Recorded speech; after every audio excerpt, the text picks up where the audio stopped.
Kashtanka. A Story. Chapter 1. Misbehavior. A young dog, a reddish mongrel, between a dachshund and a yard dog, very like a fox in face, was running up and down the pavement looking uneasily from side to side. From time to time she stopped and, whining and lifting first one chilled paw and then another, tried to make up her mind how it could have happened that she was lost. She remembered very well how she had passed the day, and how, in the end, she had found herself on this unfamiliar pavement. The day had begun by her master Luka Alexandrich's putting on his hat, taking something wooden under his arm wrapped up in a red handkerchief, and calling, "Kashtanka, come along." Hearing her name, the mongrel had come out from under the work table, where she slept on the shavings, stretched herself voluptuously and run after her master. The people Luka Alexandrich worked for lived a very long way off, so that, before he could get to any one of them, the carpenter had several times to step into a tavern to fortify himself. Kashtanka remembered that on the way she had behaved extremely improperly. In her delight that she was being taken for a walk, she jumped about, dashed barking after the trains, ran into yards, and chased other dogs. The carpenter was continually losing sight of her, stopping, and angrily shouting at her. Once he had even, with an expression of fury in his face, taken her fox-like ear in his fist, smacked her, and said emphatically, "Playa ague take you, you pest." After having left the work where it had been bespoken, Luka Alexandrich went into his sister's and there had something to eat and drink. From his sister's he had gone to see a bookbinder he knew. From the bookbinder's to a tavern, from the tavern to another crony's, and so on. In short, by the time Kashtanka found herself on the unfamiliar pavement, it was getting dusk, and the carpenter was as drunk as a cobbler. He was waving his arms and, breathing heavily, muttered, "In sin my mother bore me. Ah, sins, sins. Here now we are walking along the street and looking at the street lamps, but when we die, we shall burn in a fiery Gehenna." Or he fell into a good-natured tone, called Kashtanka to him, and said to her, "You, Kashtanka, are an insect of a creature, and nothing else. Beside a man, you are much the same as a joiner beside a cabinetmaker." While he talked to her in that way, there was suddenly a burst of music. Kashtanka looked round and saw that a regiment of soldiers was coming straight towards her. Unable to endure the music, which unhinged her nerves, she turned round and wailed. To her great surprise, the carpenter, instead of being frightened, whining and barking, gave a broad grin, drew himself up to attention, and saluted with all his 5 fingers. Seeing that her master did not protest, Kashtanka whined louder than ever, and dashed across the road to the opposite pavement. When she recovered herself, the band was not playing and the regiment was no longer there. She ran across the road to the spot where she had left her master, but alas, the carpenter was no longer there. She dashed forward, then back again and ran across the road once more, but the carpenter seemed to have vanished into the earth. Kashtanka began sniffing the pavement, hoping to find her master by the scent of his tracks, but some wretch had been that way just before in new rubber galoshes. And now all delicate scents were mixed with an acute stench of India rubber, so that it was impossible to make out anything. Kashtanka ran up and down and did not find her master, and meanwhile it had got dark. The street lamps were lighted on both sides of the road, and lights appeared in the windows. Big, fluffy snowflakes were falling and painting white the pavement, the horses' backs and the cabmen's caps, and the darker the evening grew the whiter were all these objects. Unknown customers kept walking incessantly to and fro, obstructing her field of vision and shoving against her with their feet. All mankind Kashtanka divided into 2 uneven parts, masters and customers. Between them there was an essential difference: the first had the right to beat her, and the second she had the right to nip by the calves of their legs. These customers were hurrying off somewhere and paid no attention to her. When it got quite dark, Kashtanka was overcome by despair and horror. She huddled up in an entrance and began whining piteously. The long day's journeying with Luka Alexandrich had exhausted her, her ears and her paws were freezing, and, what was more, she was terribly hungry. Only twice in the whole day had she tasted a morsel. She had eaten a little paste at the bookbinder's, and in one of the taverns she had found a sausage skin on the floor. Near the counter, that was all. If she had been a human being she would have certainly thought, no, it is impossible to live like this. I must shoot myself. Chapter 2. A mysterious stranger. But she thought of nothing, she simply whined. When her head and back were entirely plastered over with the soft feathery snow, and she had sunk into a painful doze of exhaustion, all at once the door of the entrance clicked, creaked, and struck her on the side. She jumped up. A man belonging to the class of customers came out.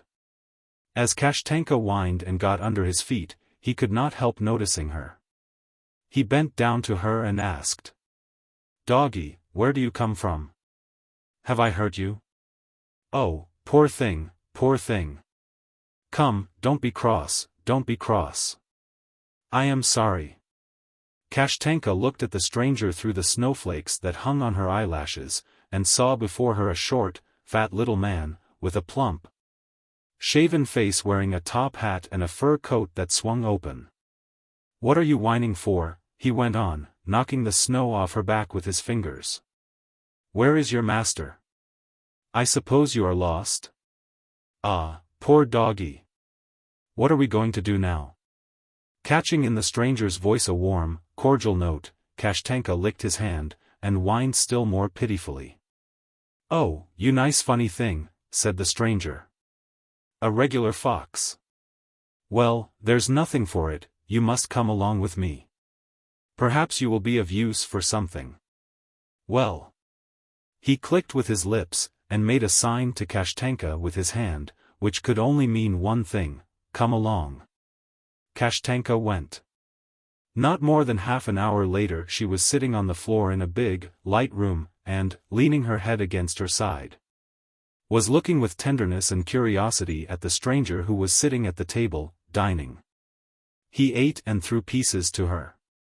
At first he gave her bread and the green rind of cheese, then a piece of meat, half a pie and chicken bones. While through hunger she ate so quickly that she had not time to distinguish the taste, and the more she ate the more acute was the feeling of hunger.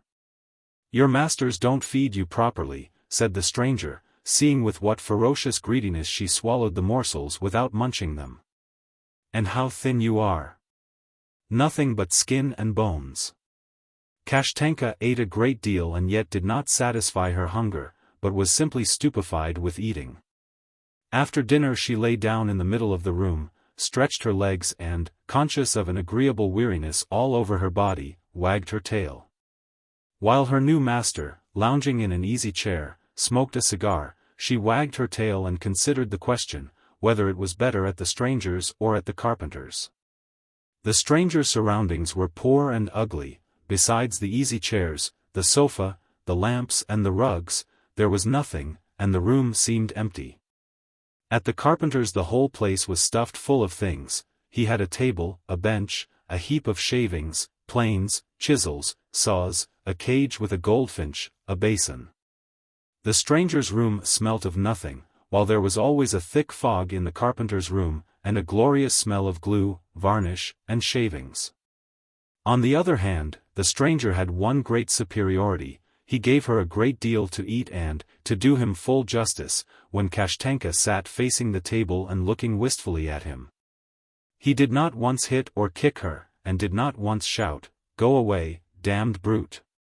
When he had finished his cigar her new master went out, and a minute later came back holding a little mattress in his hands. "Hey, you dog, come here," he said, laying the mattress in the corner near the dog. "Lie down here, go to sleep." Then he put out the lamp and went away. Kashtanka lay down on the mattress and shut her eyes. The sound of a bark rose from the street, and she would have liked to answer it, but all at once she was overcome with unexpected melancholy. She thought of Luka Alexandrich, of his son Fedyushka, and her snug little place under the bench. She remembered on the long winter evenings, when the carpenter was planing or reading the paper aloud, Fedyushka usually played with her. He used to pull her from under the bench by her hind legs, and play such tricks with her, that she saw green before her eyes, and ached in every joint. He would make her walk on her hind legs, use her as a bell, that is, shake her violently by the tail so that she squealed and barked, and give her tobacco to sniff. The following trick was particularly agonizing. Fedyushka would tie a piece of meat to a thread and give it to Kashtanka, and then, when she had swallowed it, he would, with a loud laugh, pull it back again from her stomach, and the more lurid were her memories the more loudly and miserably Kashtanka whined. But soon exhaustion and warmth prevailed over melancholy. She began to fall asleep. Dogs ran by in her imagination, among them a shaggy old poodle, whom she had seen that day in the street with a white patch on his eye and tufts of wool by his nose. Fedyushka ran after the poodle with a chisel in his hand, then all at once he too was covered with shaggy wool, and began merrily barking beside Kashtanka. Kashtanka and he good-naturedly sniffed each other's noses and merrily ran down the street. Chapter 3. New and very agreeable acquaintances. When Kashtanka woke up it was already light, and a sound rose from the street, such as only comes in the daytime. There was not a soul in the room. Kashtanka stretched, yawned and, cross and ill-humored, walked about the room. She sniffed the corners and the furniture, looked into the passage and found nothing of interest there. Besides the door that led into the passage there was another door. After thinking a little Kashtanka scratched on it with both paws, opened it, and went into the adjoining room. Here on the bed, covered with a rug, a customer, in whom she recognized the stranger of yesterday, lay asleep. "Arrrrrrr," she growled, but recollecting yesterday's dinner, wagged her tail, and began sniffing. She sniffed the stranger's clothes and boots and thought they smelt of horses. In the bedroom was another door, also closed. Kashtanka scratched at the door, leaned her chest against it, opened it, and was instantly aware of a strange and very suspicious smell. Foreseeing an unpleasant encounter, growling and looking about her, Kashtanka walked into a little room with a dirty wallpaper and drew back in alarm. She saw something surprising and terrible. A grey gander came straight towards her, hissing, with its neck bowed down to the floor and its wings outspread. Not far from him, on a little mattress, lay a white tomcat. Seeing Kashtanka, he jumped up, arched his back, wagged his tail with his hair standing on end, and he, too, hissed at her. The dog was frightened in earnest, but not caring to betray her alarm, began barking loudly and dashed at the cat. The cat arched his back more than ever, mewed and gave Kashtanka a smack on the head with his paw. Kashtanka jumped back, squatted on all four paws, and craning her nose towards the cat, went off into loud, shrill barks. Meanwhile the gander came up behind and gave her a painful peck in the back. Kashtanka leapt up and dashed at the gander. "What's this?" They heard a loud angry voice, and the stranger came into the room in his dressing gown, with a cigar between his teeth. "What's the meaning of this?" "To your places." He went up to the cat, flicked him on his arched back, and said, "Fyodor Timofeyich, what's the meaning of this? Have you got up a fight? Ah, you old rascal! Lie down." And turning to the gander he shouted, "Ivan Ivanitch, go home." The cat obediently lay down on his mattress and closed his eyes. Judging from the expression of his face and whiskers, he was displeased with himself for having lost his temper and got into a fight.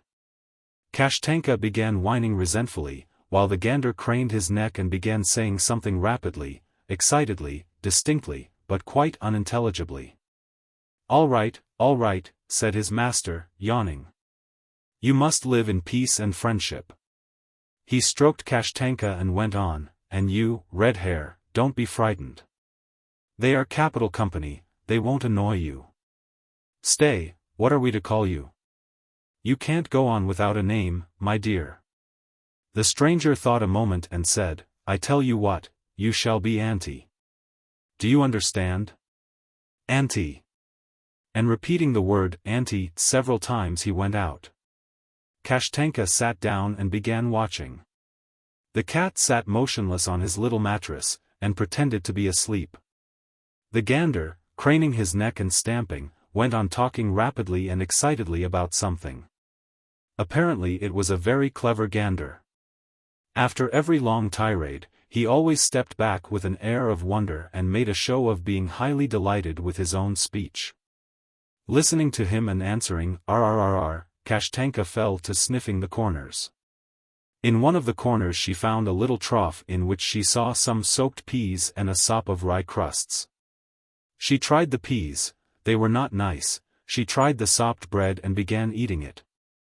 The gander was not at all offended that the strange dog was eating his food, but, on the contrary, talked even more excitedly. And to show his confidence went to the trough and ate a few peas himself. Chapter 4. Marvels on a Hurdle. A little while afterwards the stranger came in again, and brought a strange thing with him like a hurdle, or like the figure 2. On the crosspiece on the top of this roughly made wooden frame hung a bell, and a pistol was also tied to it. There were strings from the tongue of the bell, and the trigger of the pistol. The stranger put the frame in the middle of the room, spent a long time tying and untying something, then looked at the gander and said, "Ivan Ivanitch, if you please." The gander went up to him and stood in an expectant attitude. "Now then," said the stranger, "let us begin at the very beginning. First of all, bow and make a curtsy. Look sharp." Ivan Ivanitch craned his neck, nodded in all directions, and scraped with his foot. "Right. Bravo. Now die." The gander lay on his back and stuck his legs in the air. After performing a few more similar, unimportant tricks, the stranger suddenly clutched at his head, and assuming an expression of horror, shouted, "Help! Fire! We are burning!" Ivan Ivanitch ran to the frame, took the string in his beak, and set the bell ringing. The stranger was very much pleased. He stroked the gander's neck and said, "Bravo, Ivan Ivanitch. Now pretend that you are a jeweler selling gold and diamonds.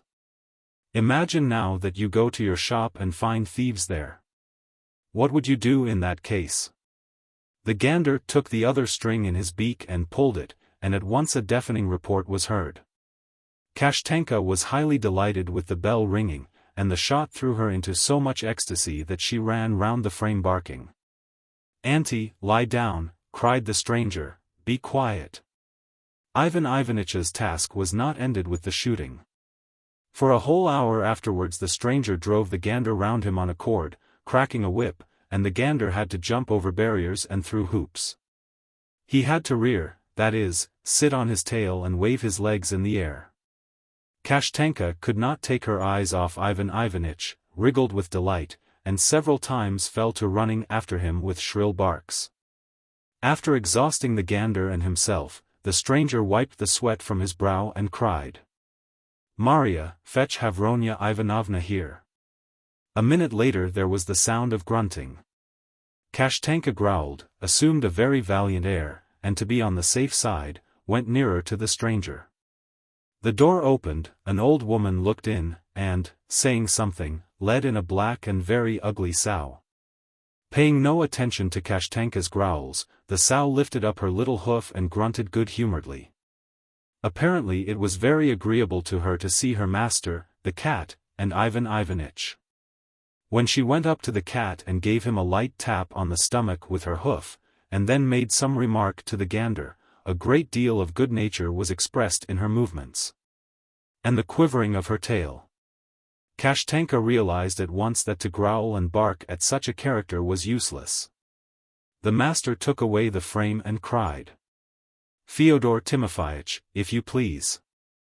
The cat stretched lazily, and reluctantly, as though performing a duty, went up to the sow. "Come, let us begin with the Egyptian pyramid," began the master. He spent a long time explaining something, then gave the word of command, 1, 2, 3. At the word 3, Ivan Ivanitch flapped his wings and jumped onto the sow's back.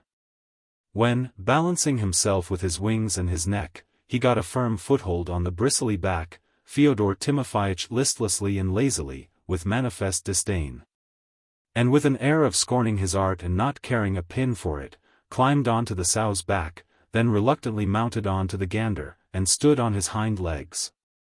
The result was what the stranger called the Egyptian pyramid. Kashtanka yapped with delight, but at that moment the old cat yawned and, losing his balance, rolled off the gander. Ivan Ivanitch lurched and fell off too. The stranger shouted, waved his hands, and began explaining something again. After spending an hour over the pyramid, their indefatigable master proceeded to teach Ivan Ivanitch to ride on the cat, then began to teach the cat to smoke, and so on. The lesson ended in the stranger's wiping the sweat off his brow and going away. Fyodor Timofeyich gave a disdainful sniff, lay down on his mattress, and closed his eyes. Ivan Ivanitch went to the trough, and the pig was taken away by the old woman.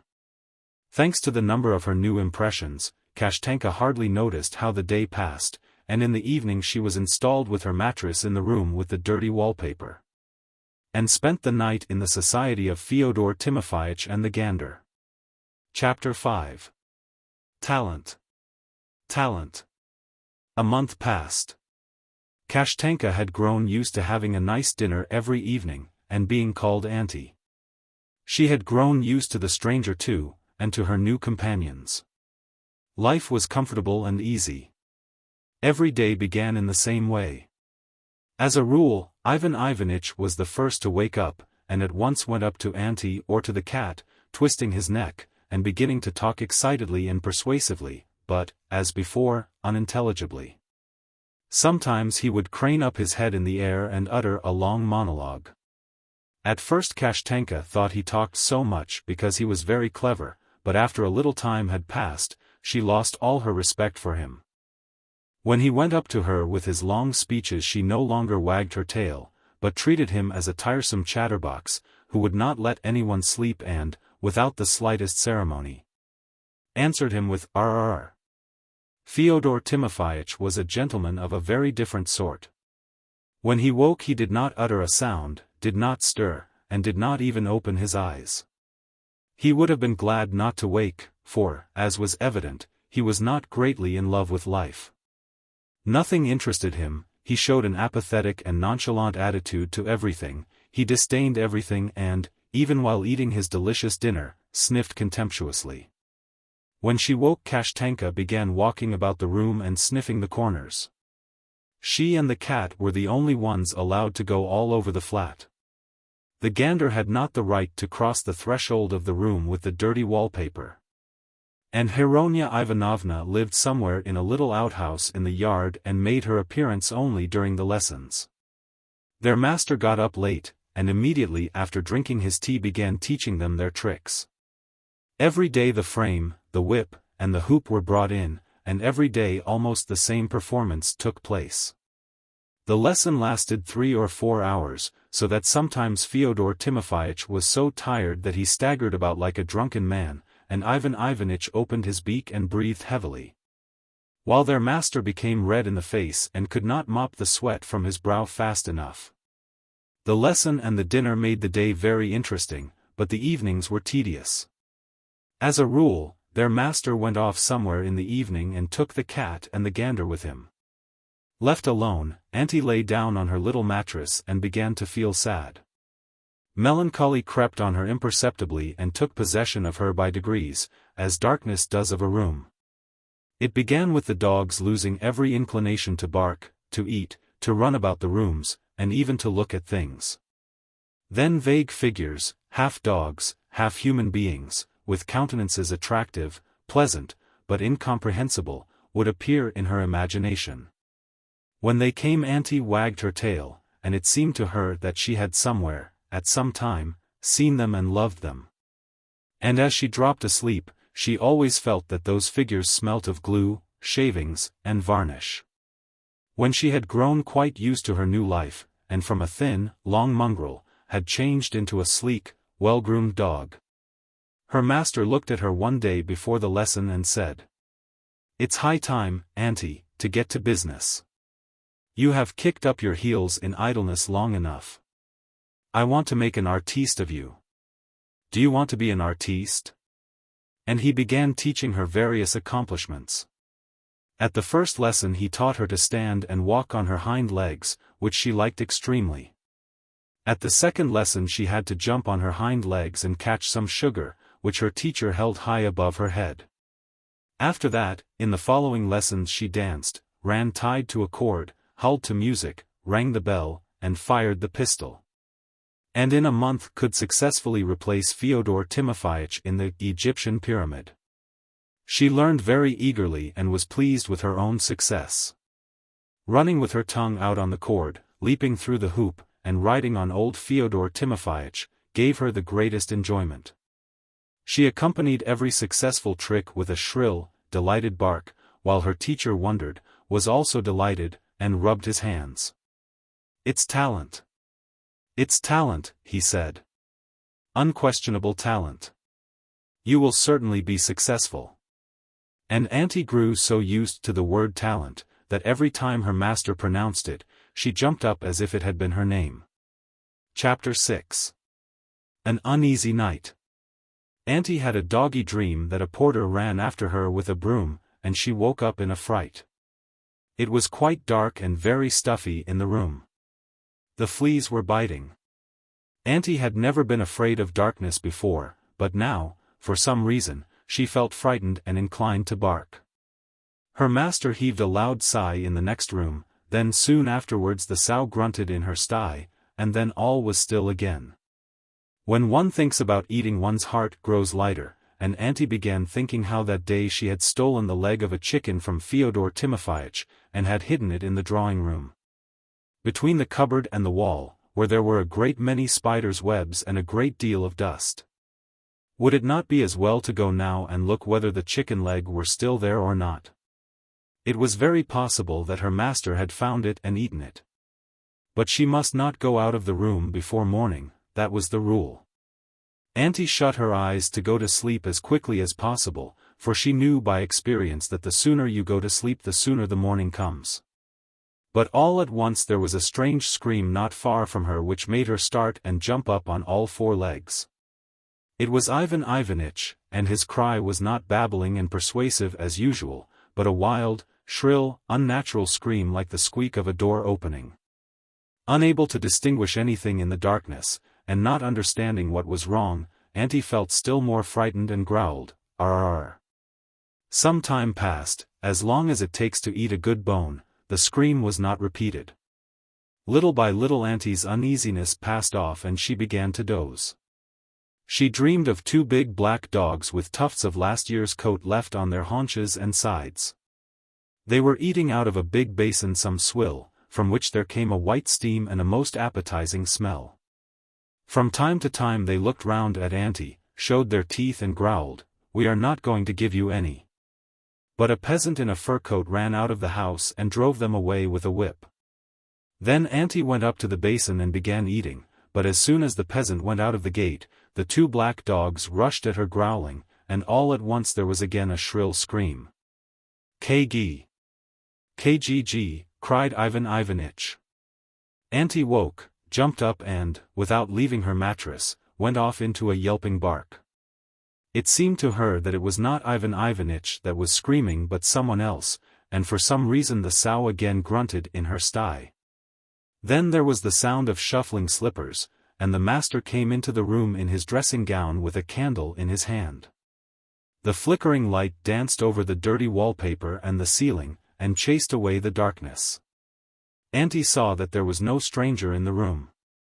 Ivan Ivanitch was sitting on the floor and was not asleep.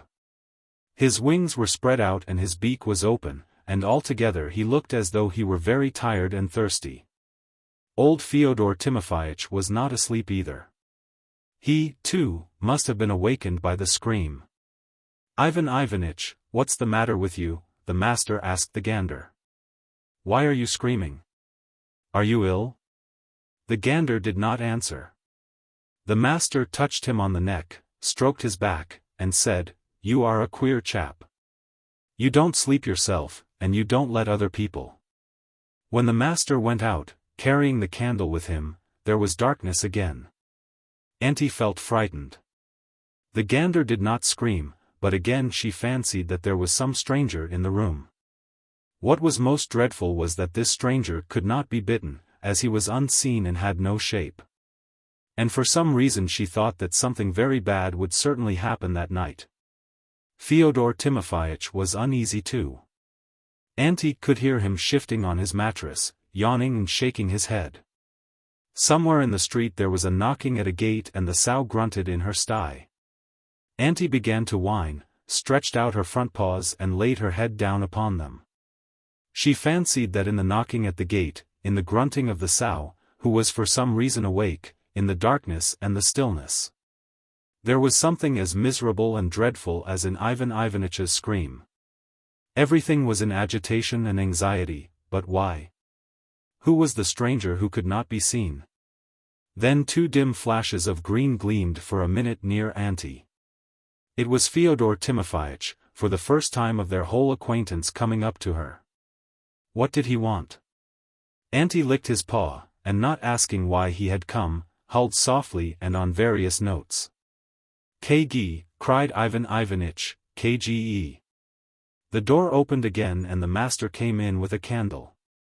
The gander was sitting in the same attitude as before, with his beak open, and his wings spread out, his eyes were closed. "Ivan Ivanitch," his master called him. The gander did not stir. His master sat down before him on the floor, looked at him in silence for a minute, and said, "Ivan Ivanitch, what is it? Are you dying?" "Oh, I remember now, I remember." He cried out, and clutched at his head. "I know why it is. It's because the horse stepped on you today. My God! My God!" Auntie did not understand what her master was saying, but she saw from his face that he, too, was expecting something dreadful.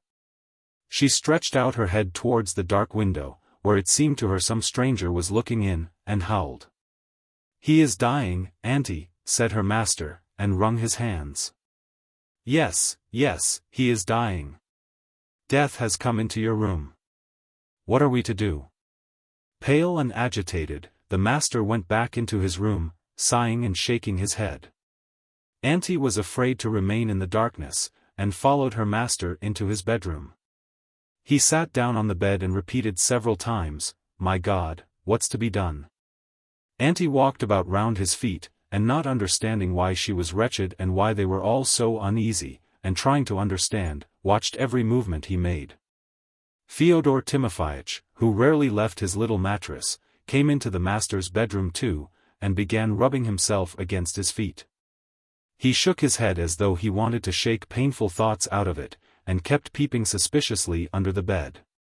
The master took a saucer, poured some water from his washstand into it, and went to the gander again. "Drink, Ivan Ivanitch," he said tenderly, setting the saucer before him, "drink, darling." But Ivan Ivanitch did not stir and did not open his eyes. His master bent his head down to the saucer and dipped his beak into the water, but the gander did not drink. He spread his wings wider than ever, and his head remained lying in the saucer. "No, there's nothing to be done now," sighed his master. "It's all over. Ivan Ivanitch is gone." And shining drops, such as one sees on the windowpane when it rains, trickled down his cheeks. Not understanding what was the matter, Auntie and Fyodor Timofeyich snuggled up to him and looked with horror at the gander. "Poor Ivan Ivanitch," said the master, sighing mournfully. "And I was dreaming I would take you in the spring into the country, and would walk with you on the green grass. Dear creature, my good comrade, you are no more. How shall I do without you now?" It seemed to Auntie that the same thing would happen to her, that is, that she too, there was no knowing why, would close her eyes, stretch out her paws, open her mouth. And everyone would look at her with horror. Apparently the same reflections were passing through the brain of Fyodor Timofeyich. Never before had the old cat been so morose and gloomy. It began to get light, and the unseen stranger who had so frightened Auntie was no longer in the room. When it was quite daylight, the porter came in, took the gander, and carried him away. And soon afterwards the old woman came in and took away the trough. Auntie went into the drawing-room and looked behind the cupboard. Her master had not eaten the chicken bone, it was lying in its place among the dust and spiders' webs. But Auntie felt sad and dreary and wanted to cry. She did not even sniff at the bone, but went under the sofa, sat down there, and began softly whining in a thin voice. Chapter 7. An unsuccessful debut. One fine evening the master came into the room with the dirty wallpaper, and, rubbing his hands, said, "Well." He meant to say something more, but went away without saying it. Auntie, who during her lessons had thoroughly studied his face and intonations, divined that he was agitated, anxious and, she fancied, angry. Soon afterwards he came back and said, "Today I shall take with me Auntie and Fyodor Timofeich. Today, Auntie, you will take the place of poor Ivan Ivanitch in the Egyptian pyramid. Goodness knows how it will be. Nothing is ready, nothing has been thoroughly studied, there have been few rehearsals. We shall be disgraced, we shall come to grief." Then he went out again, and a minute later, came back in his fur coat and top hat. Going up to the cat he took him by the forepaws and put him inside the front of his coat, while Fyodor Timofeich appeared completely unconcerned, and did not even trouble to open his eyes. To him it was apparently a matter of absolute indifference whether he remained lying down, or were lifted up by his paws, whether he rested on his mattress or under his master's fur coat. "Come along, Auntie," said her master. Wagging her tail, and understanding nothing, Auntie followed him. A minute later she was sitting in a sledge by her master's feet and heard him, shrinking with cold and anxiety, mutter to himself, "We shall be disgraced. We shall come to grief." The sledge stopped at a big strange-looking house, like a soup ladle turned upside down.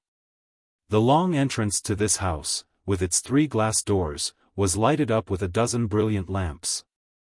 The doors opened with a resounding noise and, like jaws, swallowed up the people who were moving to and fro at the entrance. There were a great many people, horses, too, often ran up to the entrance, but no dogs were to be seen. The master took Auntie in his arms and thrust her in his coat, where Fyodor Timofeich already was. It was dark and stuffy there, but warm. For an instant 2 green sparks flashed at her. It was the cat, who opened his eyes on being disturbed by his neighbor's cold rough paws. Auntie licked his ear, and, trying to settle herself as comfortably as possible, moved uneasily, crushed him under her cold paws, and casually poked her head out from under the coat. But at once growled angrily, and tucked it in again. It seemed to her that she had seen a huge, badly lighted room, full of monsters. From behind screens and gratings, which stretched on both sides of the room, horrible faces looked out, faces of horses with horns, with long ears, and one fat, huge countenance with a tail instead of a nose, and 2 long gnawed bones sticking out of his mouth. The cat mewed huskily under Auntie's paws, but at that moment the coat was flung open, the master said, "Hop," and Fyodor Timofeich and Auntie jumped to the floor. They were now in a little room with grey plank walls. There was no other furniture in it but a little table with a looking-glass on it, a stool, and some rags hung about the corners, and instead of a lamp or candles, there was a bright fan-shaped light attached to a little pipe fixed in the wall. Fyodor Timofeich licked his coat which had been ruffled by Auntie, went under the stool, and lay down. Their master, still agitated and rubbing his hands, began undressing. He undressed as he usually did at home when he was preparing to get under the rug, that is, took off everything but his underlinen, then he sat down on the stool, and, looking in the looking-glass, began playing the most surprising tricks with himself. First of all he put on his head a wig, with a parting and with 2 tufts of hair standing up like horns, then he smeared his face thickly with something white. And over the white color painted his eyebrows, his mustaches, and red on his cheeks. His antics did not end with that. After smearing his face and neck, he began putting himself into an extraordinary and incongruous costume, such as Auntie had never seen before either in houses or in the street. Imagine very full trousers, made of chintz covered with big flowers, such as is used in working-class houses for curtains and covering furniture, trousers which buttoned up just under his armpits. One trouser leg was made of brown chintz, the other of bright yellow. Almost lost in these, he then put on a short chintz jacket, with a big scalloped collar, and a gold star on the back, stockings of different colors, and green slippers. Everything seemed going round before Auntie's eyes and in her soul. The white-faced, sack-like figure smelt like her master. Its voice, too, was the familiar master's voice, but there were moments when Auntie was tortured by doubts. And then she was ready to run away from the party-colored figure and to bark. The new place, the fan-shaped light, the smell. The transformation that had taken place in her master, all this aroused in her a vague dread and a foreboding that she would certainly meet with some horror such as the big face with the tail instead of a nose. And then, somewhere through the wall, some hateful band was playing, and from time to time she heard an incomprehensible roar. Only one thing reassured her, that was the imperturbability of Fyodor Timofeyich. He dozed with the utmost tranquility under the stool, and did not open his eyes even when it was moved. A man in a dress coat and a white waistcoat peeped into the little room and said, "Miss Arabella has just gone on. After her, you." Their master made no answer. He drew a small box from under the table, sat down, and waited. From his lips and his hands it could be seen that he was agitated, and Auntie could hear how his breathing came in gasps. "Monsieur George, come on," someone shouted behind the door. Their master got up and crossed himself 3 times, then took the cat from under the stool and put him in the box. "Come, Auntie," he said softly. Auntie, who could make nothing out of it, went up to his hands, he kissed her on the head, and put her beside Fyodor Timofeyich. Then followed darkness. Auntie trampled on the cat, scratched at the walls of the box, and was so frightened that she could not utter a sound, while the box swayed and quivered, as though it were on the waves. "Here we are again," her master shouted aloud, "here we are again." Auntie felt that after that shout the box struck against something hard and left off swaying. There was a loud deep roar, someone was being slapped, and that someone, probably the monster with the tail instead of a nose, roared and laughed so loud that the locks of the box trembled. In response to the roar, there came a shrill, squeaky laugh from her master, such as he never laughed at home. "Ha!" he shouted, trying to shout above the roar. "Honored friends! I have only just come from the station. My grannies kicked the bucket and left me a fortune. There is something very heavy in the box, it must be gold, ha! Ha! I bet there's 1,000,000 here. We'll open it and look." The lock of the box clicked. The bright light dazzled Auntie's eyes, she jumped out of the box, and, deafened by the roar, ran quickly round her master, and broke into a shrill bark. "Ha!" exclaimed her master. "Uncle Fyodor Timofeyich! Beloved aunt, dear relations! The devil take you!" He fell on his stomach on the sand, seized the cat and Auntie, and fell to embracing them. While he held Auntie tight in his arms, she glanced round into the world into which fate had brought her and, impressed by its immensity, was for a minute dumbfounded with amazement and delight. Then jumped out of her master's arms, and to express the intensity of her emotions, whirled round and round on one spot like a top. This new world was big and full of bright light. Wherever she looked, on all sides, from floor to ceiling there were faces, faces, faces, and nothing else. "Auntie, I beg you to sit down," shouted her master. Remembering what that meant, Auntie jumped on to a chair, and sat down. She looked at her master. His eyes looked at her gravely and kindly as always, but his face, especially his mouth and teeth, were made grotesque by a broad immovable grin. He laughed, skipped about, twitched his shoulders, and made a show of being very merry in the presence of the thousands of faces. Auntie believed in his merriment, all at once felt all over her that those thousands of faces were looking at her, lifted up her fox-like head, and howled joyously. "You sit there, Auntie," her master said to her, "while Uncle and I will dance the Kamarinsky." Fyodor Timofeyich stood looking about him indifferently, waiting to be made to do something silly. He danced listlessly, carelessly, sullenly, and one could see from his movements, his tail and his ears, that he had a profound contempt for the crowd, the bright light, his master and himself. When he had performed his allotted task, he gave a yawn and sat down. "Now, Auntie," said her master, "we'll have first a song, and then a dance, shall we?" He took a pipe out of his pocket, and began playing. Auntie, who could not endure music, began moving uneasily in her chair and howled. A roar of applause rose from all sides. Her master bowed, and when all was still again, went on playing. Just as he took one very high note, someone high up among the audience uttered a loud exclamation. "Auntie!" cried a child's voice. "Why, it's Kashtanka." "Kashtanka it is," declared a cracked drunken tenor. "Kashtanka. Strike me dead, Fedyushka, it is Kashtanka.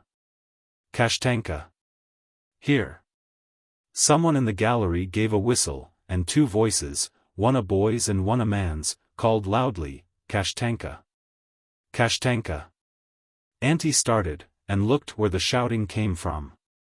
Two faces, one hairy, drunken and grinning, the other chubby, rosy-cheeked and frightened-looking, dazed her eyes as the bright light had dazed them before. She remembered, fell off the chair, struggled on the sand, then jumped up, and with a delighted yap dashed towards those faces. There was a deafening roar, interspersed with whistles and a shrill childish shout, "Kashtanka! Kashtanka!" Auntie leaped over the barrier, then across someone's shoulders.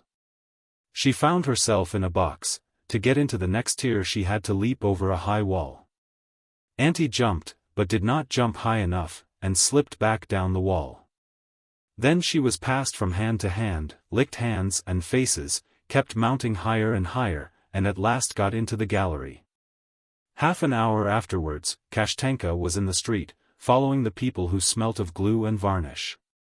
Luka Alexandrich staggered and instinctively, taught by experience, tried to keep as far from the gutter as possible. "In sin my mother bore me," he muttered. "And you, Kashtanka, are a thing of little understanding. Beside a man, you are like a joiner beside a cabinet-maker." Fedyushka walked beside him, wearing his father's cap. Kashtanka looked at their backs, and it seemed to her that she had been following them for ages, and was glad that there had not been a break for a minute in her life. She remembered the little room with dirty wallpaper, the gander, Fyodor Timofeyich, the delicious dinners, the lessons, the circus, but all that seemed to her now like a long, tangled, oppressive dream. A lady's story. 9 years ago Pyotr Sergeyich, the deputy prosecutor, and I were riding towards evening in haymaking time to fetch the letters from the station. The weather was magnificent, but on our way back we heard a peal of thunder, and saw an angry black storm cloud which was coming straight towards us. The storm cloud was approaching us and we were approaching it. Against the background of it our house and church looked white and the tall poplars shone like silver. There was a scent of rain and mown hay. My companion was in high spirits. He kept laughing and talking all sorts of nonsense. He said it would be nice if we could suddenly come upon a medieval castle with turreted towers, with moss on it and owls, in which we could take shelter from the rain and in the end be killed by a thunderbolt. Then the first wave raced through the rye and a field of oats, there was a gust of wind, and the dust flew round and round in the air. Pyotr Sergeyich laughed and spurred on his horse. "It's fine," he cried, "it's splendid." Infected by his gaiety, I too began laughing at the thought that in a minute I should be drenched to the skin and might be struck by lightning. Riding swiftly in a hurricane when one is breathless with the wind, and feels like a bird, thrills one and puts one's heart in a flutter. By the time we rode into our courtyard the wind had gone down, and big drops of rain were pattering on the grass and on the roofs. There was not a soul near the stable. Pyotr Sergeyich himself took the bridles off, and led the horses to their stalls. I stood in the doorway waiting for him to finish, and watching the slanting streaks of rain. The sweetish, exciting scent of hay was even stronger here than in the fields, the storm clouds and the rain made it almost twilight. "What a crash!" said Pyotr Sergeyich, coming up to me after a very loud rolling peal of thunder when it seemed as though the sky were split in two. "What do you say to that?" He stood beside me in the doorway and, still breathless from his rapid ride, looked at me. I could see that he was admiring me. "Natalia Vladimirovna," he said, "would give anything only to stay here a little longer and look at you. You are lovely today." His eyes looked at me with delight and supplication, his face was pale. On his beard and mustache were glittering raindrops, and they, too, seemed to be looking at me with love. "I love you," he said. "I love you, and I am happy at seeing you. I know you cannot be my wife, but I want nothing, I ask nothing, only know that I love you. Be silent, do not answer me, take no notice of it, but only know that you are dear to me and let me look at you." His rapture affected me too. I looked at his enthusiastic face, listened to his voice which mingled with the patter of the rain, and stood as though spellbound, unable to stir. I longed to go on endlessly looking at his shining eyes and listening. "You say nothing, and that is splendid," said Pyotr Sergeyitch. "Go on being silent." I felt happy. I laughed with delight and ran through the drenching rain to the house. He laughed too, and, leaping as he went, ran after me. Both drenched, panting, noisily clattering up the stairs like children, we dashed into the room. My father and brother, who were not used to seeing me laughing and light-hearted, looked at me in surprise and began laughing too. The storm clouds had passed over and the thunder had ceased, but the raindrops still glittered on Pyotr Sergeyitch's beard. The whole evening till supper-time he was singing, whistling, playing noisily with the dog and racing about the room after it, so that he nearly upset the servant with the samovar. And at supper he ate a great deal, talked nonsense, and maintained that when one eats fresh cucumbers in winter there is the fragrance of spring in one's mouth. When I went to bed I lighted a candle and threw my window wide open, and an undefined feeling took possession of my soul. I remembered that I was free and healthy, that I had rank and wealth, that I was beloved, above all, that I had rank and wealth, my God. How nice that was! Then, huddling up in bed at a touch of cold which reached me from the garden with the dew, I tried to discover whether I loved Pyotr Sergeyitch or not. And fell asleep unable to reach any conclusion. And when in the morning I saw quivering patches of sunlight and the shadows of the lime trees on my bed, what had happened yesterday rose vividly in my memory. Life seemed to me rich, varied, full of charm. Humming, I dressed quickly and went out into the garden. And what happened afterwards? Why, nothing. In the winter when we lived in town Pyotr Sergeyitch came to see us from time to time. Country acquaintances are charming only in the country and in summer. In the town and in winter they lose their charm. When you pour out tea for them in the town it seems as though they are wearing other people's coats, and as though they stirred their tea too long. In the town, too, Pyotr Sergeyitch spoke sometimes of love, but the effect was not at all the same as in the country. In the town we were more vividly conscious of the wall that stood between us. I had rank and wealth, while he was poor, and he was not even a nobleman, but only the son of a deacon and a deputy public prosecutor. We both of us, I through my youth and he for some unknown reason, thought of that wall as very high and thick. And when he was with us in the town he would criticize aristocratic society with a forced smile, and maintain a sullen silence when there was anyone else in the drawing-room. There is no wall that cannot be broken through, but the heroes of the modern romance, so far as I know them, are too timid, spiritless, lazy, and oversensitive. And are too ready to resign themselves to the thought that they are doomed to failure, that personal life has disappointed them. Instead of struggling they merely criticize, calling the world vulgar and forgetting that their criticism passes little by little into vulgarity.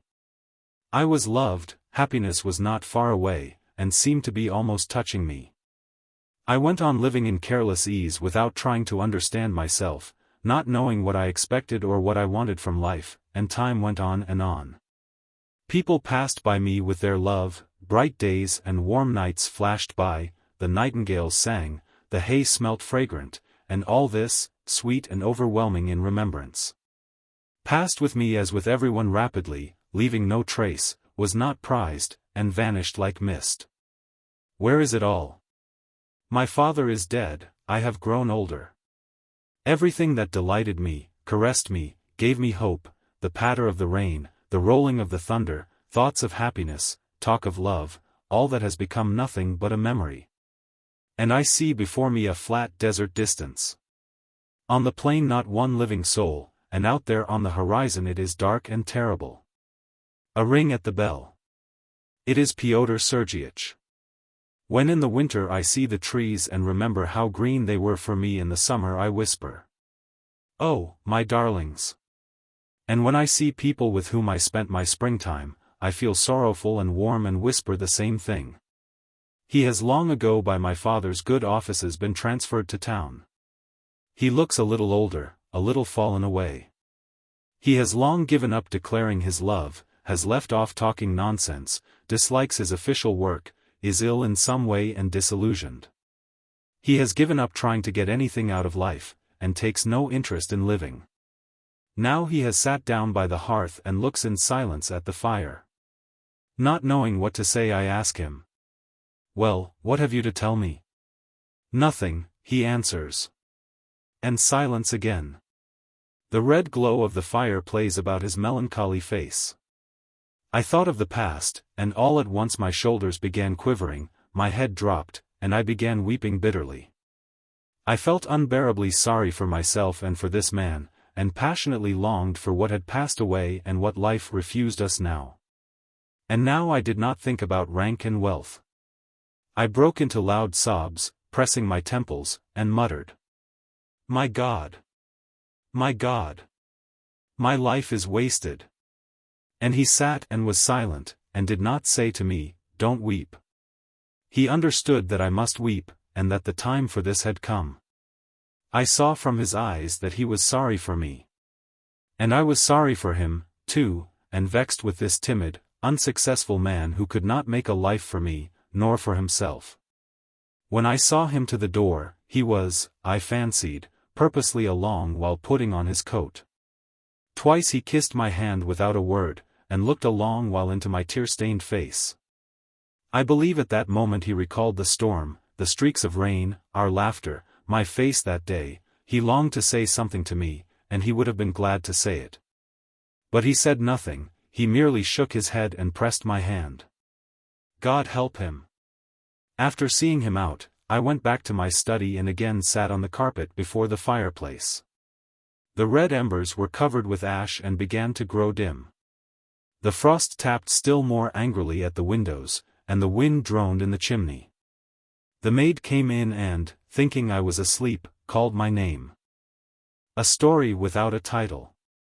In the 5th century, just as now, the sun rose every morning and every evening retired to rest. In the morning, when the first rays kissed the dew, the earth revived, the air was filled with the sounds of rapture and hope. While in the evening the same earth subsided into silence and plunged into gloomy darkness. One day was like another, one night like another. From time to time a storm cloud raced up and there was the angry rumble of thunder, or a negligent star fell out of the sky. Or a pale monk ran to tell the brotherhood that not far from the monastery he had seen a tiger, and that was all, and then each day was like the next. The monks worked and prayed, and their Father Superior played on the organ, made Latin verses, and wrote music. The wonderful old man possessed an extraordinary gift. He played on the organ with such art that even the oldest monks, whose hearing had grown somewhat dull towards the end of their lives, could not restrain their tears when the sounds of the organ floated from his cell. When he spoke of anything, even of the most ordinary things, for instance of the trees, of the wild beasts, or of the sea, they could not listen to him without a smile or tears. And it seemed that the same chords vibrated in his soul as in the organ. If he were moved to anger or abandoned himself to intense joy, or began speaking of something terrible or grand, then a passionate inspiration took possession of him. Tears came into his flashing eyes, his face flushed, and his voice thundered, and as the monks listened to him they felt that their souls were spellbound by his inspiration. At such marvelous, splendid moments his power over them was boundless, and if he had bidden his elders fling themselves into the sea, they would all, every one of them, have hastened to carry out his wishes. His music, his voice, his poetry in which he glorified God, the heavens, and the earth, were a continual source of joy to the monks. It sometimes happened that through the monotony of their lives they grew weary of the trees, the flowers, the spring, the autumn, their ears were tired of the sound of the sea. And the song of the birds seemed tedious to them, but the talents of their Father Superior were as necessary to them as their daily bread. Dozens of years passed by, and every day was like every other day, every night was like every other night. Except the birds and the wild beasts, not one soul appeared near the monastery. The nearest human habitation was far away, and to reach it from the monastery, or to reach the monastery from it, meant a journey of over 70 miles across the desert. Only men who despised life, who had renounced it, and who came to the monastery as to the grave, ventured to cross the desert. What was the amazement of the monks, therefore, when one night there knocked at their gate a man who turned out to be from the town, and the most ordinary sinner who loved life. Before saying his prayers and asking for the Father Superior's blessing, this man asked for wine and food. To the question how he had come from the town into the desert, he answered by a long story of hunting. He had gone out hunting, had drunk too much, and lost his way. To the suggestion that he should enter the monastery and save his soul, he replied with a smile, "I am not a fit companion for you." When he had eaten and drunk he looked at the monks who were serving him, shook his head reproachfully, and said, "You don't do anything, you monks. You are good for nothing but eating and drinking. Is that the way to save one's soul? Only think, while you sit here in peace, eat and drink and dream of beatitude, your neighbors are perishing and going to hell. You should see what is going on in the town. Some are dying of hunger, others, not knowing what to do with their gold, sink into profligacy and perish like flies stuck in honey. There is no faith, no truth in men. Whose task is it to save them? Whose work is it to preach to them? It is not for me, drunk from morning till night as I am. Can a meek spirit, a loving heart, and faith in God have been given you for you to sit here within four walls doing nothing?" The townsman's drunken words were insolent and unseemly, but they had a strange effect upon the Father Superior. The old man exchanged glances with his monks, turned pale, and said, "My brothers, he speaks the truth, you know. Indeed, poor people in their weakness and lack of understanding are perishing in vice and infidelity, while we do not move, as though it did not concern us. Why should I not go and remind them of the Christ whom they have forgotten?" The townsman's words had carried the old man away. The next day he took his staff, said farewell to the brotherhood, and set off for the town. And the monks were left without music, and without his speeches and verses.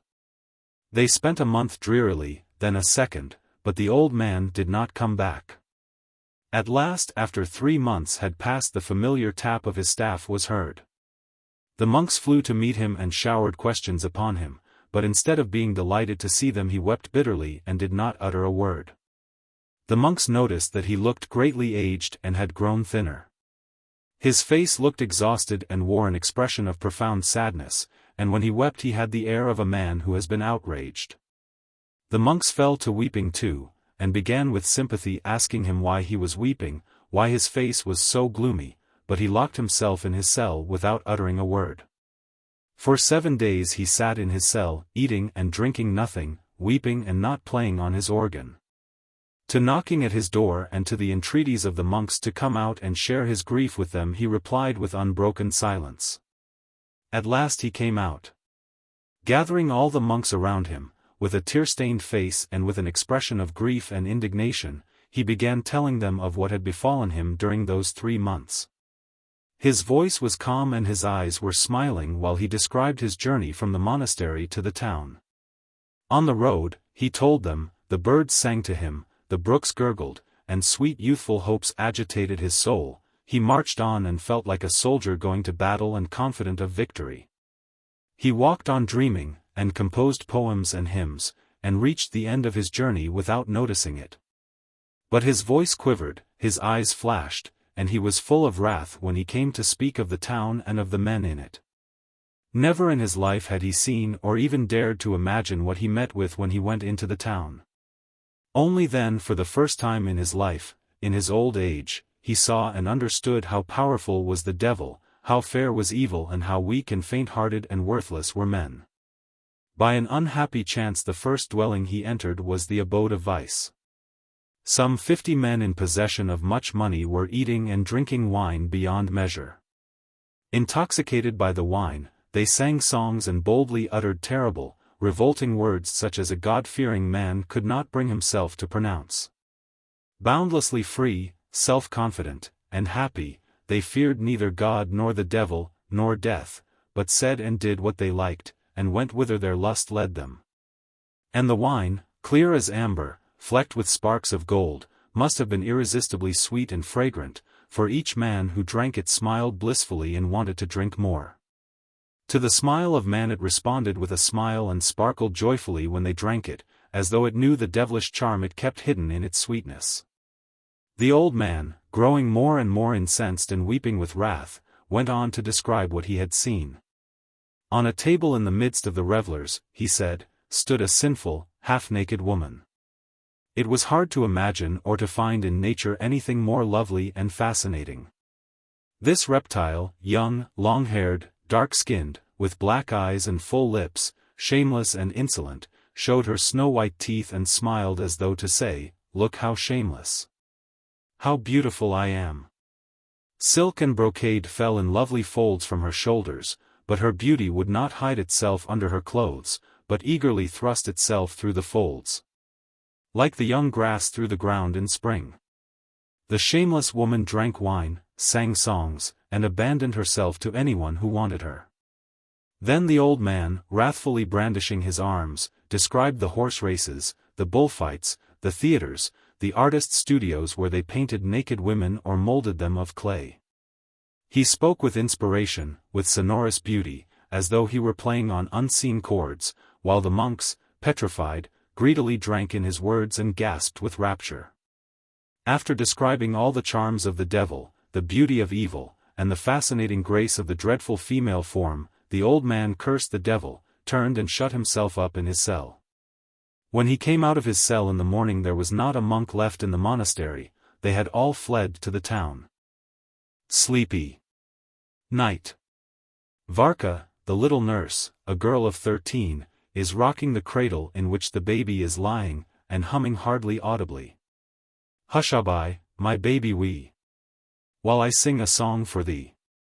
A little green lamp is burning before the icon, there is a string stretched from one end of the room to the other, on which baby clothes and a pair of big black trousers are hanging. There is a big patch of green on the ceiling from the icon lamp, and the baby clothes and the trousers throw long shadows on the stove, on the cradle, and on Varka. When the lamp begins to flicker, the green patch and the shadows come to life, and are set in motion, as though by the wind. It is stuffy. There is a smell of cabbage soup, and of the inside of a boot shop. The baby's crying. For a long while he has been hoarse and exhausted with crying. But he still goes on screaming, and there is no knowing when he will stop. And Varka is sleepy. Her eyes are glued together, her head droops, her neck aches. She cannot move her eyelids or her lips, and she feels as though her face is dried and wooden, as though her head has become as small as the head of a pin.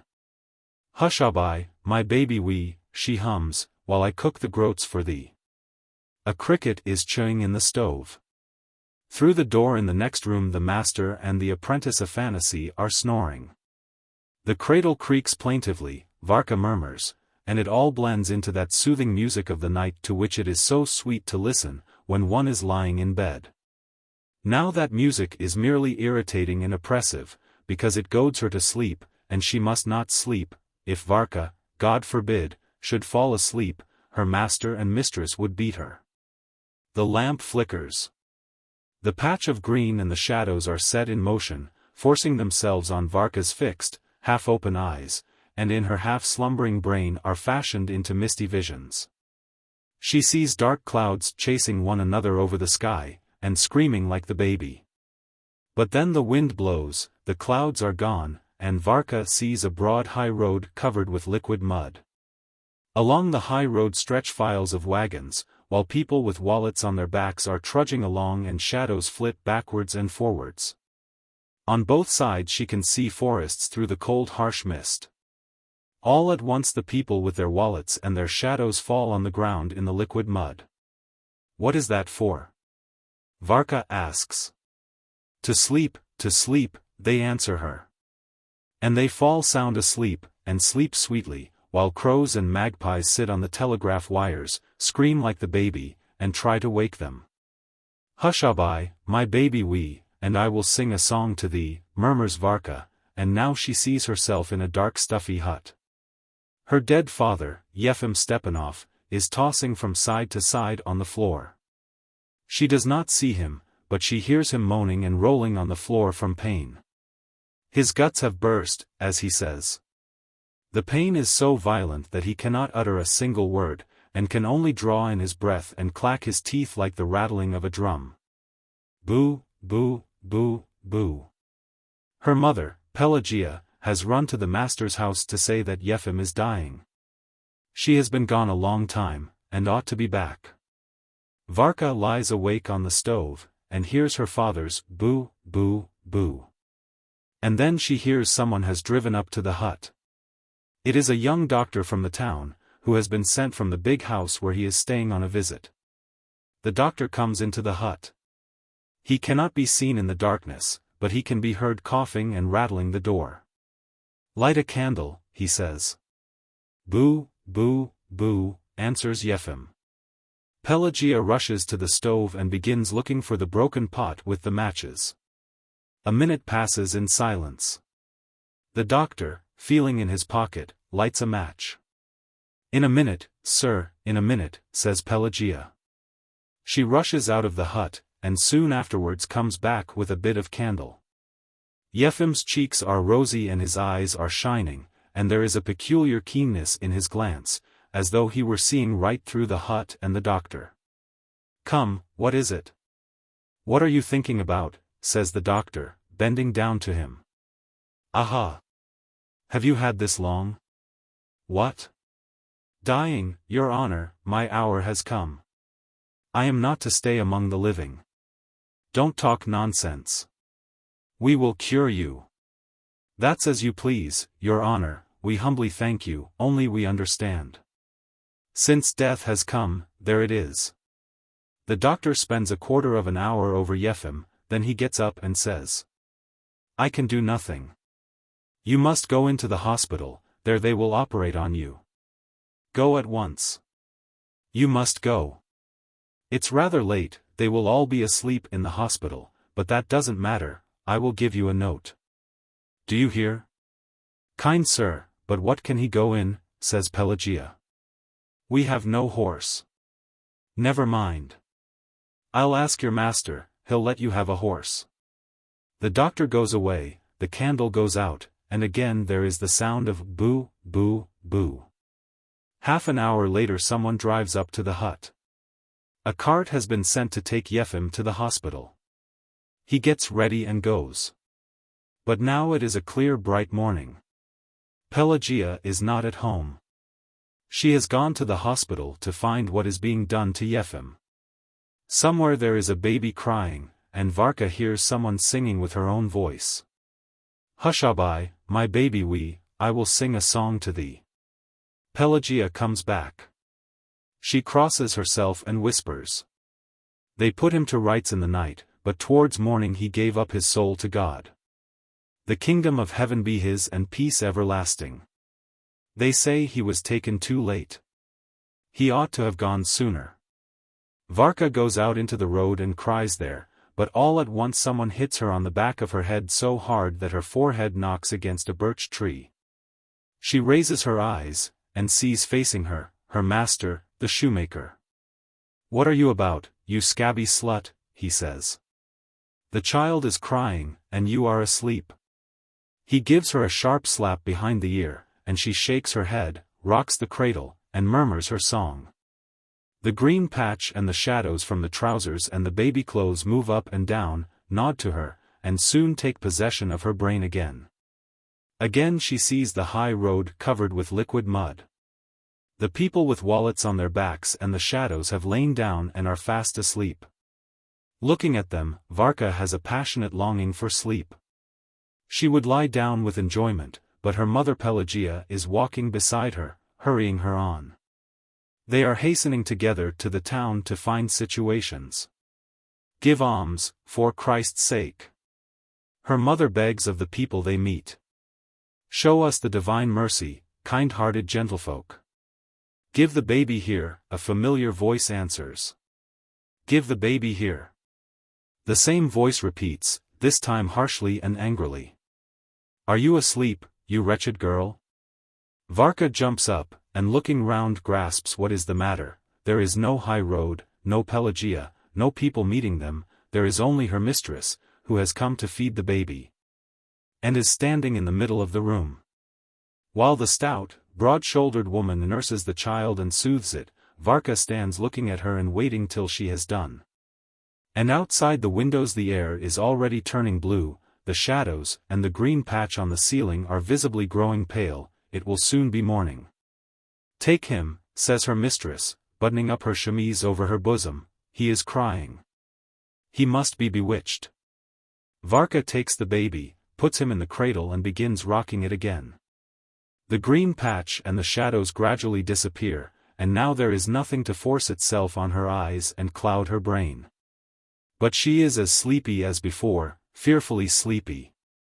Varka lays her head on the edge of the cradle, and rocks her whole body to overcome her sleepiness, but yet her eyes are glued together, and her head is heavy. Varka, heat the stove. She hears the master's voice through the door. So it is time to get up and set to work.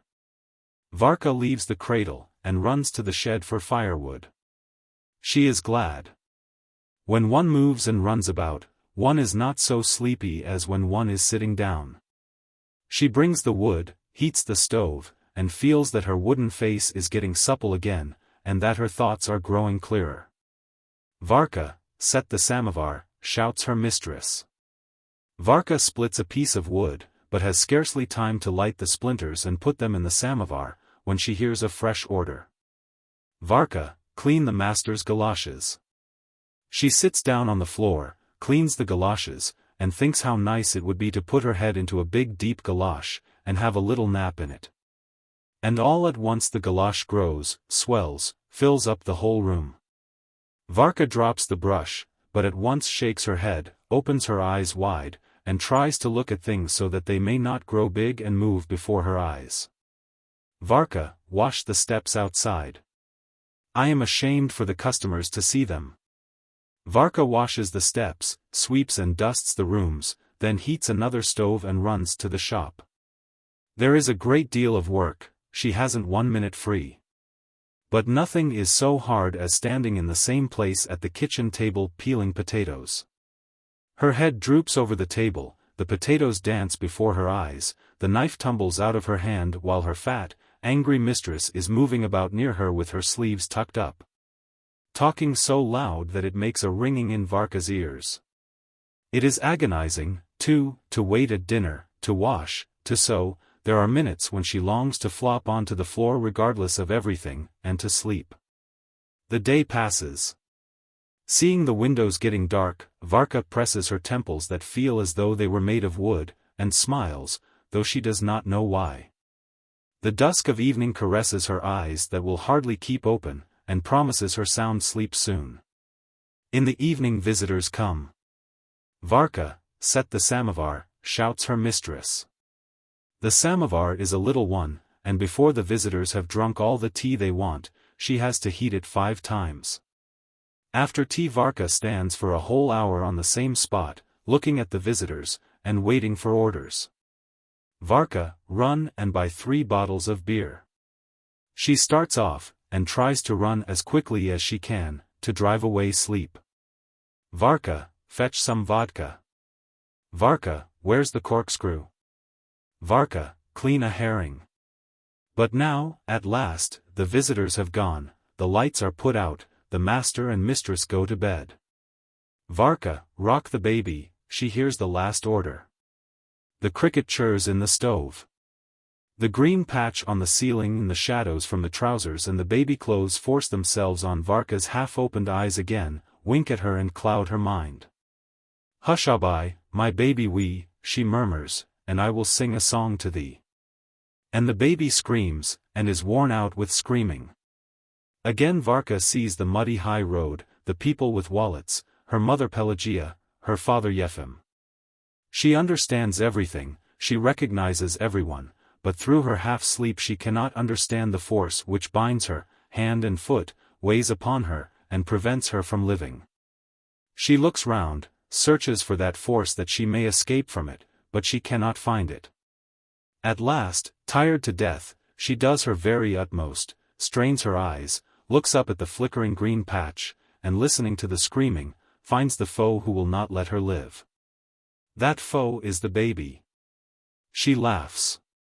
It seems strange to her that she has failed to grasp such a simple thing before. The green patch, the shadows, and the cricket seem to laugh and wonder too. The hallucination takes possession of Varka. She gets up from her stool, and with a broad smile on her face and wide unblinking eyes, she walks up and down the room. She feels pleased and tickled at the thought that she will be rid directly of the baby that binds her hand and foot. Kill the baby and then sleep, sleep, sleep. Laughing and winking and shaking her fingers at the green patch, Varka steals up to the cradle and bends over the baby. When she has strangled him, she quickly lies down on the floor, laughs with delight that she can sleep, and in a minute is sleeping as sound as the dead. The Steppe. The Story of a Journey. Chapter 1. Early one morning in July a shabby covered chaise, one of those antediluvian chaises without springs in which no one travels in Russia nowadays, except merchants' clerks. Dealers and the less well-to-do among priests, drove out of N, the principal town of the province of Z, and rumbled noisily along the posting track. It rattled and creaked at every movement. The pail, hanging on behind, chimed in gruffly. And from these sounds alone and from the wretched rags of leather hanging loose about its peeling body one could judge of its decrepit age and readiness to drop to pieces. Two of the inhabitants of N were sitting in the chaise. They were a merchant of N, called Ivan Ivanitch Kuzmichov, a man with a shaven face wearing glasses and a straw hat, more like a government clerk than a merchant, and Father Christopher Syrisky, the priest of the Church of St. Nikolai at N, a little old man with long hair, in a grey canvas cassock, a wide-brimmed top hat and a colored embroidered girdle. The former was absorbed in thought, and kept tossing his head to shake off drowsiness. In his countenance an habitual business-like reserve was struggling with the genial expression of a man who has just said goodbye to his relatives and has had a good drink at parting. The latter gazed with moist eyes wonderingly at God's world, and his smile was so broad that it seemed to embrace even the brim of his hat. His face was red and looked frozen. Both of them, Father Christopher as well as Kuzmichov, were going to sell wool. At parting with their families they had just eaten heartily of pastry puffs and cream, and although it was so early in the morning had had a glass or two. Both were in the best of humors. Apart from the two persons described above and the coachman Deniska, who lashed the pair of frisky bay horses, there was another figure in the chaise, a boy of 9 with a sunburnt face, wet with tears. This was Yegorushka, Kuzmichov's nephew. With the sanction of his uncle and the blessing of Father Christopher, he was now on his way to go to school. His mother, Olga Ivanovna, the widow of a collegiate secretary, and Kuzmichov's sister, who was fond of educated people and refined society, had entreated her brother to take Yegorushka with him when he went to sell wool and to put him to school. And now the boy was sitting on the box beside the coachman Deniska, holding on to his elbow to keep from falling off, and dancing up and down like a kettle on the hob, with no notion where he was going or what he was going for. The rapid motion through the air blew out his red shirt like a balloon on his back and made his new hat with a peacock's feather in it, like a coachman's, keep slipping on to the back of his head. He felt himself an intensely unfortunate person, and had an inclination to cry. When the chaise drove past the prison, Yegorushka glanced at the sentinels pacing slowly by the high white walls, at the little barred windows, at the cross shining on the roof. And remembered how the week before, on the day of the Holy Mother of Kazan, he had been with his mother to the prison church for the dedication feast, and how before that, at Easter, he had gone to the prison with Deniska and Ludmila the cook, and had taken the prisoners Easter bread, eggs, cakes and roast beef. The prisoners had thanked them and made the sign of the cross, and one of them had given Yegorushka a pewter buckle of his own making. The boy gazed at the familiar places, while the hateful chaise flew by and left them all behind. After the prison he caught glimpses of black grimy foundries, followed by the snug green cemetery surrounded by a wall of cobblestones. White crosses and tombstones, nestling among green cherry trees and looking in the distance like patches of white, peeped out gaily from behind the wall. Yegorushka remembered that when the cherries were in blossom those white patches melted with the flowers into a sea of white. And that when the cherries were ripe the white tombstones and crosses were dotted with splashes of red like bloodstains. Under the cherry trees in the cemetery Yegorushka's father and granny, Zinaida Danilovna, lay sleeping day and night. When Granny had died she had been put in a long narrow coffin and 2 pennies had been put upon her eyes, which would not keep shut. Up to the time of her death she had been brisk, and used to bring soft rolls covered with poppy seeds from the market. Now she did nothing but sleep and sleep. Beyond the cemetery came the smoking brickyards. From under the long roofs of reeds that looked as though pressed flat to the ground, a thick black smoke rose in great clouds and floated lazily upwards. The sky was murky above the brickyards and the cemetery, and great shadows from the clouds of smoke crept over the fields and across the roads. Men and horses covered with red dust were moving about in the smoke near the roofs. The town ended with the brickyards and the open country began. Yegorushka looked at the town for the last time, pressed his face against Deniska's elbow, and wept bitterly. "Come, not done howling yet, crybaby," cried Kuzmichov. "You are blubbering again, little milksop. If you don't want to go, stay behind, no one is taking you by force." Never mind, Jaeger boy, never mind," Father Christopher muttered rapidly, "never mind, my boy. Call upon God. You are not going for your harm, but for your good. Learning is light, as the saying is, and ignorance is darkness. That is so, truly." "Do you want to go back?" asked Kuzmichov. Yes, answered Yegorushka, sobbing. "Well, you'd better go back then. Anyway, you are going for nothing, it's a day's journey for a spoonful of porridge." Never mind, my boy," Father Christopher went on. "Call upon God." Lomonosov set off with the fisherman in the same way, and he became a man famous all over Europe. Learning in conjunction with faith brings forth fruit pleasing to God. What are the words of the prayer? For the glory of our Maker, for the comfort of our parents, for the benefit of our church and our country. Yes, indeed. The benefit is not the same in all cases, said Kuzmichov, lighting a cheap cigar. Some will study 20 years and get no sense from it. That does happen. Learning is a benefit to some, but others only muddle their brains. My sister is a woman who does not understand. She is set upon refinement, and wants to turn Yegorka into a learned man, and she does not understand that with my business I could settle Yegorka happily for the rest of his life. I tell you this, that if everyone were to go in for being learned and refined there would be no one to sow the corn and do the trading, they would all die of hunger.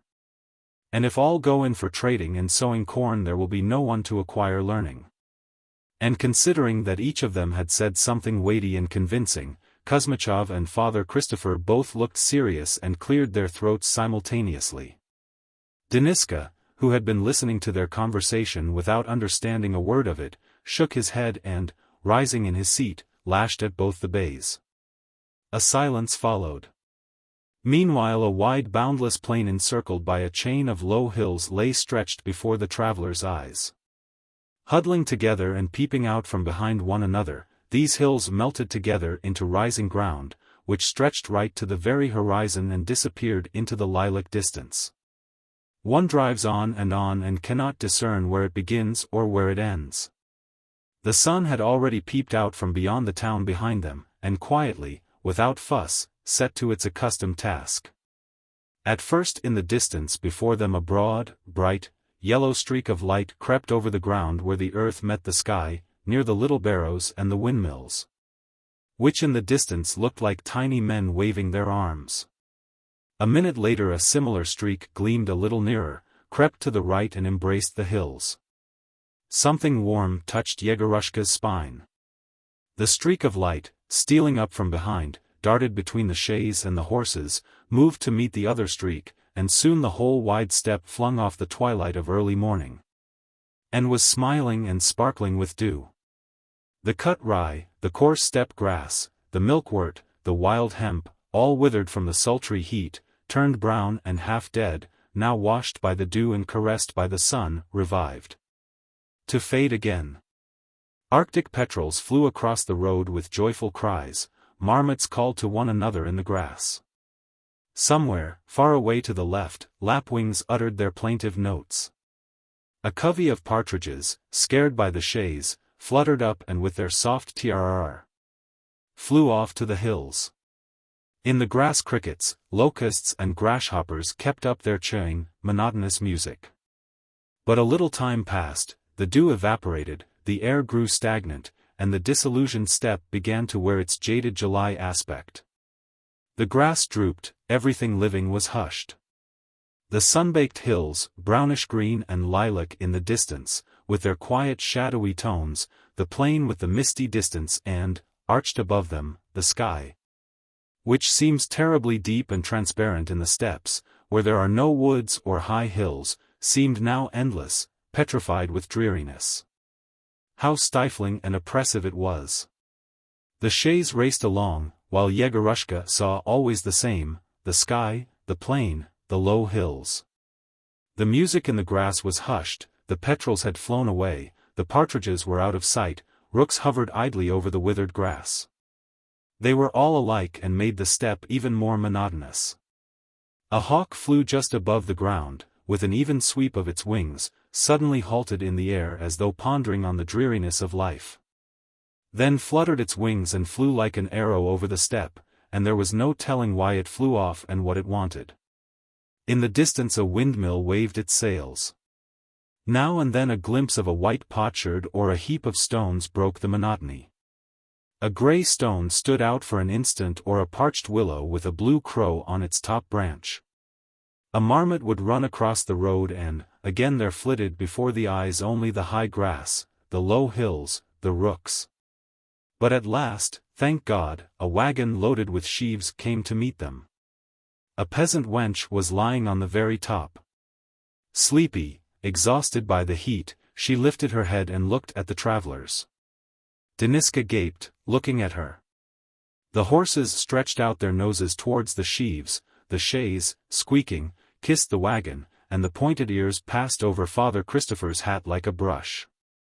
"You are driving over folks, fatty," cried Deniska.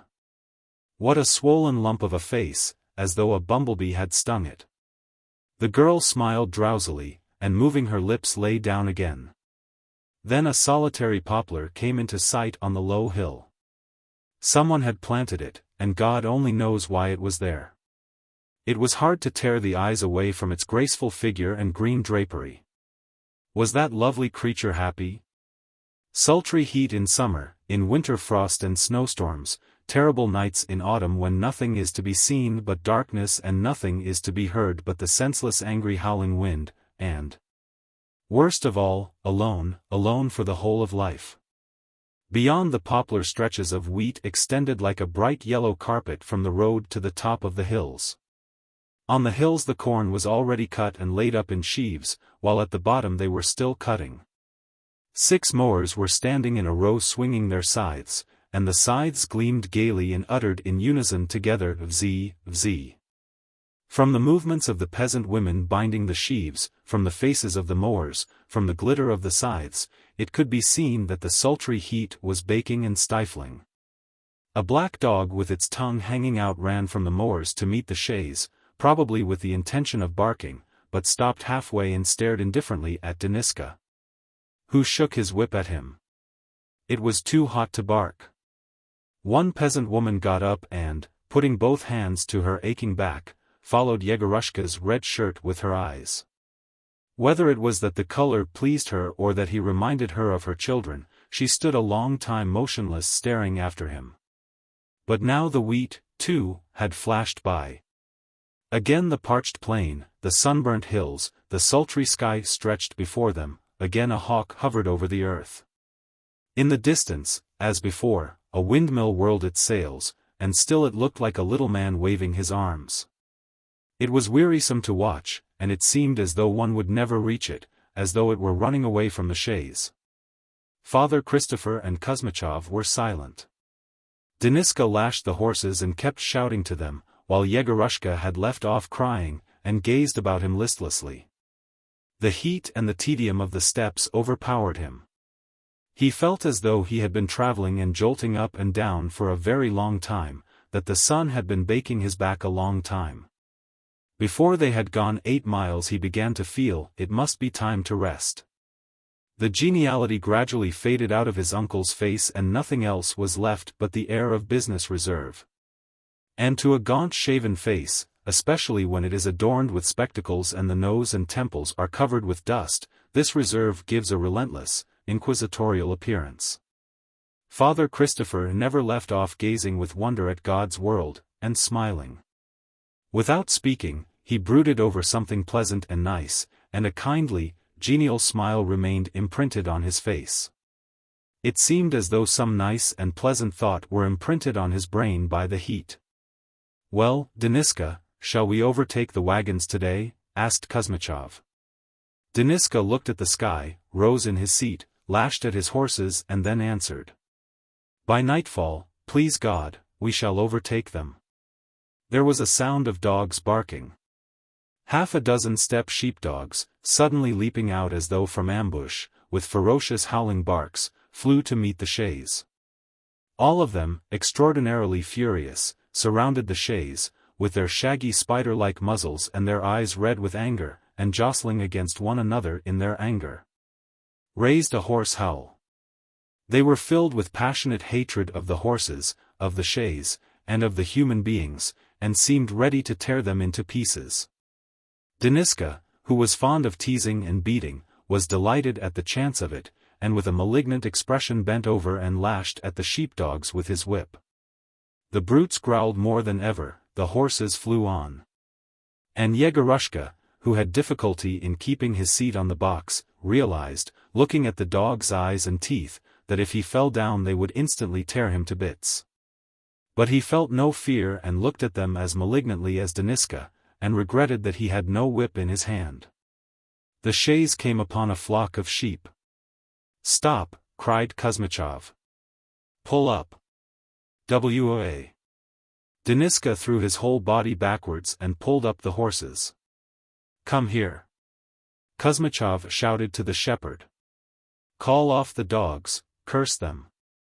The old shepherd, tattered and barefoot, wearing a fur cap, with a dirty sack round his loins and a long crook in his hand, a regular figure from the Old Testament, called off the dogs. And taking off his cap, went up to the chaise. Another similar Old Testament figure was standing motionless at the other end of the flock, staring without interest at the travelers. "Whose sheep are these?" asked Kuzmichov. "Varlamov's," the old man answered in a loud voice. "Varlamov's," repeated the shepherd standing at the other end of the flock. "Did Varlamov come this way yesterday or not?" "He did not." "His clerk came." "Drive on." The chaise rolled on and the shepherds, with their angry dogs, were left behind. Yegorushka gazed listlessly at the lilac distance in front, and it began to seem as though the windmill, waving its sails, were getting nearer. It became bigger and bigger, grew quite large, and now he could distinguish clearly its 2 sails. One sail was old and patched, the other had only lately been made of new wood and glistened in the sun. The chaise drove straight on, while the windmill, for some reason, began retreating to the left. They drove on, and the windmill kept moving away to the left, and still did not disappear. "A fine windmill Boldva has put up for his son," observed Deniska. "And how is it we don't see his farm?" "It is that way, beyond the creek." Boldva's farm, too, soon came into sight, but yet the windmill did not retreat, did not drop behind, it still watched Yegorushka with its shining sail and waved. What a sorcerer! Chapter 2. Towards midday the chaise turned off the road to the right, it went on a little way at walking pace and then stopped. Yegorushka heard a soft, very caressing gurgle, and felt a different air breathe on his face with a cool velvety touch. Through a little pipe of hemlock stuck there by some unknown benefactor, water was running in a thin trickle from a low hill, put together by nature of huge monstrous stones. It fell to the ground, and limpid, sparkling gaily in the sun, and softly murmuring as though fancying itself a great tempestuous torrent, flowed swiftly away to the left. Not far from its source the little stream spread itself out into a pool, the burning sunbeams and the parched soil greedily drank it up and sucked away its strength. But a little further on it must have mingled with another rivulet, for 100 paces away thick reeds showed green and luxuriant along its course. And 3 snipe flew up from them with a loud cry as the chaise drove by. The travelers got out to rest by the stream and feed the horses. Kuzmichov, Father Christopher and Yegorushka sat down on a mat in the narrow strip of shade cast by the chaise and the unharnessed horses. The nice pleasant thought that the heat had imprinted in Father Christopher's brain craved expression after he had had a drink of water and eaten a hard-boiled egg. He bent a friendly look upon Yegorushka, munched, and began. "I studied too, my boy. From the earliest age God instilled into me good sense and understanding, so that while I was just such a lad as you I was beyond others, a comfort to my parents and preceptors by my good sense. Before I was 15 I could speak and make verses in Latin, just as in Russian. I was the crozier-bearer to His Holiness Bishop Christopher. After Mass one day, as I remember it was the patron saint's day of His Majesty Tsar Alexander Pavlovich of blessed memory, he unrobed at the altar, looked kindly at me and asked, 'Pure bone, quam appellaris?' And I answered, 'Christophorus sum,' and he said, 'Ergo canominati sumus,' that is, that we were namesakes. Then he asked in Latin, 'Whose son are you?' To which I answered, also in Latin, that I was the son of Deacon Syrisky of the village of Lebedinsko. Seeing my readiness and the clearness of my answers, His Holiness blessed me and said, 'Write to your father that I will not forget him, and that I will keep you in view.' The holy priests and fathers who were standing round the altar, hearing our discussion in Latin, were not a little surprised, and everyone expressed his pleasure in praise of me. Before I had mustaches, my boy, I could read Latin, Greek, and French. I knew philosophy, mathematics, secular history, and all the sciences. The Lord gave me a marvelous memory. Sometimes, if I read a thing once or twice, I knew it by heart. My preceptors and patrons were amazed, and so they expected I should make a learned man, a luminary of the church. I did think of going to Kiev to continue my studies, but my parents did not approve. 'You'll be studying all your life,' said my father, 'when shall we see you finished?' Hearing such words, I gave up study and took a post. Of course, I did not become a learned man, but then I did not disobey my parents. I was a comfort to them in their old age and gave them a creditable funeral. Obedience is more than fasting and prayer. 'I suppose you have forgotten all your learning,' observed Kuzmichov. 'I should think so. Thank God, I have reached my 80th year. Something of philosophy and rhetoric I do remember, but languages and mathematics I have quite forgotten.' Father Christopher screwed up his eyes, thought a minute and said in an undertone, 'What is a substance?' 'A creature is a self-existing object, not requiring anything else for its completion.' He shook his head and laughed with feeling. 'Spiritual nourishment,' he said. 'Of a truth matter nourishes the flesh and spiritual nourishment the soul.' 'Learning is all very well,' sighed Kuzmichov, but if we don't overtake Varlamov, learning won't do much for us. A man isn't a needle, we shall find him.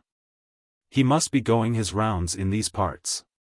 Among the sedge were flying the 3 snipe they had seen before, and in their plaintive cries there was a note of alarm and vexation at having been driven away from the stream. The horses were steadily munching and snorting. Deniska walked about by them and, trying to appear indifferent to the cucumbers, pies, and eggs that the gentry were eating, he concentrated himself on the gadflies and horseflies that were fastening upon the horses' backs and bellies. He squashed his victims apathetically, emitting a peculiar, fiendishly triumphant, guttural sound. And when he missed them cleared his throat with an air of vexation and looked after every lucky one that escaped death. "Deniska, where are you?" "Come and eat," said Kuzmichov, heaving a deep sigh, a sign that he had had enough. Deniska diffidently approached the mat and picked out 5 thick and yellow cucumbers. He did not venture to take the smaller and fresher ones. Took 2 hard-boiled eggs that looked dark and were cracked, then irresolutely, as though afraid he might get a blow on his outstretched hand, touched a pie with his finger. Take them," Kuzmichov urged him on. Deniska took the pies resolutely, and, moving some distance away, sat down on the grass with his back to the chaise. At once there was such a sound of loud munching that even the horses turned round to look suspiciously at Deniska. After his meal Kuzmichov took a sack containing something out of the chaise and said to Yegorushka, "I am going to sleep, and you mind that no one takes the sack from under my head." Father Christopher took off his cassock, his girdle, and his full coat, and Yegorushka, looking at him, was dumb with astonishment. He had never imagined that priests wore trousers, and Father Christopher had on real canvas trousers thrust into high boots, and a short striped jacket. Looking at him, Yegorushka thought that in this costume, so unsuitable to his dignified position, he looked with his long hair and beard very much like Robinson Crusoe. After taking off their outer garments Kuzmichov and Father Christopher lay down in the shade under the chaise, facing one another, and closed their eyes. Deniska, who had finished munching, stretched himself out on his back and also closed his eyes. "You look out that no one takes away the horses," he said to Yegorushka, and at once fell asleep. Stillness reigned. There was no sound except the munching and snorting of the horses and the snoring of the sleepers. Somewhere far away a lapwing wailed, and from time to time there sounded the shrill cries of the 3 snipe who had flown up to see whether their uninvited visitors had gone away. The rivulet babbled, lisping softly, but all these sounds did not break the stillness, did not stir the stagnation, but, on the contrary, lulled all nature to slumber. Yegorushka, gasping with the heat, which was particularly oppressive after a meal, ran to the sedge and from there surveyed the country. He saw exactly the same as he had in the morning, the plain, the low hills, the sky, the lilac distance, only the hills stood nearer.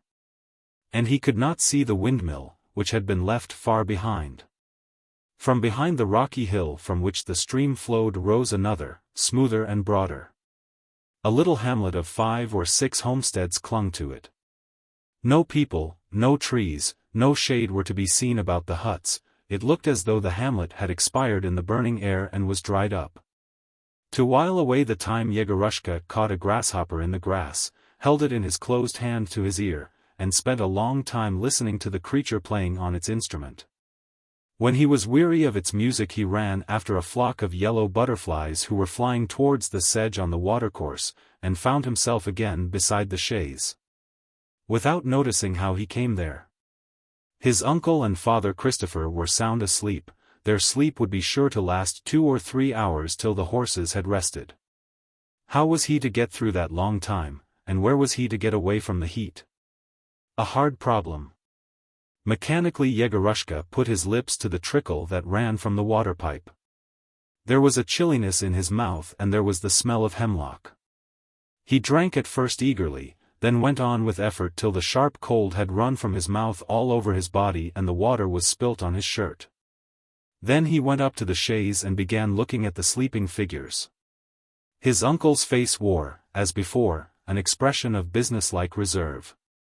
Fanatically devoted to his work, Kuzmichov always, even in his sleep and at church when they were singing, like the cherubim, thought about his business and could never forget it for a moment. And now he was probably dreaming about bales of wool, wagons, prices, Varlamov. Father Christopher, now, a soft, frivolous and absurd person, had never all his life been conscious of anything which could, like a boa constrictor, coil about his soul and hold it tight. In all the numerous enterprises he had undertaken in his day, what attracted him was not so much the business itself, but the bustle and the contact with other people involved in every undertaking. Thus, in the present expedition, he was not so much interested in wool, in Varlamov, and in prices, as in the long journey, the conversations on the way, the sleeping under a chaise, and the meals at odd times. And now, judging from his face, he must have been dreaming of Bishop Christopher, of the Latin discussion, of his wife, of puffs and cream and all sorts of things that Kuzmichov could not possibly dream of. While Yegorushka was watching their sleeping faces, he suddenly heard a soft singing. Somewhere at a distance a woman was singing, and it was difficult to tell where and in what direction. The song was subdued, dreary and melancholy, like a dirge, and hardly audible, and seemed to come first from the right, then from the left, then from above, and then from underground. As though an unseen spirit were hovering over the steppe and singing. Yegorushka looked about him, and could not make out where the strange song came from. Then as he listened he began to fancy that the grass was singing. In its song, withered and half dead, it was without words, but plaintively and passionately, urging that it was not to blame, that the sun was burning it for no fault of its own. It urged that it ardently longed to live, that it was young and might have been beautiful but for the heat and the drought. It was guiltless, but yet it prayed forgiveness and protested that it was in anguish, sad and sorry for itself. Yegorushka listened for a little, and it began to seem as though this dreary, mournful song made the air hotter, more suffocating and more stagnant. To drown the singing he ran to the sedge, humming to himself and trying to make a noise with his feet.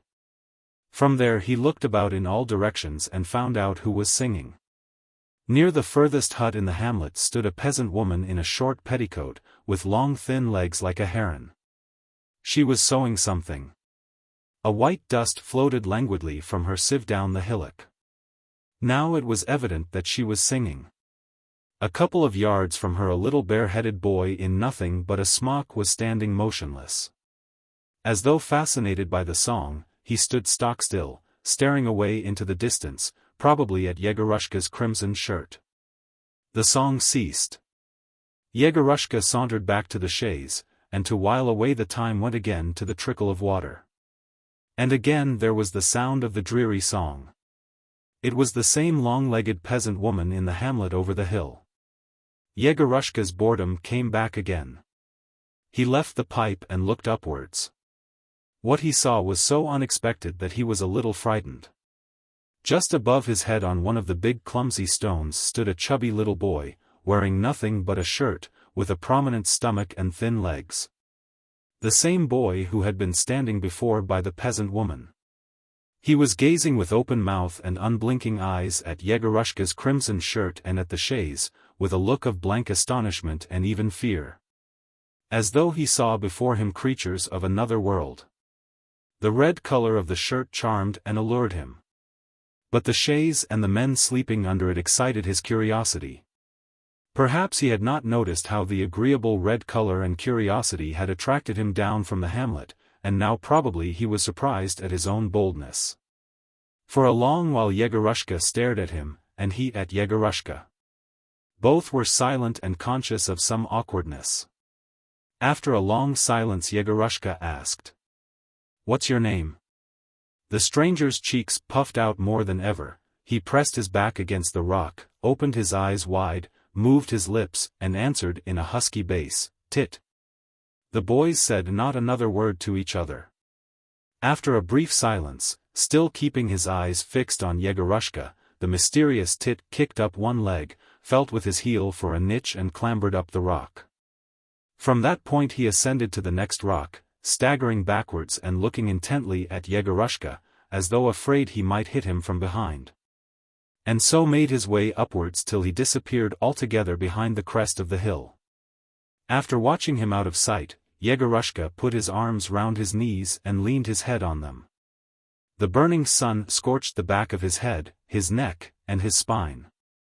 The melancholy song died away, then floated again on the stagnant stifling air. The rivulet gurgled monotonously, the horses munched, and time dragged on endlessly, as though it, too, were stagnant and had come to a standstill.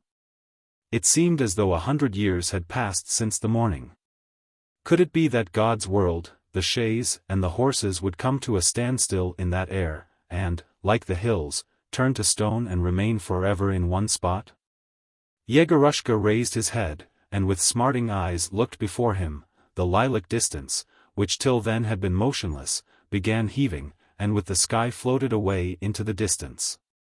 It drew after it the brown grass, the sedge, and with extraordinary swiftness Yegorushka floated after the flying distance.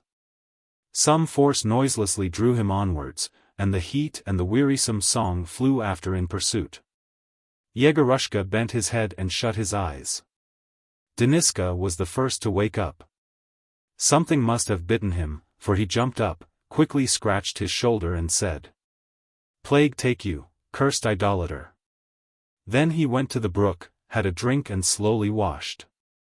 His splashing and puffing roused Yegorushka from his lethargy. The boy looked at his wet face with drops of water and big freckles which made it look like marble, and asked, "Shall we soon be going?" Deniska looked at the height of the sun and answered, "I expect so." He dried himself with the tail of his shirt and, making a very serious face, hopped on one leg. "I say, which of us will get to the sedge first?" he said. Yegorushka was exhausted by the heat and drowsiness, but he raced off after him all the same.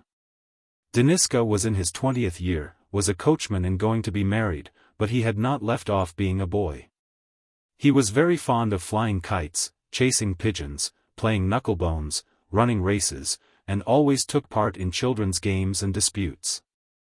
No sooner had his master turned his back or gone to sleep than Deniska would begin doing something such as hopping on one leg or throwing stones. It was hard for any grown-up person, seeing the genuine enthusiasm with which he frolicked about in the society of children, to resist saying, "What a baby!" Children, on the other hand, saw nothing strange in the invasion of their domain by the big coachman. Let him play, they thought, as long as he doesn't fight. In the same way little dogs see nothing strange in it when a simple-hearted big dog joins their company uninvited and begins playing with them. Deniska outstripped Yegorushka, and was evidently very much pleased at having done so. He winked at him, and to show that he could hop on one leg any distance, suggested to Yegorushka that he should hop with him along the road and from there, without resting, back to the chaise. Yegorushka declined this suggestion, for he was very much out of breath and exhausted. All at once Deniska looked very grave, as he did not look even when Kuzmichov gave him a scolding or threatened him with a stick. Listening intently, he dropped quietly on one knee and an expression of sternness and alarm came into his face, such as one sees in people who hear heretical talk. He fixed his eyes on one spot, raised his hand curved into a hollow, and suddenly fell on his stomach on the ground and slapped the hollow of his hand down upon the grass. "Caught!" He wheezed triumphantly, and, getting up, lifted a big grasshopper to Yegorushka's eyes. The two boys stroked the grasshopper's broad green back with their fingers and touched his antenna, supposing that this would please the creature. Then Deniska caught a fat fly that had been sucking blood and offered it to the grasshopper. The latter moved his huge jaws, that were like the visor of a helmet, with the utmost unconcern, as though he had been long acquainted with Deniska, and bit off the fly's stomach. They let him go. With a flash of the pink lining of his wings, he flew down into the grass and at once began his chewing notes again. They let the fly go, too. It preened its wings, and without its stomach flew off to the horses. A loud sigh was heard from under the chaise. It was Kuzmichov waking up. He quickly raised his head, looked uneasily into the distance, and from that look, which passed by Yegorushka and Deniska without sympathy or interest, It could be seen that his thought on awaking was of the wool and of Varlamov. "Father Christopher, get up, it is time to start," he said anxiously. "Wake up, we've slept too long as it is. Deniska, put the horses in." Father Christopher woke up with the same smile with which he had fallen asleep. His face looked creased and wrinkled from sleep, and seemed only half the size. After washing and dressing, he proceeded without haste to take out of his pocket a little greasy psalter. And standing with his face towards the east, began in a whisper repeating the psalms of the day and crossing himself. "Father Christopher," said Kuzmichov reproachfully, "it's time to start. The horses are ready, and here are you, upon my word." In a minute, muttered Father Christopher. "I must read the psalms. I haven't read them today. The psalms can wait. Ivan Ivanitch, that is my rule every day. I can't. God will overlook it." For a full quarter of an hour Father Christopher stood facing the east and moving his lips, while Kuzmichov looked at him almost with hatred and impatiently shrugged his shoulders. He was particularly irritated when, after every "Hallelujah," Father Christopher drew a long breath, rapidly crossed himself and repeated 3 times, intentionally raising his voice so that the others might cross themselves, "Hallelujah, Hallelujah, Hallelujah. Glory be to thee, O Lord." At last he smiled, looked upwards at the sky, and, putting the psalter in his pocket, said, "Finis." A minute later the chaise had started on the road. As though it were going backwards and not forwards, the travellers saw the same scene as they had before midday. The low hills were still plunged in the lilac distance, and no end could be seen to them. There were glimpses of high grass and heaps of stones. Strips of stubble land passed by them and still the same rooks, the same hawk, moving its wings with slow dignity, moved over the steppe. The air was more sultry than ever. From the sultry heat and the stillness submissive nature was spellbound into silence. No wind, no fresh cheering sound, no cloud. But at last, when the sun was beginning to sink into the west, the steppe, the hills, and the air could bear the oppression no longer, and, driven out of all patience, exhausted, tried to fling off the yoke. A fleecy ashen-gray cloud unexpectedly appeared behind the hills. It exchanged glances with the steppe, as though to say, "Here I am," and frowned. Suddenly something burst in the stagnant air. There was a violent squall of wind which whirled round and round, roaring and whistling over the steppe.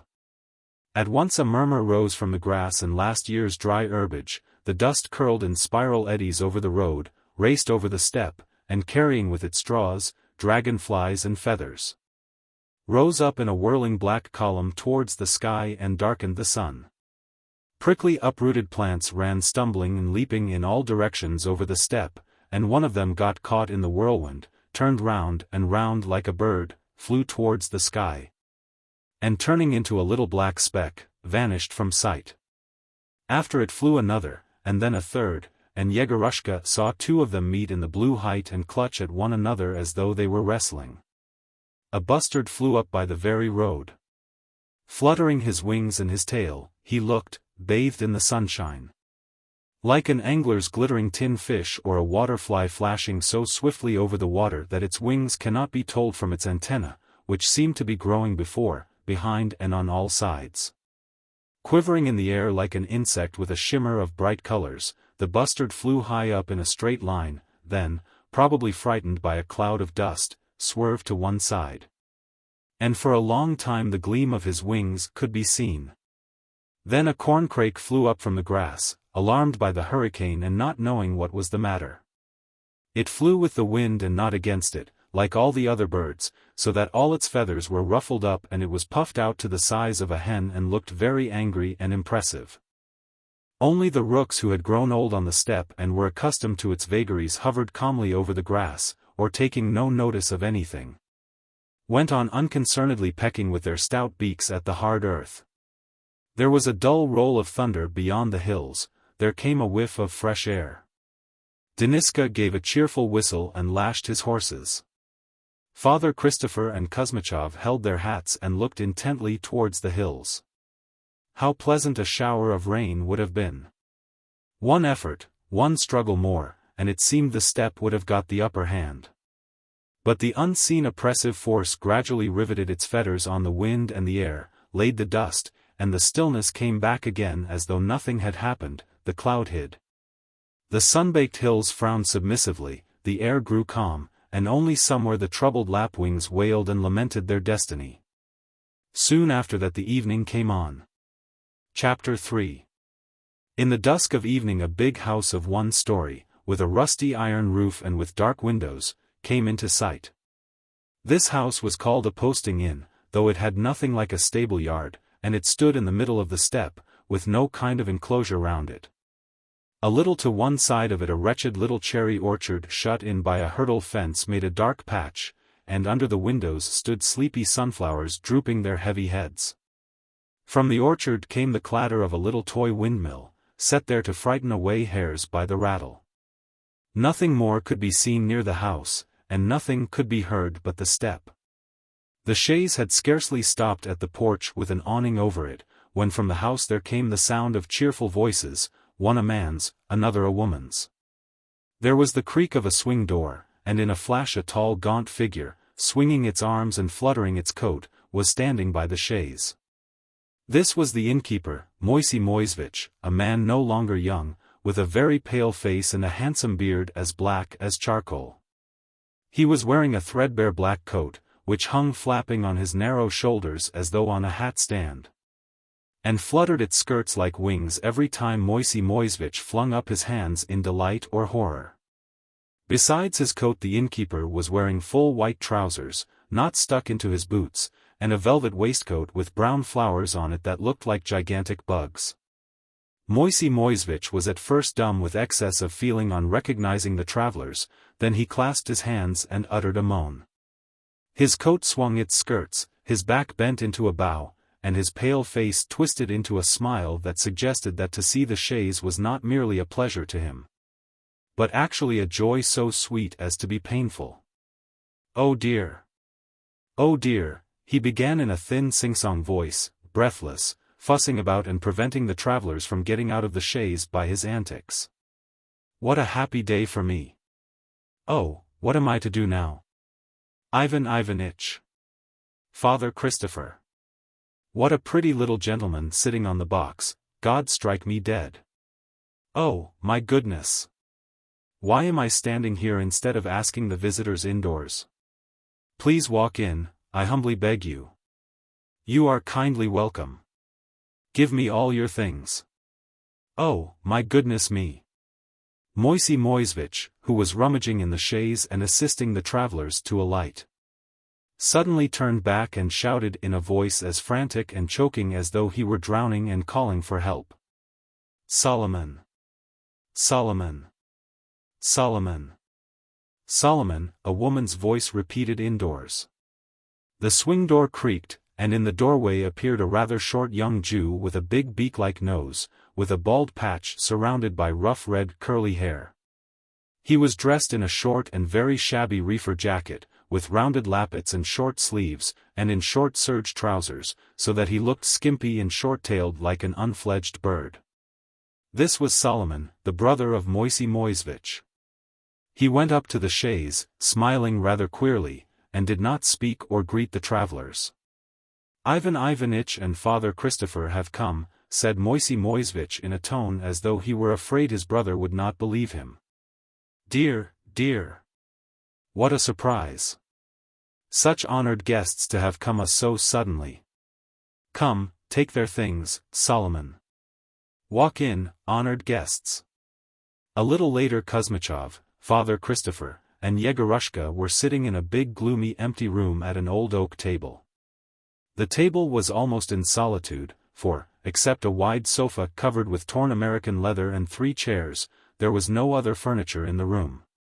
And, indeed, not everybody would have given the chairs that name. They were a pitiful semblance of furniture, covered with American leather that had seen its best days, and with backs bent backwards at an unnaturally acute angle, so that they looked like children's sledges. It was hard to imagine what had been the unknown carpenter's object in bending the chair backs so mercilessly, and one was tempted to imagine that it was not the carpenter's fault. But that some athletic visitor had bent the chairs like this as a feat, then had tried to bend them back again and had made them worse. The room looked gloomy, the walls were grey, the ceilings and the cornices were grimy. On the floor were chinks and yawning holes that were hard to account for. One might have fancied they were made by the heel of the same athlete. And it seemed as though the room would still have been dark if a dozen lamps had hung in it. There was nothing approaching an ornament on the walls or the windows. On one wall, however, there hung a list of regulations of some sort under a two-headed eagle in a grey wooden frame, and on another wall in the same sort of frame an engraving with the inscription, "The Indifference of Man." What it was to which men were indifferent it was impossible to make out, as the engraving was very dingy with age and was extensively flyblown. There was a smell of something decayed and sour in the room. As he led the visitors into the room, Moisey Moisevich went on wriggling, gesticulating, shrugging and uttering joyful exclamations. He considered these antics necessary in order to seem polite and agreeable. "When did our wagons go by?" Kuzmichov asked. "One party went by early this morning, and the other, Ivan Ivanitch, put up here for dinner and went on towards evening." "Ah. Has Varlamov been by or not?" "No, Ivan Ivanitch. His clerk, Grigory Yegoritch, went by yesterday morning and said that he had to be today at the Molokans' farm." "Good.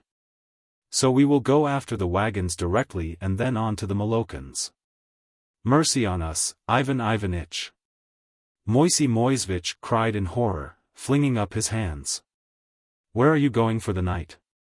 "You will have a nice little supper and stay the night, and tomorrow morning, please God, you can go on and overtake anyone you like."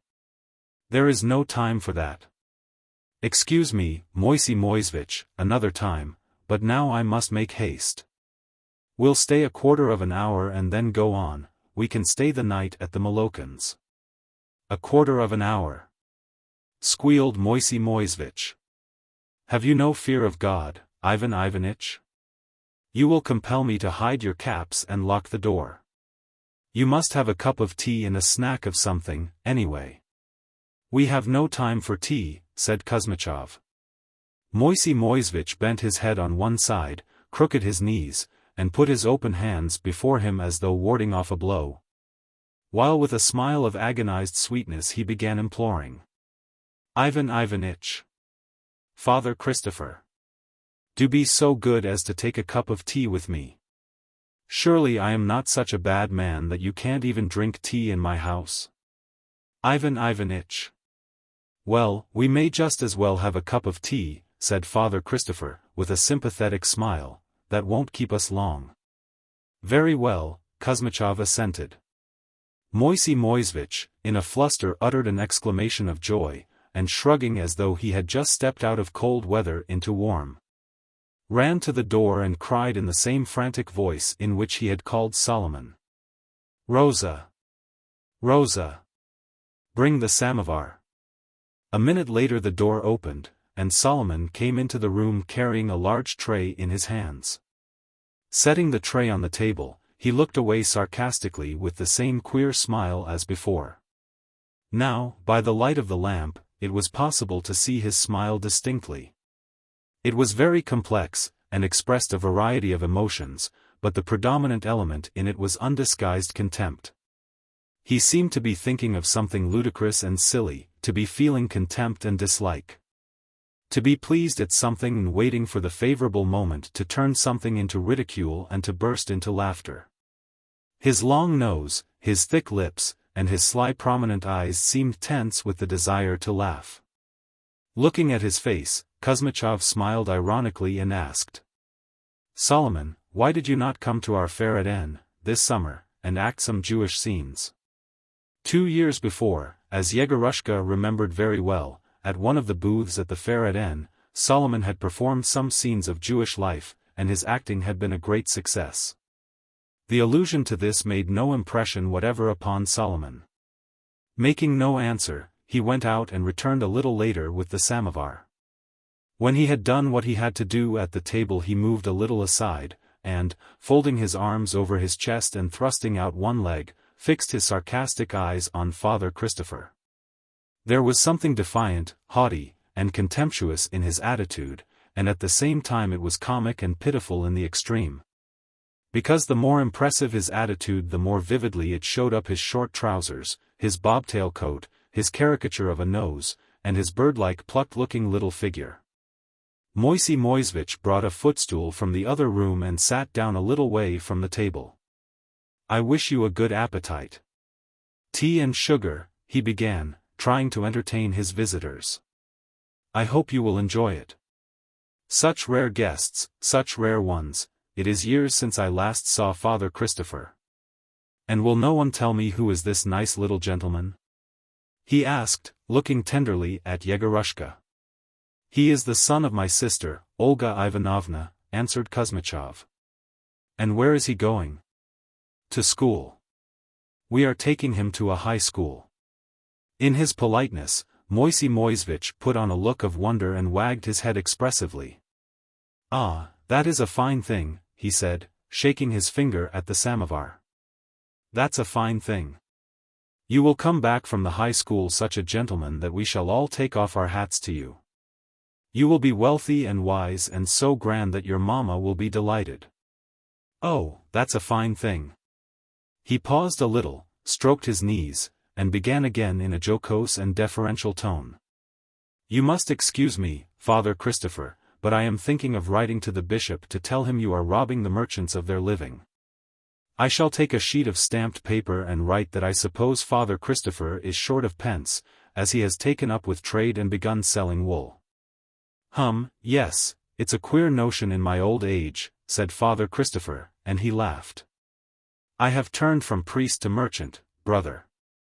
I ought to be at home now saying my prayers, instead of galloping about the country like a pharaoh in his chariot. Vanity. But it will mean a lot of pence. Oh, I dare say. More kicks than halfpence, and serve me right. The wool's not mine, but my son-in-law Mikhail's. Why doesn't he go himself? Why, because his mother's milk is scarcely dry upon his lips. He can buy wool all right, but when it comes to selling, he has no sense. He is young yet. He has wasted all his money. He wanted to grow rich and cut a dash, but he tried here and there, and no one would give him his price. And so the lad went on like that for a year, and then he came to me and said, 'Daddy, you sell the wool for me, be kind and do it. I am no good at the business.' And that is true enough. As soon as there is anything wrong, then it's Daddy, but till then they could get on without their dad. When he was buying he did not consult me, but now when he is in difficulties it's Daddy's turn. And what does his dad know about it? If it were not for Ivan Ivanitch, his dad could do nothing. I have a lot of worry with them." "Yes, one has a lot of worry with one's children, I can tell you that," sighed Moisey Moisevich. "I have 6 of my own. One needs schooling, another needs doctoring, and a third needs nursing, and when they grow up they are more trouble still. It is not only nowadays, it was the same in Holy Scripture. When Jacob had little children he wept, and when they grew up he wept still more bitterly." Yes, Father Christopher assented pensively, looking at his glass. "I have no cause myself to rail against the Lord. I have lived to the end of my days as any man might be thankful to live. I have married my daughters to good men, my sons I have set up in life, and now I am free, I have done my work and can go where I like. I live in peace with my wife. I eat and drink and sleep and rejoice in my grandchildren, and say my prayers and want nothing more. I live on the fat of the land, and don't need to curry favor with anyone. I have never had any trouble from childhood, and now suppose the Tsar were to ask me, 'What do you need? What would you like?' Why, I don't need anything. I have everything I want and everything to be thankful for. In the whole town there is no happier man than I am. My only trouble is I have so many sins, but there, only God is without sin. That's right, isn't it? No doubt it is.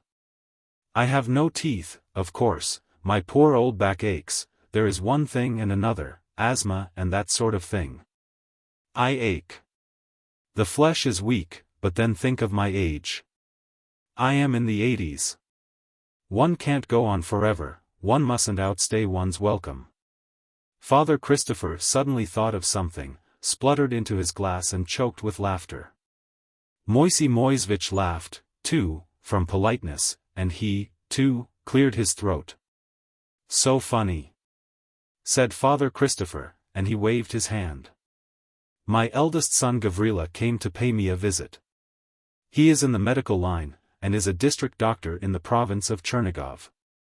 Very well, I said to him, here I have asthma and one thing and another. You are a doctor, cure your father. He undressed me on the spot, tapped me, listened, and all sorts of tricks, kneaded my stomach, and then he said, Dad, you ought to be treated with compressed air. Father Christopher laughed convulsively, till the tears came into his eyes, and got up. And I said to him, God bless your compressed air. He brought out through his laughter, waving both hands. God bless your compressed air. Moisey Moisevich got up, too, and with his hands on his stomach, went off into shrill laughter like the yap of a lapdog. God bless the compressed air, repeated Father Christopher, laughing. Moisey Moisevich laughed 2 notes higher and so violently that he could hardly stand on his feet. Oh dear, he moaned through his laughter. Let me get my breath. You'll be the death of me. He laughed and talked, though at the same time he was casting timorous and suspicious looks at Solomon. The latter was standing in the same attitude and still smiling. To judge from his eyes and his smile, his contempt and hatred were genuine. But that was so out of keeping with his plucked-looking figure that it seemed to Yegorushka as though he were putting on his defiant attitude and biting sarcastic smile to play the fool for the entertainment of their honored guests. After drinking 6 glasses of tea in silence, Kuzmichov cleared a space before him on the table, took his bag, the one which he kept under his head when he slept under the chaise, untied the string and shook it. Rolls of paper notes were scattered out of the bag on the table. While we have the time, Father Christopher, let us reckon up, said Kuzmichov. Moisey Moisevich was embarrassed at the sight of the money. He got up, and, as a man of delicate feeling unwilling to pry into other people's secrets, he went out of the room on tiptoe, swaying his arms. Solomon remained where he was. How many are there in the rolls of rubles? Father Christopher began. The ruble notes are done up in 50s, the 3-ruble notes in 90s, the 25 and 100 rubles in thousands. You count out 7,800 for Varlamov, and I will count out for Guzevich. And mind you don't make a mistake. Yegorushka had never in his life seen so much money as was lying on the table before him. There must have been a great deal of money, for the roll of 7,800, which Father Christopher put aside for Varlamov, seemed very small compared with the whole heap. At any other time such a mass of money would have impressed Yegorushka, and would have moved him to reflect how many cracknels, buns, and poppy cakes could be bought for that money. Now he looked at it listlessly, only conscious of the disgusting smell of kerosene and rotten apples that came from the heap of notes. He was exhausted by the jolting ride in the chaise, tired out and sleepy. His head was heavy, his eyes would hardly keep open and his thoughts were tangled like threads. If it had been possible he would have been relieved to lay his head on the table, so as not to see the lamp and the fingers moving over the heaps of notes. And to have let his tired sleepy thoughts go still more at random. When he tried to keep awake, the light of the lamp, the cups and the fingers grew double, the samovar heaved and the smell of rotten apples seemed even more acrid and disgusting. Ah, money, money, sighed Father Christopher, smiling. You bring trouble. Now I expect my Mihailo is asleep and dreaming that I am going to bring him a heap of money like this. Your Mihailo Timofeyevich is a man who doesn't understand business, said Kuzmichov in an undertone. He undertakes what isn't his work, but you understand and can judge. You had better hand over your wool to me, as I have said already, and I would give you 1/2 ruble above my own price. yes, I would, simply out of regard for you. No, Ivan Ivanitch. Father Christopher sighed. I thank you for your kindness. Of course, if it were for me to decide, I shouldn't think twice about it, but as it is, the wool is not mine, as you know. Moisey Moisevich came in on tiptoe. Trying from delicacy not to look at the heaps of money, he stole up to Yegorushka and pulled at his shirt from behind. Come along, little gentleman, he said in an undertone, come and see the little bear I can show you. Such a queer, cross little bear. Ooh oh oh.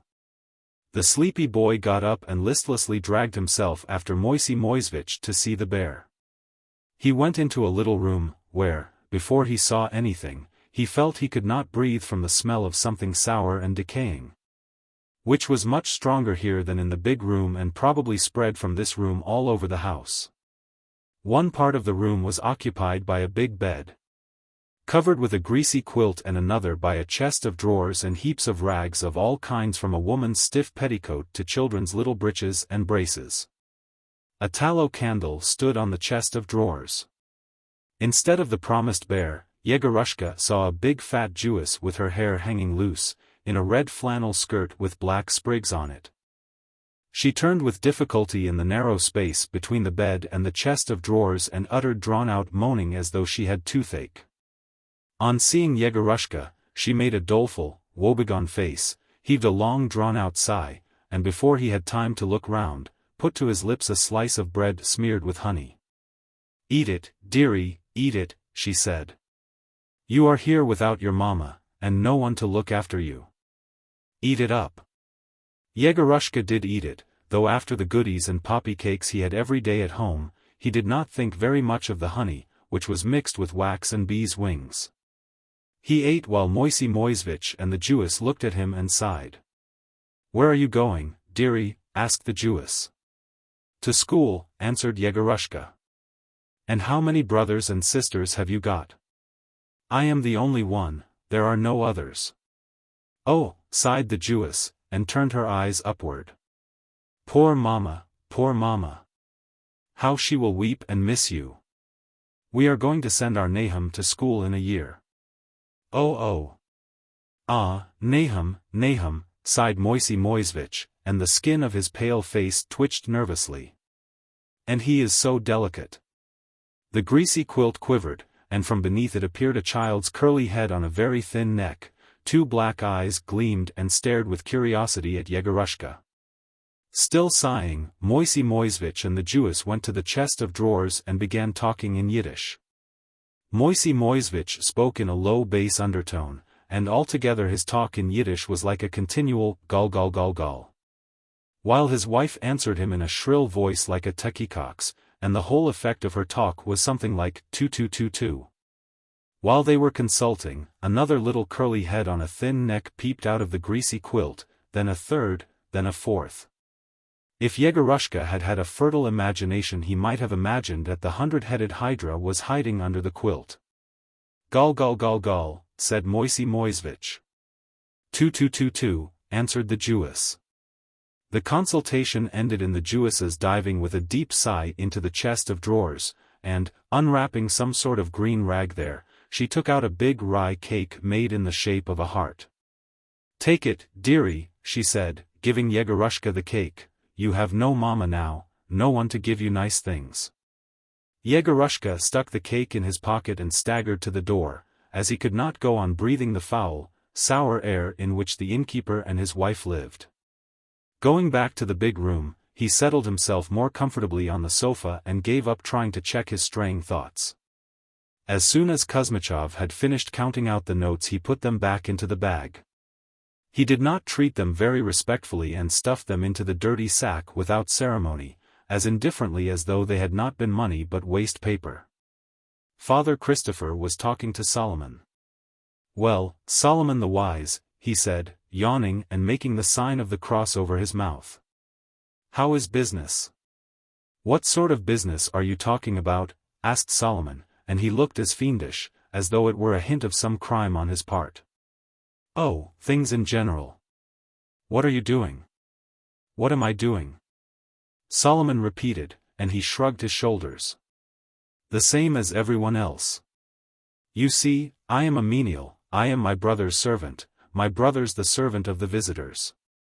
The visitors are Varlamov's servants, and if I had 10 millions, Varlamov would be my servant. Why would he be your servant? Why, because there isn't a gentleman or millionaire who isn't ready to lick the hand of a scabby Jew for the sake of making a kopeck. Now, I am a scabby Jew and a beggar. Everybody looks at me as though I were a dog, but if I had money Varlamov would play the fool before me just as Moisey does before you. Father Christopher and Kuzmichov looked at each other. Neither of them understood Solomon. Kuzmichov looked at him sternly and dryly, and asked, "How can you compare yourself with Varlamov, you blockhead?" "I am not such a fool as to put myself on a level with Varlamov," answered Solomon, looking sarcastically at the speaker. "Though Varlamov is a Russian, he is at heart a scabby Jew. Money and gain are all he lives for, but I threw my money in the stove. I don't want money, or land, or sheep, and there is no need for people to be afraid of me and to take off their hats when I pass. So I am wiser than your Varlamov and more like a man." A little later Yegorushka, half asleep, heard Solomon in a hoarse hollow voice choked with hatred, in hurried stuttering phrases, talking about the Jews. At first he talked correctly in Russian, then he fell into the tone of a Jewish recitation, and began speaking as he had done at the fair with an exaggerated Jewish accent. "Stop!" Father Christopher said to him. "If you don't like your religion you had better change it, but to laugh at it is a sin, it is only the lowest of the low who will make fun of his religion." "You don't understand," Solomon cut him short rudely. "I am talking of one thing and you are talking of something else." "One can see you are a foolish fellow," sighed Father Christopher. "I admonish you to the best of my ability, and you are angry. I speak to you like an old man quietly, and you answer like a turkey-cock, blah, blah, blah. You really are a queer fellow." Moisey Moisevich came in. He looked anxiously at Solomon and at his visitors, and again the skin on his face quivered nervously. Yegorushka shook his head and looked about him. He caught a passing glimpse of Solomon's face at the very moment when it was turned 3/4 towards him and when the shadow of his long nose divided his left cheek in half. The contemptuous smile mingled with that shadow. The gleaming sarcastic eyes, the haughty expression, and the whole plucked-looking little figure, dancing and doubling itself before Yegorushka's eyes, made him now not like a buffoon, but like something one sometimes dreams of, like an evil spirit. "What a ferocious fellow you've got here, Moisey Moisevich." "God bless him," said Father Christopher with a smile. "You ought to find him a place or a wife or something. There's no knowing what to make of him." Kuzmichov frowned angrily. Moisey Moisevich looked uneasily and inquiringly at his brother and the visitors again. "Solomon, go away," he said shortly. "Go away," and he added something in Yiddish. Solomon gave an abrupt laugh and went out. "What was it?" Moisey Moisevich asked Father Christopher anxiously. "He forgets himself," answered Kuzmichov. "He's rude and thinks too much of himself." "I knew it," Moisey Moisevich cried in horror, clasping his hands. "Oh dear, oh dear," he muttered in a low voice. "Be so kind as to excuse it, and don't be angry. He is such a queer fellow, such a queer fellow. Oh dear, oh dear. He is my own brother, but I have never had anything but trouble from him. You know he's—" Moisey Moisevich crooked his finger by his forehead and went on. "He is not in his right mind. He's hopeless. And I don't know what I am to do with him. He cares for nobody, he respects nobody, and is afraid of nobody. You know he laughs at everybody, he says silly things, speaks familiarly to anyone. You wouldn't believe it, Varlamov came here one day and Solomon said such things to him that he gave us both a taste of his whip. But why whip me? Was it my fault? God has robbed him of his wits, so it is God's will, and how am I to blame? 10 minutes passed and Moisey Moisevich was still muttering in an undertone and sighing. He does not sleep at night, and is always thinking and thinking and thinking. And what he is thinking about God only knows. If you go to him at night he is angry and laughs. He doesn't like me either. And there is nothing he wants. When our father died he left us each 6,000 rubles. I bought myself an inn, married, and now I have children, and he burnt all his money in the stove. Such a pity, such a pity. Why burn it? If he didn't want it he could give it to me, but why burn it? Suddenly the swing door creaked and the floor shook under footsteps. Yegorushka felt a draft of cold air, and it seemed to him as though some big black bird had passed by him and had fluttered its wings close in his face. He opened his eyes. His uncle was standing by the sofa with his sack in his hands ready for departure. Father Christopher, holding his broad-brimmed top hat, was bowing to someone and smiling, not his usual soft kindly smile, but a respectful forced smile which did not suit his face at all, while Moisey Moisevich looked as though his body had been broken into 3 parts. And he were balancing and doing his utmost not to drop to pieces. Only Solomon stood in the corner with his arms folded, as though nothing had happened, and smiled contemptuously as before. Your Excellency must excuse us for not being tidy, moaned Moisey Moisevich with the agonizingly sweet smile, taking no more notice of Kuzmichov or Father Christopher, but swaying his whole person so as to avoid dropping to pieces. We are plain folks, Your Excellency.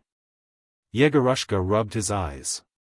In the middle of the room there really was standing an excellency, in the form of a young plump and very beautiful woman in a black dress and a straw hat. Before Yegorushka had time to examine her features the image of the solitary graceful poplar he had seen that day on the hill for some reason came into his mind. Has Varlamov been here today? A woman's voice inquired. No, Your Excellency, said Moisey Moisevich. If you see him tomorrow, ask him to come and see me for a minute. All at once, quite unexpectedly, Yegorushka saw half an inch from his eyes velvety black eyebrows, big brown eyes, delicate feminine cheeks with dimples, from which smiles seemed radiating all over the face like sunbeams. There was a glorious scent. What a pretty boy, said the lady. Whose boy is it? Kazimir Mihailovich, look what a charming fellow. Good heavens, he is asleep. And the lady kissed Yegorushka warmly on both cheeks, and he smiled and, thinking he was asleep, shut his eyes. The swing door squeaked, and there was the sound of hurried footsteps, coming in and going out. Yegorushka, Yegorushka, he heard 2 bass voices whisper. Get up, it is time to start. Somebody, it seemed to be Deniska, set him on his feet and led him by the arm. On the way he half opened his eyes and once more saw the beautiful lady in the black dress who had kissed him. She was standing in the middle of the room and watched him go out, smiling at him and nodding her head in a friendly way. As he got near the door he saw a handsome, stoutly built, dark man in a bowler hat and in leather gaiters. This must have been the lady's escort. WOA, he heard from the yard. At the front door Yegorushka saw a splendid new carriage and a pair of black horses. On the box sat a groom in livery, with a long whip in his hands. No one but Solomon came to see the travelers off. His face was tense with a desire to laugh. He looked as though he were waiting impatiently for the visitors to be gone, so that he might laugh at them without restraint. The Countess Dranitsky, whispered Father Christopher, clambering into the chaise. Yes, Countess Dranitsky, repeated Kuzmichov, also in a whisper. The impression made by the arrival of the Countess was probably very great, for even Deniska spoke in a whisper, and only ventured to lash his bays and shout when the chaise had driven 1/4 of a mile away and nothing could be seen of the inn but a dim light. Chapter 4. Who was this elusive, mysterious Varlamov of whom people talked so much, whom Solomon despised, and whom even the beautiful Countess needed? Sitting on the box beside Deniska, Yegorushka, half asleep, thought about this person. He had never seen him. But he had often heard of him and pictured him in his imagination. He knew that Varlamov possessed several tens of thousands of acres of land, about 100,000 sheep, and a great deal of money. Of his manner of life and occupation Yegorushka knew nothing, except that he was always going his rounds in these parts, and he was always being looked for. At home Yegorushka had heard a great deal of the Countess Dranitsky, too. She, too, had some tens of thousands of acres, a great many sheep, a stud farm and a great deal of money, but she did not go rounds, but lived at home in a splendid house and grounds. About which Ivan Ivanitch, who had been more than once at the Countess's on business, and other acquaintances told many marvelous tales. Thus, for instance, they said that in the Countess's drawing-room, where the portraits of all the kings of Poland hung on the walls, there was a big table clock in the form of a rock. On the rock a gold horse with diamond eyes, rearing, and on the horse the figure of a rider also of gold, who brandished his sword to right and to left whenever the clock struck. They said, too, that twice a year the Countess used to give a ball, to which the gentry and officials of the whole province were invited, and to which even Varlamov used to come. All the visitors drank tea from silver samovars, ate all sorts of extraordinary things. They had strawberries and raspberries, for instance, in winter at Christmas. And danced to a band which played day and night. And how beautiful she is, thought Yegorushka, remembering her face and smile. Kuzmichov, too, was probably thinking about the Countess. For when the chaise had driven a mile and a half he said, "But doesn't that Kazimir Mihailovich plunder her right and left? The year before last when, do you remember, I bought some wool from her, he made over 3,000 from my purchase alone." "That is just what you would expect from a Pole," said Father Christopher. "And little does it trouble her. Young and foolish, as they say, her head is full of nonsense." Yegorushka, for some reason, longed to think of nothing but Varlamov and the Countess, particularly the latter.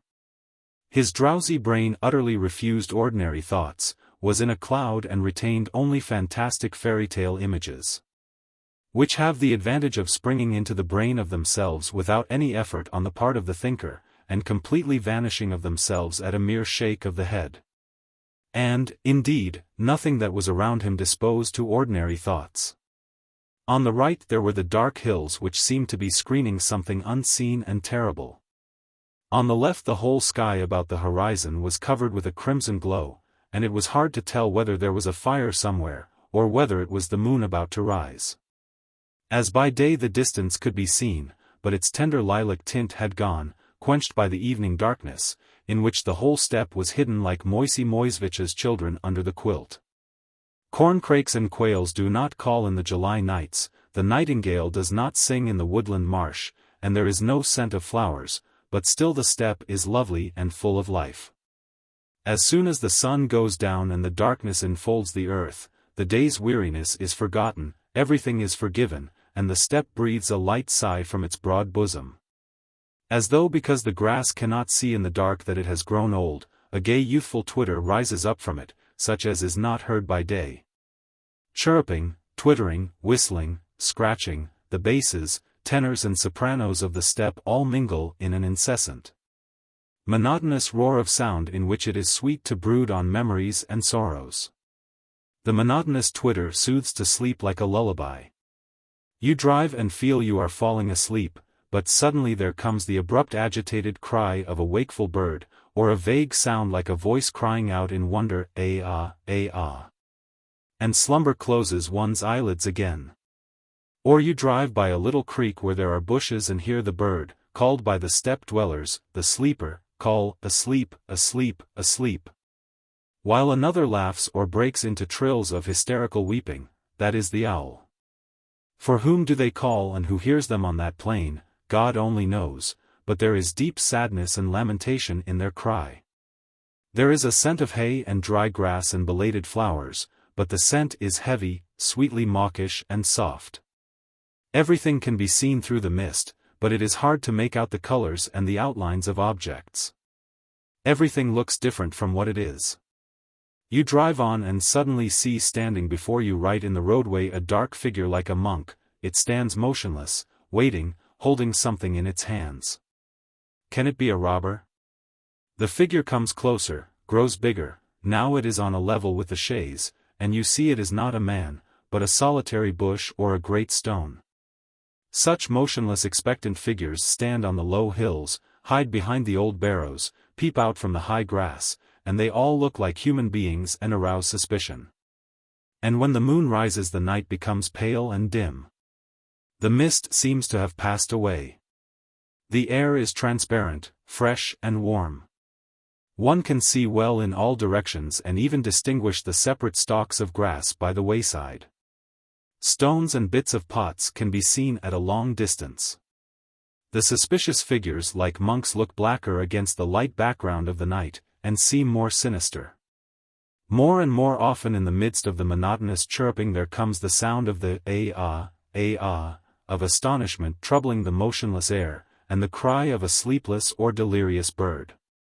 Broad shadows move across the plain like clouds across the sky, and in the inconceivable distance, if you look long and intently at it, misty monstrous shapes rise up and huddle one against another.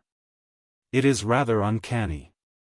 One glances at the pale green, star-spangled sky on which there is no cloudlet, no spot, and understands why the warm air is motionless, why nature is on her guard.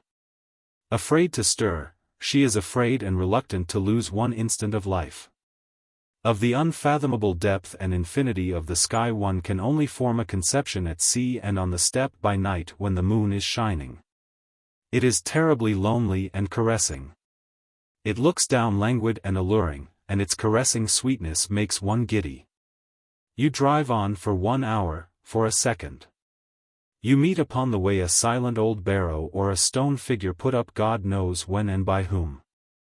A nightbird floats noiselessly over the earth, and little by little those legends of the steppes, the tales of men you have met, the stories of some old nurse from the steppe, and all the things you have managed to see and treasure in your soul, come back to your mind.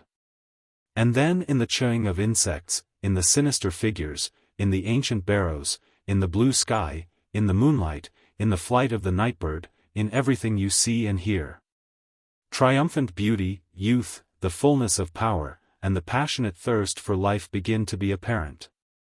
The soul responds to the call of her lovely austere fatherland, and longs to fly over the steppes with the nightbird. And in the triumph of beauty, in the exuberance of happiness you are conscious of yearning and grief, as though the steppe knew she was solitary. Knew that her wealth and her inspiration were wasted for the world, not glorified in song, not wanted by anyone. And through the joyful clamor one hears her mournful, hopeless call for singers, singers. WOA. Good evening, Panteley. Is everything all right? First rate, Ivan Ivanitch. Haven't you seen Varlamov, lads? No, we haven't. Yegorushka woke up and opened his eyes. The chaise had stopped. On the right the train of wagons stretched for a long way ahead on the road, and men were moving to and fro near them. All the wagons being loaded up with great bales of wool looked very high and fat, while the horses looked short-legged and little. Well, then, we shall go on to the Molokans. Kuzmichov said aloud.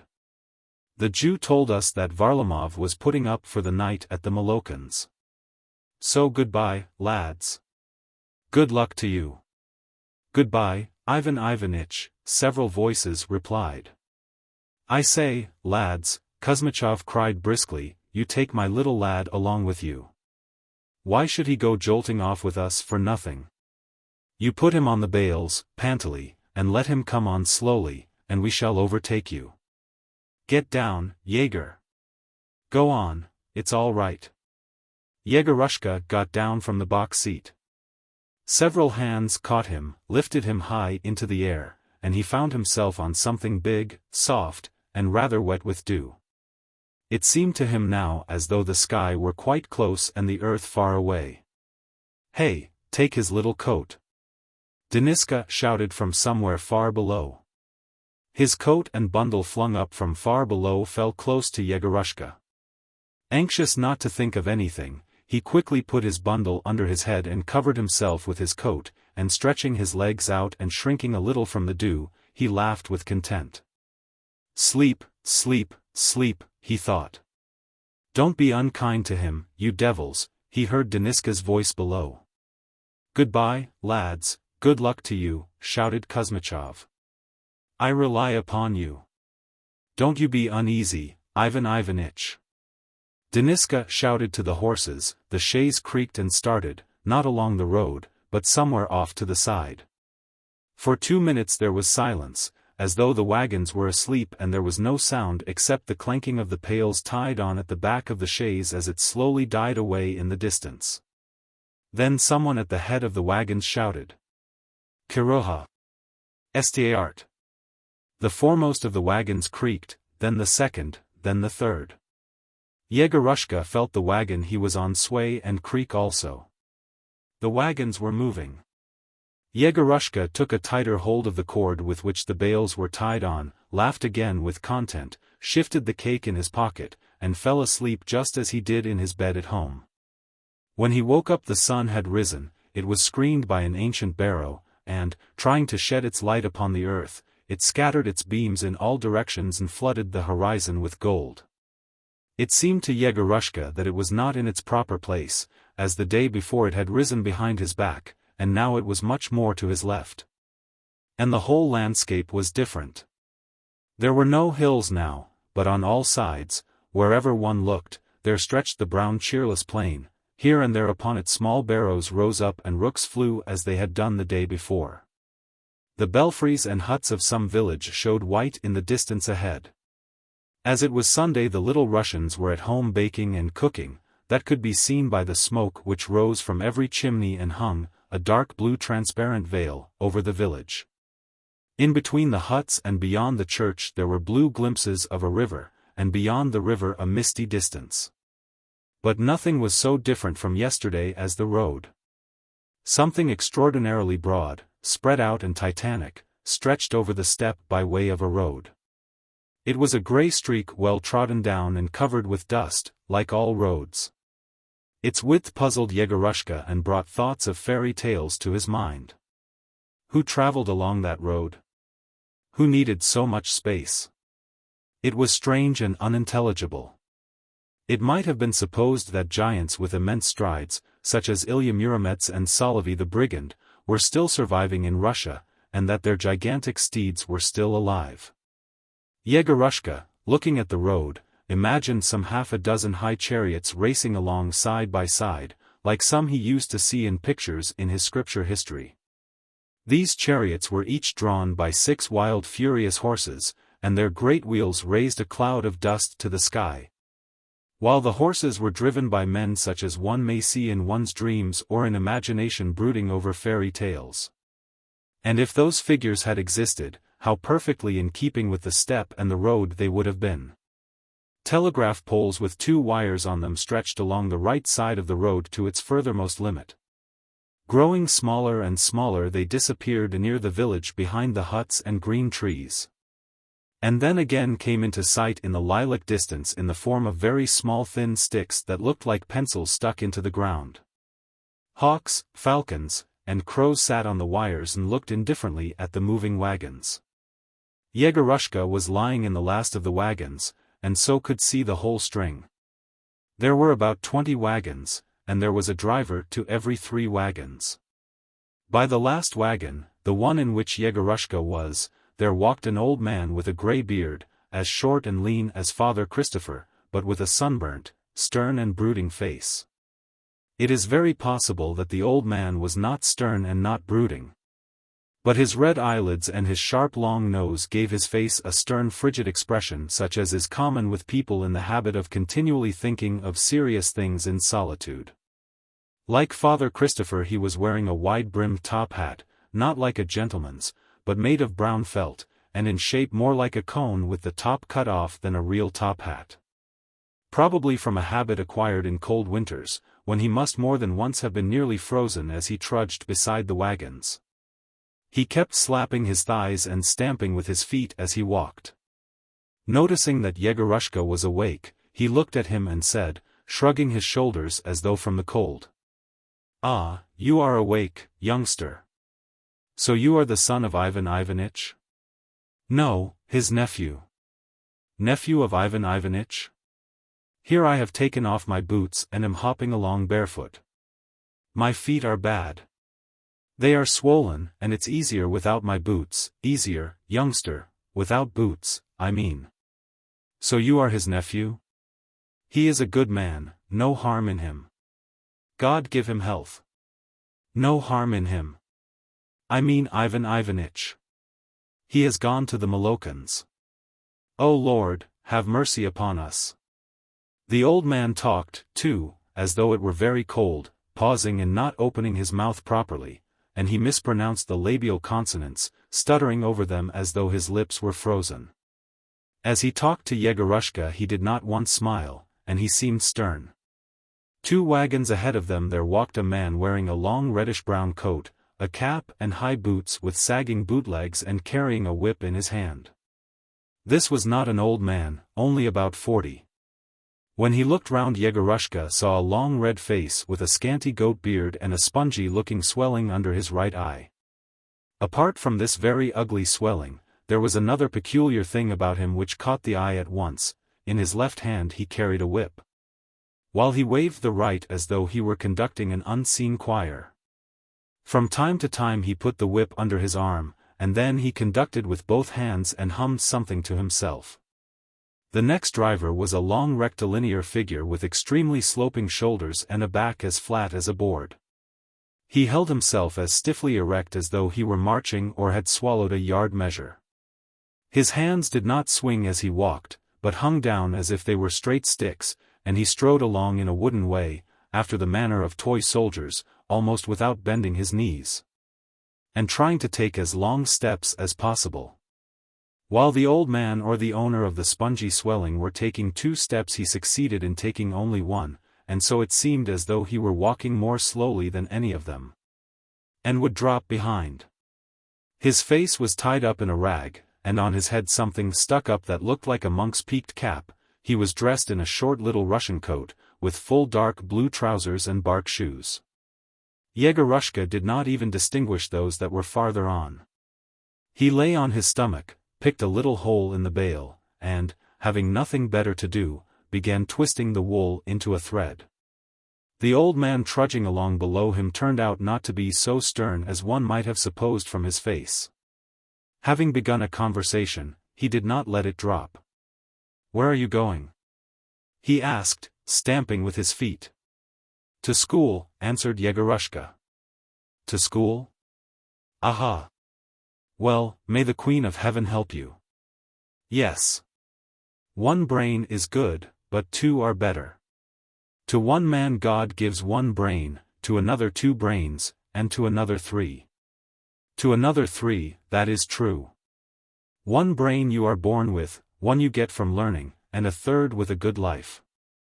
So you see, my lad, it is a good thing if a man has 3 brains. Living is easier for him, and, what's more, dying is, too. Dying is, too. And we shall all die for sure." The old man scratched his forehead, glanced upwards at Yegorushka with his red eyes, and went on. "Maxim Nikolaich, the gentleman from Slavianoserbsk, brought a little lad to school, too. Last year. I don't know how he is getting on there in studying the sciences, but he was a nice good little lad. God give them help, they are nice gentlemen. Yes, he, too, brought his boy to school. In Slavianoserbsk there is no establishment, I suppose, for study. No. But it is a nice town. There's an ordinary school for simple folks, but for the higher studies there is nothing." "No, that's true. What's your name?" "Yegorushka." "Yegory, then. The holy martyr Yegory, the bearer of victory, whose day is the 23rd of April. And my Christian name is Pantely. Pantely Zaharov Holodov. We are Holodovs. I am a native of, maybe you've heard of it, Tim in the province of Kursk. My brothers are artisans and work at trades in the town, but I am a peasant. I have remained a peasant. 7 years ago I went there, home, I mean. I went to the village and to the town. To Tim, I mean. Then, thank God, they were all alive and well, but now I don't know. Maybe some of them are dead. And it's time they did die, for some of them are older than I am. Death is all right, it is good so long, of course, as one does not die without repentance. There is no worse evil than an impenitent death. An impenitent death is a joy to the devil. And if you want to die penitent, so that you may not be forbidden to enter the mansions of the Lord, pray to the holy martyr Varvara. She is the intercessor. She is, that's the truth. For God has given her such a place in the heavens that everyone has the right to pray to her for penitence. Panteley went on muttering, and apparently did not trouble whether Yegorushka heard him or not. He talked listlessly, mumbling to himself, without raising or dropping his voice, but succeeded in telling him a great deal in a short time. All he said was made up of fragments that had very little connection with one another, and quite uninteresting for Yegorushka. Possibly he talked only in order to reckon over his thoughts aloud after the night spent in silence, in order to see if they were all there. After talking of repentance, he spoke about a certain Maxim Nikolaich from Slavianoserbsk. Yes, he took his little lad. He took him, that's true. One of the wagoners walking in front darted from his place, ran to one side and began lashing on the ground with his whip. He was a stalwart, broad-shouldered man of 30, with curly flaxen hair and a look of great health and vigor. Judging from the movements of his shoulders and the whip, and the eagerness expressed in his attitude, he was beating something alive. Another wagoner, a short stubby little man with a bushy black beard, wearing a waistcoat and a shirt outside his trousers, ran up to him. The latter broke into a deep guffaw of laughter and coughing and said, "I say, lads, Dymov has killed a snake." There are people whose intelligence can be gauged at once by their voice and laughter. The man with the black beard belonged to that class of fortunate individuals. Impenetrable stupidity could be felt in his voice and laugh. The flaxen-headed Dymov had finished, and lifting from the ground with his whip something like a cord, flung it with a laugh into the cart. "That's not a viper, it's a grass snake," shouted someone. The man with the wooden gate and the bandage round his face strode up quickly to the dead snake, glanced at it and flung up his stick-like arms. "You jailbird," he cried in a hollow wailing voice. "What have you killed a grass snake for? What had he done to you, you damned brute? Look, he has killed a grass snake. How would you like to be treated so?" "Grass snakes ought not to be killed, that's true," Panteley muttered placidly, "they ought not.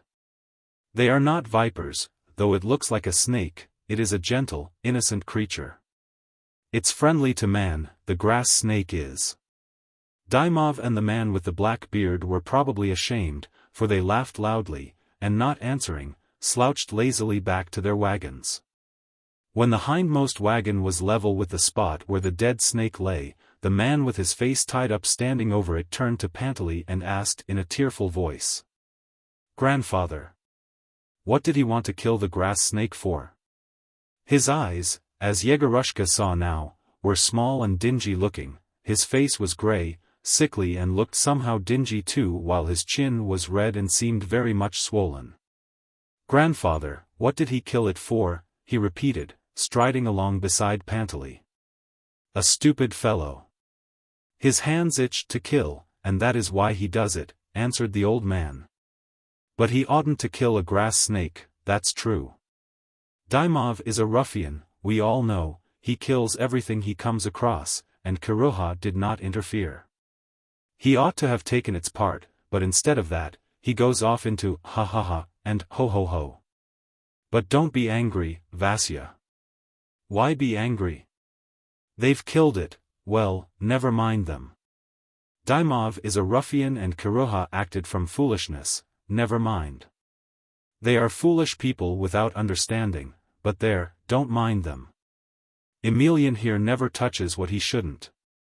He never does, that is true, because he is a man of education, while they are stupid.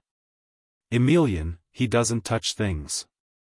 The wagoner in the reddish-brown coat and the spongy swelling on his face, who was conducting an unseen choir, stopped. Hearing his name, and waiting till Panteley and Vasya came up to him, he walked beside them. "What are you talking about?" he asked in a husky muffled voice. "Why, Vasya here is angry," said Panteley. "So I have been saying things to him to stop his being angry. Oh, how my swollen feet hurt. Oh, oh. They are more inflamed than ever for Sunday, God's holy day." "It's from walking," observed Vasya. "No, lad, no. It's not from walking. When I walk it seems easier. When I lie down and get warm, it's deadly. Walking is easier for me." Emelian, in his reddish-brown coat, walked between Panteley and Vasya and waved his arms, as though they were going to sing. After waving them a little while he dropped them, and croaked out hopelessly. "I have no voice. It's a real misfortune. All last night and this morning I have been haunted by the trio 'Lord, have mercy' that we sang at the wedding at Marianovsky's. It's in my head and in my throat. It seems as though I could sing it, but I can't, I have no voice." He paused for a minute, thinking, then went on. "For 15 years I was in the choir. In all the Lugansky works there was, maybe, no one with a voice like mine. But, confound it, I bathed 2 years ago in the Donets, and I can't get a single note true ever since. I took cold in my throat. And without a voice I am like a workman without hands." "That's true," Panteley agreed. "I think of myself as a ruined man and nothing more." At that moment Vasya chanced to catch sight of Yegorushka. His eyes grew moist and smaller than ever. "There's a little gentleman driving with us," and he covered his nose with his sleeve as though he were bashful. "What a grand driver! Stay with us and you shall drive the wagons and sell wool." The incongruity of one person being at once a little gentleman and a wagon driver seemed to strike him as very queer and funny, for he burst into a loud guffaw, and went on enlarging upon the idea. Emelian glanced upwards at Yegorushka, too, but coldly and cursorily. He was absorbed in his own thoughts, and had it not been for Vasya, would not have noticed Yegorushka's presence. Before 5 minutes had passed he was waving his arms again, then describing to his companions the beauties of the wedding anthem, "Lord, have mercy," which he had remembered in the night. He put the whip under his arm and waved both hands. A mile from the village the wagons stopped by a well with a crane.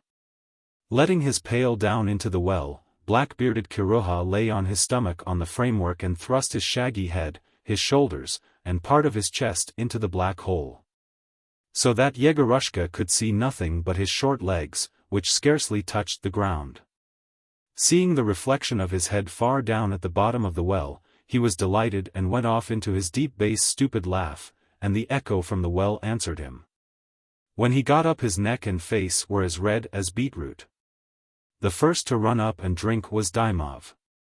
He drank laughing, often turning from the pail to tell Kiruha something funny, then he turned round, and uttered aloud, to be heard all over the steppe, 5 very bad words.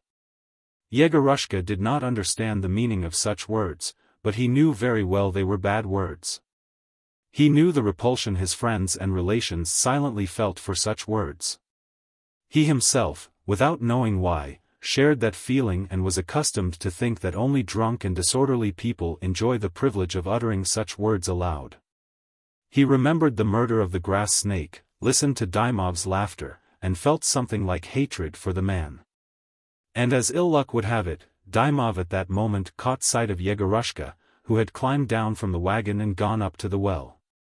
He laughed aloud and shouted, "I say, lads, the old man has been brought to bed of a boy in the night." Kiruha laughed his bass laugh till he coughed. Someone else laughed too, while Yegorushka crimsoned and made up his mind finally that Dymov was a very wicked man. With his curly flaxen head, with his shirt opened on his chest and no hat on, Dymov looked handsome and exceptionally strong.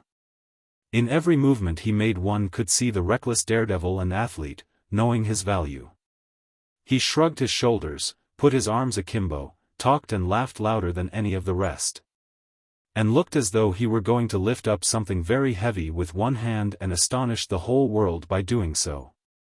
His mischievous mocking eyes glided over the road, the wagons, and the sky without resting on anything, and seemed looking for someone to kill, just as a pastime, and something to laugh at. Evidently he was afraid of no one, would stick at nothing, and most likely was not in the least interested in Yegorushka's opinion of him. Yegorushka meanwhile hated his flaxen head, his clear face, and his strength with his whole heart, listened with fear and loathing to his laughter, and kept thinking what word of abuse he could pay him out with. Pantely, too, went up to the pail.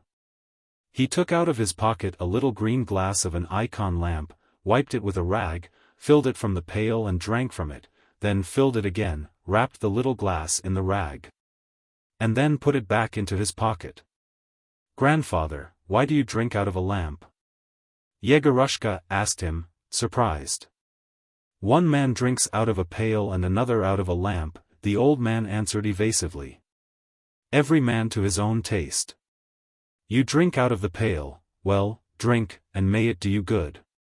You darling, you beauty," Vasya said suddenly, in a caressing, plaintive voice. "You darling." His eyes were fixed on the distance, they were moist and smiling, and his face wore the same expression as when he had looked at Yegorushka. "Who is it you are talking to?" asked Kiruha. "A darling fox, lying on her back, playing like a dog." Everyone began staring into the distance, looking for the fox, but no one could see it, only Vasya with his grey muddy-looking eyes, and he was enchanted by it. His sight was extraordinarily keen, as Yegorushka learnt afterwards. He was so long-sighted that the brown steppe was for him always full of life and interest.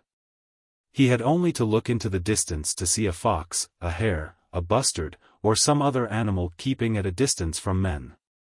There was nothing strange in seeing a hare running away or a flying bustard, everyone crossing the steppes could see them.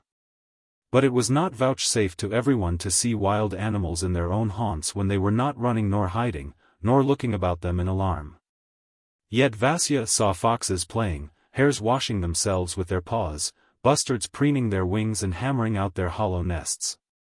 Thanks to this keenness of sight, Vasya had, besides the world seen by everyone, another world of his own, accessible to no one else, and probably a very beautiful one.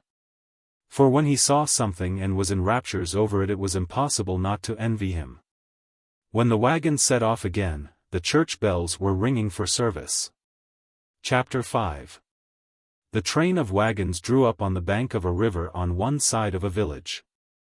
The sun was blazing, as it had been the day before, the air was stagnant and depressing. There were a few willows on the bank, but the shade from them did not fall on the earth, but on the water, where it was wasted. Even in the shade under the wagon it was stifling and wearisome. The water, blue from the reflection of the sky in it, was alluring. Steppe, a wagoner whom Yegorushka noticed now for the first time, a little Russian lad of 18, in a long shirt without a belt, and full trousers that flapped like flags as he walked, undressed quickly, ran along the steep bank and plunged into the water. He dived 3 times, then swam on his back and shut his eyes in his delight. His face was smiling and wrinkled up as though he were being tickled, hurt and amused. On a hot day when there is nowhere to escape from the sultry, stifling heat, the splash of water and the loud breathing of a man bathing sounds like good music to the ear. Dymov and Kiruha, looking at Steppe, undressed quickly in one after the other, laughing loudly in eager anticipation of their enjoyment, dropped into the water, and the quiet, modest little river resounded with snorting and splashing and shouting. Kiruha coughed, laughed and shouted as though they were trying to drown him, while Dymov chased him and tried to catch him by the leg. "Ha ha ha," he shouted. "Catch him! Hold him!" Kiruha laughed and enjoyed himself, but his expression was the same as it had been on dry land, stupid, with a look of astonishment on it as though someone had, unnoticed, stolen up behind him and hit him on the head with the butt end of an axe. Yegorushka undressed, too, but did not let himself down by the bank, but took a run and a flying leap from the height of about 10 feet. Describing an arc in the air, he fell into the water, sank deep, but did not reach the bottom. Some force, cold and pleasant to the touch, seemed to hold him up and bring him back to the surface. He popped out and, snorting and blowing bubbles, opened his eyes, but the sun was reflected in the water quite close to his face. At first blinding spots of light, then rainbow colors and dark patches, flitted before his eyes. He made haste to dive again, opened his eyes in the water and saw something cloudy green like a sky on a moonlight night. Again the same force would not let him touch the bottom and stay in the coolness, but lifted him to the surface. He popped out and heaved a sigh so deep that he had a feeling of space and freshness, not only in his chest, but in his stomach. Then, to get from the water everything he possibly could get, he allowed himself every luxury. He lay on his back and basked, splashed, frolicked, swam on his face, on his side, on his back and standing up, just as he pleased till he was exhausted. The other bank was thickly overgrown with reeds, it was golden in the sun, and the flowers of the reeds hung drooping to the water in lovely tassels. In one place the reeds were shaking and nodding, with their flowers rustling. Steppe and Kiroha were hunting crayfish. A crayfish, look, lads! A crayfish! Kiroha cried triumphantly and actually showed a crayfish. Yegorushka swam up to the reeds, dived, and began fumbling among their roots. Burrowing in the slimy, liquid mud, he felt something sharp and unpleasant, perhaps it really was a crayfish. But at that minute someone seized him by the leg and pulled him to the surface. Spluttering and coughing, Yegorushka opened his eyes and saw before him the wet grinning face of the daredevil Dymov. The impudent fellow was breathing hard, and from a look in his eyes he seemed inclined for further mischief. He held Yegorushka tight by the leg, and was lifting his hand to take hold of his neck. But Yegorushka tore himself away with repulsion and terror, as though disgusted at being touched and afraid that the bully would drown him, and said, "Fool! I'll punch you in the face." Feeling that this was not sufficient to express his hatred, he thought a minute and added, "You blackguard! You son of a bitch!" But Dymov, as though nothing were the matter, took no further notice of Yegorushka, but swam off to Kiroha, shouting, "Ha ha ha! Let us catch fish! Mates, let us catch fish!" To be sure, Kiroha agreed, there must be a lot of fish here. Steppe, run to the village and ask the peasants for a net. They won't give it to me. They will, you ask them. Tell them that they should give it to us for Christ's sake, because we are just the same as pilgrims. That's true. Steppe clambered out of the water, dressed quickly, and without a cap on he ran, his full trousers flapping, to the village. The water lost all its charm for Yegorushka after his encounter with Dymov. He got out and began dressing. Pantely and Vasya were sitting on the steep bank, with their legs hanging down, looking at the bathers. Emelian was standing naked, up to his knees in the water, holding on to the grass with one hand to prevent himself from falling while the other stroked his body. With his bony shoulder blades, with the swelling under his eye, bending down and evidently afraid of the water, he made a ludicrous figure. His face was grave and severe. He looked angrily at the water, as though he were just going to upbraid it for having given him cold in the Donets and robbed him of his voice. "And why don't you bathe?" Yegorushka asked Vasya. "Oh, I don't care for it," answered Vasya. "How is it your chin is swollen?" "It's bad. I used to work at the match factory, little sir. The doctor used to say that it would make my jaw rot. The air is not healthy there. There were 3 chaps beside me who had their jaws swollen, and with one of them it rotted away altogether." Steppe soon came back with the net. Dymov and Kiroha were already turning blue and getting hoarse by being so long in the water, but they set about fishing eagerly. First they went to a deep place beside the reeds, there Dymov was up to his neck, while the water went over squat Kiroha's head. The latter spluttered and blew bubbles, while Dymov, stumbling on the prickly roots, fell over and got caught in the net. Both flopped about in the water, and made a noise, and nothing but mischief came of their fishing. "It's deep," croaked Kiruha. "You won't catch anything." "Don't tug, you devil!"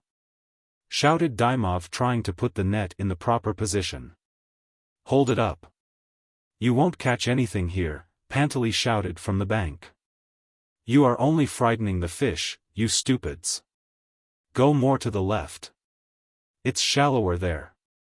Once a big fish gleamed above the net. They all drew a breath, and Dymov struck the place where it had vanished with his fist, and his face expressed vexation. "Ugh!" cried Pantely, and he stamped his foot.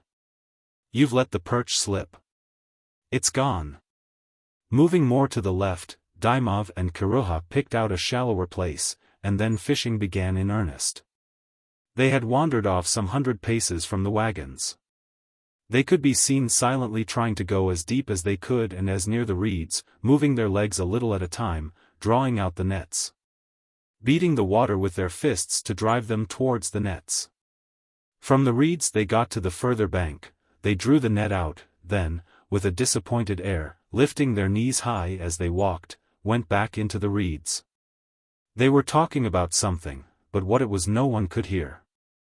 The sun was scorching their backs, the flies were stinging them, and their bodies had turned from purple to crimson. Steppe was walking after them with a pail in his hands. He had tucked his shirt right up under his armpits, and was holding it up by the hem with his teeth. After every successful catch he lifted up some fish, and letting it shine in the sun, shouted, "Look at this perch. We've 5 like that." Every time Dymov, Kiruha and Steppe pulled out the net they could be seen fumbling about in the mud in it, putting some things into the pail and throwing other things away. Sometimes they passed something that was in the net from hand to hand, examined it inquisitively, then threw that, too, away. "What is it?" they shouted to them from the bank. Steppe made some answer, but it was hard to make out his words. Then he climbed out of the water and, holding the pail in both hands, forgetting to let his shirt drop, ran to the wagons. "It's full," he shouted, breathing hard. "Give us another." Yegorushka looked into the pail, it was full. A young pike poked its ugly nose out of the water, and there were swarms of crayfish and little fish round about it. Yegorushka put his hand down to the bottom and stirred up the water. The pike vanished under the crayfish and a perch and a tench swam to the surface instead of it. Vasya, too, looked into the pail. His eyes grew moist and his face looked as caressing as before when he saw the fox. He took something out of the pail, put it to his mouth and began chewing it. "Mates," said Steppe in amazement, "Vasya is eating a live gudgeon." "Phoo! It's not a gudgeon, but a minnow," Vasya answered calmly, still munching. He took a fish's tail out of his mouth, looked at it caressingly, and put it back again. While he was chewing and crunching with his teeth it seemed to Yegorushka that he saw before him something not human.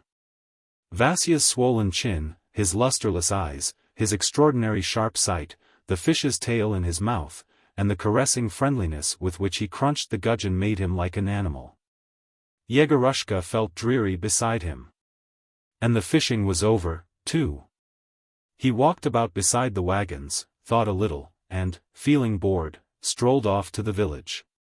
Not long afterwards he was standing in the church, and with his forehead leaning on somebody's back, listened to the singing of the choir. The service was drawing to a close. Yegorushka did not understand church singing and did not care for it. He listened a little, yawned, and began looking at the backs and heads before him.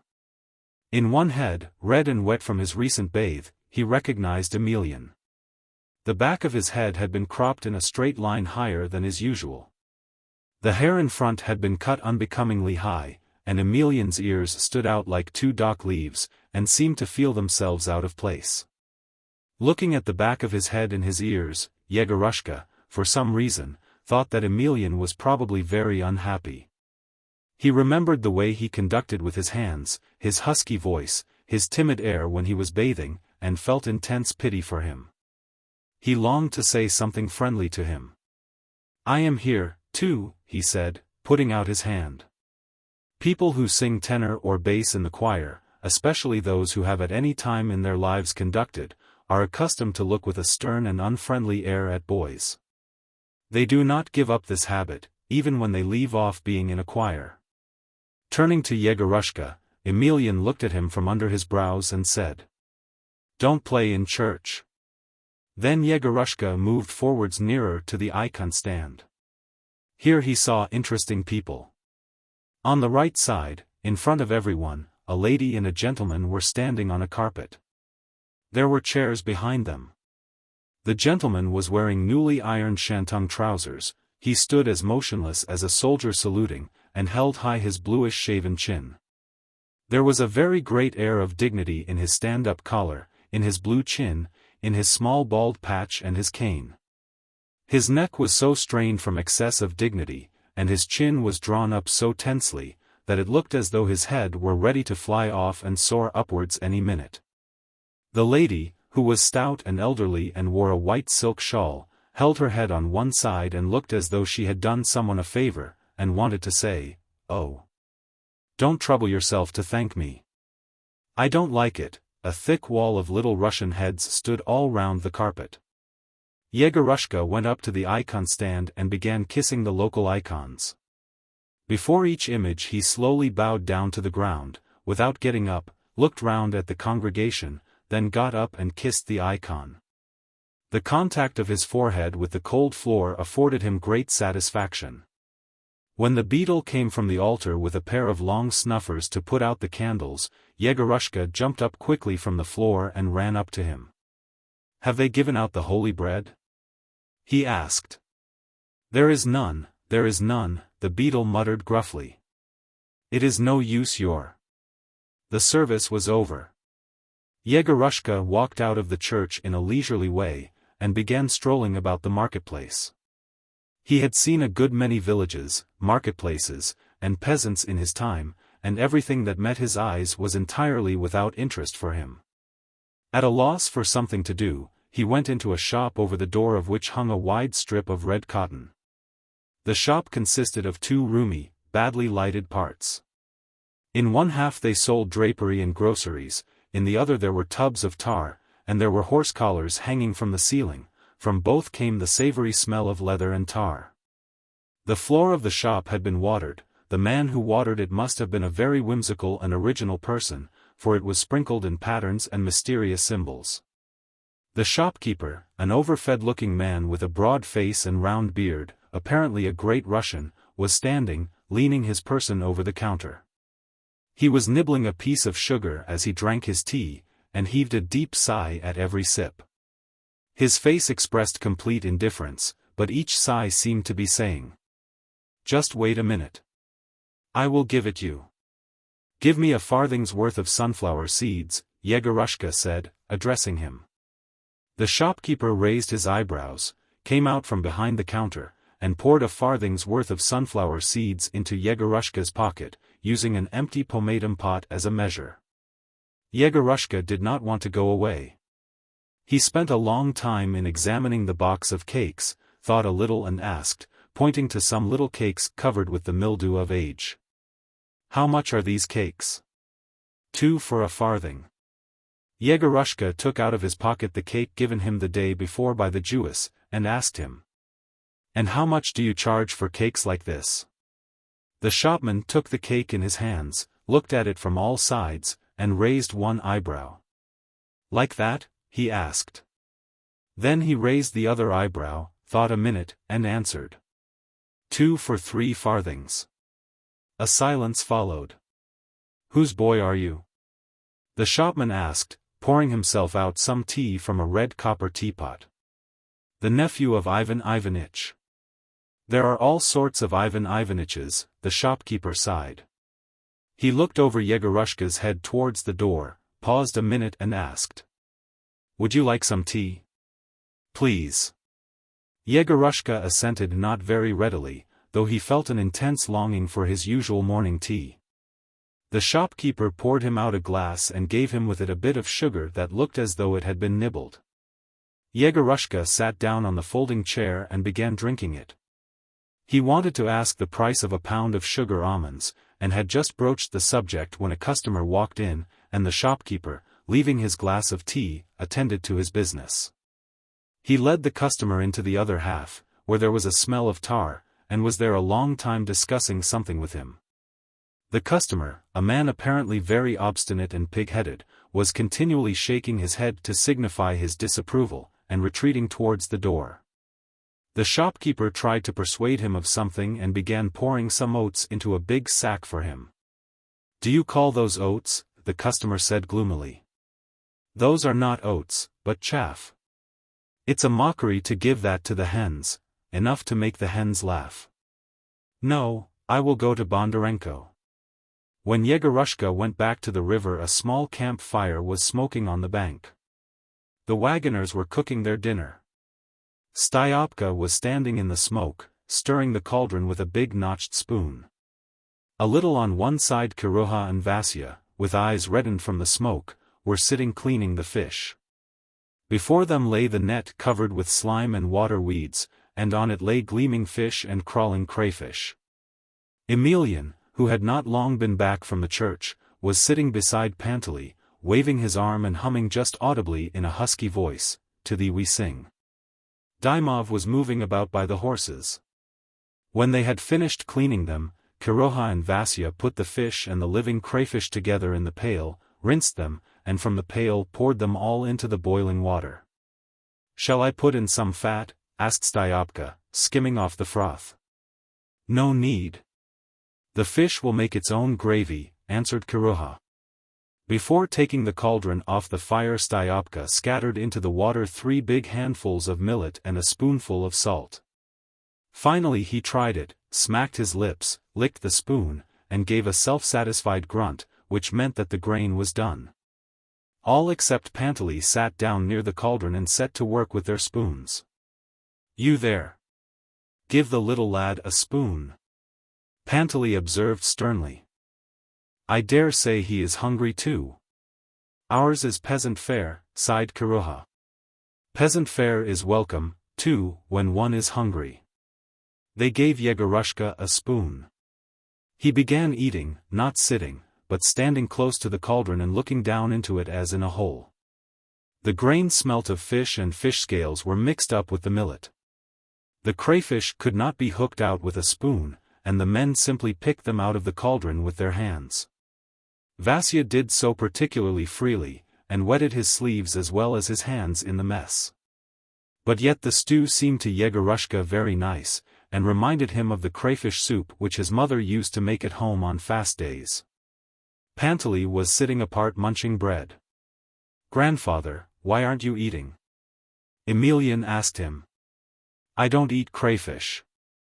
"Nasty things," the old man said, and turned away with disgust. While they were eating they all talked. From this conversation Yegorushka gathered that all his new acquaintances, in spite of the differences of their ages and their characters, had one point in common which made them all alike: they were all people with a splendid past and a very poor present.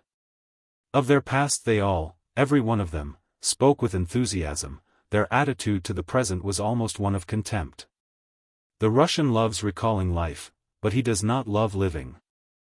Yegorushka did not yet know that, and before the stew had been all eaten he firmly believed that the men sitting round the cauldron were the injured victims of fate. Panteley told them that in the past, before there were railways, he used to go with trains of wagons to Moscow and to Nizhny, and used to earn so much that he did not know what to do with his money. And what merchants there used to be in those days! What fish! How cheap everything was! Now the roads were shorter, the merchants were stingier, the peasants were poorer, the bread was dearer, everything had shrunk and was on a smaller scale. Emelian told them that in old days he had been in the choir in the Lugansky works, and that he had a remarkable voice and read music splendidly. While now he had become a peasant and lived on the charity of his brother, who sent him out with his horses and took half his earnings. Vasya had once worked in a match factory, Kiroha had been a coachman in a good family, and had been reckoned the smartest driver of a 3-in-hand in the whole district. Dymov, the son of a well-to-do peasant, lived at ease, enjoyed himself and had known no trouble till he was 20, when his stern harsh father, anxious to train him to work, and afraid he would be spoiled at home, had sent him to a carrier's to work as a hired laborer. Steppe was the only one who said nothing, but from his beardless face it was evident that his life had been a much better one in the past. Thinking of his father, Dymov frowned and left off eating. Sullenly from under his brows he looked round at his companions and his eye rested upon Yegorushka. "You heathen, take off your cap," he said rudely. "You can't eat with your cap on, and you a gentleman too." Yegorushka took off his hat and did not say a word, but the stew lost all savor for him, and he did not hear Pantely and Vasya intervening on his behalf. A feeling of anger with the insulting fellow was rankling oppressively in his breast, and he made up his mind that he would do him some injury, whatever it cost him. After dinner everyone sauntered to the wagons and lay down in the shade. "Are we going to start soon, grandfather?" Yegorushka asked Pantely. "In God's good time we shall set off. There's no starting yet, it is too hot." "O Lord, thy will be done. Holy Mother. Lie down, little lad." Soon there was a sound of snoring from under the wagons. Yegorushka meant to go back to the village, but on consideration, yawned and lay down by the old man. Chapter 6. The wagons remained by the river the whole day, and set off again when the sun was setting. Yegorushka was lying on the bales again, the wagon creaked softly and swayed from side to side. Pantely walked below, stamping his feet, slapping himself on his thighs and muttering. The air was full of the chewing music of the steppes, as it had been the day before. Yegorushka lay on his back, and, putting his hands under his head, gazed upwards at the sky.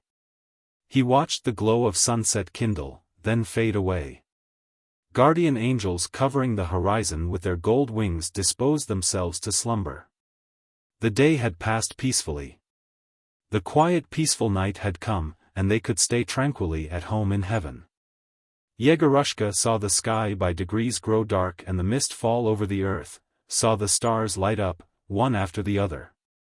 When you gaze a long while fixedly at the deep sky, thoughts and feelings for some reason merge in a sense of loneliness. One begins to feel hopelessly solitary, and everything one used to look upon as near and akin becomes infinitely remote and valueless.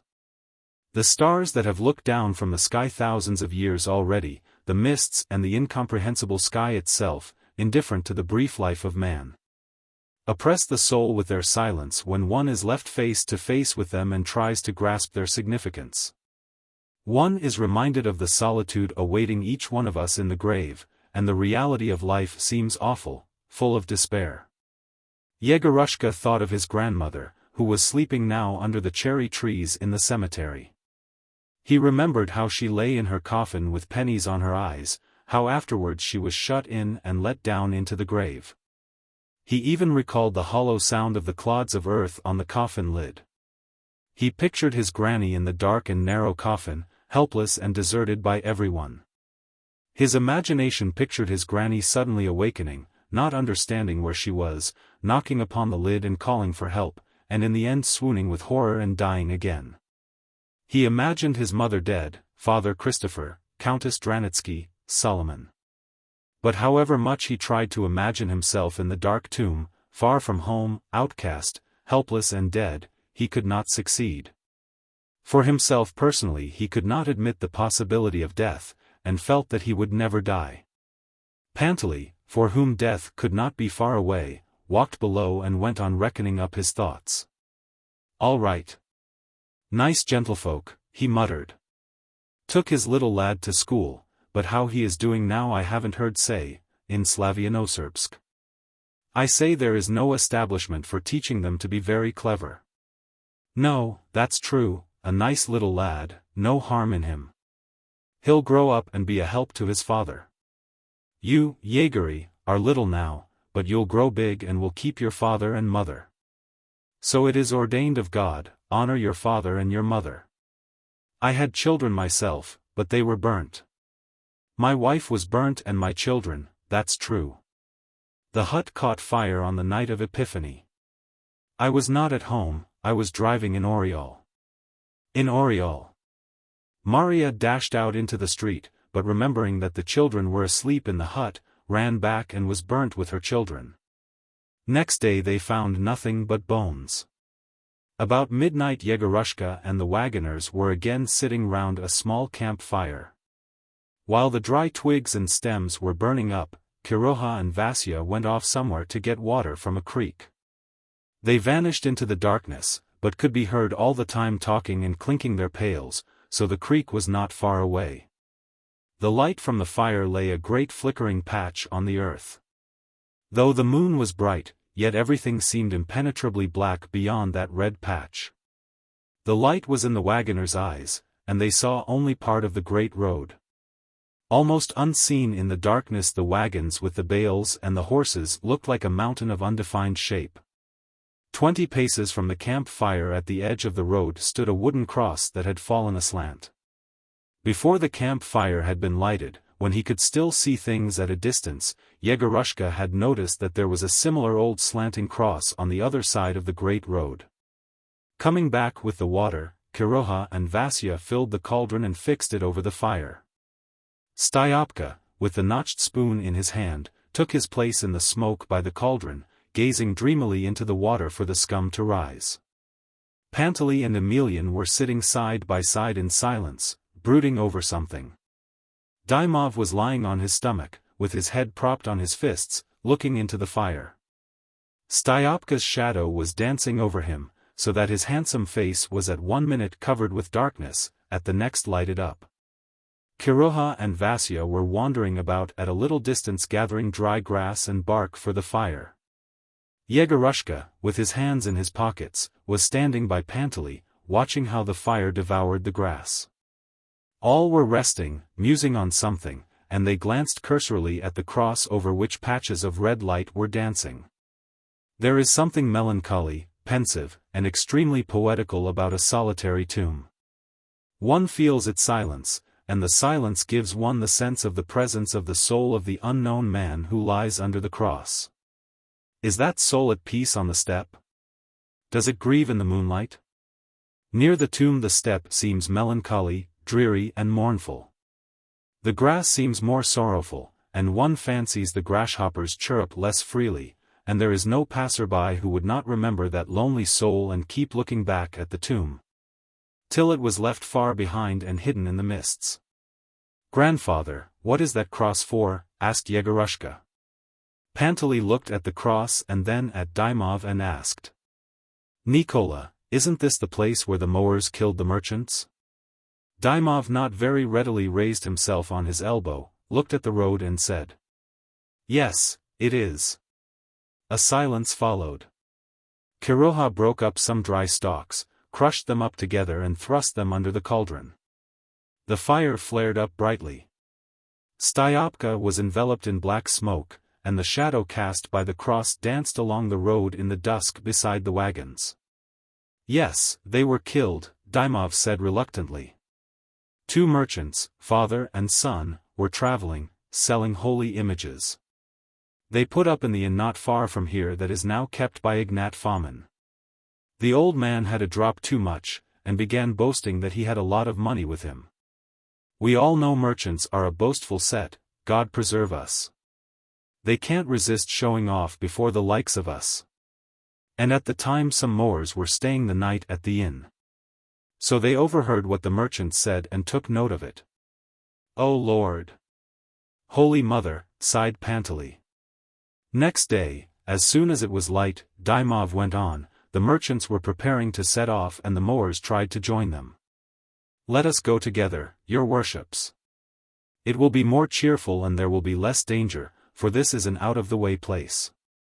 The merchants had to travel at a walking pace to avoid breaking the images, and that just suited the mowers. Dymov rose into a kneeling position and stretched. "Yes," he went on, yawning. "Everything went all right till they reached this spot, and then the mowers let fly at them with their scythes. The son, he was a fine young fellow, snatched the scythe from one of them, and he used it, too. Well, of course, they got the best of it because there were 8 of them. They hacked at the merchant so that there was not a sound place left on their bodies. When they had finished they dragged both of them off the road, the father to one side and the son to the other. Opposite that cross there is another cross on this side. Whether it is still standing, I don't know. I can't see from here. It is, said Kiruha. They say they did not find much money afterwards. No, Pantali confirmed, they only found 100 rubles. And 3 of them died afterwards, for the merchant had cut them badly with the scythe, too. They died from loss of blood. One had his hand cut off, so that they say he ran 3 miles without his hand, and they found him on a mound close to Kurikovo. He was squatting on his heels, with his head on his knees, as though he were lost in thought, but when they looked at him there was no life in him and he was dead. They found him by the track of blood, said Pantali. Everyone looked at the cross, and again there was a hush. From somewhere, most likely from the creek, floated the mournful cry of the bird, "Sleep! Sleep! Sleep!" There are a great many wicked people in the world, said Emelian. A great many, assented Pantali, and he moved up closer to the fire as though he were frightened. A great many, he went on in a low voice. I've seen lots and lots of them. Wicked people. I have seen a great many holy and just, too. Queen of Heaven, save us and have mercy on us. I remember once 30 years ago, or maybe more, I was driving a merchant from Morshansk. The merchant was a jolly handsome fellow, with money, too. The merchant was a nice man, no harm in him. So we put up for the night at an inn. And in Russia the inns are not what they are in these parts. There the yards are roofed in and look like the ground floor, or let us say like barns in good farms.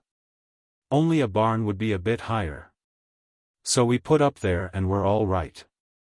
My merchant was in a room, while I was with the horses, and everything was as it should be. So, lads, I said my prayers before going to sleep and began walking about the yard.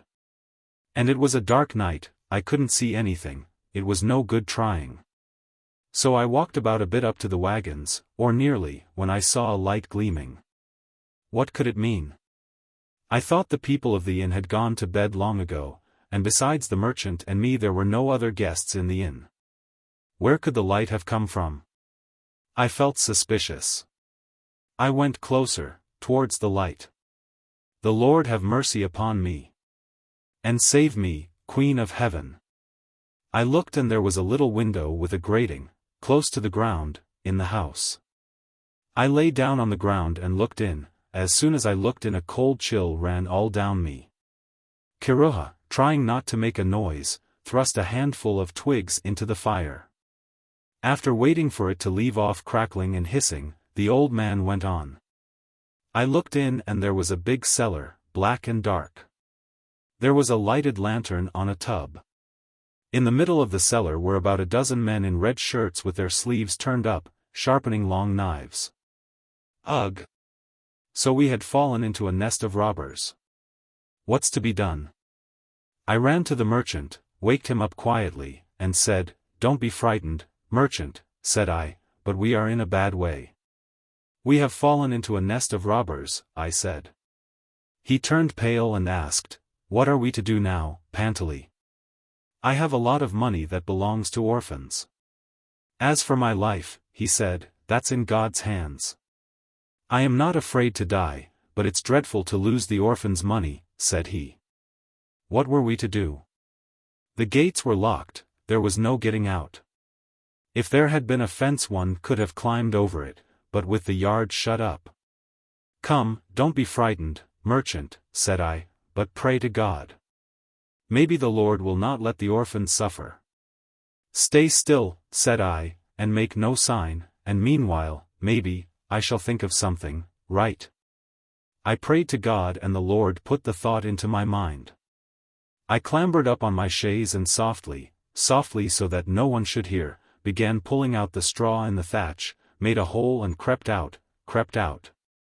Then I jumped off the roof and ran along the road as fast as I could. I ran and ran till I was nearly dead. I ran maybe 4 miles without taking breath. if not more. Thank God I saw a village. I ran up to a hut and began tapping at a window. "Good Christian people," I said, and told them all about it. "Do not let a Christian soul perish." I wake them all up. The peasants gathered together and went with me, one with a cord, one with an oak stick, others with pitchforks. We broke in the gates of the inn-yard and went straight to the cellar. And the robbers had just finished sharpening their knives and were going to kill the merchant. The peasants took them, every one of them, bound them and carried them to the police. The merchant gave them 300 rubles in his joy, and gave me 5 gold pieces and put my name down. They said that they found human bones in the cellar afterwards, heaps and heaps of them. Bones. So they robbed people and then buried them, so that there should be no traces. Well, afterwards they were punished at Morshansk. Panteley had finished his story, and he looked round at his listeners. They were gazing at him in silence. The water was boiling by now and Styopka was skimming off the froth. "Is the fat ready?" Kiruha asked him in a whisper. "Wait a little." "Directly." Styopka, his eyes fixed on Panteley as though he were afraid that the latter might begin some story before he was back, ran to the wagons. Soon he came back with a little wooden bowl and began pounding some lard in it. "I went another journey with a merchant, too," Panteley went on again, speaking as before in a low voice and with fixed unblinking eyes. His name, as I remember now, was Pyotr Grigorych. He was a nice man, the merchant was. We stopped in the same way at an inn. He indoors and me with the horses. The people of the house, the innkeeper and his wife, seemed friendly good sort of people. The laborers, too, seemed all right, but yet, lads, I couldn't sleep. I had a queer feeling in my heart, a queer feeling, that was just it. The gates were open and there were plenty of people about, and yet I felt afraid and not myself. Everyone had been asleep long ago. It was the middle of the night, it would soon be time to get up, and I was lying alone in my chaise and could not close my eyes, as though I were some owl. And then, lads, I heard this sound, tup, tup, tup. Someone was creeping up to the chaise. I poked my head out, and there was a peasant woman in nothing but her shift and with her feet bare. "What do you want, good woman?" I asked. And she was all of a tremble, her face was terror-stricken. "Get up, good man," said she, "the people are plotting evil. They mean to kill your merchant." With my own ears I heard the master whispering with his wife, so it was not for nothing, the foreboding of my heart. "And who are you?" I asked. "I am their cook," she said. "Right." So I got out of the chaise and went to the merchant. I waked him up and said, "Things aren't quite right, Pyotr Grigorych. Make haste and rouse yourself from sleep, your worship, and dress now while there is still time," I said, "and to save our skins, let us get away from trouble." He had no sooner begun dressing when the door opened and, mercy on us! I saw, Holy Mother! The innkeeper and his wife come into the room with 3 laborers. So they had persuaded the laborers to join them. "The merchant has a lot of money, and will go shares," they told them. Every one of the 5 had a long knife in their hand, each a knife. The innkeeper locked the door and said, "Say your prayers, travelers, and if you begin screaming," they said, "we won't let you say your prayers before you die," as though we could scream. I had such a lump in my throat I could not cry out. The merchant wept and said, "Good Christian people, you have resolved to kill me because my money tempts you. Well, so be it. I shall not be the first nor shall I be the last. Many of us merchants have been murdered at inns. But why, good Christian brothers," says he, "murder my driver? Why should he have to suffer for my money?" And he said that so pitifully. And the innkeeper answered him, "If we leave him alive," said he will be the first to bear witness against us. One may just as well kill 2 as 1. You can but answer once for 7 misdeeds. Say your prayers, that's all you can do, and it is no good talking. The merchant and I knelt down side by side and wept and said our prayers. He thought of his children. I was young in those days, I wanted to live. We looked at the images and prayed, and so pitifully that it brings a tear even now. And the innkeeper's wife looks at us and says, "Good people," said she, "don't bear a grudge against us in the other world and pray to God for our punishment. For it is want that drives us to it." We prayed and wept and prayed and wept, and God heard us. He had pity on us, I suppose. At the very minute when the innkeeper had taken the merchant by the beard to rip open his throat with his knife, suddenly someone seemed to tap at the window from the yard. We all started, and the innkeeper's hands dropped. Someone was tapping at the window and shouting, "Pyotr Grigoritch," he shouted, "are you here? Get ready and let's go." The people saw that someone had come for the merchant, they were terrified and took to their heels. And we made haste into the yard, harnessed the horses, and were out of sight in a minute. "Who was it knocked at the window?" asked Dymov. "At the window? It must have been a holy saint or angel, for there was no one else. When we drove out of the yard there wasn't a soul in the street. It was the Lord's doing." Panteley told other stories, and in all of them long knives figured and all alike sounded made up. Had he heard these stories from someone else, or had he made them up himself in the remote past, and afterwards, as his memory grew weaker, mixed up his experiences with his imaginations and become unable to distinguish one from the other? Anything is possible, but it is strange that on this occasion and for the rest of the journey, whenever he happened to tell a story, he gave unmistakable preference to fiction, and never told of what he really had experienced. At the time Yegorushka took it all for the genuine thing, and believed every word. Later on it seemed to him strange that a man who in his day had traveled all over Russia and seen and known so much, whose wife and children had been burnt to death, so failed to appreciate the wealth of his life that whenever he was sitting by the camp fire he was either silent or talked of what had never been. Over their porridge they were all silent, thinking of what they had just heard. Life is terrible and marvelous, and so, however terrible a story you tell in Russia, however you embroider it with nests of robbers, long knives, and such marvels, it always finds an echo of reality in the soul of the listener, and only a man who has been a good deal affected by education looks askance distrustfully, and even he will be silent. The cross by the roadside, the dark bales of wool, the wide expanse of the plain, and the lot of the men gathered together by the camp fire, all this was of itself so marvelous and terrible that the fantastic colors of legend and fairy tale were pale and blended with life. All the others ate out of the cauldron, but Panteley sat apart and ate his porridge out of a wooden bowl. His spoon was not like those the others had, but was made of cypress wood, with a little cross on it. Yegorushka, looking at him, thought of the little icon glass and asked Styopka softly, "Why does grandfather sit apart?" "He is an old believer," Styopka and Vasya answered in a whisper.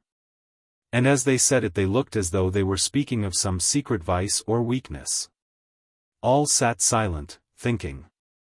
After the terrible stories there was no inclination to speak of ordinary things. All at once in the midst of the silence Vasya drew himself up and, fixing his lusterless eyes on one point, pricked up his ears. "What is it?" Dymov asked him. "Someone is coming," answered Vasya. "Where do you see him?" "Yonder. There's something white." There was nothing to be seen but darkness in the direction in which Vasya was looking. Everyone listened, but they could hear no sound of steps. "Is he coming by the high road?" asked Dymov. "No, over the open country. He is coming this way." A minute passed in silence. "And maybe it's the merchant who was buried here walking over the steppe," said Dymov. All looked askance at the cross, exchanged glances and suddenly broke into a laugh. They felt ashamed of their terror. "Why should he walk?" asked Panteley. "It's only those walk at night whom the earth will not take to herself. And the merchants were all right. The merchants have received the crown of martyrs." But all at once they heard the sound of steps, someone was coming in haste. "He's carrying something," said Vasya. They could hear the grass rustling and the dry twigs crackling under the feet of the approaching wayfarer. But from the glare of the camp fire nothing could be seen. At last the steps sounded close by, and someone coughed. The flickering light seemed to part, a veil dropped from the wagoner's eyes, and they saw a man facing them. Whether it was due to the flickering light or because everyone wanted to make out the man's face first of all, it happened, strangely enough, that at the first glance at him they all saw. First of all, not his face nor his clothes, but his smile. It was an extraordinarily good-natured, broad, soft smile, like that of a baby on waking, one of those infectious smiles to which it is difficult not to respond by smiling too. The stranger, when they did get a good look at him, turned out to be a man of 30, ugly and in no way remarkable. He was a tall little Russian, with a long nose, long arms and long legs. Everything about him seemed long except his neck, which was so short that it made him seem stooping. He was wearing a clean white shirt with an embroidered collar, white trousers, and new high boots, and in comparison with the wagoners he looked quite a dandy. In his arms he was carrying something big, white, and at the first glance strange-looking, and the stock of a gun also peeped out from behind his shoulder. Coming from the darkness into the circle of light, he stopped short as though petrified, and for half a minute looked at the wagoners as though he would have said, "Just look what a smile I have." Then he took a step towards the fire, smiled still more radiantly and said, "Bread and salt, friends. You are very welcome." Pantely answered for them all. The stranger put down by the fire what he was carrying in his arms, it was a dead bustard, and greeted them once more. They all went up to the bustard and began examining it. "A fine big bird." "What did you kill it with?" asked Dymov. "Grape shot." "You can't get him with small shot, he won't let you get near enough." "Buy it, friends. I will let you have it for 20 kopecks. "What use would it be to us?" "It's good roast, but I bet it would be tough boiled, you could not get your teeth into it." "Oh, what a pity. I would take it to the gentry at the farm. They would give me half a ruble for it. But it's a long way to go, 12 miles. The stranger sat down, took off his gun and laid it beside him. He seemed sleepy and languid. He sat smiling, and, screwing up his eyes at the firelight, apparently thinking of something very agreeable. They gave him a spoon, he began eating. "Who are you?" Dymov asked him. The stranger did not hear the question, he made no answer, and did not even glance at Dymov. Most likely this smiling man did not taste the flavor of the porridge either, for he seemed to eat it mechanically, lifting the spoon to his lips sometimes very full and sometimes quite empty. He was not drunk, but he seemed to have something nonsensical in his head. "I ask you who you are," repeated Dymov. "I," said the unknown, starting. "Konstantin Zvonek from Rovna. It's 3 miles from here." And anxious to show straight off that he was not quite an ordinary peasant, but something better, Konstantin hastened to add. "We keep bees and fatten pigs." "Do you live with your father or in a house of your own?" "No, now I am living in a house of my own. I have parted.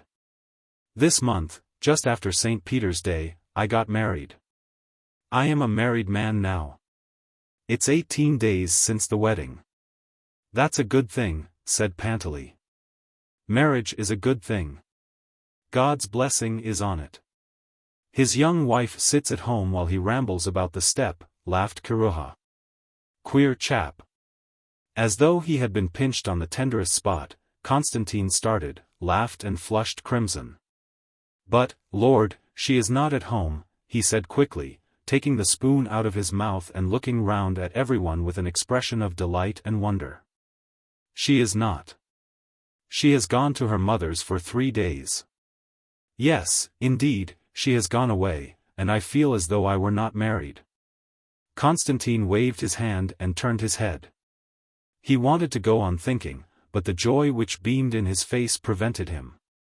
As though he were not comfortable, he changed his attitude, laughed, and again waved his hand.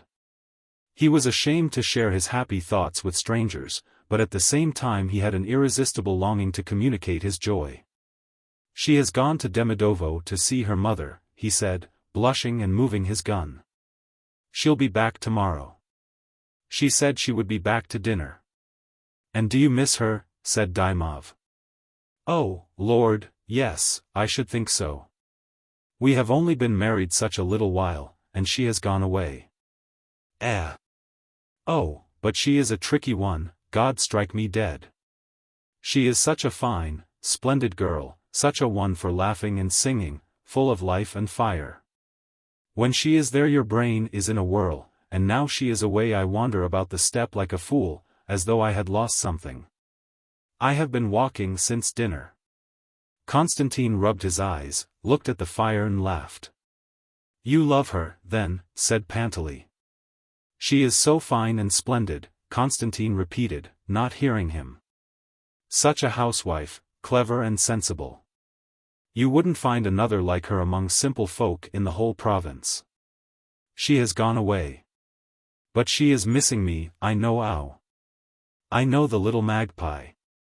She said she would be back tomorrow by dinner time. And just think how queer." Konstantin almost shouted, speaking a note higher and shifting his position.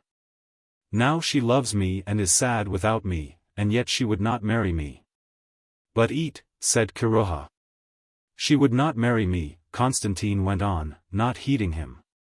"I have been struggling with her for 3 years. I saw her at the Kalachik fair, I fell madly in love with her, was ready to hang myself. I live at Rovna, she at Demedovo, more than 20 miles apart, and there was nothing I could do. I sent matchmakers to her, and all she said was, 'I won't.' Ah, the magpie.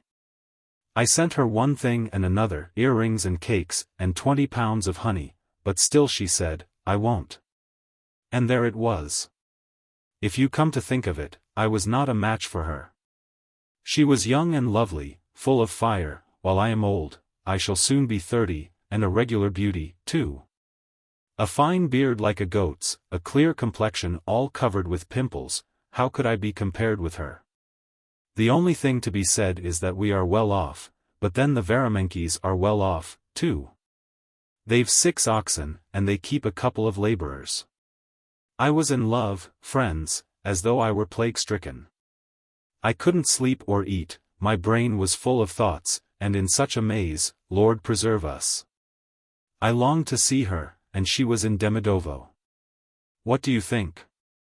God be my witness, I am not lying, 3 times a week I walked over there on foot just to have a look at her. I gave up my work. I was so frantic that I even wanted to get taken on as a laborer in Demedovo, so as to be near her. I was in misery. My mother called in a witch a dozen times, my father tried thrashing me. For 3 years I was in this torment, and then I made up my mind. Damn my soul. I said. I will go to the town and be a cabman. It seems it is fated not to be. At Easter I went to Demedovo to have a last look at her.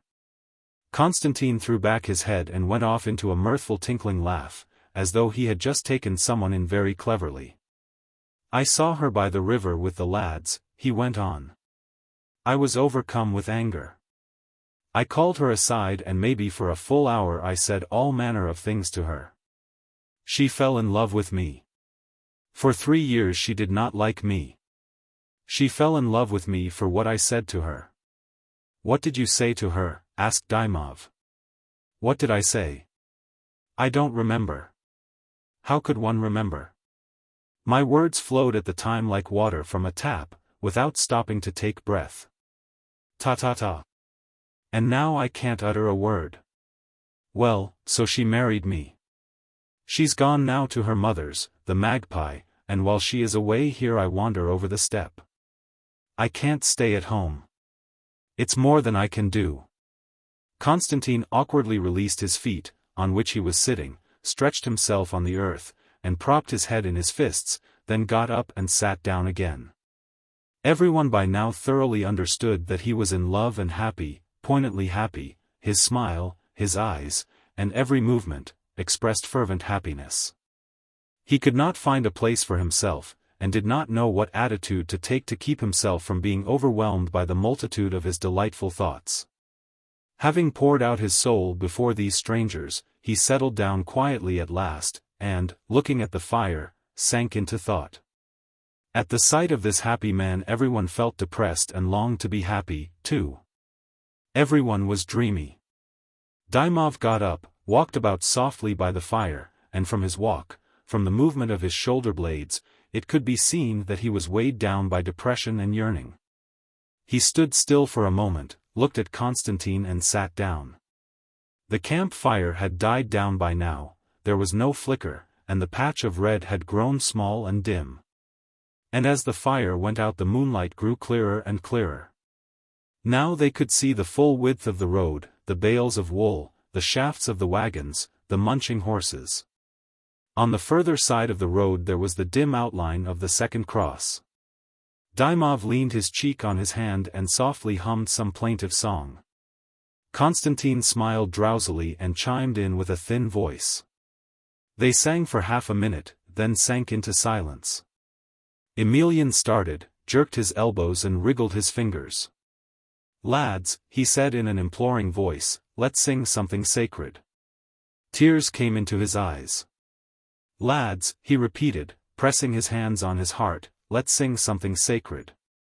"I don't know anything," said Konstantin. Everyone refused, then Emelian sang alone. He waved both arms, nodded his head, opened his mouth, but nothing came from his throat but a discordant gasp. He sang with his arms, with his head, with his eyes, even with the swelling on his face. He sang passionately with anguish, and the more he strained his chest to extract at least one note from it, the more discordant were his gasps. Yegorushka, like the rest, was overcome with depression. He went to his wagon, clambered up on the bales and lay down. He looked at the sky, and thought of happy Konstantin and his wife. Why did people get married? What were women in the world for?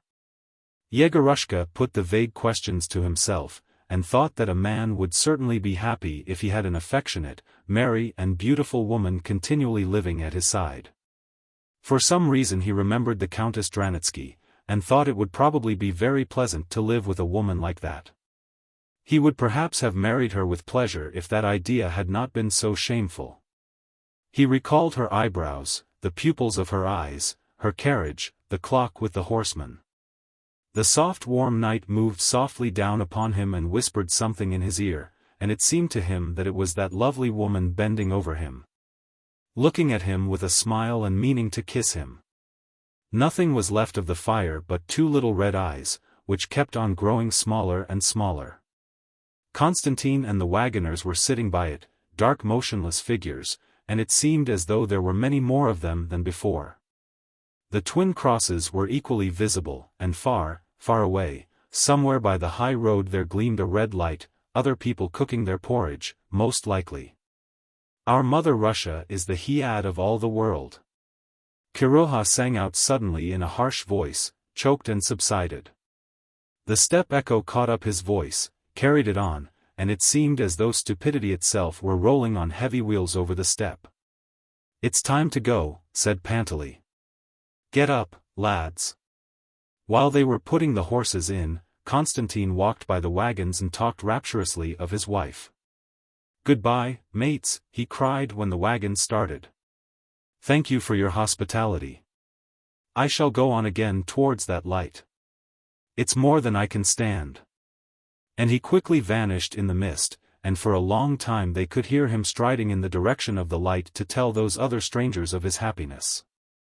When Yegorushka woke up next day it was early morning, the sun had not yet risen. The wagons were at a standstill. A man in a white cap and a suit of cheap grey material, mounted on a little Cossack stallion, was talking to Dymov and Kiroha beside the foremost wagon. A mile and a half ahead there were long low white barns and little houses with tiled roofs. There were neither yards nor trees to be seen beside the little houses. "What village is that, grandfather?" asked Yegorushka. That's the Armenian settlement, youngster, answered Pantely.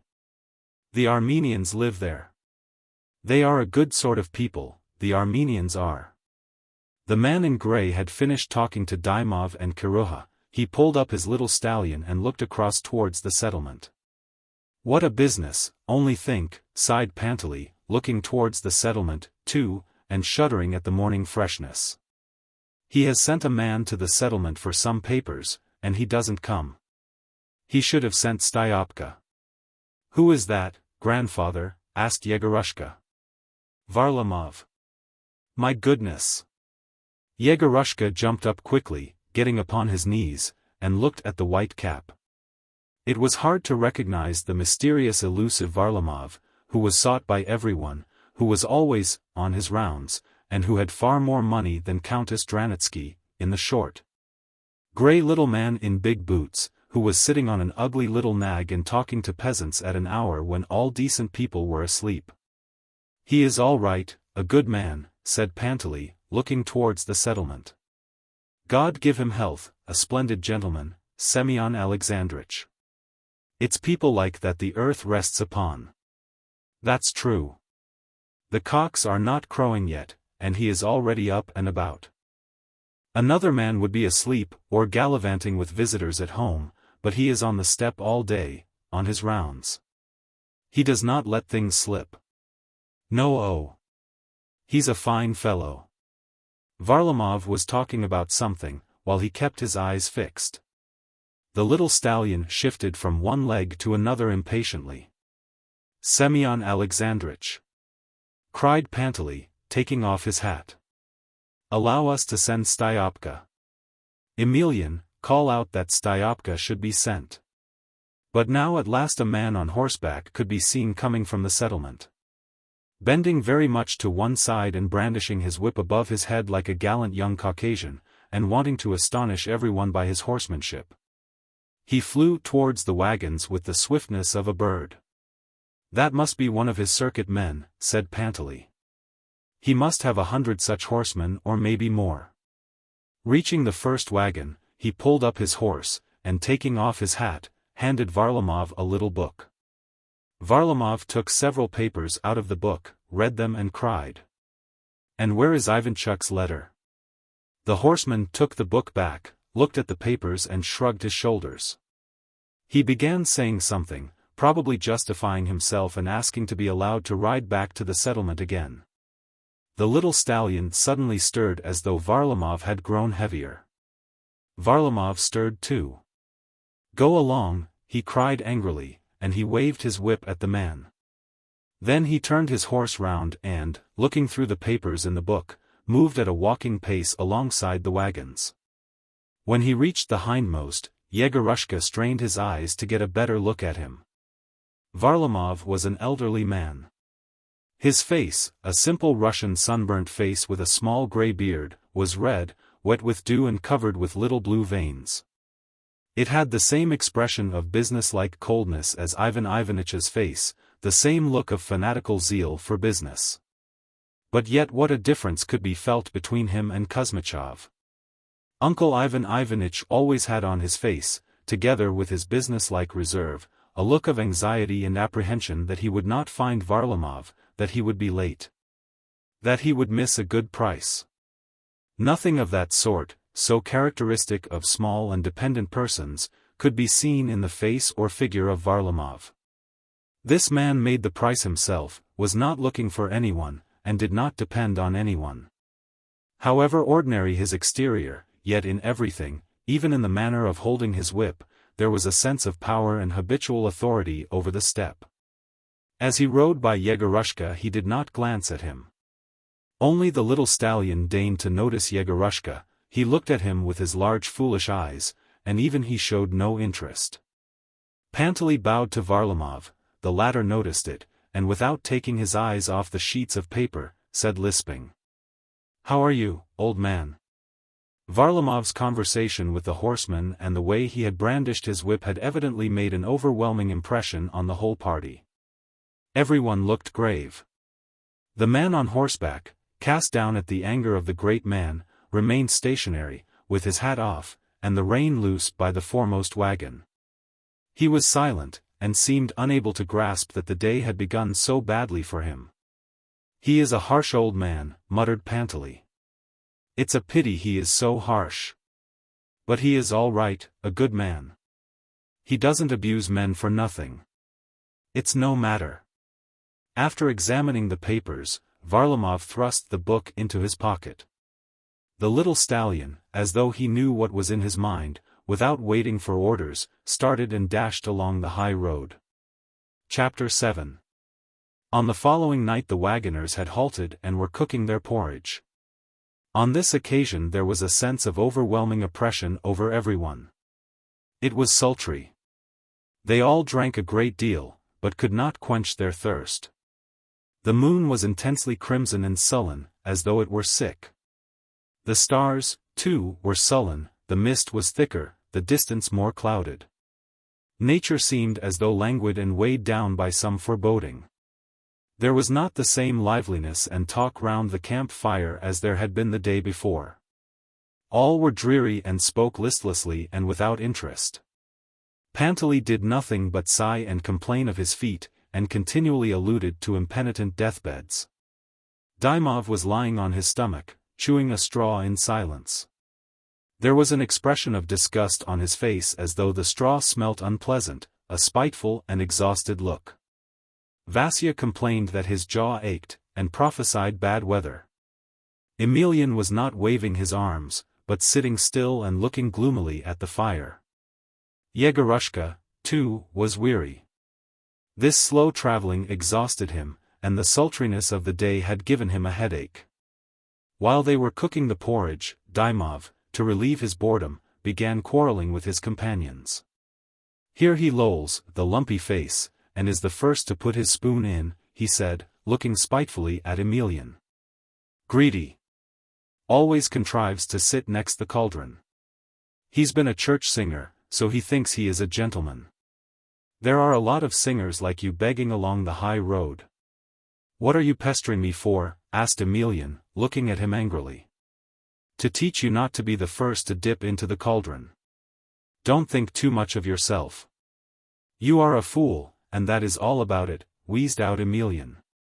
Knowing by experience how such conversations usually ended, Panteley and Vasya intervened and tried to persuade Dymov not to quarrel about nothing.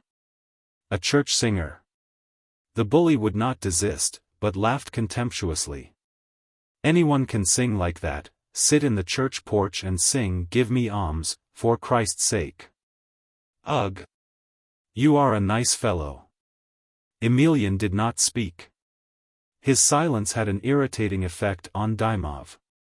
He looked with still greater hatred at the ex-singer and said, "I don't care to have anything to do with you, or I would show you what to think of yourself." "But why are you pushing me, you Mazeppa?" Emelian cried, flaring up. "Am I interfering with you?" "What did you call me?" asked Dymov, drawing himself up, and his eyes were suffused with blood. I am a Mazeppa." "Yes? Take that, then, go and look for it."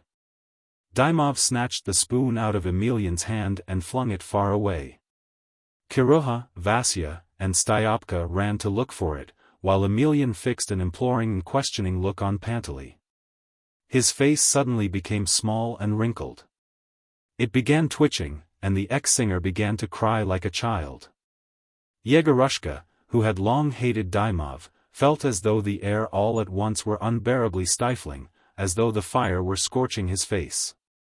He longed to run quickly to the wagons in the darkness, but the bully's angry bored eyes drew the boy to him. With a passionate desire to say something extremely offensive, he took a step towards Dymov and brought out, gasping for breath, "You are the worst of the lot, I can't bear you." After this he ought to have run to the wagons, but he could not stir from the spot and went on. "In the next world you will burn in hell. I'll complain to Ivan Ivanitch. Don't you dare insult Emelian." "Say this too, please," laughed Durnov, "every little sucking pig wants to lay down the law." "Shall I pull your ear?"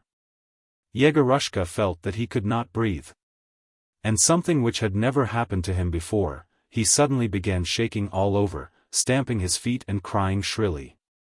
"Beat him, beat him!" Tears gushed from his eyes. He felt ashamed, and ran staggering back to the wagon. The effect produced by his outburst he did not see. Lying on the bales and twitching his arms and legs, he whispered, "Mother, mother!" And these men and the shadows round the camp fire, and the dark bales and the faraway lightning, which was flashing every minute in the distance, all struck him now as terrible and unfriendly. He was overcome with terror and asked himself in despair why and how he had come into this unknown land in the company of terrible peasants. Where was his uncle now? Where was Father Christopher? Where was Deniska? Why were they so long in coming? Hadn't they forgotten him? At the thought that he was forgotten and cast out to the mercy of fate, he felt such a cold chill of dread that he had several times an impulse to jump off the bales of wool and run back full speed along the road. But the thought of the huge dark crosses, which would certainly meet him on the way, and the lightning flashing in the distance, stopped him. And only when he whispered, "Mother, mother," he felt as it were a little better. The wagoners must have been full of dread, too. After Yegorushka had run away from the camp fire they sat at first for a long time in silence, then they began speaking in hollow undertones about something, saying that it was coming and that they must make haste and get away from it. They quickly finished supper, put out the fire and began harnessing the horses in silence. From their fluster and the broken phrases they uttered it was apparent they foresaw some trouble. Before they set off on their way, Dymov went up to Panteley and asked softly, "What's his name?" "Yegory," answered Panteley. Dymov put one foot on the wheel, caught hold of the cord which was tied round the bales and pulled himself up. Yegorushka saw his face and curly head. The face was pale and looked grave and exhausted, but there was no expression of spite in it. "Yera," he said softly, "here, hit me." Yegorushka looked at him in surprise. At that instant there was a flash of lightning. "It's all right, hit me," repeated Dymov. And without waiting for Yegorushka to hit him or to speak to him, he jumped down and said, "How dreary I am." Then, swaying from one leg to the other and moving his shoulder blades, he sauntered lazily alongside the string of wagons and repeated in a voice half weeping, half angry, "How dreary I am. Oh Lord! Don't you take offense, Emelian," he said as he passed Emelian. "Ours is a wretched cruel life." There was a flash of lightning on the right, and, like a reflection in the looking-glass, at once a second flash in the distance. "Yegory, take this," cried Panteley, throwing up something big and dark. "What is it?" asked Yegorushka. "A mat. There will be rain, so cover yourself up." Yegorushka sat up and looked about him. The distance had grown perceptibly blacker, and now oftener than every minute winked with a pale light. The blackness was being bent towards the right as though by its own weight. "Will there be a storm, grandfather?" asked Yegorushka. "Ah, my poor feet, how they ache," Panteley said in a high-pitched voice, stamping his feet and not hearing the boy. On the left someone seemed to strike a match in the sky, a pale phosphorescent streak gleamed and went out. There was a sound as though someone very far away were walking over an iron roof, probably barefoot, for the iron gave a hollow rumble. "It's set in," cried Kiruha. Between the distance and the horizon on the right there was a flash of lightning so vivid that it lighted up part of the steppe and the spot where the clear sky met the blackness. A terrible cloud was swooping down, without haste, a compact mass, big black shreds hung from its edge, similar shreds pressing one upon another were piling up on the right and left horizon. The tattered, ragged look of the storm cloud gave it a drunken disorderly air. There was a distinct, not smothered, growl of thunder. Yegorushka crossed himself and began quickly putting on his greatcoat. "I am dreary." Dymov's shout floated from the foremost wagon, and it could be told from his voice that he was beginning to be ill-humored again. "I am so dreary." All at once there was a squall of wind, so violent that it almost snatched away Yegorushka's bundle and mat, the mat fluttered in all directions and flapped on the bale and on Yegorushka's face. The wind dashed whistling over the steppe, whirled round in disorder and raised such an uproar from the grass that neither the thunder or the creaking of the wheels could be heard. It blew from the black storm cloud, carrying with it clouds of dust and the scent of rain and wet earth. The moonlight grew mistier, as it were dirtier, the stars were even more overcast. And clouds of dust could be seen hurrying along the edge of the road, followed by their shadows. By now, most likely, the whirlwind eddying round and lifting from the earth dust, dry grass and feathers, was mounting to the very sky. Uprooted plants must have been flying by that very black storm cloud, and how frightened they must have been. But through the dust that clogged the eyes nothing could be seen but the flash of lightning. Yegorushka, thinking it would pour with rain in a minute, knelt up and covered himself with the mat. "Pantaleey," someone shouted in the front. Va. "I can't." Pantaley answered in a loud high voice. Va. "Arya, a." There was an angry clap of thunder, which rolled across the sky from right to left, then back again, and died away near the foremost wagon. "Holy, holy, holy, Lord of Sabaoth," whispered Yegorushka, crossing himself. "Fill heaven and earth with thy glory." The blackness in the sky yawned wide and breathed white fire. At once there was another clap of thunder. It had scarcely ceased when there was a flash of lightning so broad that Yegorushka suddenly saw through a slit in the mat the whole high road to the very horizon. All the wagoners and even Kiruha's waistcoat. The black shreds had by now moved upwards from the left, and one of them, a coarse, clumsy monster like a claw with fingers, stretched to the moon. Yegorushka made up his mind to shut his eyes tight, to pay no attention to it, and to wait till it was all over. The rain was for some reason long in coming. Yegorushka peeped out from the mat in the hope that perhaps the storm cloud was passing over. It was fearfully dark. Yegorushka could see neither Pantaley, nor the bale of wool, nor himself. He looked sideways towards the place where the moon had lately been, but there was the same black darkness there as over the wagons. And in the darkness the flashes of lightning seemed more violent and blinding, so that they hurt his eyes. "Pantaley," called Yegorushka. No answer followed.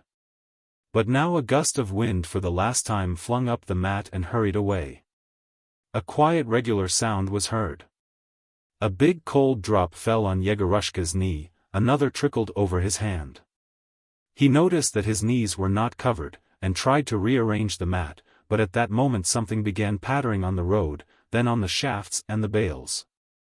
It was the rain. As though they understood one another, the rain and the mat began prattling of something rapidly, gaily, and most annoyingly like two magpies. Yegorushka knelt up or rather squatted on his boots. While the rain was pattering on the mat, he leaned forward to screen his knees, which were suddenly wet. He succeeded in covering his knees, but in less than a minute was aware of a penetrating, unpleasant dampness behind on his back and the calves of his legs. He returned to his former position, exposing his knees to the rain, and wondered what to do to rearrange the mat which he could not see in the darkness. But his arms were already wet, the water was trickling up his sleeves and down his collar, and his shoulder blades felt chilly. And he made up his mind to do nothing but sit motionless and wait till it was all over. "Holy, holy, holy," he whispered. Suddenly, exactly over his head, the sky cracked with a fearful deafening din. He huddled up and held his breath, waiting for the fragments to fall upon his head and back. He inadvertently opened his eyes and saw a blinding intense light flare out and flash 5 times on his fingers, his wet sleeves, and on the trickles of water running from the mat upon the bales and down to the ground. There was a fresh peal of thunder as violent and awful. The sky was not growling and rumbling now, but uttering short crashing sounds like the crackling of dry wood. Tra! Ta! Ta! Ta! The thunder rang out distinctly, rolled over the sky, seemed to stumble, and somewhere by the foremost wagons or far behind to fall with an abrupt angry tra. The flashes of lightning had at first been only terrible, but with such thunder they seemed sinister and menacing. Their magic light pierced through closed eyelids and sent a chill all over the body. What could he do not to see them? Yegorushka made up his mind to turn over on his face. Cautiously, as though afraid of being watched, he got on all fours, and his hands slipping on the wet bale, he turned back again. Tra! Ta! Ta! Floated over his head, rolled under the wagons and exploded, craw! Again he inadvertently opened his eyes and saw a new danger. 3 huge giants with long pikes were following the wagon. A flash of lightning gleamed on the points of their pikes and lighted up their figures very distinctly. They were men of huge proportions, with covered faces, bowed heads, and heavy footsteps. They seemed gloomy and dispirited and lost in thought. Perhaps they were not following the wagons with any harmful intent, and yet there was something awful in their proximity. Yegorushka turned quickly forward, and trembling all over cried, pantily. "Grandfather!" Tra! Ta! Ta! The sky answered him. He opened his eyes to see if the wagoners were there. There were flashes of lightning in 2 places, which lighted up the road to the far distance, the whole string of wagons and all the wagoners. Streams of water were flowing along the road and bubbles were dancing. Pantely was walking beside the wagon, his tall hat and his shoulder were covered with a small mat. His figure expressed neither terror or uneasiness, as though he were deafened by the thunder and blinded by the lightning. "Grandfather, the giants!" Yegorushka shouted to him in tears. But the old man did not hear.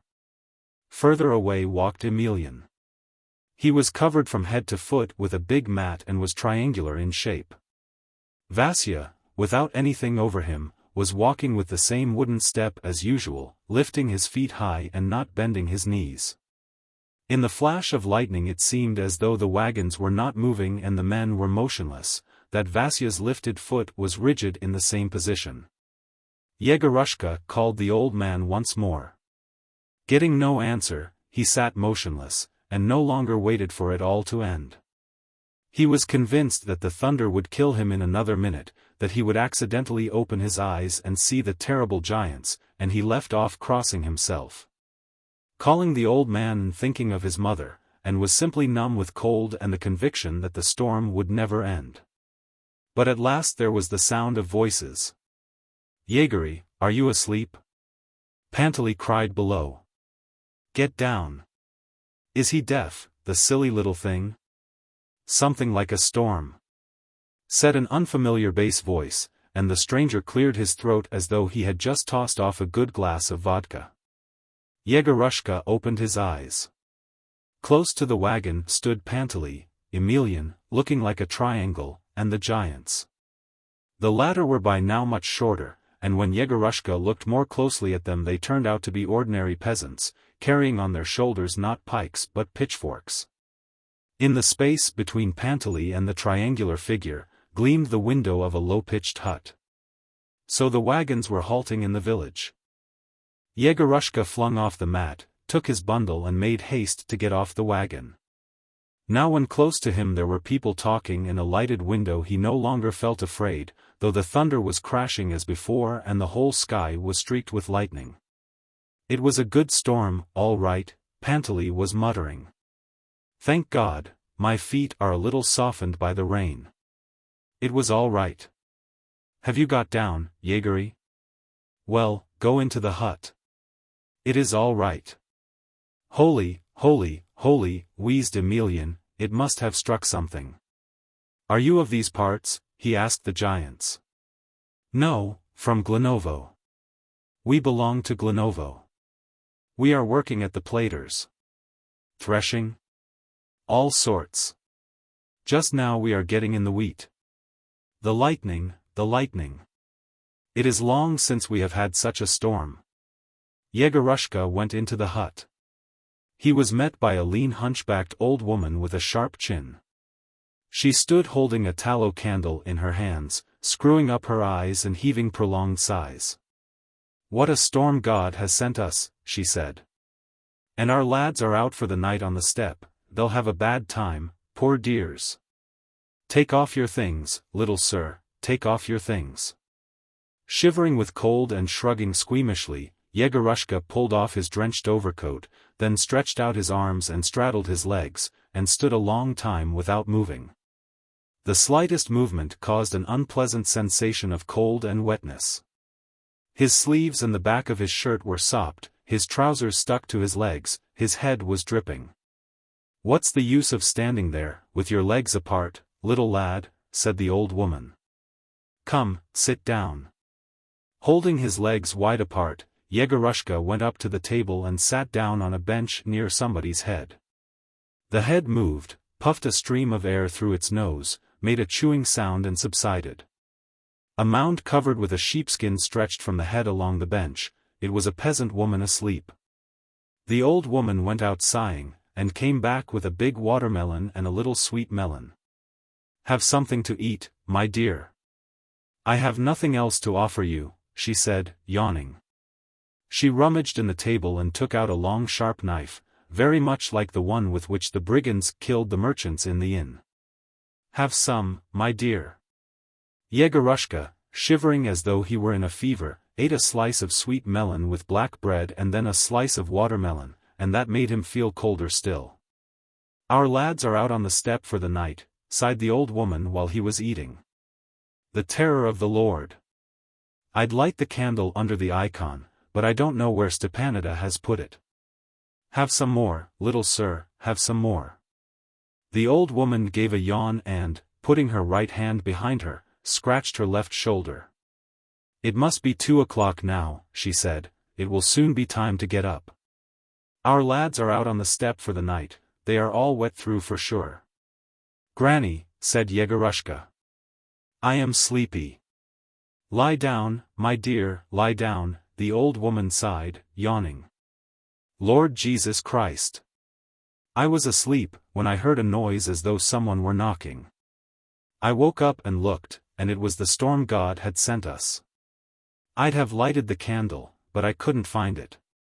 Talking to herself, she pulled some rags, probably her own bed, off the bench, took 2 sheepskins off a nail by the stove, and began laying them out for a bed for Yegorushka. "The storm doesn't grow less," she muttered. "If only nothing struck in an unlucky hour. Our lads are out on the steppe for the night. Lie down and sleep, my dear. Christ be with you, my child. I won't take away the melon, maybe you'll have a bit when you get up." The sighs and yawns of the old woman, the even breathing of the sleeping woman, the half-darkness of the hut, and the sound of the rain outside, made one sleepy. Yegorushka was shy of undressing before the old woman. He only took off his boots, lay down and covered himself with the sheepskin. "Is the little lad lying down?" he heard Pantely whisper a little later. "Yes," answered the old woman in a whisper. "The terror of the Lord. It thunders, and there is no end to it." "It will soon be over," wheezed Pantely, sitting down, "it's getting quieter. The lads have gone into the huts, and 2 have stayed with the horses." "The lads have. They can't. The horses would be taken away. I'll sit here a bit and then go and take my turn." "We can't leave them, they would be taken." Pantely and the old woman sat side by side at Yegorushka's feet, talking in hissing whispers and interspersing their speech with sighs and yawns. And Yegorushka could not get warm. The warm heavy sheepskin lay on him, but he was trembling all over, his arms and legs were twitching, and his whole inside was shivering. He undressed under the sheepskin, but that was no good. His shivering grew more and more acute. Pantely went out to take his turn with the horses, and afterwards came back again, and still Yegorushka was shivering all over and could not get to sleep. Something weighed upon his head and chest and oppressed him, and he did not know what it was, whether it was the old people whispering, or the heavy smell of the sheepskin. The melon he had eaten had left an unpleasant metallic taste in his mouth. Moreover, he was being bitten by fleas. "Grandfather, I am cold," he said, and did not know his own voice. "Go to sleep, my child, go to sleep," sighed the old woman. Tit came up to the bedside on his thin little legs and waved his arms, then grew up to the ceiling and turned into a windmill. Father Christopher, not as he was in the chaise, but in his full vestments with the sprinkler in his hand, walked round the mill, sprinkling it with holy water, and it left off waving. Yegorushka, knowing this was delirium, opened his eyes. "Grandfather," he called, "give me some water." No one answered. Yegorushka felt it insufferably stifling and uncomfortable lying down. He got up, dressed, and went out of the hut. Morning was beginning. The sky was overcast, but it was no longer raining. Shivering and wrapping himself in his wet overcoat, Yegorushka walked about the muddy yard and listened to the silence. He caught sight of a little shed with a half-open door made of reeds. He looked into this shed, went into it, and sat down in a dark corner on a heap of dry dung. There was a tangle of thoughts in his heavy head. His mouth was dry and unpleasant from the metallic taste. He looked at his hat, straightened the peacock's feather on it, and thought how he had gone with his mother to buy the hat. He put his hand into his pocket and took out a lump of brownish sticky paste. How had that paste come into his pocket? He thought a minute, smelt it, it smelt of honey. Aha! It was the Jewish cake. How sopped it was, poor thing. Yegorushka examined his coat.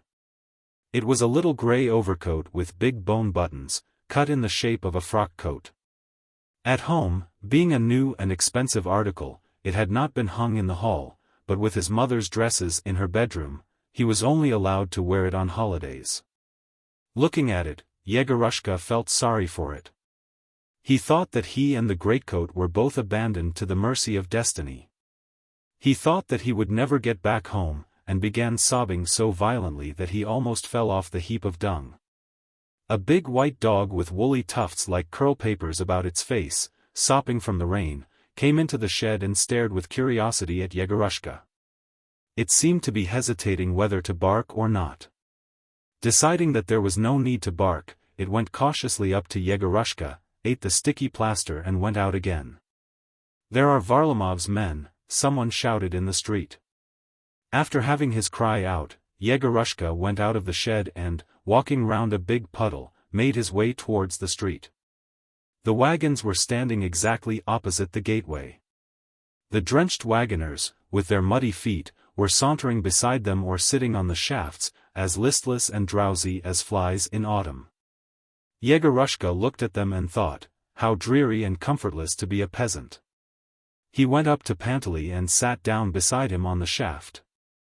"Grandfather, I'm cold," he said, shivering and thrusting his hands up his sleeves. "Never mind, we shall soon be there," yawned Panteley. "Never mind, you will get warm." It must have been early when the wagon set off, for it was not hot. Yegorushka lay on the bales of wool and shivered with cold, though the sun soon came out and dried his clothes, the bales, and the earth. As soon as he closed his eyes he saw Tit and the windmill again. Feeling a sickness and heaviness all over, he did his utmost to drive away these images, but as soon as they vanished the daredevil Dymov, with red eyes and lifted fists, rushed at Yegorushka with a roar, or there was the sound of his complaint, "I am so dreary." Varlamov rode by on his little Cossack stallion, happy Constantine passed, with a smile and the bustard in his arms. And how tedious these people were, how sickening and unbearable. Once, it was towards evening, he raised his head to ask for water. The wagons were standing on a big bridge across a broad river. There was black smoke below over the river, and through it could be seen a steamer with a barge in tow. Ahead of them, beyond the river, was a huge mountain dotted with houses and churches. At the foot of the mountain an engine was being shunted along beside some goods trucks. Yegorushka had never before seen steamers, nor engines, nor broad rivers. Glancing at them now, he was not alarmed or surprised, there was not even a look of anything like curiosity in his face. He merely felt sick, and made haste to turn over to the edge of the bale. He was sick. Panteley, seeing this, cleared his throat and shook his head. Our little lad's taken ill, he said. He must have got a chill to the stomach. The little lad must, away from home. It's a bad lookout. Chapter 8. The wagon stopped at a big inn for merchants, not far from the quay. As Yegorushka climbed down from the wagon, he heard a very familiar voice. Someone was helping him to get down, and saying, "We arrived yesterday evening. We have been expecting you all day. We meant to overtake you yesterday, but it was out of our way. We came by the other road. I say, how you have crumpled your coat. You'll catch it from your uncle." Yegorushka looked into the speaker's mottled face and remembered that this was Deniska. "Your uncle and Father Christopher are in the inn now, drinking tea, come along." And he led Yegorushka to a big two-storied building, dark and gloomy like the almshouse at N. After going across the entry, up a dark staircase and through a narrow corridor, Yegorushka and Deniska reached a little room in which Ivan Ivanitch and Father Christopher were sitting at the tea table. Seeing the boy, both the old men showed surprise and pleasure. "Aha! Yegor and Nikolaich," chanted Father Christopher. "Mr. Lomonosov." "Ah, our gentleman that is to be," said Kuzmichov, "pleased to see you." Yegorushka took off his greatcoat, kissed his uncle's hand and Father Christopher's, and sat down to the table. "Well, how did you like the journey, pure bone?" Father Christopher pelted him with questions as he poured him out some tea, with his radiant smile. "Sick of it, I've no doubt. God save us all from having to travel by wagon or with oxen. You go on and on, God forgive us. You look ahead and the steppe is always lying stretched out the same as it was, you can't see the end of it. It's not traveling but regular torture. Why don't you drink your tea? Drink it up. And in your absence, while you have been trailing along with the wagons, we have settled all our business capitally. Thank God we have sold our wool to Cherepahin, and no one could wish to have done better. We have made a good bargain." At the first sight of his own people, Yegorushka felt an overwhelming desire to complain. He did not listen to Father Christopher, but thought how to begin and what exactly to complain of. But Father Christopher's voice, which seemed to him harsh and unpleasant, prevented him from concentrating his attention and confused his thoughts. He had not sat at the table 5 minutes before he got up, went to the sofa and lay down. "Well, well," said Father Christopher in surprise. "What about your tea?" Still thinking what to complain of, Yegorushka leaned his head against the wall and broke into sobs. "Well, well," repeated Father Christopher, getting up and going to the sofa. "Yegory, what is the matter with you? Why are you crying?"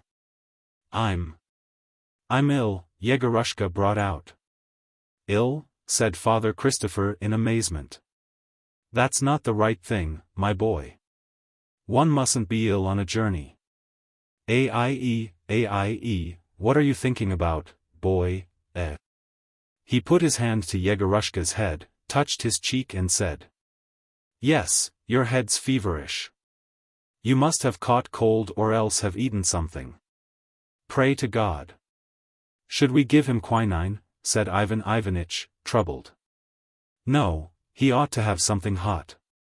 Yegory, have a little drop of soup." "I don't want any," said Yegorushka. "Are you feeling chilly?" "I was chilly before, but now I am hot. And I ache all over." Ivan Ivanitch went up to the sofa, touched Yegorushka on the head, cleared his throat with a perplexed air, and went back to the table. "I tell you what, you undress and go to bed," said Father Christopher. "What you want is sleep now." He helped Yegorushka to undress, gave him a pillow and covered him with a quilt, and over that Ivan Ivanitch's greatcoat. Then he walked away on tiptoe and sat down to the table.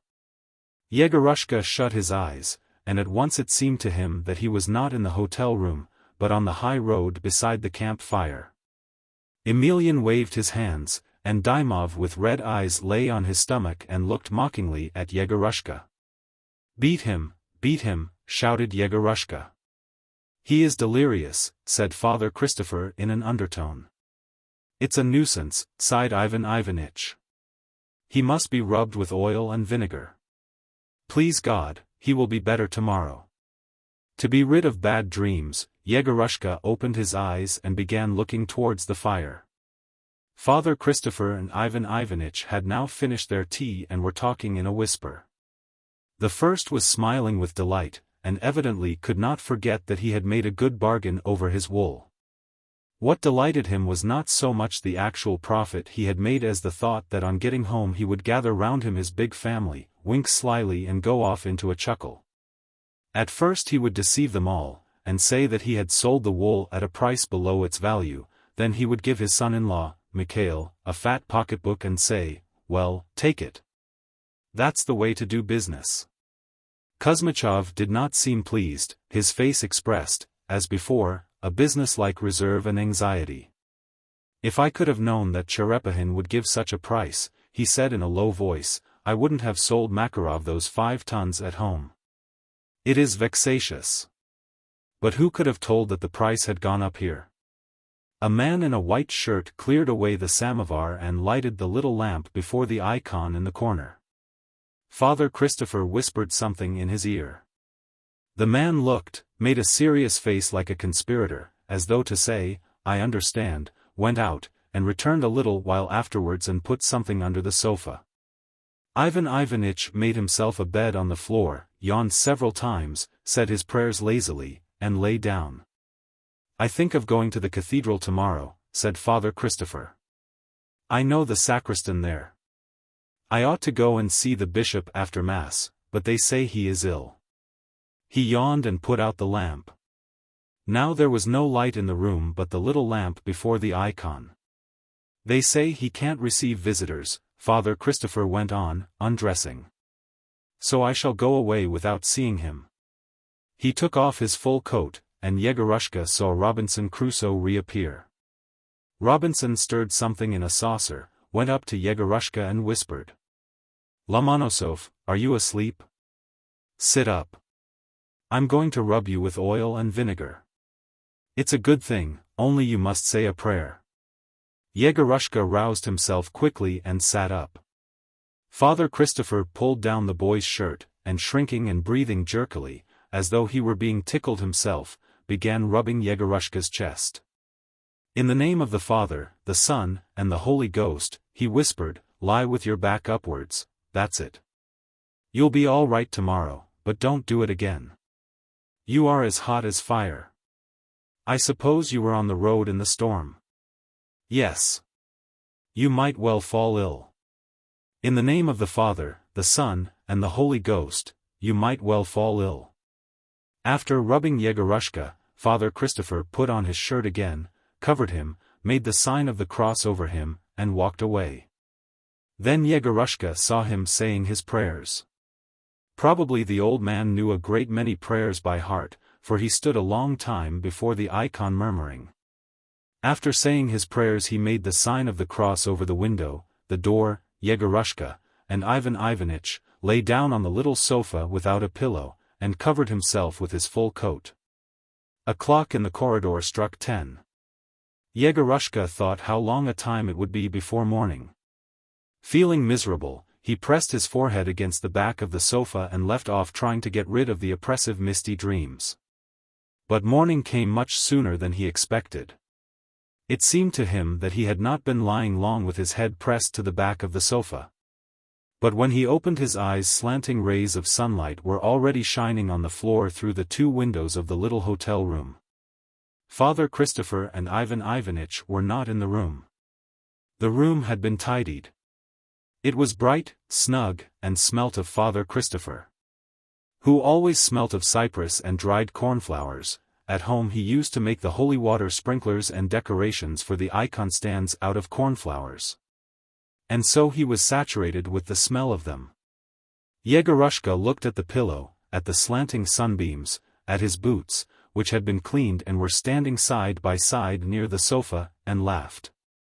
It seemed strange to him that he was not on the bales of wool, that everything was dry around him, and that there was no thunder and lightning on the ceiling. He jumped off the sofa and began dressing. He felt splendid, nothing was left of his yesterday's illness but a slight weakness in his legs and neck. So the vinegar and oil had done good. He remembered the steamer, the railway engine, and the broad river, which he had dimly seen the day before, and now he made haste to dress, to run to the quay and have a look at them. When he had washed and was putting on his red shirt, the latch of the door clicked, and Father Christopher appeared in the doorway. Wearing his top hat and a brown silk cassock over his canvas coat and carrying his staff in his hand. Smiling and radiant, old men are always radiant when they come back from church. He put a roll of holy bread and a parcel of some sort on the table, prayed before the icon, and said, "God has sent us blessings. Well, how are you?" "Quite well now," answered Yegorushka, kissing his hand. "Thank God. I have come from Mass. I've been to see a sacristan I know. He invited me to breakfast with him, but I didn't go. I don't like visiting people too early, God bless them." He took off his cassock, stroked himself on the chest, and without haste undid the parcel. Yegorushka saw a little tin of caviar, a piece of dry sturgeon, and a French loaf. "See, I passed a fish shop and brought this," said Father Christopher. "There is no need to indulge in luxuries on an ordinary weekday, but I thought, I've an invalid at home, so it is excusable. And the caviar is good, real sturgeon." The man in the white shirt brought in the samovar and a tray with tea things. "Eat some," said Father Christopher, spreading the caviar on a slice of bread and handing it to Yegorushka. "Eat now and enjoy yourself, but the time will soon come for you to be studying. Mind you study with attention and application, so that good may come of it. What you have to learn by heart, but when you have to tell the inner sense in your own words, without regard to the outer form, then say it in your own words. And try to master all subjects. One man knows mathematics excellently, but has never heard of Piotr Modula, another knows about Piotr Modula, but cannot explain about the moon. But you study so as to understand everything. Study Latin, French, German, geography, of course, history, theology, philosophy, mathematics, and when you have mastered everything, not with haste but with prayer and with zeal, then go into the service. When you know everything it will be easy for you in any line of life. You study and strive for the divine blessing, and God will show you what to be. Whether a doctor, a judge or an engineer. Father Christopher spread a little caviar on a piece of bread, put it in his mouth and said, "The Apostle Paul says, do not apply yourself to strange and diverse studies. Of course, if it is black magic, unlawful arts, or calling up spirits from the other world, like Saul, or studying subjects that can be of no use to yourself or others, better not learn them. You must undertake only what God has blessed. Take example, the holy apostles spoke in all languages, so you study languages. Basil the Great studied mathematics and philosophy, so you study them. Saint Nestor wrote history, so you study and write history. Take example from the saints." Father Christopher sipped the tea from his saucer, wiped his mustaches, and shook his head. "Good," he said. "I was educated in the old-fashioned way. I have forgotten a great deal by now, but still I live differently from other people. Indeed, there is no comparison. For instance, in company at a dinner, or at an assembly, one says something in Latin, or makes some allusion from history or philosophy, and it pleases people, and it pleases me myself. Or when the circuit court comes and one has to take the oath, all the other priests are shy, but I am quite at home with the judges, the prosecutors, and the lawyers. I talk intellectually, drink a cup of tea with them, laugh, ask them what I don't know, and they like it. So that's how it is, my boy. Learning is light and ignorance is darkness. Study. It's hard, of course, nowadays study is expensive. Your mother is a widow. She lives on her pension, but there, of course." Father Christopher glanced apprehensively towards the door, and went on in a whisper. "Ivan Ivanitch will assist. He won't desert you. He has no children of his own, and he will help you. Don't be uneasy. He looked grave, and whispered still more softly. Only mind, Yegory, don't forget your mother and Ivan Ivanitch, God preserve you from it. The commandment bids you honor your mother, and Ivan Ivanitch is your benefactor and takes the place of a father to you. If you become learned, God forbid you should be impatient and scornful with people because they are not so clever as you, then woe, woe to you. Father Christopher raised his hand and repeated in a thin voice. Woe to you. Woe to you. Father Christopher's tongue was loosened, and he was, as they say, warming to his subject. He would not have finished till dinner time, but the door opened and Ivan Ivanitch walked in. He said good morning hurriedly, sat down to the table, and began rapidly swallowing his tea. Well, I have settled all our business, he said. We might have gone home today, but we have still to think about Yegor. We must arrange for him. My sister told me that Nastasia Petrovna, a friend of hers, lives somewhere here, so perhaps she will take him in as a boarder. He rummaged in his pocketbook, found a crumpled note and read. Little Lower Street, Nastasia Petrovna Toskanov, living in a house of her own. We must go at once and try to find her. It's a nuisance. Soon after breakfast Ivan Ivanitch and Yegorushka left the inn. It's a nuisance, muttered his uncle. You are sticking to me like a burr. You and your mother want education and gentlemanly breeding, and I have nothing but worry with you both. When they crossed the yard, the wagons and the drivers were not there. They had all gone off to the quay early in the morning. In a far-off dark corner of the yard stood the chaise. Goodbye, chaise, thought Yegorushka. At first they had to go a long way uphill by a broad street, then they had to cross a big marketplace. Here Ivan Ivanitch asked a policeman for Little Lower Street. I say, said the policeman, with a grin, it's a long way off, out that way towards the town grazing ground. They met several cabs, but Ivan Ivanitch only permitted himself such a weakness as taking a cab in exceptional cases and on great holidays. Yegorushka and he walked for a long while through paved streets, then along streets where there were only wooden planks at the sides and no pavements. And in the end got to streets where there were neither planks nor pavements. When their legs and their tongues had brought them to Little Lower Street they were both red in the face, and taking off their hats, wiped away the perspiration. Tell me, please, said Ivan Ivanitch, addressing an old man sitting on a little bench by a gate, where is Nastasia Petrovna Toskanov's house? There is no one called Toskanov here, said the old man, after pondering a moment. Perhaps it's Timoshenko you want. No, Toskanov. Excuse me, there's no one called Toskanov. Ivan Ivanitch shrugged his shoulders and trudged on farther. You needn't look, the old man called after them. I tell you there isn't, and there isn't. Listen, auntie, said Ivan Ivanitch, addressing an old woman who was sitting at a corner with a tray of pears and sunflower seeds, where is Nastasia Petrovna Toskanov's house? The old woman looked at him with surprise and laughed. Why, Nastasia Petrovna live in her own house now, she cried. Lord!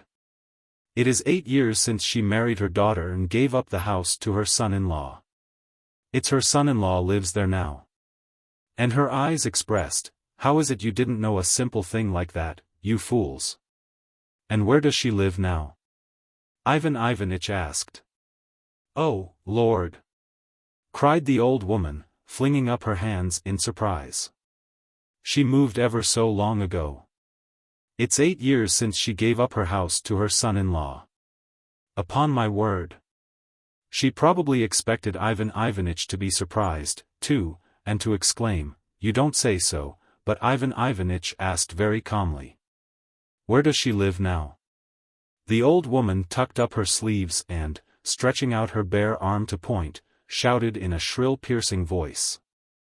Go straight on, straight on, straight on. You will pass a little red house, then you will see a little alley on your left. Turn down that little alley, and it will be the third gate on the right.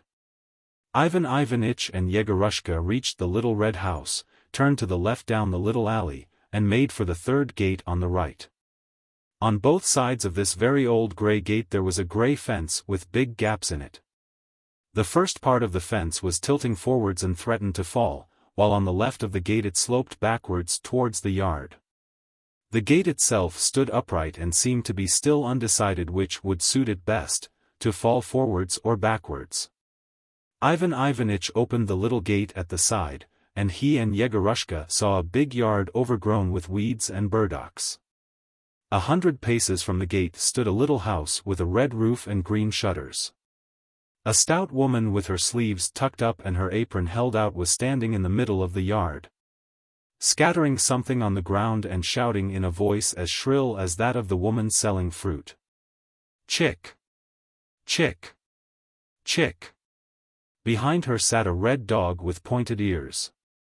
Seeing the strangers, he ran to the little gate and broke into a tenor bark. All red dogs have a tenor bark.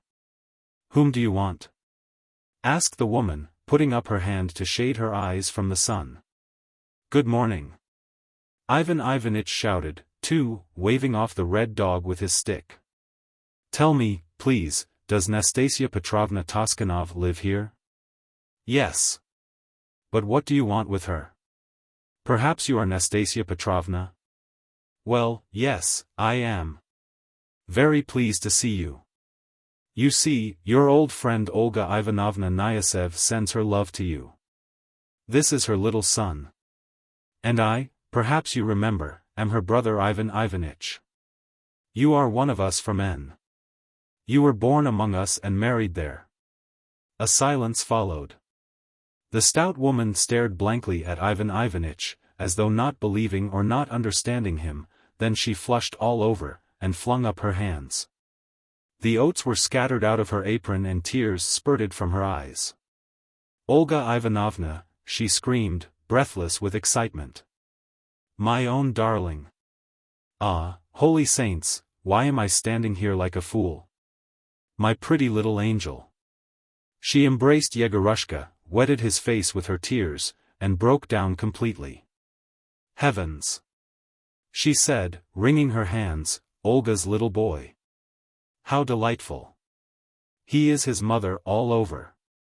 The image of his mother. But why are you standing in the yard? Come indoors."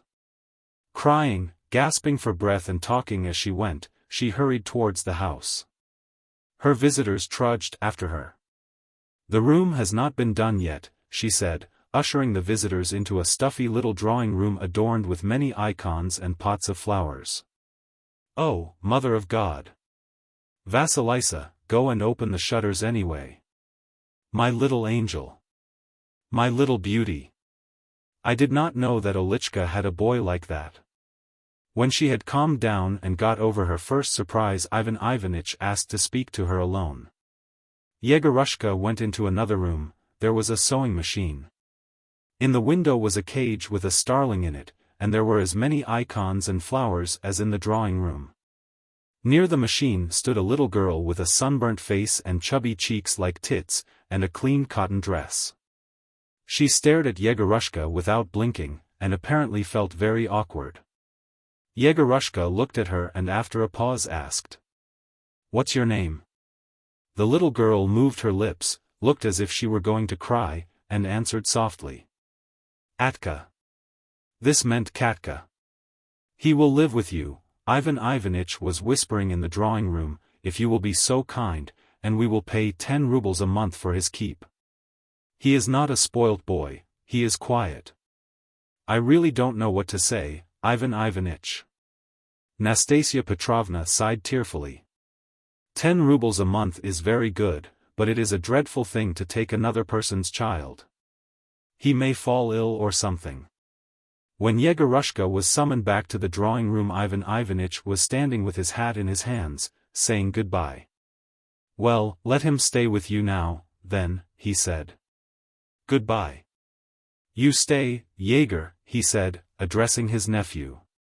"Don't be troublesome, mind you obey Nastasia Petrovna. Goodbye. I am coming again tomorrow." And he went away.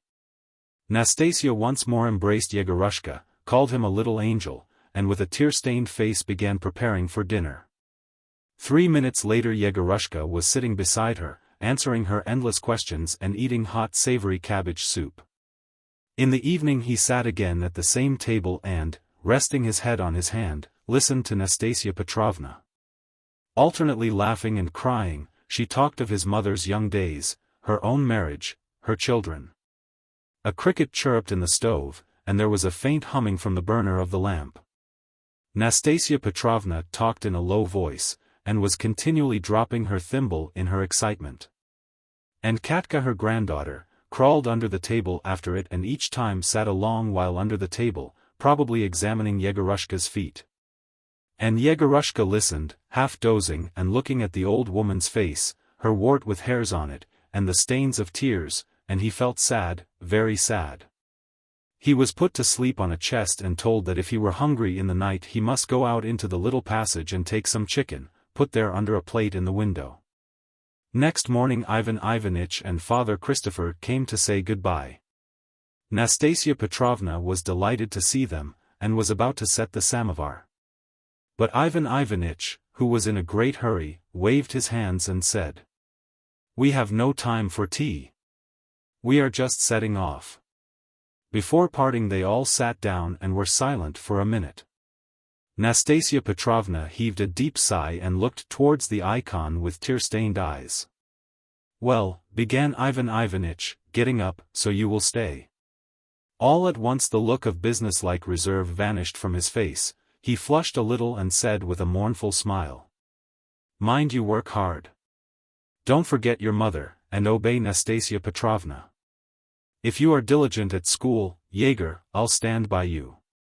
He took his purse out of his pocket, turned his back to Yegorushka, fumbled for a long time among the smaller coins, and, finding a 10-kopeck piece, gave it to Yegorushka. Father Christopher, without haste, blessed Yegorushka. "In the name of the Father, the Son, and the Holy Ghost. Study," he said. "Work hard, my lad. If I die, remember me in your prayers. Here is a 10-kopeck piece from me, too." Yegorushka kissed his hand, and shed tears. Something whispered in his heart that he would never see the old man again. "I have applied at the high school already," said Ivan Ivanitch in a voice as though there were a corpse in the room. "You will take him for the entrance examination on the 7th of August. Well, goodbye, God bless you, goodbye, Yegor." "You might at least have had a cup of tea," wailed Nastasia Petrovna. Through the tears that filled his eyes Yegorushka could not see his uncle and Father Christopher go out. He rushed to the window, but they were not in the yard, and the red dog, who had just been barking, was running back from the gate with the air of having done his duty. When Yegorushka ran out of the gate Ivan Ivanitch and Father Christopher, the former waving his stick with the crook, the latter his staff, were just turning the corner. Yegorushka felt that with these people all that he had known till then had vanished from him forever. He sank helplessly onto the little bench, and with bitter tears greeted the new unknown life that was beginning for him now. What would that life be like? Lights. The dog was barking excitedly outside. And Ananiev the engineer, his assistant called von Stenberg, and I went out of the hut to see at whom it was barking. I was the visitor, and might have remained indoors, but I must confess my head was a little dizzy from the wine I had drunk, and I was glad to get a breath of fresh air. "There is nobody here," said Ananiev when we went out. "Why are you telling stories, Azorka? You fool!" There was not a soul in sight. The fool, Azorka, a black house dog, probably conscious of his guilt in barking for nothing and anxious to propitiate us, approached us, diffidently wagging his tail. The engineer bent down and touched him between his ears. "Why are you barking for nothing, creature?" he said in the tone in which good-natured people talk to children and dogs. "Have you had a bad dream or what? Here, doctor, let me commend to your attention," he said, turning to me, "a wonderfully nervous subject. Would you believe it, he can't endure solitude, he is always having terrible dreams and suffering from nightmares, and when you shout at him he has something like an attack of hysterics." "Yes, a dog of refined feelings, the student chimed in. Azorka must have understood that the conversation was concerning him. He turned his head upwards and grinned plaintively, as though to say, "Yes, at times I suffer unbearably, but please excuse it." It was an August night, there were stars, but it was dark. Owing to the fact that I had never in my life been in such exceptional surroundings, as I had chanced to come into now, the starry night seemed to me gloomy, inhospitable, and darker than it was in reality. I was on a railway line which was still in process of construction. The high, half-finished embankment, the mounds of sand, clay, and rubble, the holes, the wheelbarrows standing here and there, the flat tops of the mud huts in which the workmen lived, all this muddle, colored to one tint by the darkness, gave the earth a strange, wild aspect that suggested the times of chaos. There was so little order in all that lay before me that it was somehow strange in the midst of the hideously excavated, grotesque-looking earth to see the silhouettes of human beings and the slender telegraph posts. Both spoiled the ensemble of the picture, and seemed to belong to a different world. It was still, and the only sound came from the telegraph wire droning its wearisome refrain somewhere very high above our heads. We climbed up on the embankment and from its height looked down upon the earth. 100 yards away where the pits, holes, and mounds melted into the darkness of the night, a dim light was twinkling.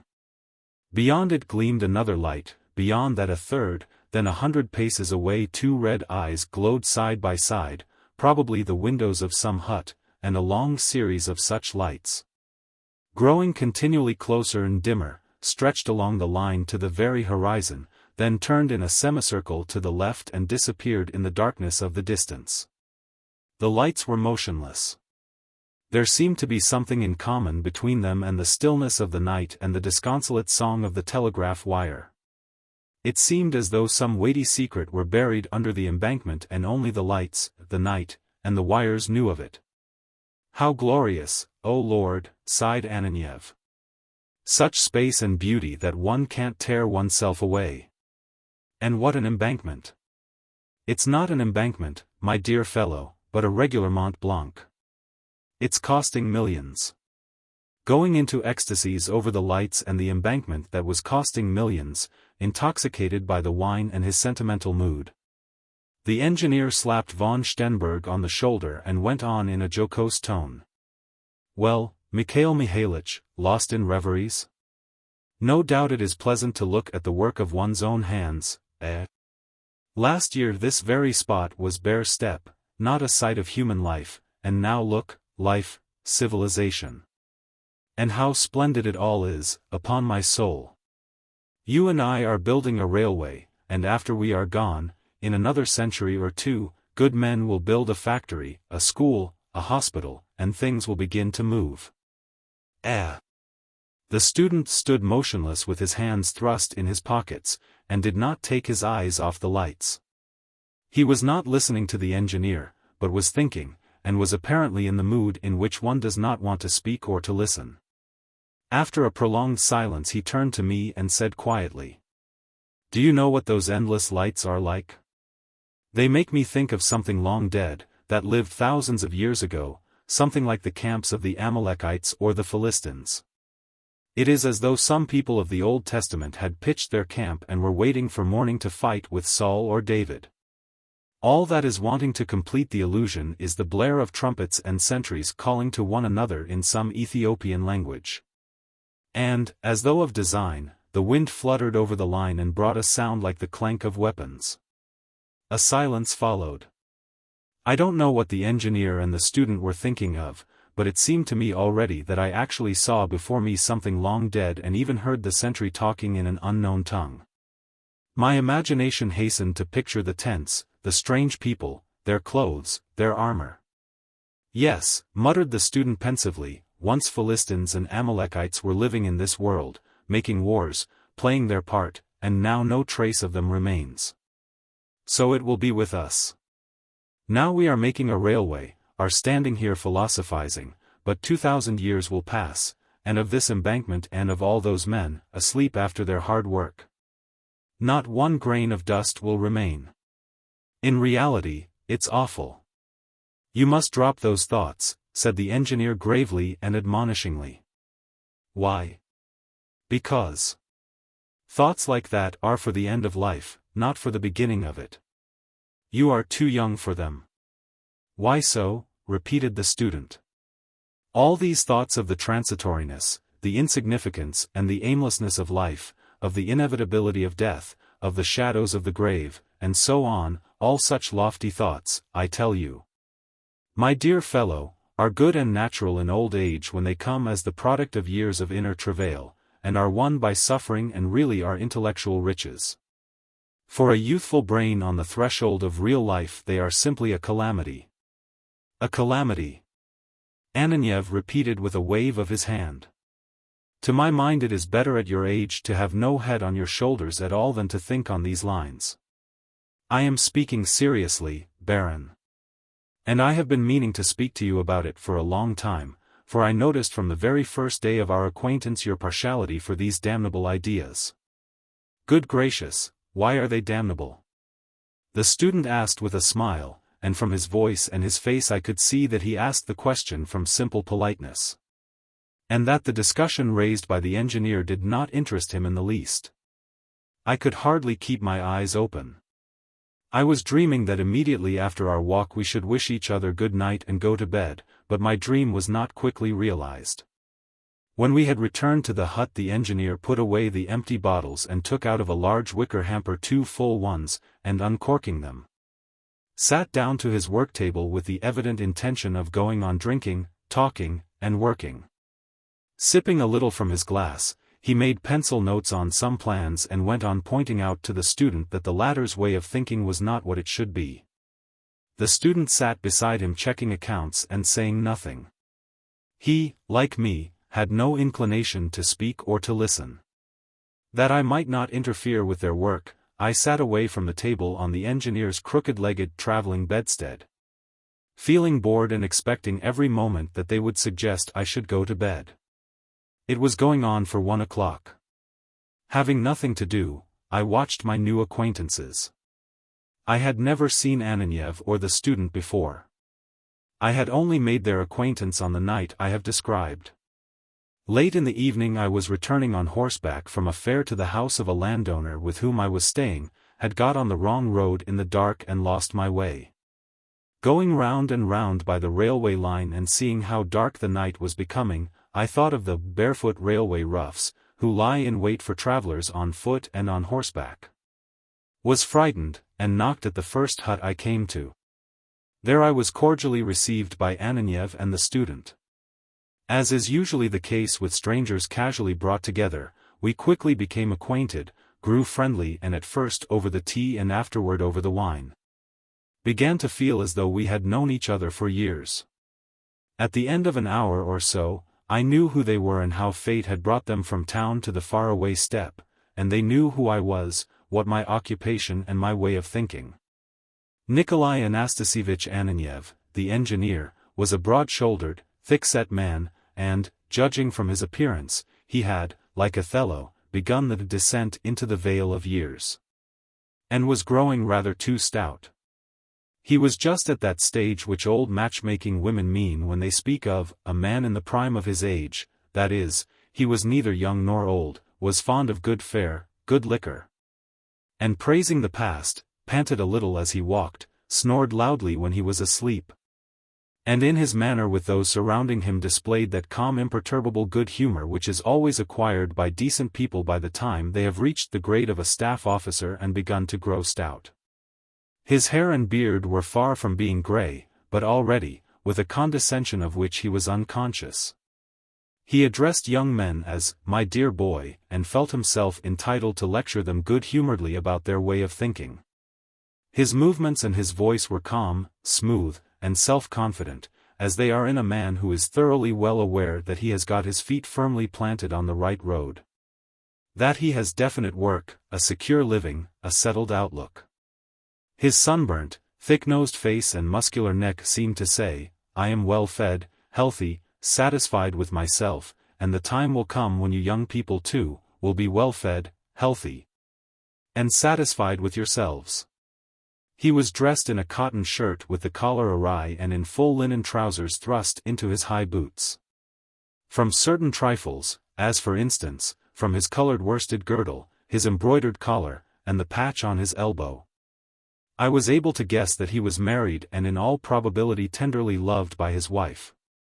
Baron von Stenberg, a student of the Institute of Transport, was a young man of about 3 or 24. Only his fair hair and scanty beard, and, perhaps, a certain coarseness and frigidity in his features showed traces of his descent from barons of the Baltic provinces.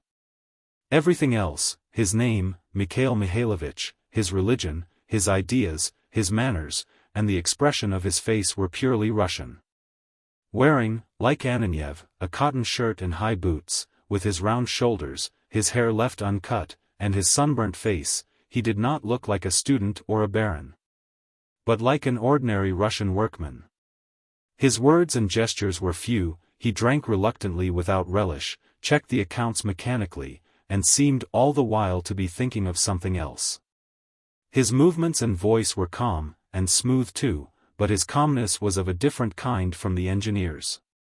His sunburnt, slightly ironical, dreamy face, his eyes which looked up from under his brows, and his whole figure were expressive of spiritual stagnation, mental sloth. He looked as though it did not matter to him in the least whether the light were burning before him or not, whether the wine were nice or nasty, and whether the accounts he was checking were correct or not. And on his intelligent, calm face I read, "I don't see so far any good in definite work, a secure living, and a settled outlook. It's all nonsense.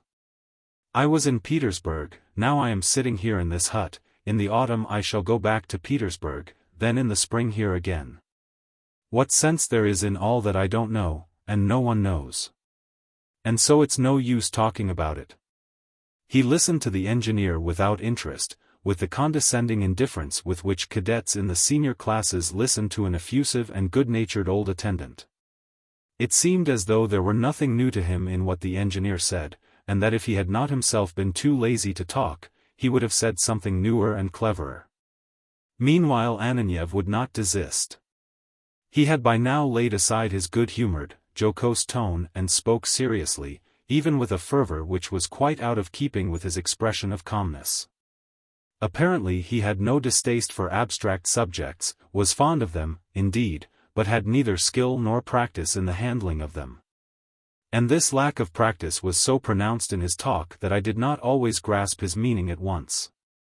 "I hate those ideas with all my heart," he said. "I was infected by them myself in my youth, I have not quite got rid of them even now. And I tell you, perhaps because I am stupid and such thoughts were not the right food for my mind, they did me nothing but harm. That's easy to understand. Thoughts of the aimlessness of life, of the insignificance and transitoriness of the visible world, Solomon's vanity of vanities have been, and are to this day, the highest and final stage in the realm of thought. The thinker reaches that stage and comes to a halt. There is nowhere further to go. The activity of the normal brain is completed with this, and that is natural and in the order of things. Our misfortune is that we begin thinking at that end. What normal people end with we begin with. From the first start, as soon as the brain begins working independently, we mount to the very topmost, final step and refuse to know anything about the steps below. What harm is there in that?"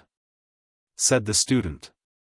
"But you must understand that it's abnormal," shouted Ananiev, looking at him almost wrathfully. "If we find means of mounting to the topmost step without the help of the lower ones, then the whole long ladder, that is the whole of life, with its colors, sounds, and thoughts, loses all meaning for us. That at your age such reflections are harmful and absurd, you can see from every step of your rational independent life. Let us suppose you sit down this minute to read Darwin or Shakespeare, you have scarcely read a page before the poison shows itself. And your long life, and Shakespeare, and Darwin, seem to you nonsense, absurdity, because you know you will die, that Shakespeare and Darwin have died too, that their thoughts have not saved them. Nor the earth, nor you, and that if life is deprived of meaning in that way, all science, poetry, and exalted thoughts seem only useless diversions, the idle playthings of grown-up people. And you leave off reading at the second page. Now, let us suppose that people come to you as an intelligent man and ask your opinion about war, for instance, whether it is desirable, whether it is morally justifiable or not. In answer to that terrible question you merely shrug your shoulders and confine yourself to some commonplace, because for you, with your way of thinking, it makes absolutely no difference whether hundreds of thousands of people die a violent death, or a natural one, the results are the same, ashes and oblivion. You and I are building a railway line. What's the use, one may ask, of our worrying our heads, inventing, rising above the hackneyed thing, feeling for the workman, stealing or not stealing, when we know that this railway line will turn to dust within 2,000 years, and so on, and so on. You must admit that with such a disastrous way of looking at things there can be no progress, no science, no art, nor even thought itself. We fancy that we are cleverer than the crowd, and than Shakespeare. In reality our thinking leads to nothing because we have no inclination to go down to the lower steps and there is nowhere higher to go. So our brain stands at the freezing point, neither up nor down. I was in bondage to these ideas for 6 years, and by all that is holy, I never read a sensible book all that time, did not gain a ha'porth of wisdom, and did not raise my moral standard an inch. Was not that disastrous? Moreover, besides being corrupted ourselves, we bring poison into the lives of those surrounding us. It would be all right if, with our pessimism, we renounced life, went to live in a cave, or made haste to die, but, as it is, in obedience to the universal law, we live, feel, love women, bring up children, construct railways. Our thoughts make no one hot or cold, the student said reluctantly. Ah! There you are again, do stop it. You have not yet had a good sniff at life. But when you have lived as long as I have you will know a thing or two. Our theory of life is not so innocent as you suppose. In practical life, in contact with human beings, it leads to nothing but horrors and follies. It has been my lot to pass through experiences which I would not wish a wicked Tatar to endure. For instance? I asked. For instance, repeated the engineer. He thought a minute, smiled and said. For instance, take this example. More correctly, it is not an example, but a regular drama, with a plot and a denouement. An excellent lesson. Ah, what a lesson. He poured out wine for himself and us, emptied his glass, stroked his broad chest with his open hands, and went on, addressing himself more to me than to the student. It was in the year 187 soon after the war, and when I had just left the university. I was going to the Caucasus, and on the way stopped for 5 days in the seaside town of N. I must tell you that I was born and grew up in that town, and so there is nothing odd in my thinking N, extraordinarily snug, cozy, and beautiful, though for a man from Petersburg or Moscow. Life in it would be as dreary and comfortless as in any Choloma or Kashira. With melancholy I passed by the high school where I had been a pupil. With melancholy I walked about the very familiar park. I made a melancholy attempt to get a nearer look at people I had not seen for a long time, all with the same melancholy.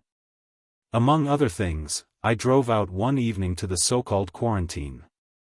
It was a small mangy copse in which, at some forgotten time of plague, there really had been a quarantine station, and which was now the resort of summer visitors. It was a drive of 3 miles from the town along a good soft road. As one drove along one saw on the left the blue sea, on the right the unending gloomy steppe. There was plenty of air to breathe, and wide views for the eyes to rest on. The copse itself lay on the seashore. Dismissing my cabman, I went in at the familiar gates and first turned along an avenue leading to a little stone summerhouse which I had been fond of in my childhood. In my opinion that round, heavy summerhouse on its clumsy columns, which combined the romantic charm of an old tomb with the ungainliness of a Sobokovich. 3 was the most poetical nook in the whole town. It stood at the edge above the cliff, and from it there was a splendid view of the sea. I sat down on the seat, and, bending over the parapet, looked down. A path ran from the summer-house along the steep, almost overhanging cliff, between the lumps of clay and tussocks of burdock. Where it ended, far below on the sandy shore, low waves were languidly foaming and softly purring. The sea was as majestic, as infinite, and as forbidding as 7 years before when I left the high school and went from my native town to the capital. In the distance there was a dark streak of smoke, a steamer was passing, and except for this hardly visible and motionless streak and the sea swallows that flitted over the water, there was nothing to give life to the monotonous view of sea and sky. To right and left of the summer-house stretched uneven clay cliffs. You know that when a man in a melancholy mood is left tête-à-tête with the sea, or any landscape which seems to him grandiose, there is always, for some reason, mixed with melancholy, a conviction that he will live and die in obscurity, and he reflectively snatches up a pencil and hastens to write his name on the first thing that comes handy. And that, I suppose, is why all convenient solitary nooks like my summer-house are always scrawled over in pencil or carved with pen-knives. I remember as though it were today. Looking at the parapet I read, Ivan Korolkov, May 16, 1876. Beside Korolkov some local dreamer had scribbled freely, adding, "He stood on the desolate ocean's strand, while his soul was filled with imaginings grand. And his handwriting was dreamy, limp like wet silk." An individual called Cross, probably an insignificant, little man, felt his unimportance so deeply that he gave full license to his penknife and carved his name in deep letters an inch high. I took a pencil out of my pocket mechanically, and I too scribbled on one of the columns. All that is irrelevant, however. You must forgive me, I don't know how to tell a story briefly. I was sad and a little bored. Boredom, the stillness, and the purring of the sea gradually brought me to the line of thought we have been discussing. At that period, towards the end of the 70s, it had begun to be fashionable with the public, and later, at the beginning of the 80s. It gradually passed from the general public into literature, science, and politics. I was no more than 26 at the time, but I knew perfectly well that life was aimless and had no meaning, that everything was a deception and an illusion. That in its essential nature and results a life of penal servitude in Sahalin was not in any way different from a life spent in Nice. That the difference between the brain of a Kant and the brain of a fly was of no real significance, that no one in this world is righteous or guilty. That everything was stuff and nonsense and damn it all. I lived as though I were doing a favor to some unseen power which compelled me to live, and to which I seemed to say, "Look, I don't care a straw for life, but I am living." I thought on one definite line, but in all sorts of keys, and in that respect I was like the subtle gourmand who could prepare 100 appetizing dishes from nothing but potatoes. There is no doubt that I was one-sided and even to some extent narrow, but I fancied at the time that my intellectual horizon had neither beginning nor end. And that my thought was as boundless as the sea. Well, as far as I can judge by myself, the philosophy of which we are speaking has something alluring, narcotic in its nature, like tobacco or morphia. It becomes a habit, a craving. You take advantage of every minute of solitude to gloat over thoughts of the aimlessness of life and the darkness of the grave. While I was sitting in the summer-house, Greek children with long noses were decorously walking about the avenues. I took advantage of the occasion and, looking at them, began reflecting in this style. Why are these children born, and what are they living for? Is there any sort of meaning in their existence? They grow up, without themselves knowing what for, they will live in this godforsaken, comfortless hole for no sort of reason, and then they will die. And I actually felt vexed with those children because they were walking about decorously and talking with dignity, as though they did not hold their little colorless lives so cheap and knew what they were living for. I remember that far away at the end of an avenue 3 feminine figures came into sight. 3 young ladies, one in a pink dress, 2 in white, were walking arm in arm, talking and laughing. Looking after them, I thought, it wouldn't be bad to have an affair with some woman for a couple of days in this dull place. I recalled by the way that it was 3 weeks since I had visited my Petersburg lady, and thought that a passing love affair would come in very appropriately for me just now. The young lady in white in the middle was rather younger and better looking than her companions, and judging by her manners and her laugh, she was a high school girl in an upper form. I looked, not without impure thoughts, at her bust, and at the same time reflected about her: she will be trained in music and manners, she will be married to some Greek, God help us. Will lead a grey, stupid, comfortless life, will bring into the world a crowd of children without knowing why, and then will die. An absurd life. I must say that as a rule I was a great hand at combining my lofty ideas with the lowest prose. Thoughts of the darkness of the grave did not prevent me from giving busts and legs their full due. Our dear Baron's exalted ideas do not prevent him from going on Saturdays to Vukolovka on amatory expeditions. To tell the honest truth, as far as I remember, my attitude to women was most insulting. Now, when I think of that high school girl, I blush for my thoughts then, but at the time my conscience was perfectly untroubled. I, the son of honorable parents, a Christian, who had received a superior education, not naturally wicked or stupid, felt not the slightest uneasiness when I paid women bloodgold, as the Germans call it, or when I followed high school girls with insulting looks. The trouble is that youth makes its demands, and our philosophy has nothing in principle against those demands, whether they are good or whether they are loathsome. One who knows that life is aimless and death inevitable is not interested in the struggle against nature or the conception of sin, whether you struggle or whether you don't. You will die and rot just the same. Secondly, my friends, our philosophy instills even into very young people what is called reasonableness. The predominance of reason over the heart is simply overwhelming amongst us. Direct feeling, inspiration, everything is choked by petty analysis. Where there is reasonableness there is coldness, and cold people, it's no use to disguise it, know nothing of chastity.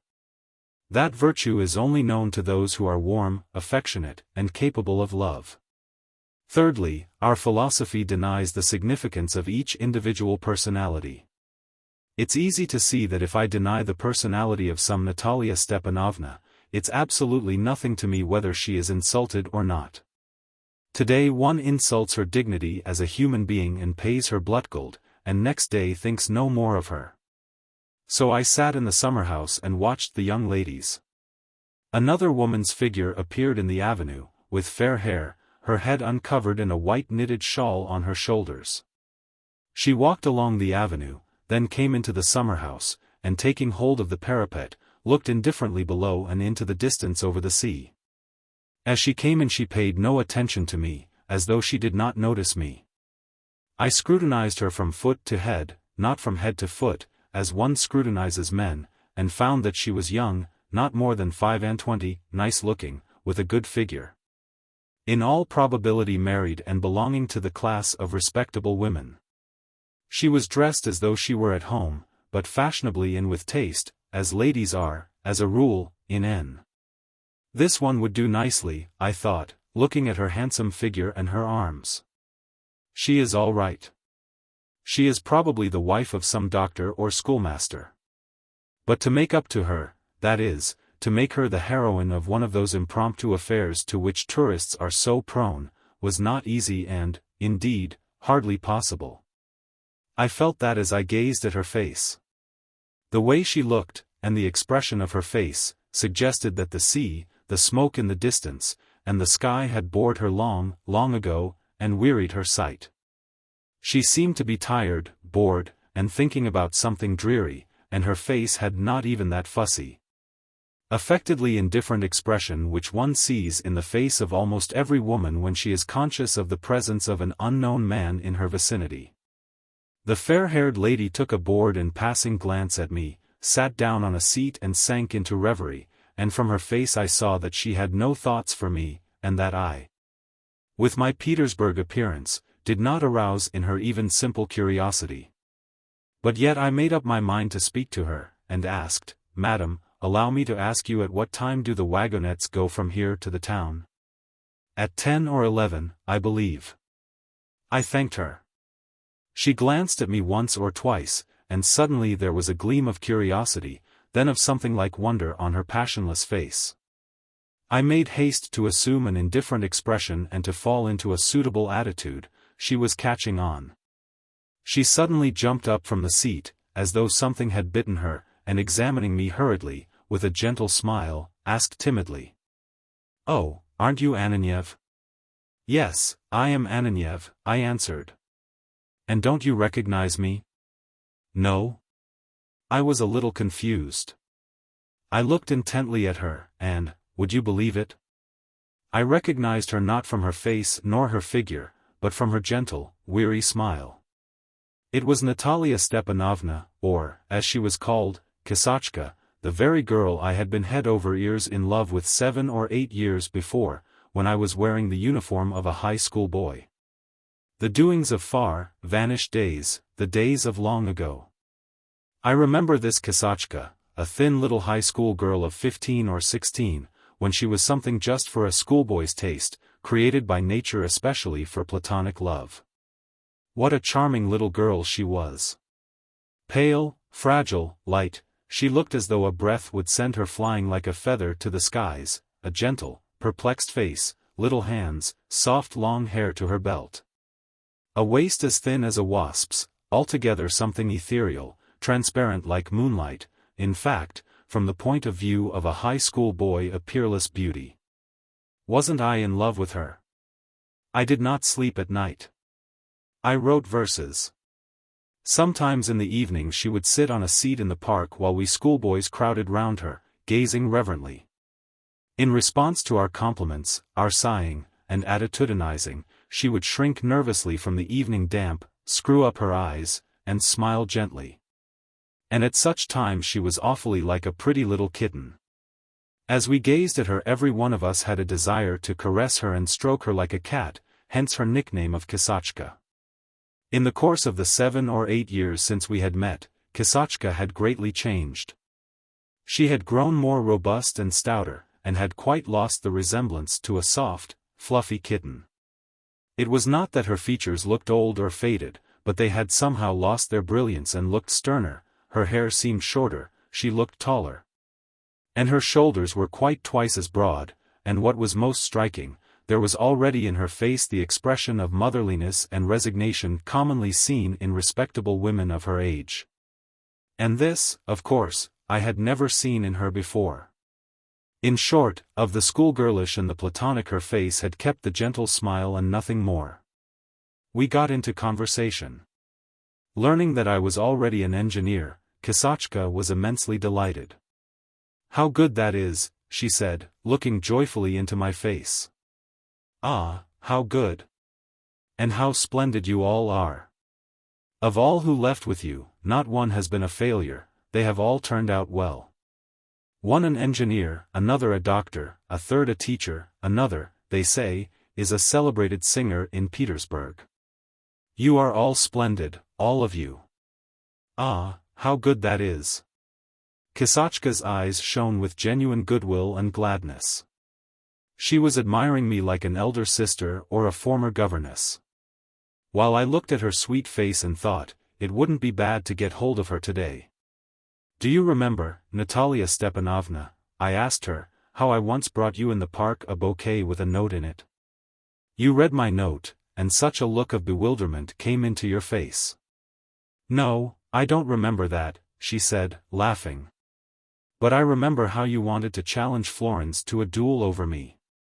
"Well, would you believe it, I don't remember that." "Well, that's all over and done with," sighed Kashtanka. "At one time I was your idol, and now it is my turn to look up to all of you." From further conversation I learned that 2 years after leaving the high school, Kashtanka had been married to a resident in the town who was half Greek, half Russian. Had a post either in the bank or in the insurance society, and also carried on a trade in corn. He had a strange surname, something in the style of Populaki or Scarandopulo. Goodness only knows, I have forgotten. As a matter of fact, Kashtanka spoke little and with reluctance about herself. The conversation was only about me. She asked me about the College of Engineering, about my comrades, about Petersburg, about my plans, and everything I said moved her to eager delight and exclamations of, "Oh, how good that is!" We went down to the sea and walked over the sands, then when the night air began to blow chill and damp from the sea we climbed up again. All the while our talk was of me and of the past. We walked about until the reflection of the sunset had died away from the windows of the summer villas. "Come in and have some tea," Kashtanka suggested. "The samovar must have been on the table long ago." "I am alone at home," she said, as her villa came into sight through the green of the acacias. "My husband is always in the town and only comes home at night, and not always then, and I must own that I am so dull that it's simply deadly." I followed her in, admiring her back and shoulders. I was glad that she was married. Married women are better material for temporary love affairs than girls. I was also pleased that her husband was not at home. At the same time I felt that the affair would not come off. We went into the house. The rooms were smallish and had low ceilings, and the furniture was typical of the summer villa. Russians like having at their summer villas uncomfortable heavy, dingy furniture which they are sorry to throw away and have nowhere to put, but from certain details I could observe that Kashtanka and her husband were not badly off, and must be spending 5,000 or 6,000 rubles a year. I remember that in the middle of the room which Kashtanka called the dining room there was a round table, supported for some reason on 6 legs, and on it a samovar and cups. At the edge of the table lay an open book, a pencil, and an exercise book. I glanced at the book and recognized it as Malinin and Buranin's arithmetical examples. It was open, as I now remember, at the rules of compound interest. "To whom are you giving lessons?" I asked Kashtanka. "Nobody," she answered. "I am just doing some. I have nothing to do, and am so bored that I think of the old days and do sums." "Have you any children?" "I had a baby boy, but he only lived a week." We began drinking tea. Admiring me, Kashtanka said again how good it was that I was an engineer, and how glad she was of my success. And the more she talked and the more genuinely she smiled, the stronger was my conviction that I should go away without having gained my object. I was a connoisseur in love affairs in those days, and could accurately gauge my chances of success. You can boldly reckon on success if you are tracking down a fool or a woman as much on the lookout for new experiences and sensations as yourself, or an adventuress to whom you are a stranger. If you come across a sensible and serious woman, whose face has an expression of weary submission and goodwill, who is genuinely delighted at your presence, and, above all, respects you, you may as well turn back. To succeed in that case needs longer than one day. And by evening light Kashtanka seemed even more charming than by day. She attracted me more and more, and apparently she liked me too, and the surroundings were most appropriate, the husband not at home, no servants visible, stillness around. Though I had little confidence in success, I made up my mind to begin the attack anyway. First of all it was necessary to get into a familiar tone and to change Kashtanka's lyrically earnest mood into a more frivolous one. "Let us change the conversation, Natalia Stepanovna," I began. "Let us talk of something amusing. First of all, allow me, for the sake of old times, to call you Kashtanka." She allowed me. "Tell me, please, Kashtanka," I went on, "what is the matter with all the fair sex here? What has happened to them? In old days they were all so moral and virtuous, and now, upon my word, if one asks about anyone, one is told such things that one is quite shocked at human nature. One young lady has eloped with an officer, another has run away and carried off a high school boy with her, another, a married woman, has run away from her husband with an actor. A fourth has left her husband and gone off with an officer, and so on and so on. It's a regular epidemic. If it goes on like this there won't be a girl or a young woman left in your town." I spoke in a vulgar, playful tone. If Kashtanka had laughed in response I should have gone on in this style: "You had better look out, Kashtanka, or some officer or actor will be carrying you off." She would have dropped her eyes and said, as though anyone would care to carry me off, there are plenty younger and better looking. And I should have said, nonsense, Kashtanka, I for one should be delighted. And so on in that style, and it would all have gone swimmingly. But Kashtanka did not laugh in response. On the contrary, she looked grave and sighed. All you have been told is true, she said. My cousin Sonia ran away from her husband with an actor. Of course, it is wrong. Everyone ought to bear the lot that fate has laid on him, but I do not condemn them or blame them. Circumstances are sometimes too strong for anyone. That is so, Kashtanka, but what circumstances can produce a regular epidemic? It's very simple and easy to understand, replied Kashtanka, raising her eyebrows. There is absolutely nothing for us educated girls and women to do with ourselves. Not everyone is able to go to the university, to become a teacher, to live for ideas, in fact, as men do. They have to be married. And whom would you have them marry? You boys leave the high school and go away to the university, never to return to your native town again, and you marry in Petersburg or Moscow, while the girls remain. To whom are they to be married? Why, in the absence of decent cultured men, goodness knows what sort of men they marry, stockbrokers and such people of all kinds, who can do nothing but drink and get into rows at the club. A girl married like that, at random. And what is her life like afterwards? You can understand, a well-educated, cultured woman is living with a stupid, boorish man. If she meets a cultivated man, an officer, an actor, or a doctor, well, she gets to love him, her life becomes unbearable to her, and she runs away from her husband. And one can't condemn her. If that is so, Kashtanka, why get married? I asked. Yes, of course, said Kashtanka with a sigh, but you know every girl fancies that any husband is better than nothing. Altogether life is horrid here, Nikolai Anastasievich, very horrid. Life is stifling for a girl and stifling when one is married. Here they laugh at Sonia for having run away from her husband, but if they could see into her soul they would not laugh. A Zorka began barking outside again. He growled angrily at someone, then howled miserably and dashed with all his force against the wall of the hut. Ananyev's face was puckered with pity, he broke off his story and went out. For 2 minutes he could be heard outside comforting his dog. Good dog. Poor dog. Our Nikolai Anastasievich is fond of talking, said von Stenberg, laughing. He is a good fellow, he added after a brief silence. Returning to the hut, the engineer filled up our glasses and, smiling and stroking his chest, went on. And so my attack was unsuccessful. There was nothing for it, I put off my unclean thoughts to a more favorable occasion, resigned myself to my failure and, as the saying is, waved my hand. What is more, under the influence of Kashtanka's voice, the evening air, and the stillness, I gradually myself fell into a quiet sentimental mood. I remember I sat in an easy chair by the wide-open window and glanced at the trees and darkened sky. The outlines of the acacias and the lime trees were just the same as they had been 8 years before. Just as then, in the days of my childhood, somewhere far away there was the tinkling of a wretched piano, and the public had just the same habit of sauntering to and fro along the avenues.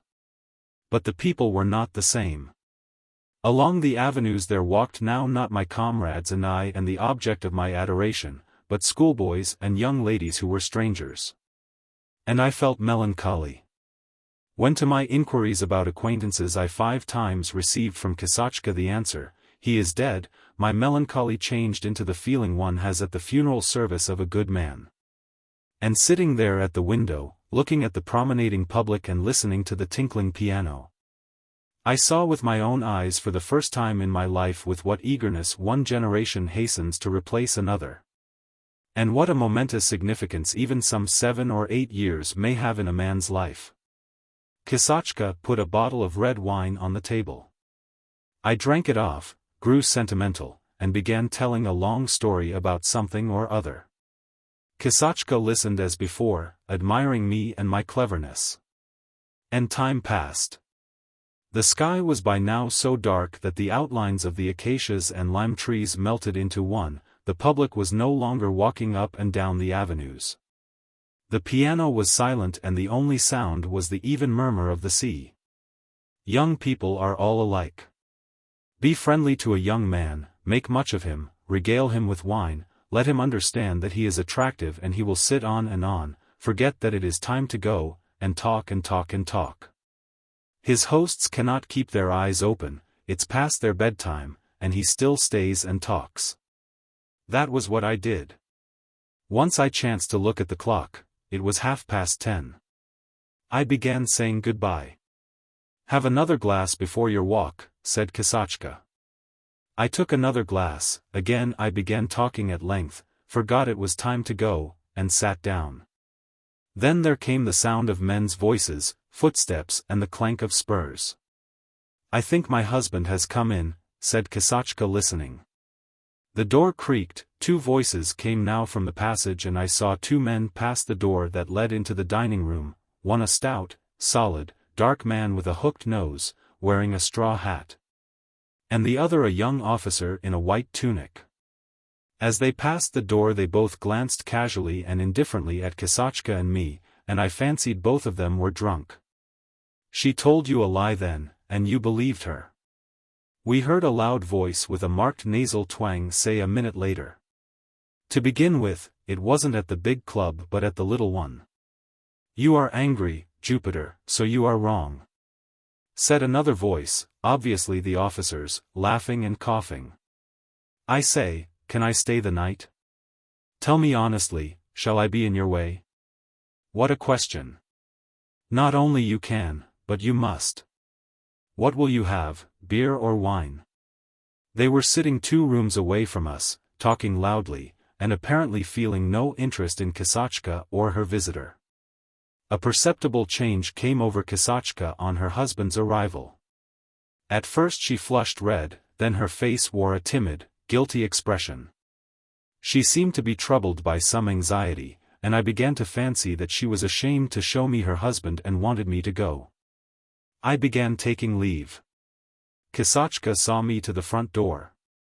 I remember well her gentle mournful smile and kind patient eyes as she pressed my hand and said, "Most likely we shall never see each other again. Well, God give you every blessing." "Thank you." Not one sigh, not one fine phrase. As she said goodbye she was holding the candle in her hand, patches of light danced over her face and neck, as though chasing her mournful smile. I pictured to myself the old Kashtanka whom one used to want to stroke like a cat. I looked intently at the present Kashtanka. And for some reason recalled her words, "Everyone ought to bear the lot that fate has laid on him." And I had a pang at my heart. I instinctively guessed how it was, and my conscience whispered to me that I, in my happiness and indifference, was face to face with a good, warm-hearted, loving creature, who was broken by suffering. I said goodbye and went to the gate. By now it was quite dark. In the south the evenings draw in early in July and it gets dark rapidly. Towards 10 o'clock it is so dark that you can't see an inch before your nose. I lighted a couple of dozen matches before, almost groping, I found my way to the gate. "Cab!" I shouted, going out of the gate, not a sound, not a sigh in answer. "Cab," I repeated, "hey, cab." But there was no cab of any description. The silence of the grave. I could hear nothing but the murmur of the drowsy sea and the beating of my heart from the wine. Lifting my eyes to the sky I found not a single star. It was dark and sullen. Evidently the sky was covered with clouds.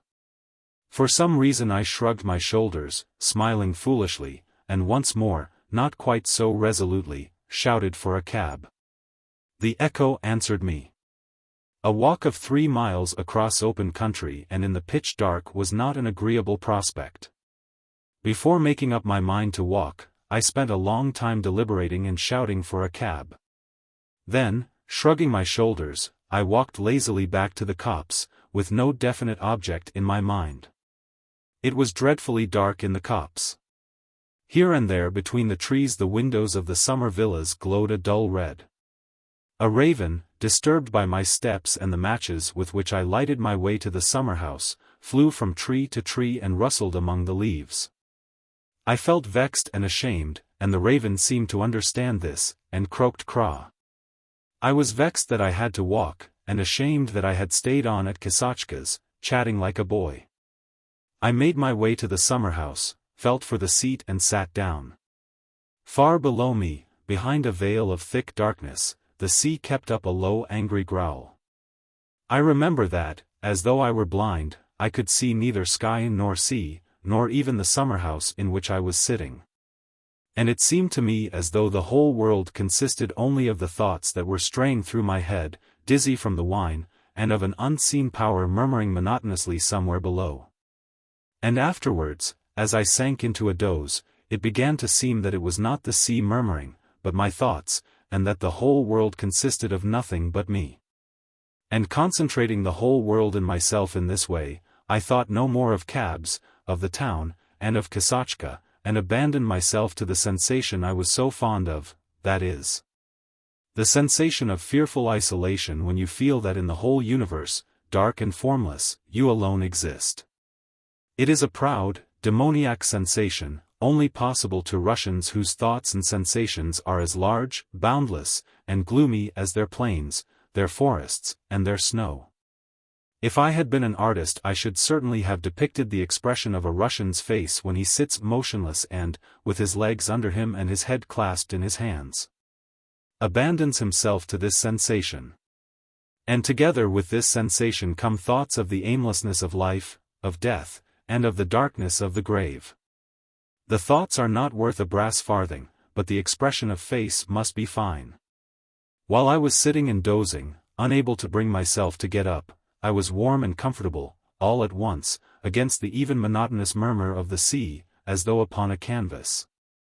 Sounds began to grow distinct which drew my attention from myself. Someone was coming hurriedly along the avenue.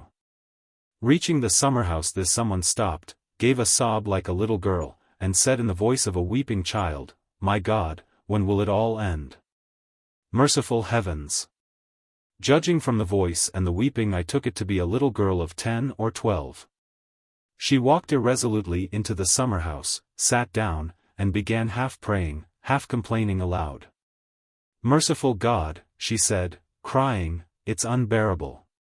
It's beyond all endurance. I suffer in silence, but I want to live too. Oh, my God! My God!" And so on in the same style. I wanted to look at the child and speak to her. So as not to frighten her I first gave a loud sigh and coughed, then cautiously struck a match. There was a flash of bright light in the darkness, which lighted up the weeping figure. It was Kashtanka. "Marvels upon marvels," said von Stenberg with a sigh.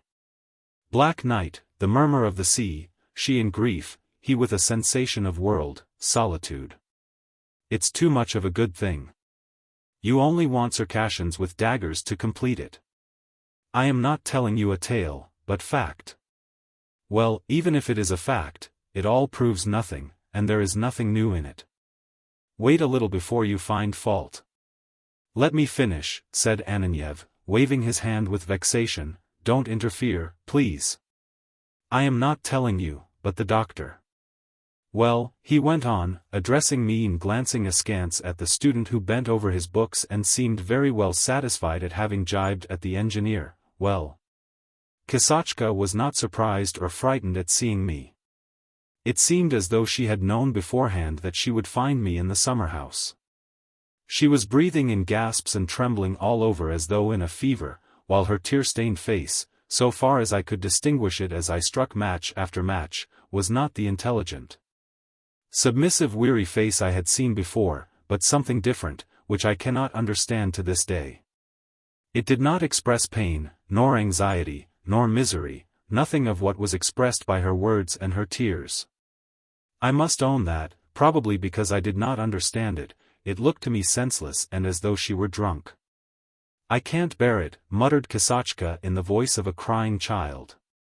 "It's too much for me, Nikolai Anastasievich. Forgive me, Nikolai Anastasievich. I can't go on living like this. I am going to the town to my mother's. Take me there. Take me there, for God's sake. In the presence of tears I can neither speak nor be silent. I was flustered and muttered some nonsense trying to comfort her. No, no. I will go to my mother's, said Kashtanka resolutely, getting up and clutching my arm convulsively. Her hands and her sleeves were wet with tears. Forgive me, Nikolai Anastasievich, I am going. I can bear no more. Kashtanka, but there isn't a single cab, I said. How can you go? No matter, I'll walk. It's not far. I can't bear it. I was embarrassed, but not touched. Kashtanka's tears, her trembling, and the blank expression of her face suggested to me a trivial, French or Little Russian melodrama, in which every ounce of cheap shallow feeling is washed down with pints of tears. I didn't understand her, and knew I did not understand her. I ought to have been silent, but for some reason, most likely for fear my silence might be taken for stupidity, I thought fit to try to persuade her not to go to her mother's, but to stay at home. When people cry, they don't like their tears to be seen. And I lighted match after match and went on striking till the box was empty. What I wanted with this ungenerous illumination, I can't conceive to this day. Cold-hearted people are apt to be awkward, and even stupid. In the end Kashtanka took my arm and we set off. Going out of the gate, we turned to the right and sauntered slowly along the soft dusty road. It was dark. As my eyes grew gradually accustomed to the darkness, I began to distinguish the silhouettes of the old gaunt oaks and lime trees which bordered the road. The jagged, precipitous cliffs, intersected here and there by deep, narrow ravines and creeks, soon showed indistinctly, a black streak on the right. Low bushes nestled by the hollows, looking like sitting figures. It was uncanny. I looked sideways suspiciously at the cliffs, and the murmur of the sea and the stillness of the country alarmed my imagination. Kashtanka did not speak. She was still trembling, and before she had gone half a mile she was exhausted with walking and was out of breath. I too was silent. 3/4 of a mile from the quarantine station there was a deserted building of 4 stories, with a very high chimney in which there had once been a steam flour mill. It stood solitary on the cliff, and by day it could be seen for a long distance, both by sea and by land. Because it was deserted and no one lived in it, and because there was an echo in it which distinctly repeated the steps and voices of passers-by, it seemed mysterious. Picture me in the dark night arm in arm with a woman who was running away from her husband ere this tall long monster which repeated the sound of every step I took and stared at me fixedly with its 100 black windows. A normal young man would have been moved to romantic feelings in such surroundings, but I looked at the dark windows and thought, all this is very impressive. But time will come when of that building and of Kashtanka and her troubles and of me with my thoughts, not one grain of dust will remain. All is nonsense and vanity. When we reached the flour mill Kashtanka suddenly stopped, took her arm out of mine, and said, no longer in a childish voice, but in her own. Nikolai Anastasievich. I know all this seems strange to you. But I am terribly unhappy. And you cannot even imagine how unhappy. It's impossible to imagine it. I don't tell you about it because one can't talk about it. Such a life, such a life. Kashtanka did not finish. She clenched her teeth and moaned as though she were doing her utmost not to scream with pain. Such a life. She repeated with horror, with the cadence and the southern, rather Ukrainian accent which particularly in women gives to emotional speech the effect of singing. It is a life. Ah, my God, my God. What does it mean? Oh, my God, my God. As though trying to solve the riddle of her fate, she shrugged her shoulders in perplexity, shook her head, and clasped her hands. She spoke as though she were singing, moved gracefully, and reminded me of a celebrated Little Russian actress. Great God, it is as though I were in a pit, she went on. If one could live for 1 minute in happiness as other people live. Oh, my God, my God. I have come to such disgrace that before a stranger I am running away from my husband by night, like some disreputable creature. Can I expect anything good after that? As I admired her movements and her voice, I began to feel annoyed that she was not on good terms with her husband. It would be nice to have got on into relations with her. Flitted through my mind, and this pitiless thought stayed in my brain, haunted me all the way and grew more and more alluring. About a mile from the flour mill we had to turn to the left by the cemetery. At the turning by the corner of the cemetery there stood a stone windmill, and by it a little hut in which the miller lived. We passed the mill and the hut, turned to the left and reached the gates of the cemetery. There Kashtanka stopped and said, "I am going back, Nikolai Anastasievich. You go home, and God bless you, but I am going back. I am not frightened." "Well, what next?" I said, disconcerted. "If you are going, you had better go. I have been too hasty. It was all about nothing that mattered. You and your talk took me back to the past and put all sort of ideas into my head. I was sad and wanted to cry, and my husband said rude things to me before that officer, and I could not bear it. And what's the good of my going to the town to my mother's? Will that make me any happier? I must go back." "But never mind, let us go on," said Kashtanka, and she laughed. "It makes no difference." I remembered that over the gate of the cemetery there was an inscription, "The hour will come wherein all they that lie in the grave will hear the voice of the Son of God." I knew very well that sooner or later I and Kashtanka and her husband and the officer in the white tunic would lie under the dark trees in the churchyard. I knew that an unhappy and insulted fellow creature was walking beside me. All this I recognized distinctly, but at the same time I was troubled by an oppressive and unpleasant dread that Kashtanka would turn back. And that I should not manage to say to her what had to be said. Never at any other time in my life have thoughts of a higher order been so closely interwoven with the basest animal prose as on that night. It was horrible. Not far from the cemetery we found a cab. When we reached the high street, where Kashtanka's mother lived, we dismissed the cab and walked along the pavement. Kashtanka was silent all the while I looked at her, and I raged at myself. "Why don't you begin? Now's the time." About 20 paces from the hotel where I was staying, Kashtanka stopped by the lamppost and burst into tears. "Nikolai Anastasievich," she said, crying and laughing and looking at me with wet shining eyes, "I shall never forget your sympathy. How good you are. All of you are so splendid, all of you. Honest, great-hearted, kind, clever. Ah, how good that is." She saw in me a highly educated man, advanced in every sense of the word, and on her tear-stained laughing face, together with the emotion and enthusiasm aroused by my personality, there was clearly written regret that she so rarely saw such people, and that God had not vouchsafed her the bliss of being the wife of one of them. She muttered, "Ah, how splendid it is." The childish gladness on her face, the tears, the gentle smile, the soft hair, which had escaped from under the kerchief, and the kerchief itself thrown carelessly over her head, in the light of the street lamp reminded me of the old Kashtanka whom one had wanted to stroke like a kitten. I could not restrain myself, and began stroking her hair, her shoulders, and her hands. "Kashtanka, what do you want?" I muttered. "I'll go to the ends of the earth with you if you like. I will take you out of this hole and give you happiness. I love you. Let us go, my sweet." "Yes? Will you?"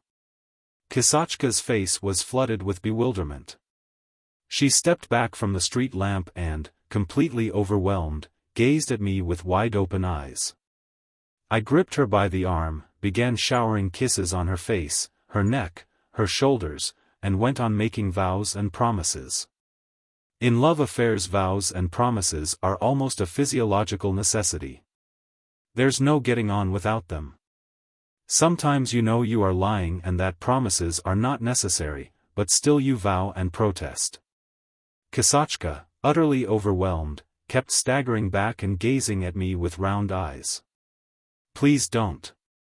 Please don't, she muttered, holding me off with her hands. I clasped her tightly in my arms. All at once she broke into hysterical tears. And her face had the same senseless blank expression that I had seen in the summer house when I lighted the matches. Without asking her consent, preventing her from speaking, I dragged her forcibly towards my hotel. She seemed almost swooning and did not walk, but I took her under the arms and almost carried her. I remember, as we were going up the stairs, some man with a red band in his cap looked wonderingly at me and bowed to Kashtanka. Ananvev flushed crimson and paused. He walked up and down near the table in silence, scratched the back of his head with an air of vexation, and several times shrugged his shoulders and twitched his shoulder blades, while a shiver ran down his huge back. The memory was painful and made him ashamed, and he was struggling with himself. It's horrible, he said, draining a glass of wine and shaking his head. I am told that in every introductory lecture on women's diseases the medical students are admonished to remember that each one of them has a mother, a sister, a fiancée, before undressing and examining a female patient. That advice would be very good not only for medical students but for everyone who in one way or another has to deal with a woman's life. Now that I have a wife and a little daughter, oh, how well I understand that advice. How I understand it, my God. You may as well hear the rest, though. As soon as she had become my mistress, Kashtanka's view of the position was very different from mine. First of all, she felt for me a deep and passionate love. What was for me an ordinary amatory episode was for her an absolute revolution in her life. I remember, it seemed to me that she had gone out of her mind. Happy for the first time in her life, looking 5 years younger, with an inspired enthusiastic face, not knowing what to do with herself for happiness. She laughed and cried and never ceased dreaming aloud how next day we would set off for the Caucasus, then in the autumn to Petersburg. How we would live afterwards. Don't worry yourself about my husband, she said to reassure me. He is bound to give me a divorce. Everyone in the town knows that he is living with the elder Kostovich. We will get a divorce and be married. When women love they become acclimatized and at home with people very quickly, like cats. Kashtanka had only spent an hour and a half in my room when she already felt as though she were at home and was ready to treat my property as though it were her own. She packed my things in my portmanteau, scolded me for not hanging my new expensive overcoat on a peg instead of flinging it on a chair, and so on. I looked at her, listened, and felt weariness and vexation. I was conscious of a slight twinge of horror at the thought that a respectable, honest, and unhappy woman had so easily, after some 3 or 4 hours, succumbed to the first man she met. As a respectable man, you see, I didn't like it. Then, too, I was unpleasantly impressed by the fact that women of Kashtanka's sort, not deep or serious, are too much in love with life, and exalt what is in reality such a trifle as love for a man to the level of bliss, misery, a complete revolution in life. Moreover, now that I was satisfied, I was vexed with myself for having been so stupid as to get entangled with a woman whom I should have to deceive. And in spite of my disorderly life I must observe that I could not bear telling lies. I remember that Kashtanka sat down at my feet, laid her head on my knees, and, looking at me with shining, loving eyes, asked, "Kolya, do you love me?" "Very, very much." And she laughed with happiness. This struck me as sentimental, affected, and not clever, and meanwhile I was already inclined to look for depth of thought before everything. "Kashtanka, you had better go home," I said, "or else your people will be sure to miss you and will be looking for you all over the town. And it would be awkward for you to go to your mother in the morning." Kashtanka agreed. At parting we arranged to meet at midday next morning in the park, and the day after to set off together to Pyatigorsk. I went into the street to see her home, and I remember that I caressed her with genuine tenderness on the way. There was a minute when I felt unbearably sorry for her, for trusting me so implicitly, and I made up my mind that I would really take her to Pyatigorsk. But remembering that I had only 600 rubles in my portmanteau, and that it would be far more difficult to break it off with her in the autumn than now, I made haste to suppress my compassion. We reached the house where Kashtanka's mother lived. I pulled at the bell. When footsteps were heard at the other side of the door, Kashtanka suddenly looked grave, glanced upwards to the sky, made the sign of the cross over me several times and, clutching my hand, pressed it to her lips. "Till tomorrow," she said, and disappeared into the house. I crossed to the opposite pavement and from there looked at the house. At first the windows were in darkness, then in one of the windows there was the glimmer of the faint bluish flame of a newly lighted candle. The flame grew, gave more light, and I saw shadows moving about the rooms together with it. They did not expect her, I thought. Returning to my hotel room, I undressed, drank off a glass of red wine, ate some fresh caviar which I had bought that day in the bazaar, went to bed in a leisurely way, and slept the sound, untroubled sleep of a tourist. In the morning I woke up with a headache and in a bad humor. Something worried me. "What's the matter?" I asked myself, trying to explain my uneasiness. "What's upsetting me?" And I put down my uneasiness to the dread that Kashtanka might turn up any minute and prevent my going away, and that I should have to tell lies and act a part before her. I hurriedly dressed, packed my things, and left the hotel, giving instructions to the porter to take my luggage to the station for the 7 o'clock train in the evening. I spent the whole day with a doctor friend and left the town that evening.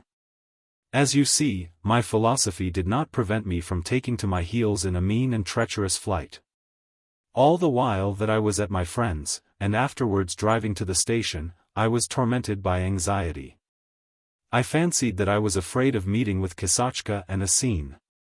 In the station I purposely remained in the toilet room till the second bell rang, and while I was making my way to my compartment, I was oppressed by a feeling as though I were covered all over with stolen things. With what impatience and terror I waited for the third bell. At last the third bell that brought my deliverance rang at last, the train moved.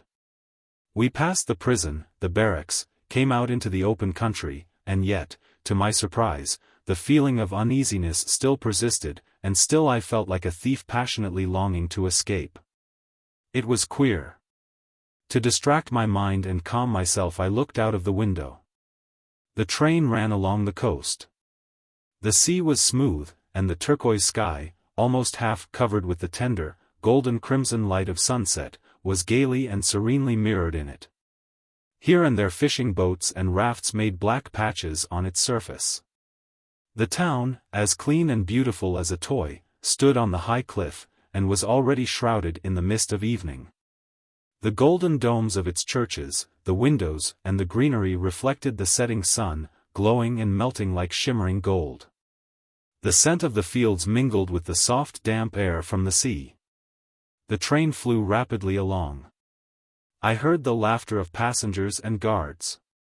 Everyone was good-humored and light-hearted, yet my unaccountable uneasiness grew greater and greater. I looked at the white mist that covered the town and I imagined how a woman with a senseless blank face was hurrying up and down in that mist by the churches and the houses, looking for me and moaning, "Oh, my God! Oh, my God," in the voice of a little girl or the cadences of a little Russian actress. I recalled her grave face and big anxious eyes as she made the sign of the cross over me, as though I belonged to her, and mechanically I looked at the hand which she had kissed the day before. Surely I am not in love? I asked myself, scratching my hand. Only as night came on when the passengers were asleep and I was left tête-à-tête with my conscience, I began to understand what I had not been able to grasp before. In the twilight of the railway carriage the image of Kashtanka rose before me, haunted me, and I recognized clearly that I had committed a crime as bad as murder. My conscience tormented me. To stifle this unbearable feeling, I assured myself that everything was nonsense and vanity, that Kashtanka and I would die in decay, that her grief was nothing in comparison with death. And so on, and that if you come to that, there is no such thing as free will, and that therefore I was not to blame. But all these arguments only irritated me and were extraordinarily quickly crowded out by other thoughts. There was a miserable feeling in the hand that Kashtanka had kissed. I kept lying down and getting up again, drank vodka at the stations, forced myself to eat bread and butter, fell to assuring myself again that life had no meaning, but nothing was of any use. A strange and if you like absurd ferment was going on in my brain. The most incongruous ideas crowded one after another in disorder, getting more and more tangled, thwarting each other, and I, the thinker, with my brow bent on the earth, could make out nothing and could not find my bearings in this mass of essential and non-essential ideas. It appeared that I, the thinker, had not mastered the technique of thinking, and that I was no more capable of managing my own brain than mending a watch. For the first time in my life I was really thinking eagerly and intensely, and that seemed to me so monstrous that I said to myself, I am going off my head. A man whose brain does not work at all times, but only at painful moments, is often haunted by the thought of madness. I spent a day and a night in this misery, then a second night, and learning from experience how little my philosophy was to me. I came to my senses and realized at last what sort of a creature I was. I saw that my ideas were not worth a brass farthing, and that before meeting Kashtanka I had not begun to think and had not even a conception of what thinking in earnest meant. Now through suffering I realized that I had neither convictions nor a definite moral standard, nor heart, nor reason.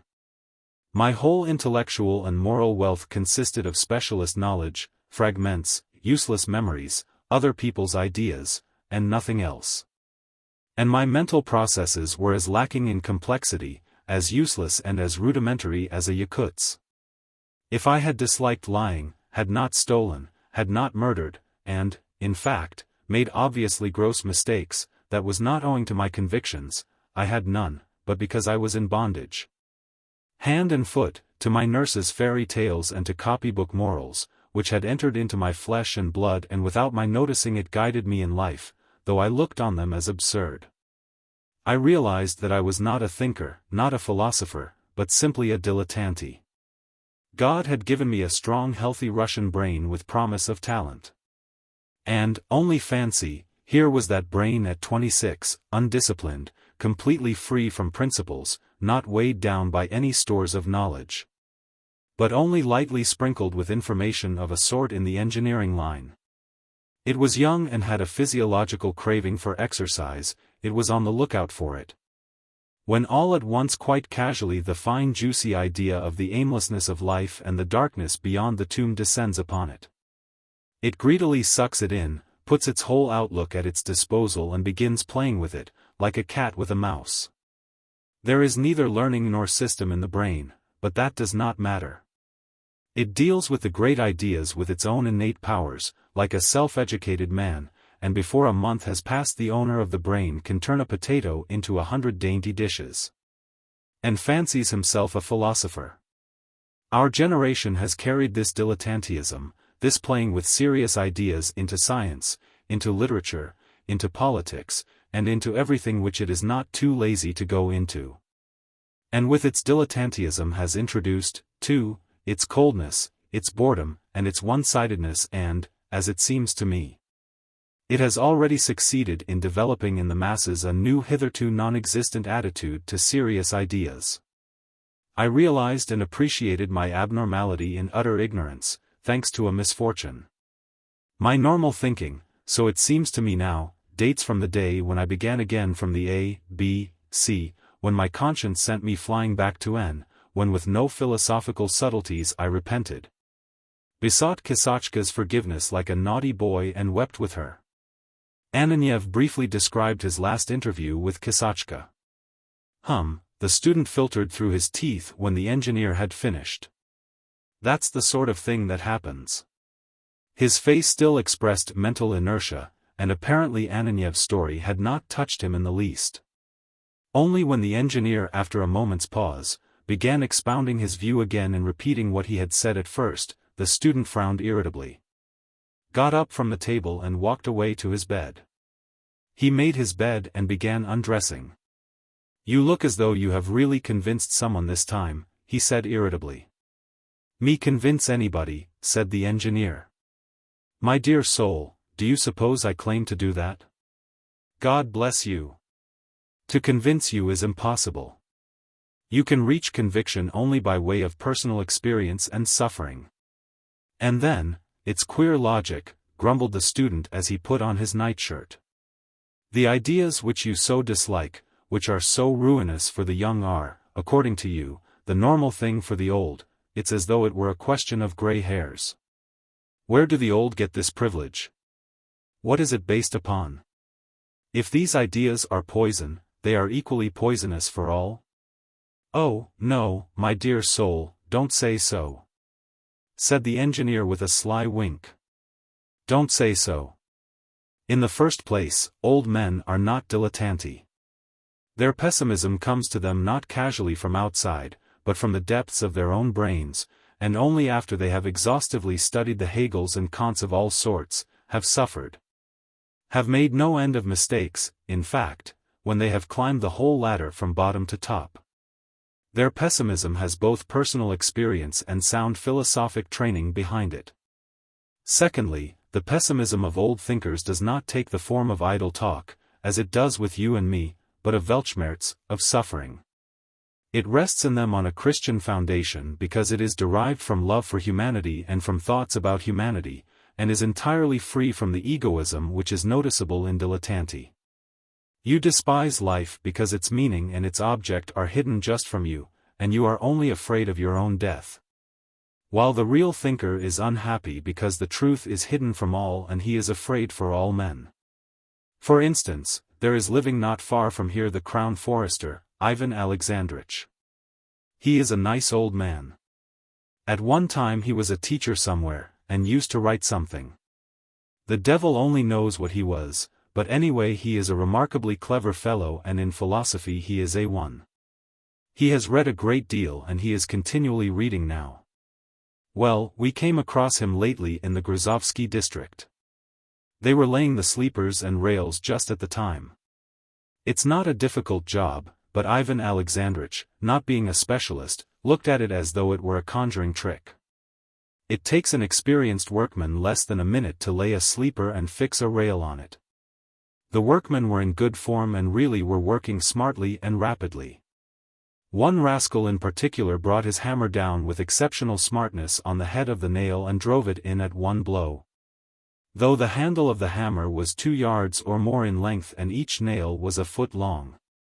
Ivan Alexandrovich watched the workman a long time, was moved, and said to me with tears in his eyes, "What a pity that these splendid men will die."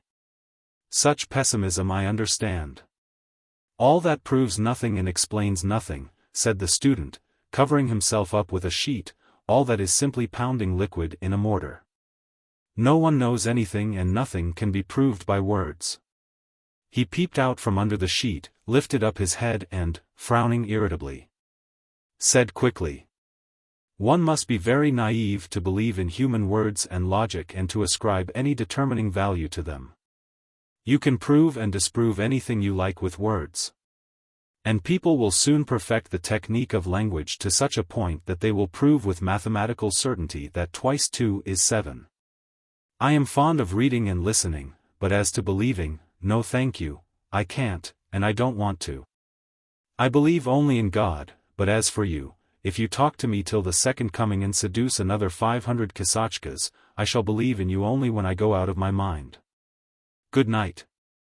The student hid his head under the sheet and turned his face towards the wall, meaning by this action to let us know that he did not want to speak or listen.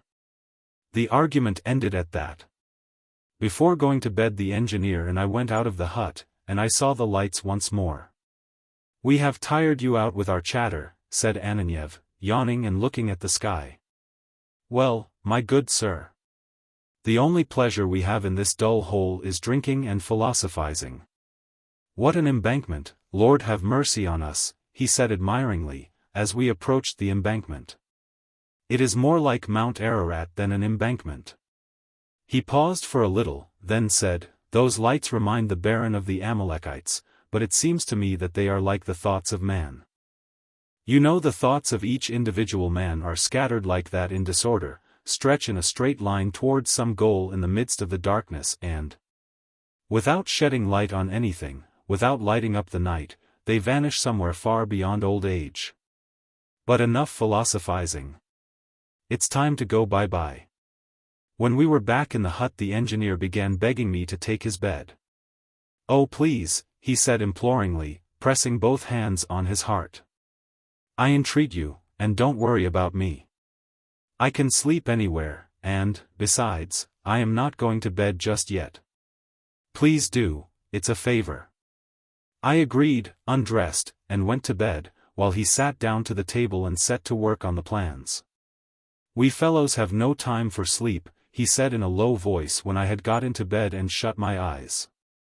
"When a man has a wife and 2 children, he can't think of sleep. One must think now of food and clothes and saving for the future. And I have 2 of them, a little son and a daughter.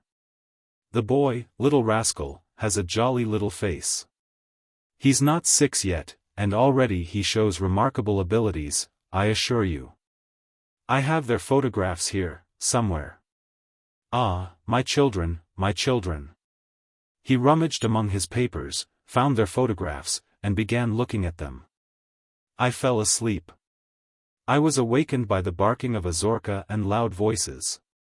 Von Stenberg, with bare feet and ruffled hair, was standing in the doorway dressed in his underclothes, talking loudly with someone. It was getting light. A gloomy dark blue dawn was peeping in at the door, at the windows, and through the crevices in the hut walls, and casting a faint light on my bed, on the table with the papers, and on Ananiev. Stretched on the floor on a cloak, with a leather pillow under his head, the engineer lay asleep with his fleshy, hairy chest uppermost. He was snoring so loudly that I pitied the student from the bottom of my heart for having to sleep in the same room with him every night. "Why on earth are we to take them?" shouted von Stenberg. "It has nothing to do with us. Go to Chalasov." "From whom do the cauldrons come?" "From Nikitin," a bass voice answered gruffly. "Well, then, take them to Chalasov. That's not in our department. What the devil are you standing there for? Drive on." "Your Honor, we have been to Chalasov already," said the bass voice still more gruffly. "Yesterday we were the whole day looking for him down the line, and were told at his hut that he had gone to the Dimkovsky section. Please take them, Your Honor." "How much longer are we to go carting them about?" "We go carting them on and on along the line, and see no end to it." "What is it?" Ananiev asked huskily, waking up and lifting his head quickly. "They have brought some cauldrons from Nikitin's," said the student, "and he is begging us to take them." "And what business is it of ours to take them?" "Do be so kind, Your Honor, and set things right. The horses have been 2 days without food, and the master, for sure, will be angry." "Are we to take them back, or what?" "The railway ordered the cauldrons, so it ought to take them. Can't you understand, you blockhead, that it has nothing to do with us? Go on to Chalasov." "What is it? Who's there?" Ananiev asked huskily again. "Damnation take them all," he said, getting up and going to the door. "What is it?" I dressed, and 2 minutes later went out of the hut. Ananiev and the student, both in their underclothes and barefooted, were angrily and impatiently explaining to a peasant who was standing before them bareheaded, with his whip in his hand. Apparently not understanding them. Both faces looked preoccupied with workaday cares. "What use are your cauldrons to me?" shouted Ananiev. "Am I to put them on my head, or what? If you can't find Chalasov, find his assistant, and leave us in peace." Seeing me, the student probably recalled the conversation of the previous night. The workaday expression vanished from his sleepy face and a look of mental inertia came into it. He waved the peasant off and walked away absorbed in thought. It was a cloudy morning. On the line where the lights had been gleaming the night before, the workmen, just roused from sleep, were swarming. There was a sound of voices and the squeaking of wheelbarrows. The working day was beginning. One poor little nag harnessed with cord was already plodding towards the embankment, tugging with its neck, and dragging along a cartful of sand. I began saying goodbye. A great deal had been said in the night, but I carried away with me no answer to any question, and in the morning, of the whole conversation there remained in my memory, as in a filter, only the lights and the image of Kashtanka. As I got on the horse, I looked at the student and Ananiev for the last time, at the hysterical dog with the lusterless, tipsy-looking eyes, at the workman flitting to and fro in the morning fog, at the embankment, at the little nag straining with its neck, and thought, there is no making out anything in this world. And when I lashed my horse and galloped along the line, and when a little later I saw nothing before me but the endless gloomy plain and the cold overcast sky, I recalled the questions which were discussed in the night. I pondered while the sun-scorched plain, the immense sky, the oak forest, dark on the horizon and the hazy distance, seemed saying to me, yes, there's no understanding anything in this world. The sun began to rise. The Beauties. Chapter 1. I remember, when I was a high school boy in the 5th or 6th class, I was driving with my grandfather from the village of Bolshu Kryepko in the Don region to Rostov-on-the-Don. It was a sultry, languidly dreary day of August. Our eyes were glued together, and our mouths were parched from the heat and the dry burning wind which drove clouds of dust to meet us. One did not want to look or speak or think, and when our drowsy driver, a little Russian called Karpo, swung his whip at the horses and lashed me on my cap, I did not protest or utter a sound, but only, rousing myself from half-slumber, gazed mildly and dejectedly into the distance to see whether there was a village visible through the dust. We stopped to feed the horses in a big Armenian village at a rich Armenian's whom my grandfather knew. Never in my life have I seen a greater caricature than that Armenian. Imagine a little shaven head with thick overhanging eyebrows, a beak of a nose, long grey mustaches, and a wide mouth with a long cherry-wood chibuk sticking out of it. This little head was clumsily attached to a lean hunchback carcass attired in a fantastic garb, a short red jacket, and full bright blue trousers. This figure walked straddling its legs and shuffling with its slippers, spoke without taking the chibuk out of its mouth, and behaved with truly Armenian dignity, not smiling, but staring with wide-open eyes and trying to take as little notice as possible of its guests. There was neither wind nor dust in the Armenians' rooms, but it was just as unpleasant, stifling, and dreary as in the steppe and on the road. I remember, dusty and exhausted by the heat, I sat in the corner on a green box. The unpainted wooden walls, the furniture, and the floors colored with yellow ochre smelt of dry wood baked by the sun. Wherever I looked there were flies and flies and flies. Grandfather and the Armenian were talking about grazing, about manure, and about oats. I knew that they would be a good hour getting the samovar. That grandfather would be not less than an hour drinking his tea, and then would lie down to sleep for 2 or 3 hours. That I should waste a quarter of the day waiting, after which there would be again the heat, the dust, the jolting cart. I heard the muttering of the two voices, and it began to seem to me that I had been seeing the Armenian, the cupboard with the crockery, the flies, the windows with the burning sun beating on them, for ages and ages, and should only cease to see them in the far-off future, and I was seized with hatred for the steppe, the sun, the flies. A little Russian peasant woman in a kerchief brought in a tray of tea things, then the samovar. The Armenian went slowly out into the passage and shouted, "Masha, come and pour out tea." "Where are you, Masha?"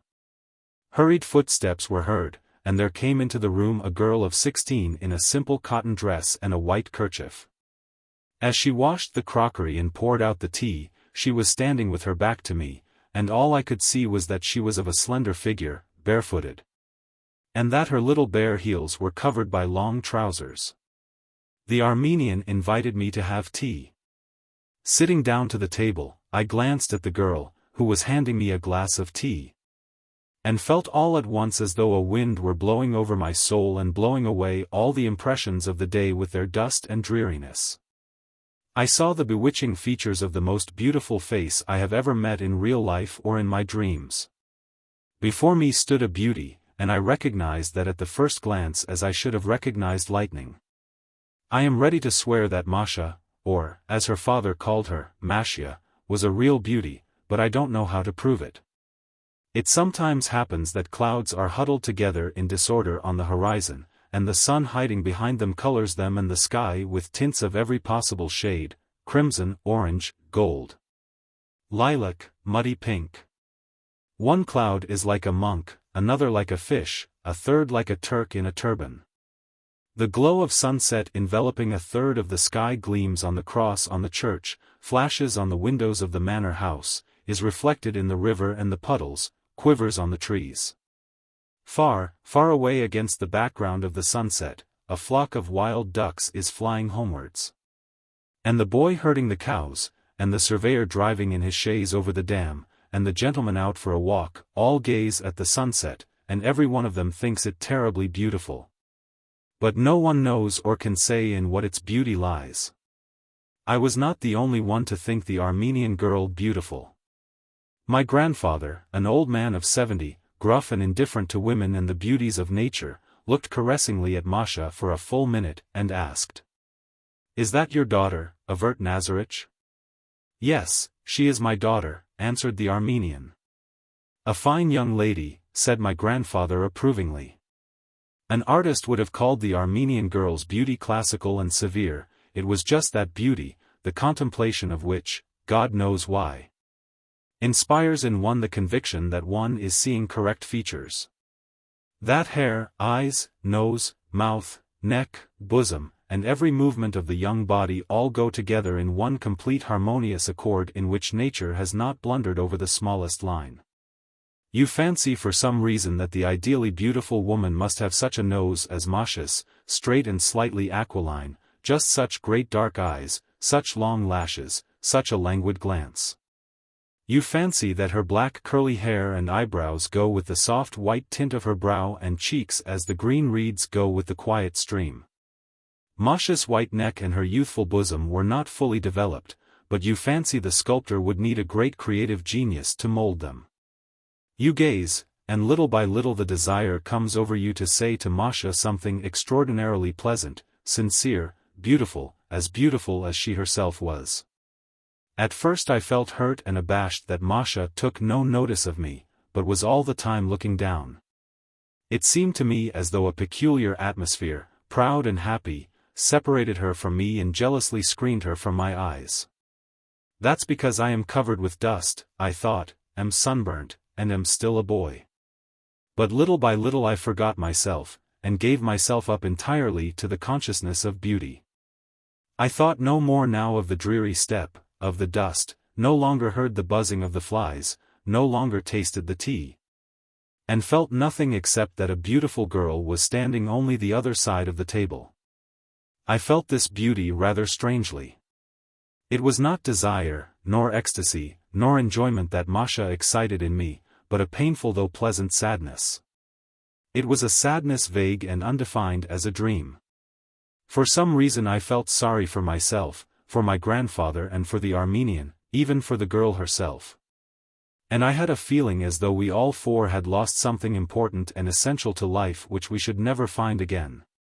My grandfather, too, grew melancholy. He talked no more about manure or about oats, but sat silent, looking pensively at Masha. After tea my grandfather lay down for a nap while I went out of the house into the porch. The house, like all the houses in the Armenian village, stood in the full sun. There was not a tree, not an awning, no shade. The Armenians' great courtyard, overgrown with goosefoot and wild mallows, was lively and full of gaiety in spite of the great heat.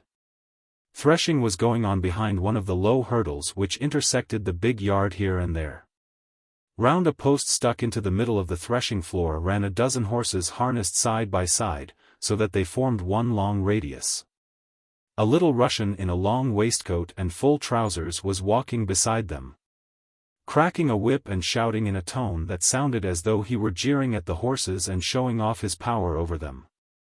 You damned brutes! Plague take you! Are you frightened? The horses, sorrel, white, and piebald, not understanding why they were made to run round in one place and to crush the wheat straw, ran unwillingly as though with effort, swinging their tails with an offended air.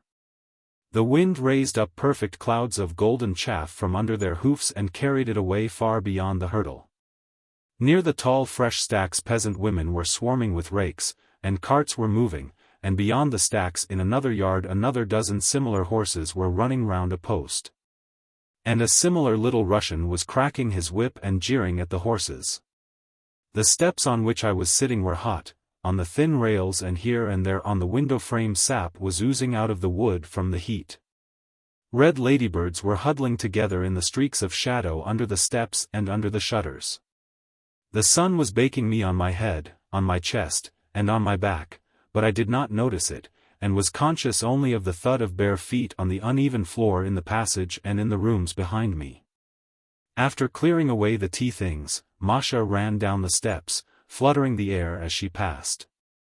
And like a bird flew into a little grimy outhouse, I suppose the kitchen, from which came the smell of roast mutton and the sound of angry talk in Armenian. She vanished into the dark doorway, and in her place there appeared on the threshold an old bent, red-faced Armenian woman wearing green trousers. The old woman was angry and was scolding someone. Soon afterwards Masha appeared in the doorway, flushed with the heat of the kitchen and carrying a big black loaf on her shoulder. Swaying gracefully under the weight of the bread, she ran across the yard to the threshing floor, darted over the hurdle, and, wrapped in a cloud of golden chaff, vanished behind the carts.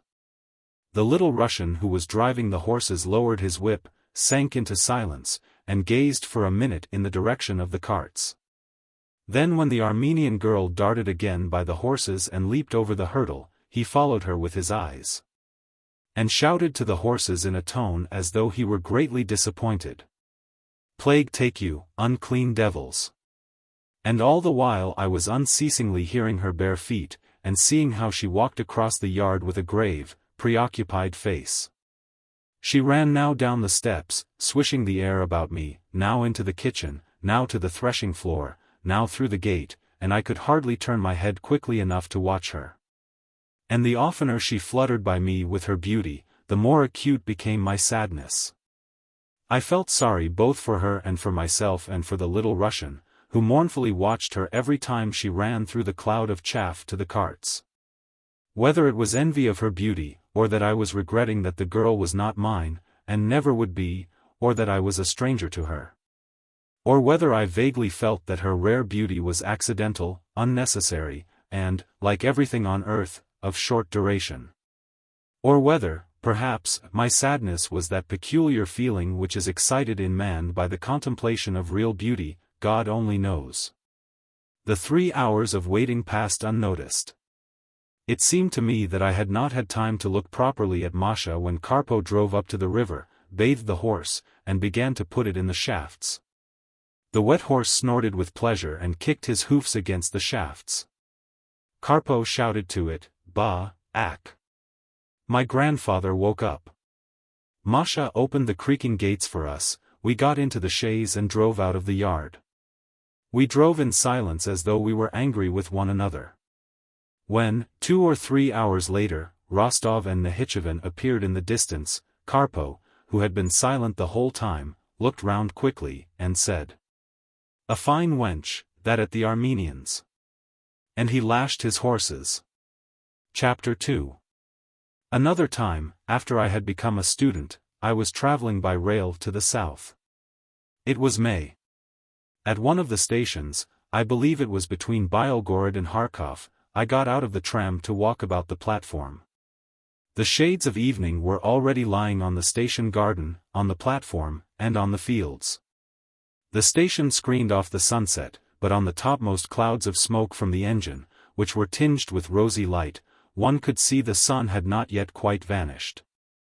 As I walked up and down the platform I noticed that the greater number of the passengers were standing or walking near a second-class compartment, and that they looked as though some celebrated person were in that compartment.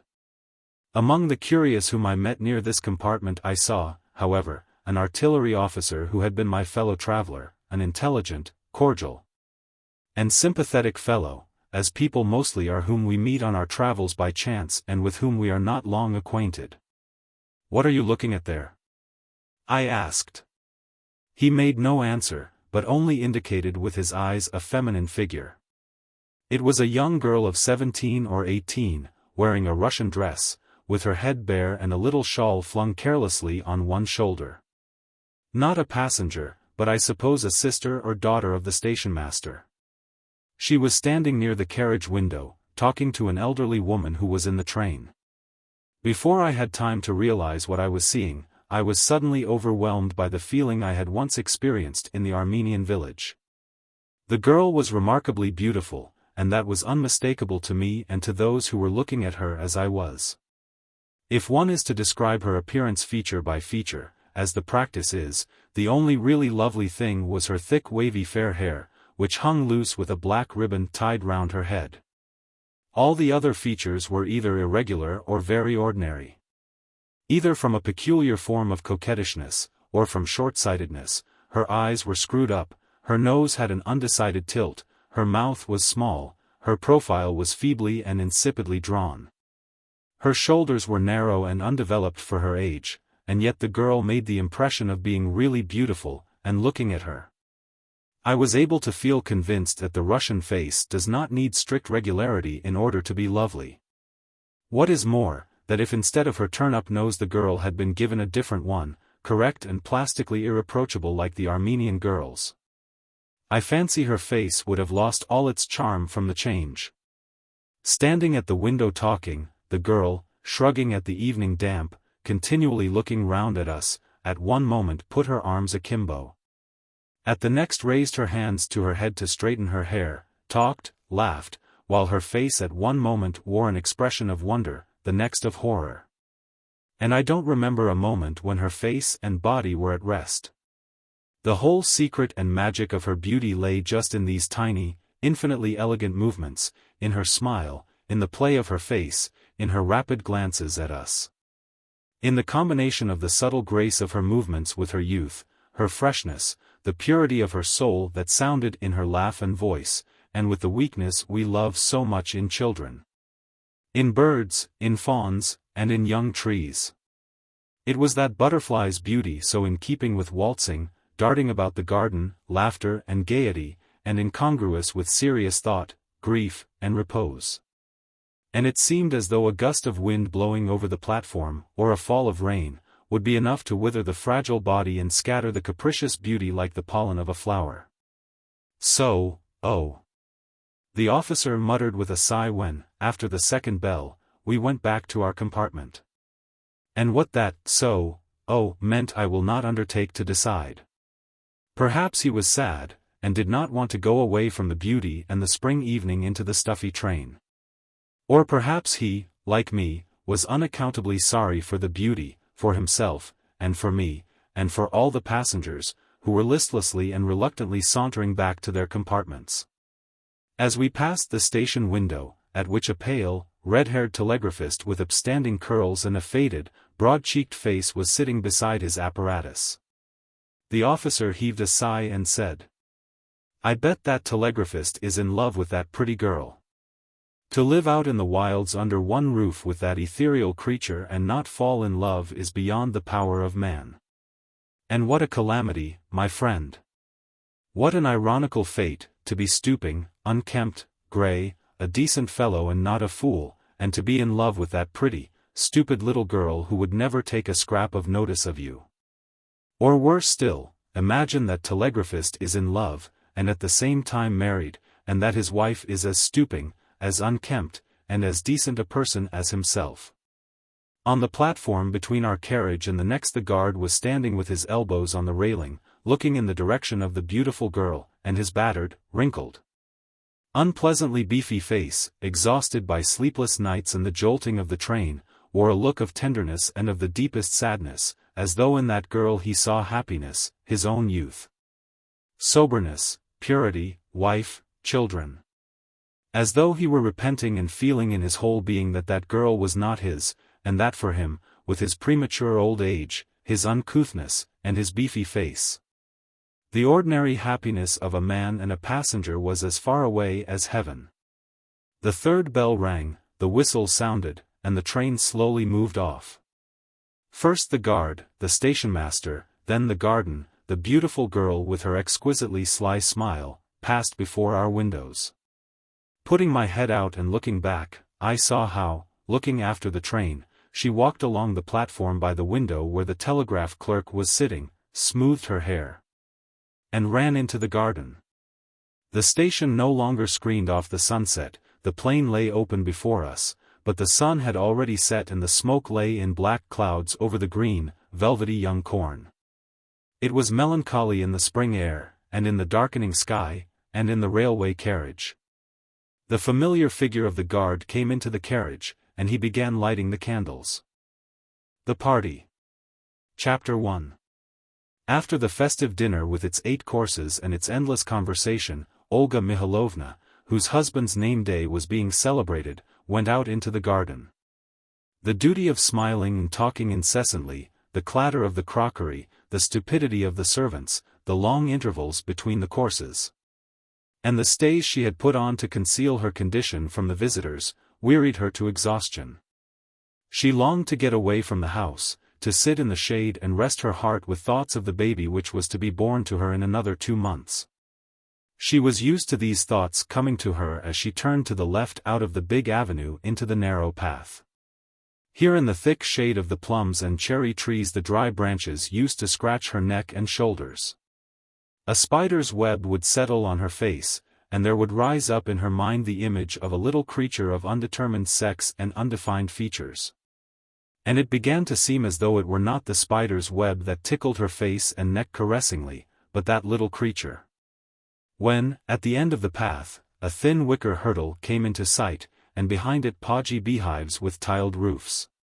When in the motionless, stagnant air there came a smell of hay and honey, and a soft buzzing of bees was audible, then the little creature would take complete possession of Olga Mihalovna. She used to sit down on a bench near the shanty woven of branches, and fall to thinking. This time, too, she went on as far as the seat, sat down, and began thinking. But instead of the little creature there rose up in her imagination the figures of the grown-up people whom she had just left. She felt dreadfully uneasy that she, the hostess, had deserted her guests, and she remembered how her husband, Pyotr Dmitrich, and her uncle, Nikolai Nikolaich, had argued at dinner about trial by jury, about the press, and about the higher education of women. Her husband, as usual, argued in order to show off his conservative ideas before his visitors, and still more in order to disagree with her uncle, whom he disliked. Her uncle contradicted him and wrangled over every word he uttered, so as to show the company that he, Uncle Nikolai Nikolaich, still retained his youthful freshness of spirit and free-thinking in spite of his 59 years. And towards the end of dinner even Olga Mihalovna herself could not resist taking part and unskillfully attempting to defend university education for women, not that that education stood in need of her defense, but simply because she wanted to annoy her husband, who to her mind was unfair. The guests were wearied by this discussion, but they all thought it necessary to take part in it, and talked a great deal. Although none of them took any interest in trial by jury or the higher education of women. Olga Mihalovna was sitting on the nearest side of the hurdle near the shanty. The sun was hidden behind the clouds. The trees and the air were overcast as before rain, but in spite of that it was hot and stifling. The hay cut under the trees on the previous day was lying ungathered, looking melancholy, with here and there a patch of color from the faded flowers, and from it came a heavy, sickly scent. It was still. The other side of the hurdle there was a monotonous hum of bees. Suddenly she heard footsteps and voices, someone was coming along the path towards the bee house. "How stifling it is," said a feminine voice. "What do you think, is it going to rain, or not?" "It is going to rain, my charmer, but not before night," a very familiar male voice answered languidly. "There will be a good rain." Olga Mihalovna calculated that if she made haste to hide in the shanty they would pass by without seeing her, and she would not have to talk and to force herself to smile. She picked up her skirts, bent down and crept into the shanty. At once she felt upon her face, her neck, her arms, the hot air as heavy as steam. If it had not been for the stuffiness and the close smell of rye bread, fennel, and brushwood, which prevented her from breathing freely, it would have been delightful to hide from her visitors here under the thatched roof in the dusk, and to think about the little creature. It was cozy and quiet. "What a pretty spot," said a feminine voice. "Let us sit here, Pyotr Dmitrich."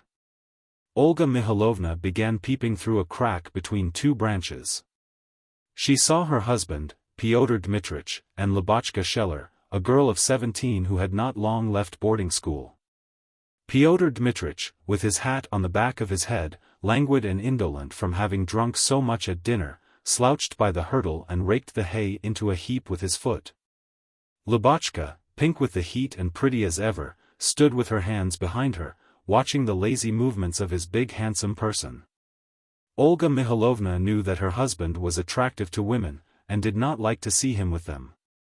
There was nothing out of the way in Pyotr Dmitrich's lazily raking together the hay in order to sit down on it with Lubotshka and chatter to her of trivialities. There was nothing out of the way, either, in pretty Lubotshka's looking at him with her soft eyes. But yet Olga Mihalovna felt vexed with her husband and frightened and pleased that she could listen to them. "Sit down, enchantress," said Pyotr Dmitrich, sinking down on the hay and stretching. "That's right. Come, tell me something. What next? If I begin telling you anything you will go to sleep." "Me go to sleep? Allah forbid. Can I go to sleep while eyes like yours are watching me?" In her husband's words, and in the fact that he was lolling with his hat on the back of his head in the presence of a lady, there was nothing out of the way either. He was spoilt by women, knew that they found him attractive, and had adopted with them a special tone which everyone said suited him. With Lubotshka he behaved as with all women. But, all the same, Olga Mihalovna was jealous. "Tell me, please," said Lubotshka, after a brief silence, "is it true that you are to be tried for something?"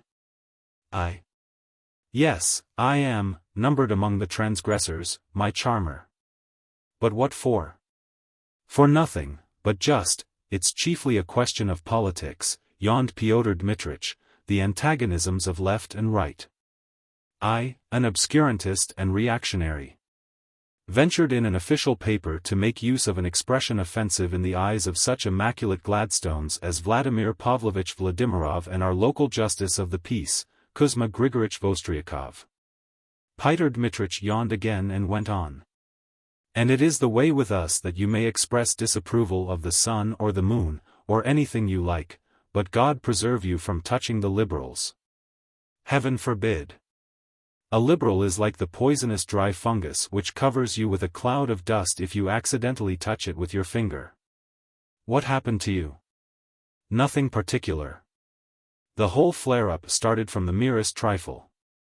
A teacher, a detestable person of clerical associations, hands to Vostriakov a petition against a tavern keeper, charging him with insulting language and behavior in a public place. Everything showed that both the teacher and the tavern keeper were drunk as cobblers, and that they behaved equally badly.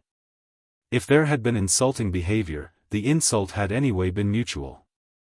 Vostriakov ought to have fined them both for a breach of the peace and have turned them out of the court, that is all. But that's not our way of doing things. With us what stands first is not the person, not the fact itself, but the trademark and label.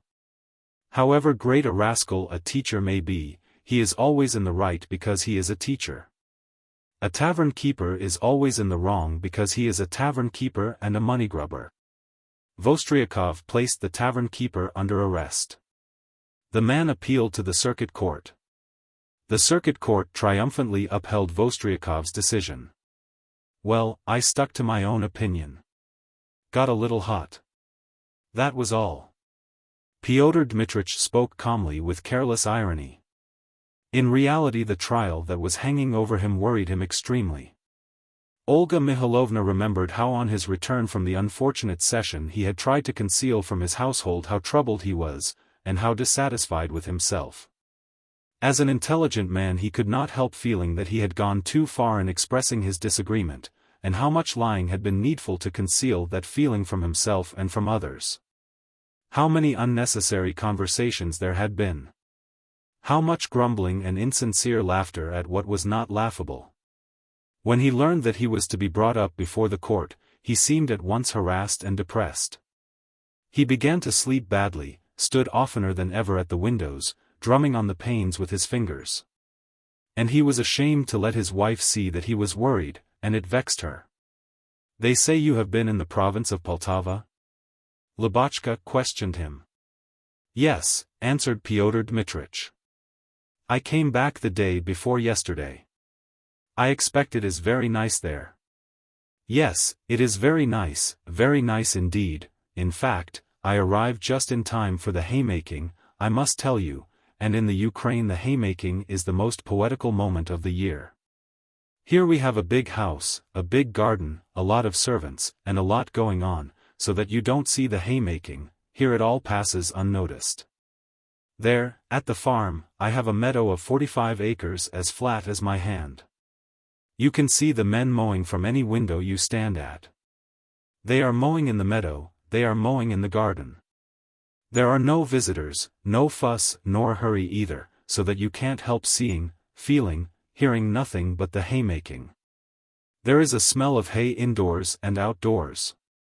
There's the sound of the scythes from sunrise to sunset. Altogether Little Russia is a charming country.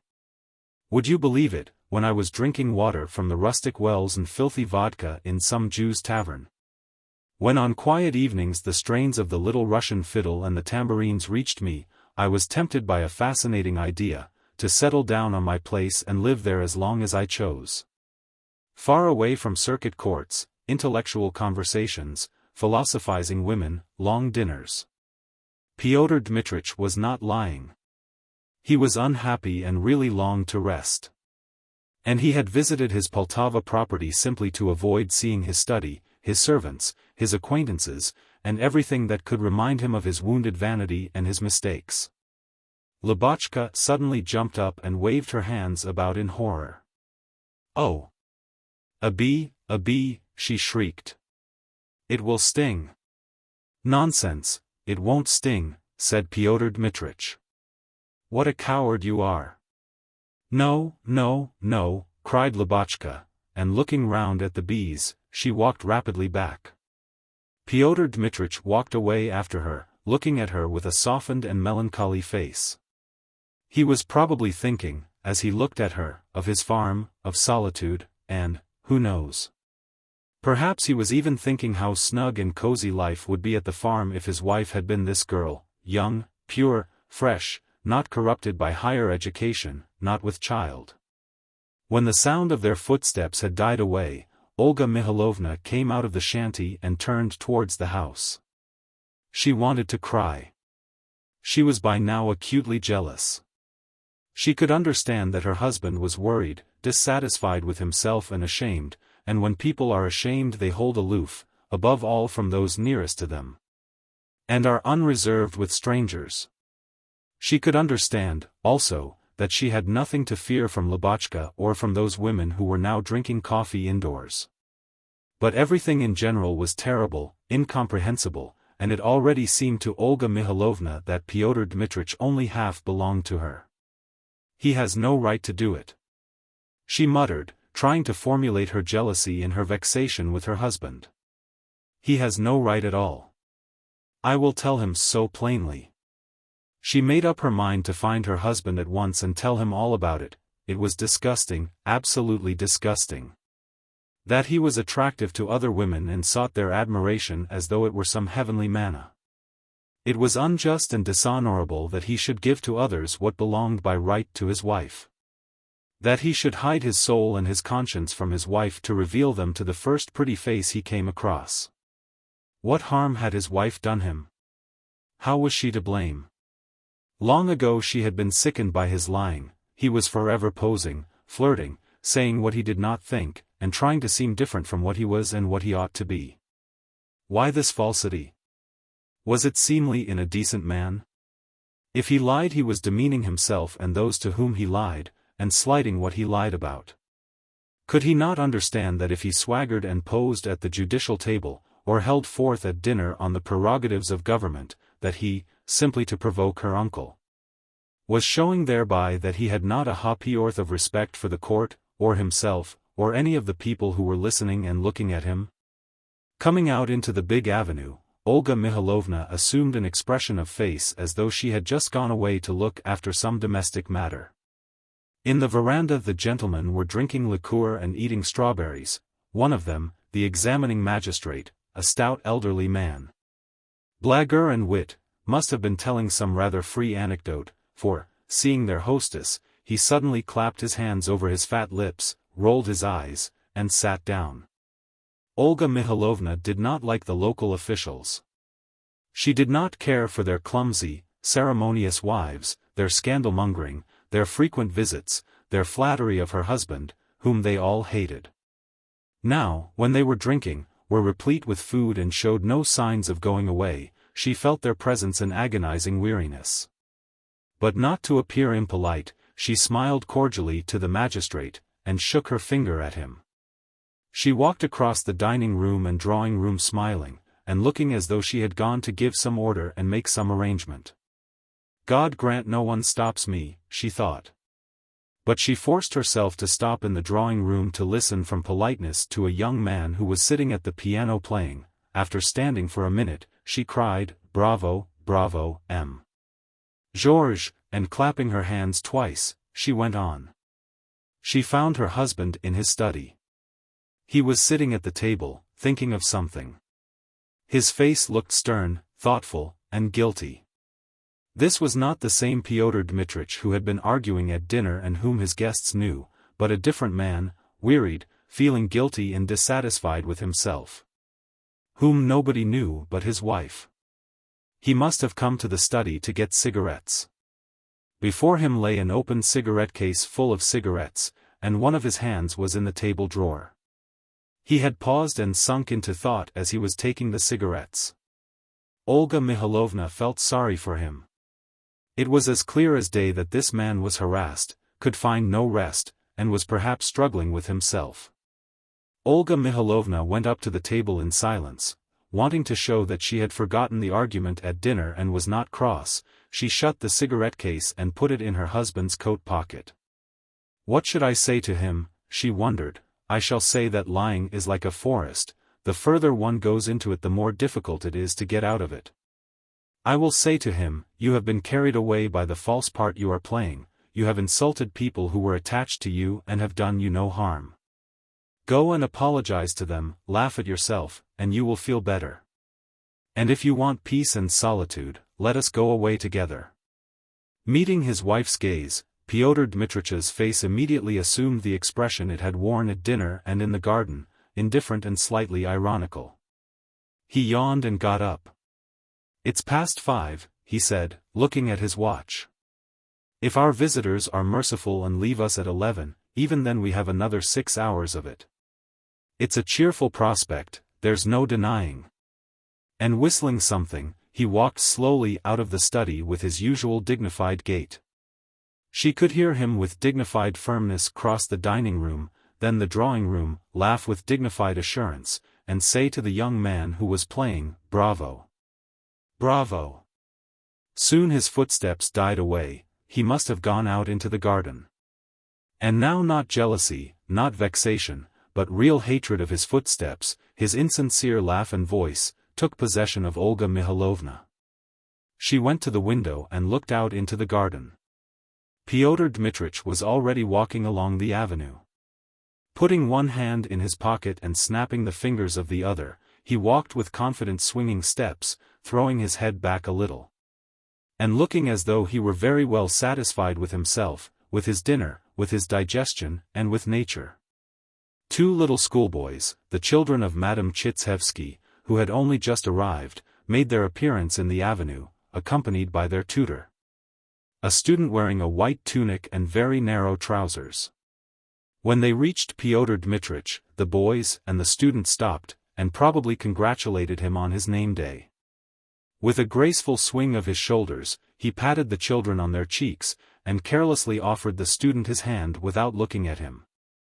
The student must have praised the weather and compared it with the climate of Petersburg, for Pyotr Dmitrich said in a loud voice, in a tone as though he were not speaking to a guest, but to an usher of the court or a witness. "What? It's cold in Petersburg? And here, my good sir, we have a salubrious atmosphere and the fruits of the earth in abundance." What? And thrusting one hand in his pocket and snapping the fingers of the other, he walked on. Till he had disappeared behind the nut bushes, Olga Mihalovna watched the back of his head in perplexity. How had this man of 34 come by the dignified deportment of a general? How had he come by that impressive, elegant manner? Where had he got that vibration of authority in his voice? Where had he got these, "what's, to be sure's," and "my good sirs"? Olga Mihalovna remembered how in the first months of her marriage she had felt dreary at home alone and had driven into the town to the circuit court, at which Pyotr Dmitrich had sometimes presided in place of her godfather, Count Alexei Petrovitch. In the presidential chair, wearing his uniform and a chain on his breast, he was completely changed. Stately gestures, a voice of thunder, what, to be sure, careless tones. Everything, all that was ordinary and human, all that was individual and personal to himself that Olga Mihalovna was accustomed to seeing in him at home, vanished in grandeur. And in the presidential chair there sat not Pyotr Dmitrich, but another man whom everyone called Mr. President. This consciousness of power prevented him from sitting still in his place, and he seized every opportunity to ring his bell, to glance sternly at the public, to shout. Where had he got his short sight and his deafness when he suddenly began to see and hear with difficulty, and, frowning majestically, insisted on people speaking louder and coming closer to the table? From the height of his grandeur he could hardly distinguish faces or sounds, so that it seemed that if Olga Mihalovna herself had gone up to him he would have shouted even to her, "Your name?" Peasant witnesses he addressed familiarly, he shouted at the public so that his voice could be heard even in the street, and behaved incredibly with the lawyers. If a lawyer had to speak to him, Pyotr Dmitrich, turning a little away from him, looked with half-closed eyes at the ceiling, meaning to signify thereby that the lawyer was utterly superfluous and that he was neither recognizing him nor listening to him. If a badly dressed lawyer spoke, Pyotr Dmitrich pricked up his ears and looked the man up and down with a sarcastic, annihilating stare as though to say, "Queer sort of lawyers nowadays." "What do you mean by that?" he would interrupt. If a would-be eloquent lawyer mispronounced a foreign word, saying, for instance, factitious instead of fictitious, Pyotr Dmitrich brightened up at once and asked, "What? How? Factitious? What does that mean?" and then observed impressively, "Don't make use of words you do not understand." And the lawyer, finishing his speech, would walk away from the table, red and perspiring, while Pyotr Dmitrich, with a self-satisfied smile, would lean back in his chair triumphant. In his manner with the lawyers he imitated Count Alexei Petrovitch a little, but when the latter said, for instance, "Counsel for the defense, you keep quiet for a little," it sounded paternally good-natured and natural, while the same words in Pyotr Dmitrich's mouth were rude and artificial. Chapter 2. There were sounds of applause. The young man had finished playing. Olga Mihalovna remembered her guests and hurried into the drawing-room. "I have so enjoyed your playing," she said, going up to the piano. "I have so enjoyed it. You have a wonderful talent. But don't you think our piano's out of tune?" At that moment the two schoolboys walked into the room, accompanied by the student. "My goodness! Mitya and Kolya," Olga Mihalovna drawled joyfully, going to meet them, "how big they have grown. One would not know you. But where is your mamma?" "I congratulate you on the name day," the student began in a free and easy tone, "and I wish you all happiness. Ekaterina Andreevna sends her congratulations and begs you to excuse her. She is not very well." "How unkind of her. I have been expecting her all day. Is it long since you left Petersburg?" Olga Mihailovna asked the student. What kind of weather have you there now? And without waiting for an answer, she looked cordially at the schoolboys and repeated. How tall they have grown. It is not long since they used to come with their nurse, and they are at school already. The old grow older while the young grow up. Have you had dinner? Oh, please don't trouble, said the student. Why, you have not had dinner? For goodness sake, don't trouble. But I suppose you are hungry? Olga Mihailovna said it in a harsh, rude voice, with impatience and vexation. It escaped her unawares, but at once she coughed, smiled, and flushed crimson. How tall they have grown, she said softly. Please don't trouble, the student said once more. The student begged her not to trouble. The boys said nothing. Obviously all three of them were hungry. Olga Mihailovna took them into the dining room and told Vasily to lay the table. How unkind of your mamma, she said as she made them sit down. She has quite forgotten me. Unkind, unkind, unkind, you must tell her so. What are you studying? She asked the student. Medicine. Well, I have a weakness for doctors, only fancy. I am very sorry my husband is not a doctor. What courage anyone must have to perform an operation or dissect a corpse, for instance. Horrible. Aren't you frightened? I believe I should die of terror. Of course, you drink vodka? Please don't trouble. After your journey you must have something to drink. Though I am a woman, even I drink sometimes. And Mitya and Kolya will drink Malaga. It's not a strong wine, you need not be afraid of it. What fine fellows they are, really. They'll be thinking of getting married next. Olga Mihailovna talked without ceasing. She knew by experience that when she had guests to entertain it was far easier and more comfortable to talk than to listen. When you talk there is no need to strain your attention to think of answers to questions, and to change your expression of face. But unawares she asked the student a serious question. The student began a lengthy speech and she was forced to listen. The student knew that she had once been at the university, and so tried to seem a serious person as he talked to her. What subject are you studying? She asked, forgetting that she had already put that question to him. Medicine. Olga Mihailovna now remembered that she had been away from the ladies for a long while. Yes? Then I suppose you are going to be a doctor, she said, getting up. That's splendid. I am sorry I did not go in for medicine myself. So you will finish your dinner here, gentlemen, and then come into the garden. I will introduce you to the young ladies. She went out and glanced at her watch. It was 5 minutes to 6. And she wondered that the time had gone so slowly, and thought with horror that there were 6 more hours before midnight, when the party would break up. How could she get through those 6 hours? What phrases could she utter? How should she behave to her husband? There was not a soul in the drawing room or on the veranda. All the guests were sauntering about the garden. I shall have to suggest a walk in the birch wood before tea, or else a row in the boats, thought Olga Mihailovna, hurrying to the croquet ground, from which came the sounds of voices and laughter. And sit the old people down to vint. She met Grigory the footman coming from the croquet ground with empty bottles. Where are the ladies? She asked. Among the raspberry bushes. The master's there, too. Oh, good heavens, someone on the croquet lawn shouted with exasperation. I have told you 1,000 times over. To know the Bulgarians you must see them. You can't judge from the papers.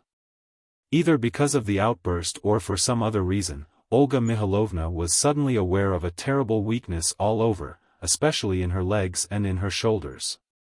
She felt she could not bear to speak, to listen, or to move. Grigory, she said faintly and with an effort, when you have to serve tea or anything, please don't appeal to me, don't ask me anything, don't speak of anything. Do it all yourself, and don't make a noise with your feet, I entreat you. I can't, because... Without finishing, she walked on towards the croquet lawn, but on the way she thought of the ladies, and turned towards the raspberry bushes. The sky, the air, and the trees looked gloomy again and threatened rain. It was hot and stifling. An immense flock of crows, foreseeing a storm, flew cawing over the garden. The paths were more overgrown, darker, and narrower as they got nearer the kitchen garden. In one of them, buried in a thick tangle of wild pear, crab-apple, sorrel, young oaks, and hopvine, clouds of tiny black flies swarmed round Olga Mihalovna.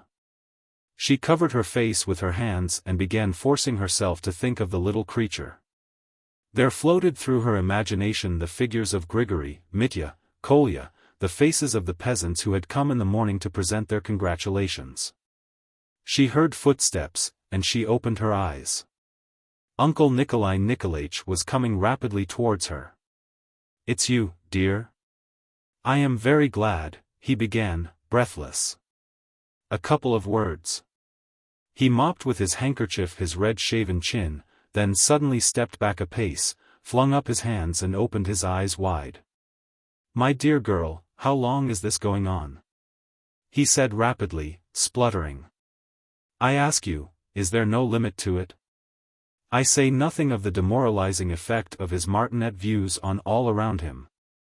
Of the way he insults all that is sacred and best in me and in every honest thinking man. I will say nothing about that, but he might at least behave decently. Why, he shouts, he bellows, gives himself airs, poses as a sort of Bonaparte, does not let one say a word. I don't know what the devil's the matter with him. These lordly gestures, this condescending tone, and laughing like a general. Who is he, allow me to ask you? I ask you, who is he? The husband of his wife, with a few paltry acres and the rank of a titular who has had the luck to marry an heiress. An upstart and a junker, like so many others. A type out of Shchedrin.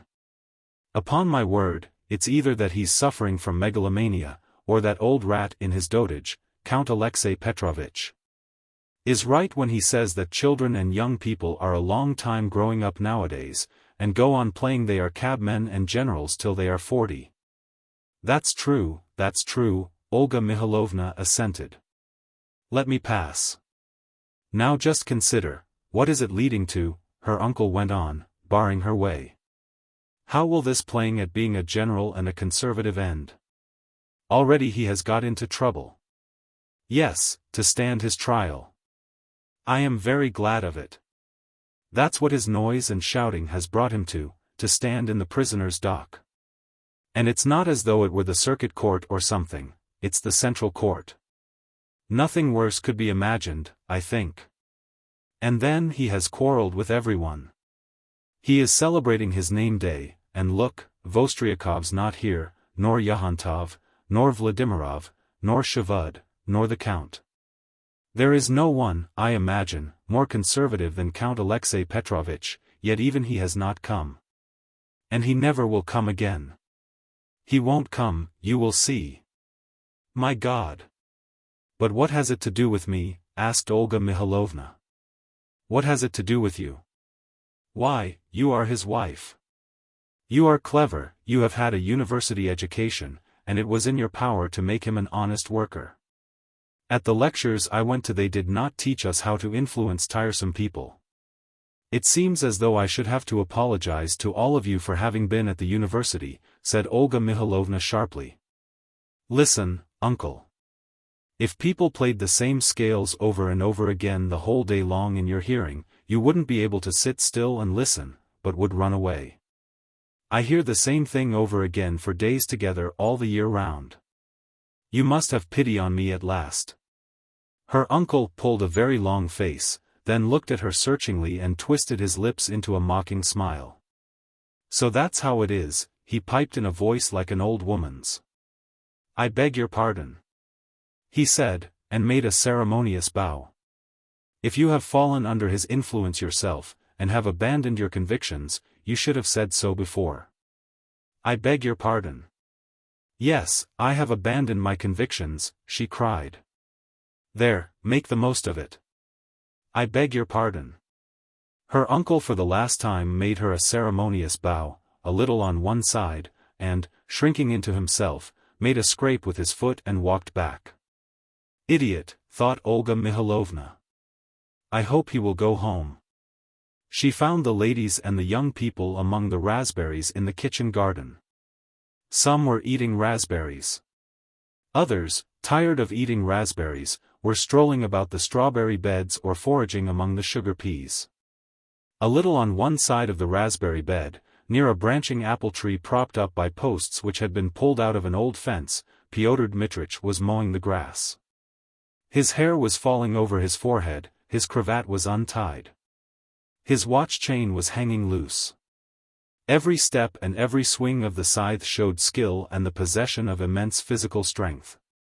Near him were standing Lubotshka and the daughters of a neighbor, Colonel Bukrev, two anemic and unhealthily stout fair girls, Natalia and Valentina, or, as they were always called, Nata and Veda, both wearing white frocks and strikingly like each other.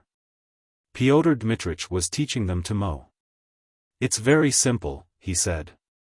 You have only to know how to hold the scythe and not to get too hot over it, that is, not to use more force than is necessary. Like this. Wouldn't you like to try? He said, offering the scythe to Lubotshka. Come. Lubotshka took the scythe clumsily, blushed crimson, and laughed. Don't be afraid, Lubov Alexandrovna, cried Olga Mikhailovna, loud enough for all the ladies to hear that she was with them. Don't be afraid. You must learn. If you marry a Tolstoyan he will make you mow.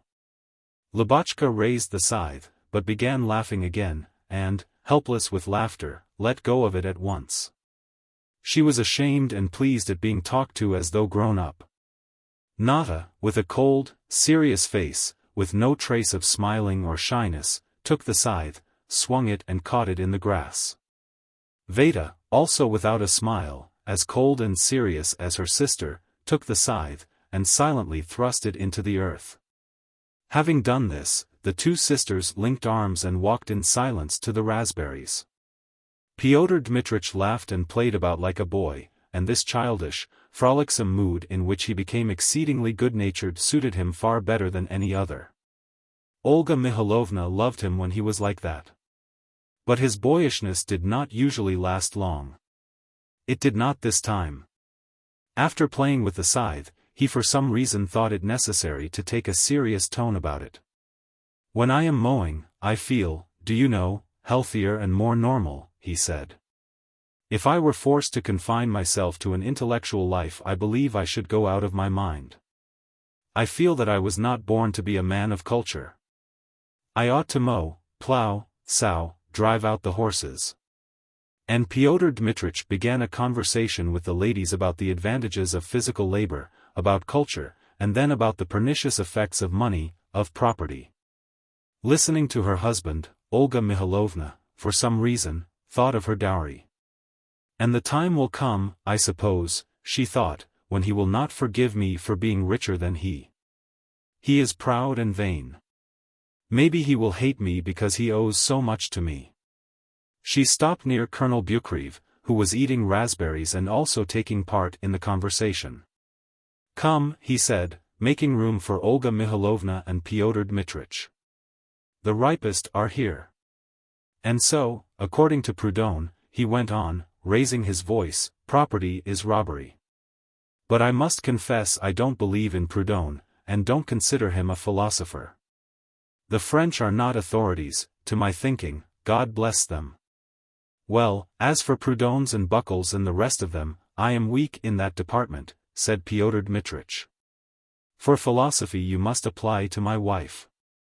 She has been at university lectures and knows all your Schopenhauers and Proudhons by heart. Olga Mikhailovna felt bored again.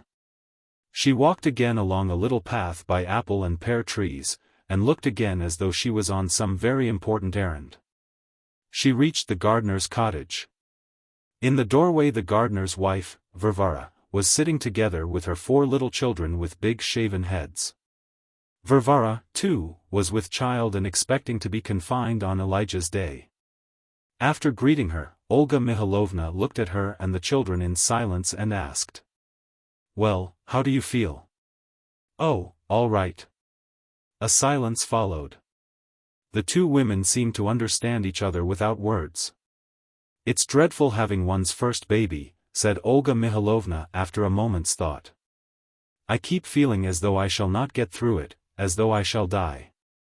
I fancied that, too, but here I am alive. One has all sorts of fancies."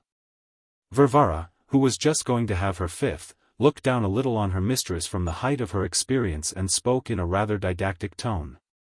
And Olga Mihailovna could not help feeling her authority.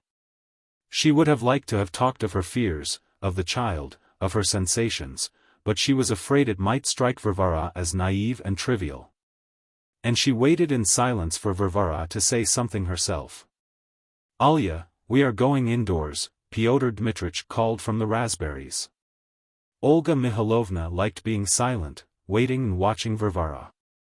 She would have been ready to stay like that till night without speaking or having any duty to perform. But she had to go. She had hardly left the cottage when Lubotshka, Nada, and Veda came running to meet her. The sisters stopped short abruptly a couple of yards away. Lubotshka ran right up to her and flung herself on her neck. "You dear, darling, precious," she said, kissing her face and her neck. "Let us go and have tea on the island." On the island," said the precisely similar Nada and Veda, both at once, without a smile. "But it's going to rain, my dears." It's not," cried Lubotshka with a woebegone face. "They've all agreed to go." "Dear! Darling! They are all getting ready to have tea on the island," said Pyotr Dmitrich, coming up. "See to arranging things. We will all go in the boats, and the samovars and all the rest of it must be sent in the carriage with the servants." He walked beside his wife and gave her his arm.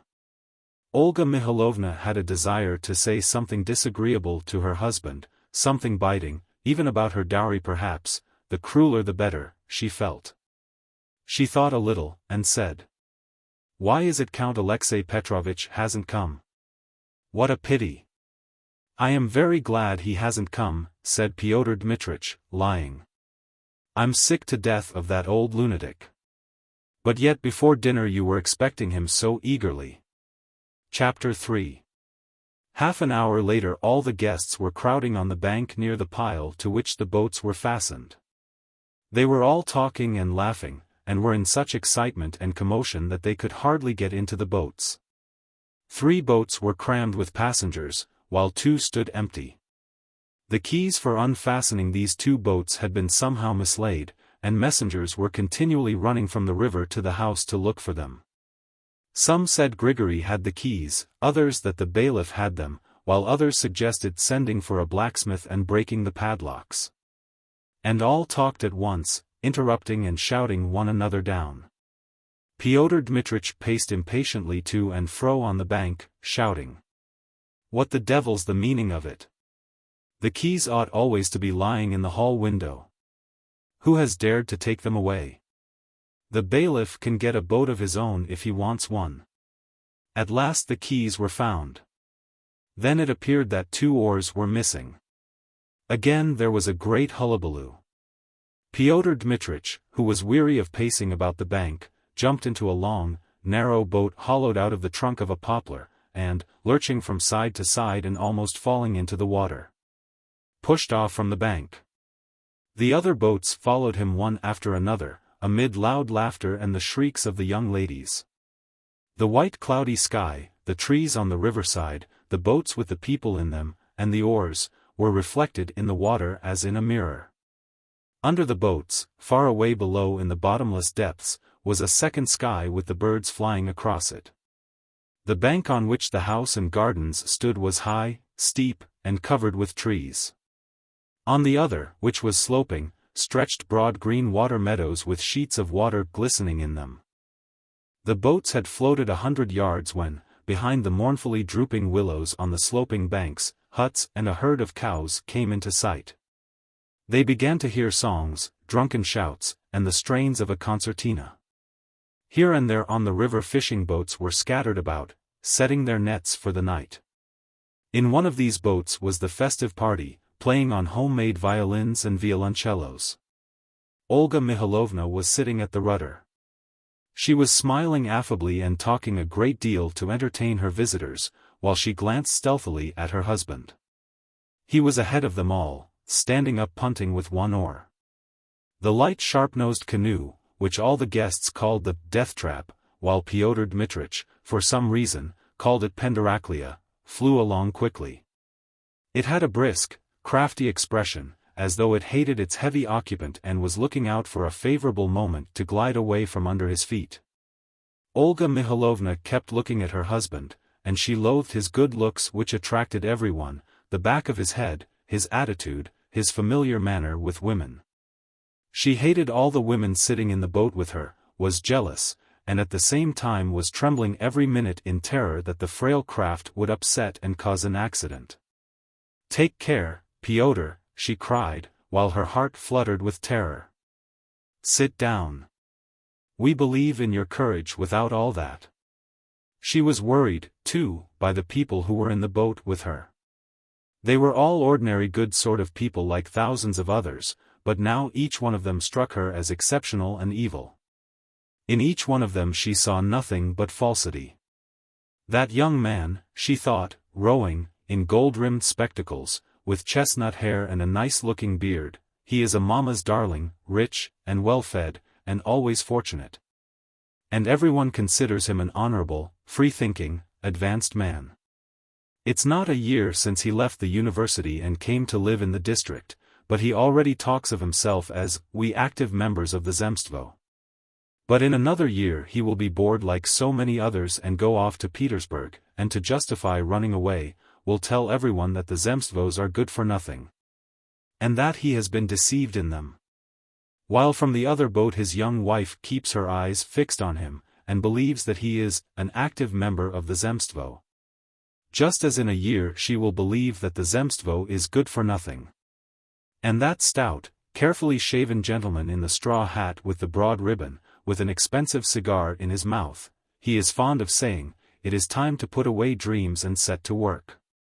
He has Yorkshire pigs, butler's hives, rapeseed, pineapples, a dairy, a cheese factory, Italian bookkeeping by double entry. But every summer he sells his timber and mortgages part of his land to spend the autumn with his mistress in the Crimea. And there's Uncle Nikolai Nikolaich, who has quarreled with Pyotr Dmitrich, and yet for some reason does not go home. Olga Mihalovna looked at the other boats, and there, too, she saw only uninteresting, queer creatures, affected or stupid people. She thought of all the people she knew in the district, and could not remember one person of whom one could say or think anything good. They all seemed to her mediocre, insipid, unintelligent, narrow, false, heartless. They all said what they did not think, and did what they did not want to. Dreariness and despair were stifling her. She longed to leave off smiling, to leap up and cry out, "I am sick of you," and then jump out and swim to the bank. "I say, let's take Pyotr Dmitrich in tow," someone shouted. "In tow, in tow." The others chimed in. "Olga Mihalovna, take your husband in tow." To take him in tow, Olga Mihalovna, who was steering, had to seize the right moment and to catch hold of his boat by the chain at the beak. When she bent over to the chain, Pyotr Dmitrich frowned and looked at her in alarm. "I hope you won't catch cold," he said. "If you are uneasy about me and the child, why do you torment me?" thought Olga Mihalovna. Pyotr Dmitrich acknowledged himself vanquished, and, not caring to be towed, jumped from the Penderaklia into the boat which was overfull already. And jumped so carelessly that the boat lurched violently, and everyone cried out in terror. "He did that to please the ladies," thought Olga Mihalovna, "he knows it's charming." Her hands and feet began trembling, as she supposed, from boredom, vexation from the strain of smiling and the discomfort she felt all over her body. And to conceal this trembling from her guests, she tried to talk more loudly, to laugh, to move. "If I suddenly begin to cry," she thought, "I shall say I have toothache." But at last the boats reached the Island of Good Hope, as they called the peninsula formed by a bend in the river at an acute angle, covered with a copse of old birch trees, oaks, willows, and poplars. The tables were already laid under the trees, the samovars were smoking, and Vasily and Grigory, in their swallowtails and white knitted gloves, were already busy with the tea things. On the other bank, opposite the island of Good Hope, there stood the carriages which had come with the provisions. The baskets and parcels of provisions were carried across to the island in a little boat like the Penderaclea. The footmen, the coachman, and even the peasant who was sitting in the boat, had the solemn expression befitting a name day such as one only sees in children and servants. While Olga Mihalovna was making the tea and pouring out the first glasses, the visitors were busy with the liqueurs and sweet things. Then there was the general commotion usual at picnics over drinking tea, very wearisome and exhausting for the hostess. Grigory and Vasily had hardly had time to take the glasses round before hands were being stretched out to Olga Mihalovna with empty glasses. One asked for no sugar, another wanted it stronger, another weak, a fourth declined another glass. And all this Olga Mihalovna had to remember, and then to call, Ivan Petrovitch, is it without sugar for you, or, gentlemen, which of you wanted it weak? But the guest who had asked for weak tea, or no sugar, had by now forgotten it, and, absorbed in agreeable conversation, took the first glass that came. Depressed-looking figures wandered like shadows at a little distance from the table, pretending to look for mushrooms in the grass. Or reading the labels on the boxes, these were those for whom there were not glasses enough. Have you had tea? Olga Mihalovna kept asking, and the guest so addressed begged her not to trouble, and said, I will wait, though it would have suited her better for the visitors not to wait but to make haste. Some, absorbed in conversation, drank their tea slowly, keeping their glasses for half an hour. Others, especially some who had drunk a good deal at dinner, would not leave the table, and kept on drinking glass after glass, so that Olga Mihalovna scarcely had time to fill them. One jocular young man sipped his tea through a lump of sugar, and kept saying, sinful man that I am, I love to indulge myself with the Chinese herb. He kept asking with a heavy sigh, another tiny dish of tea more, if you please. He drank a great deal, nibbled his sugar, and thought it all very amusing and original, and imagined that he was doing a clever imitation of a Russian merchant. None of them understood that these trifles were agonizing to their hostess, and, indeed, it was hard to understand it, as Olga Mihalovna went on all the time smiling affably and talking nonsense. But she felt ill. She was irritated by the crowd of people, the laughter, the questions, the jocular young man, the footmen harassed and run off their legs, the children who hung round the table. She was irritated at Veda's being like Nada, at Kolya's being like Mitya, so that one could not tell which of them had had tea and which of them had not. She felt that her smile of forced affability was passing into an expression of anger, and she felt every minute as though she would burst into tears. Rain, my friends, cried someone. Everyone looked at the sky. Yes, it really is rain, Pyotr Dmitrich assented, and wiped his cheek. Only a few drops were falling from the sky, the real rain had not begun yet. But the company abandoned their tea and made haste to get off. At first they all wanted to drive home in the carriages, but changed their minds and made for the boats. On the pretext that she had to hasten home to give directions about the supper, Olga Mihalovna asked to be excused for leaving the others, and went home in the carriage. When she got into the carriage, she first of all let her face rest from smiling. With an angry face she drove through the village, and with an angry face acknowledged the bows of the peasants she met. When she got home, she went to the bedroom by the back way and lay down on her husband's bed. Merciful God, she whispered. What is all this hard labor for? Why do all these people hustle each other here and pretend that they are enjoying themselves? Why do I smile and lie? I don't understand it. She heard steps and voices.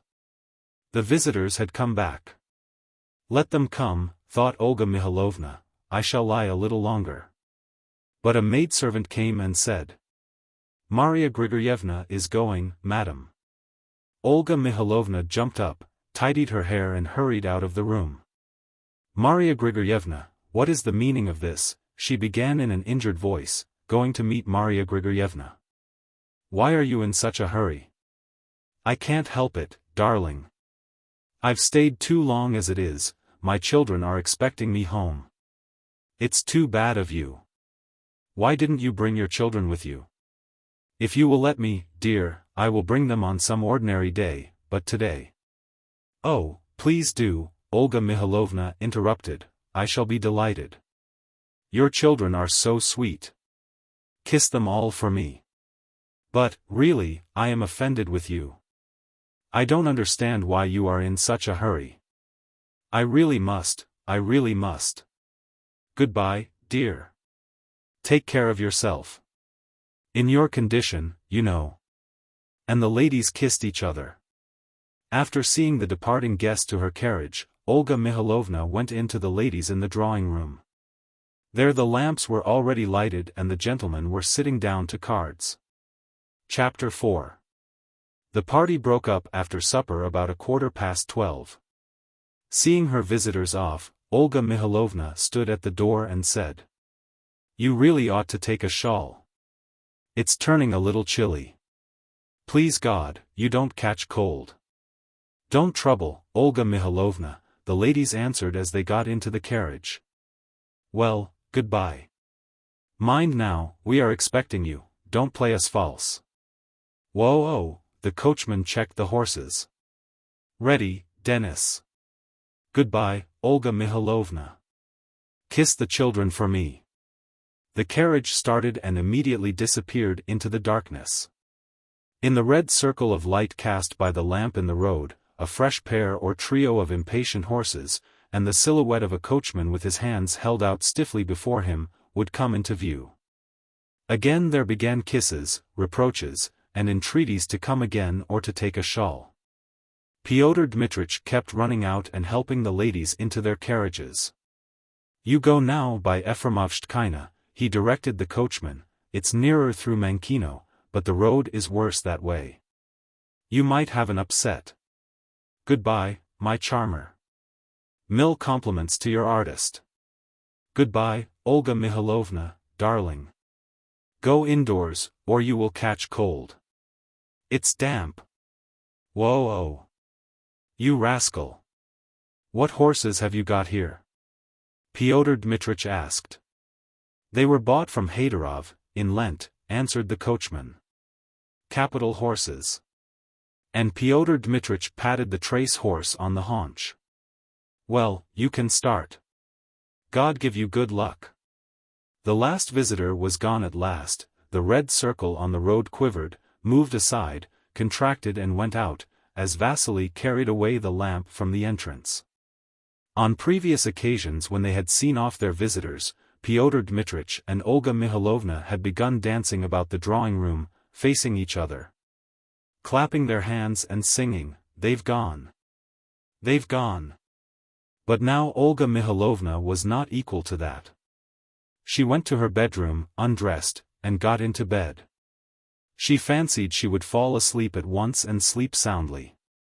Her legs and her shoulders ached painfully, her head was heavy from the strain of talking, and she was conscious, as before, of discomfort all over her body. Covering her head over, she lay still for 3 or 4 minutes, then peeped out from under the bedclothes at the lamp before the icon, listened to the silence, and smiled. It's nice," she whispered, curling up her legs, which felt as if they had grown longer from so much walking. "Sleep, sleep." Her legs would not get into a comfortable position. She felt uneasy all over, and she turned on the other side. A big fly blew buzzing about the bedroom and thumped against the ceiling. She could hear, too, Grigory and Vasily stepping cautiously about the drawing-room, putting the chairs back in their places. It seemed to Olga Mikhailovna that she could not go to sleep, nor be comfortable till those sounds were hushed.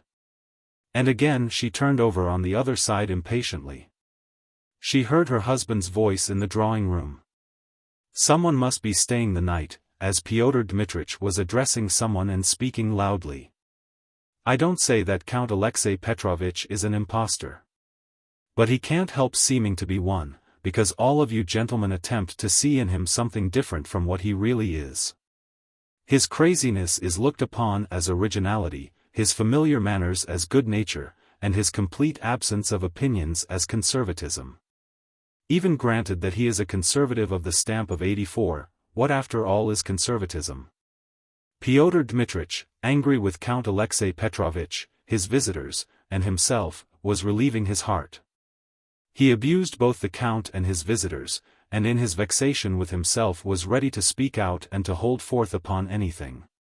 After seeing his guest to his room, he walked up and down the drawing-room, walked through the dining-room, down the corridor, then into his study, then again went into the drawing-room, and came into the bedroom. Olga Mihalovna was lying on her back, with the bedclothes only to her waist. By now she felt hot, and with an angry face, watched the fly that was thumping against the ceiling. "Is someone staying the night?" she asked. "Yegorov." Pyotr Dmitrich undressed and got into his bed. Without speaking, he lighted a cigarette, and he, too, fell to watching the fly. There was an uneasy and forbidding look in his eyes. Olga Mihalovna looked at his handsome profile for 5 minutes in silence. It seemed to her for some reason that if her husband were suddenly to turn facing her, and to say, "Olga, I am unhappy," she would cry or laugh, and she would be at ease. She fancied that her legs were aching and her body was uncomfortable all over because of the strain on her feelings. "Pyotr, what are you thinking of?" she said. "Oh, nothing," her husband answered. "You have taken to having secrets from me of late, that's not right." "Why is it not right?" answered Pyotr Dmitrich drily and not at once. "We all have our personal life, every one of us, and we are bound to have our secrets. Personal life, our secrets, that's all words. Understand you are wounding me," said Olga Mihalovna, sitting up in bed. "If you have a load on your heart, why do you hide it from me? And why do you find it more suitable to open your heart to women who are nothing to you, instead of to your wife? I overheard your outpourings to Lubotshka by the bee-house today. Well, I congratulate you. I am glad you did overhear it. This meant, leave me alone and let me think." Olga Mihalovna was indignant. Vexation, hatred, and wrath, which had been accumulating within her during the whole day, suddenly boiled over. She wanted at once to speak out, to hurt her husband without putting it off till tomorrow, to wound him, to punish him. Making an effort to control herself and not to scream, she said, "Let me tell you, then, that it's all loathsome, loathsome, loathsome. I've been hating you all day, you see what you've done." Pyotr Dmitrich, too, got up and sat on the bed. "It's loathsome, loathsome, loathsome," Olga Mihalovna went on, beginning to tremble all over. "There's no need to congratulate me. You had better congratulate yourself. It's a shame, a disgrace. You have wrapped yourself in lies till you are ashamed to be alone in the room with your wife. You are a deceitful man. I see through you and understand every step you take. Alya, I wish you would please warn me when you are out of humor. Then I will sleep in the study."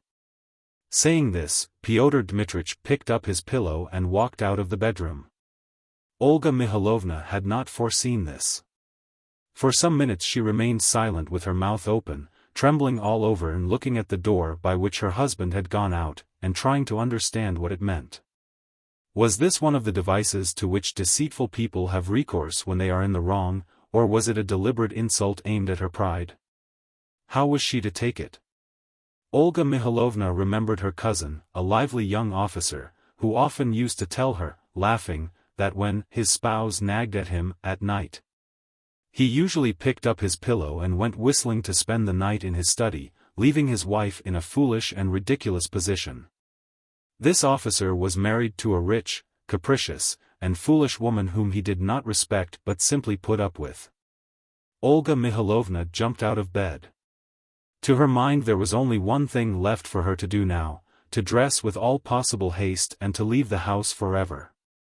The house was her own, but so much the worse for Pyotr Dmitrich. Without pausing to consider whether this was necessary or not, she went quickly to the study to inform her husband of her intention. Feminine logic flashed through her mind, and to say something wounding and sarcastic at parting. Pyotr Dmitrich was lying on the sofa and pretending to read a newspaper. There was a candle burning on a chair near him. His face could not be seen behind the newspaper. "Be so kind as to tell me what this means? I am asking you. Be so kind," Pyotr Dmitrich mimicked her, not showing his face. "It's sickening, Olga. Upon my honor, I am exhausted and not up to it. Let us do our quarreling tomorrow."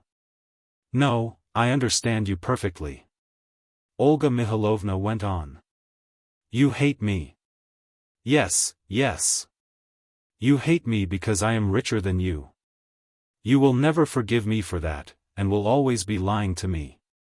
Feminine logic flashed through her mind again. "You are laughing at me now. I am convinced, in fact, that you only married me in order to have property qualifications and those wretched horses. Oh, I am miserable." Pyotr Dmitrich dropped the newspaper and got up. The unexpected insult overwhelmed him. With a childishly helpless smile he looked desperately at his wife, and holding out his hands to her as though to ward off blows, he said imploringly, "Alia." And expecting her to say something else awful, he leaned back in his chair, and his huge figure seemed as helplessly childish as his smile. "Alia, how could you say it?" he whispered. Olga Mikhailovna came to herself. She was suddenly aware of her passionate love for this man, remembered that he was her husband, Pyotr Dmitrich, without whom she could not live for a day, and who loved her passionately, too. She burst into loud sobs that sounded strange and unlike her, and ran back to her bedroom.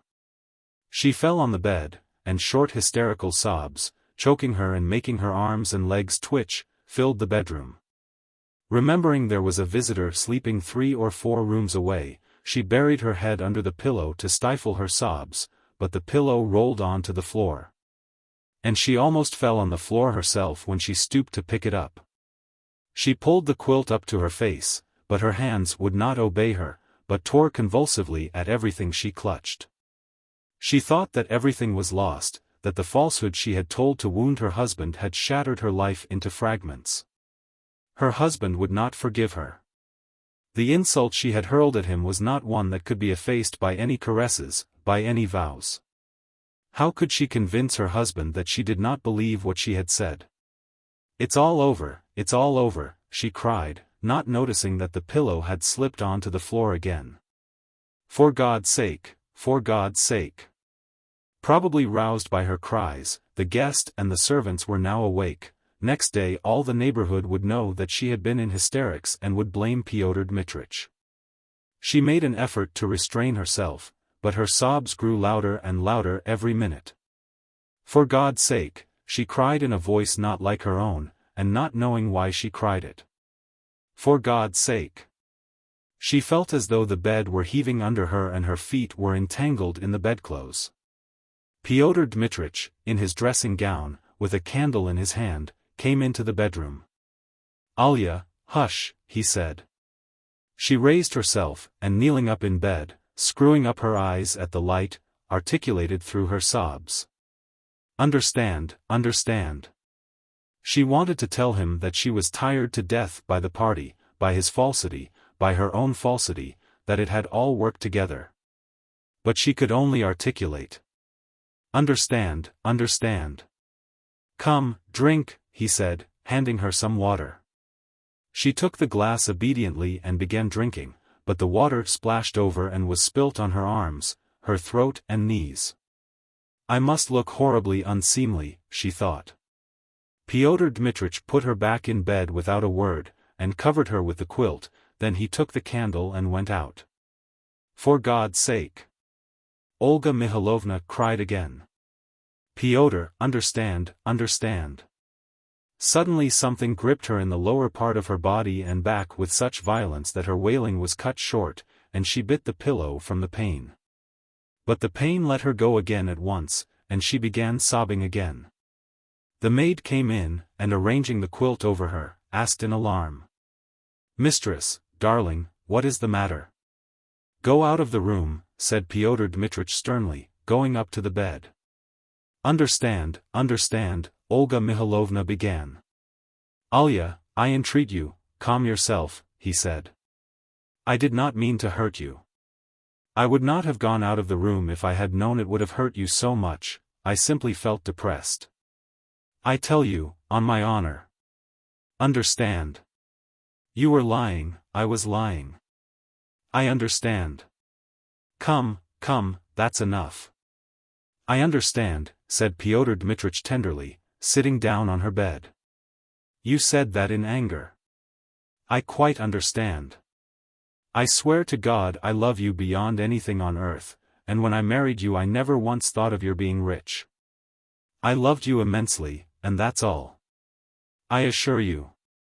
I have never been in want of money or felt the value of it, and so I cannot feel the difference between your fortune and mine. It always seemed to me we were equally well off. And that I have been deceitful in little things, that, of course, is true. My life has hitherto been arranged in such a frivolous way that it has somehow been impossible to get on without paltry lying. It weighs on me, too, now. Let us leave off talking about it, for goodness' sake." Olga Mihalovna again felt an acute pain, and clutched her husband by the sleeve. "I am in pain, she said rapidly. "Oh, what pain! Damnation take those visitors," muttered Pyotr Dmitrich, getting up. "You ought not to have gone to the island today," he cried. "What an idiot I was not to prevent you. Oh, my God!" He scratched his head in vexation, and, with a wave of his hand, walked out of the room. Then he came into the room several times, sat down on the bed beside her, and talked a great deal, sometimes tenderly, sometimes angrily, but she hardly heard him. Her sobs were continually interrupted by fearful attacks of pain, and each time the pain was more acute and prolonged. At first she held her breath and bit the pillow during the pain, but then she began screaming on an unseemly piercing note. Once seeing her husband near her, she remembered that she had insulted him, and without pausing to think whether it were really Pyotr Dmitrich or whether she were in delirium, clutched his hand in both hers and began kissing it. "You were lying, I was lying," she began justifying herself. Understand.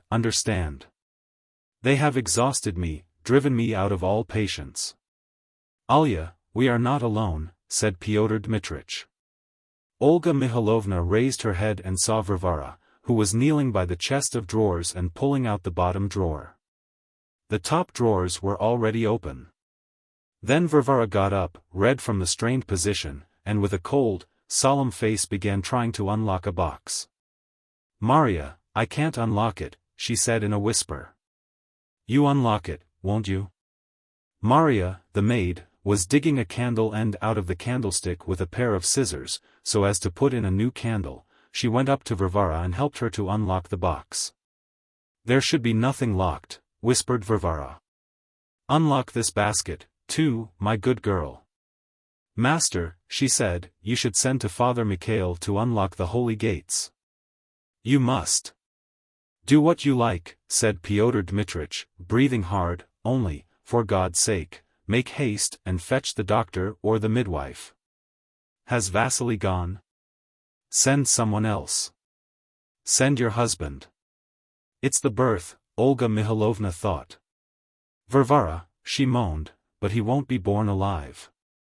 It's all right, mistress," whispered Varvara. "Please God, he will be alive.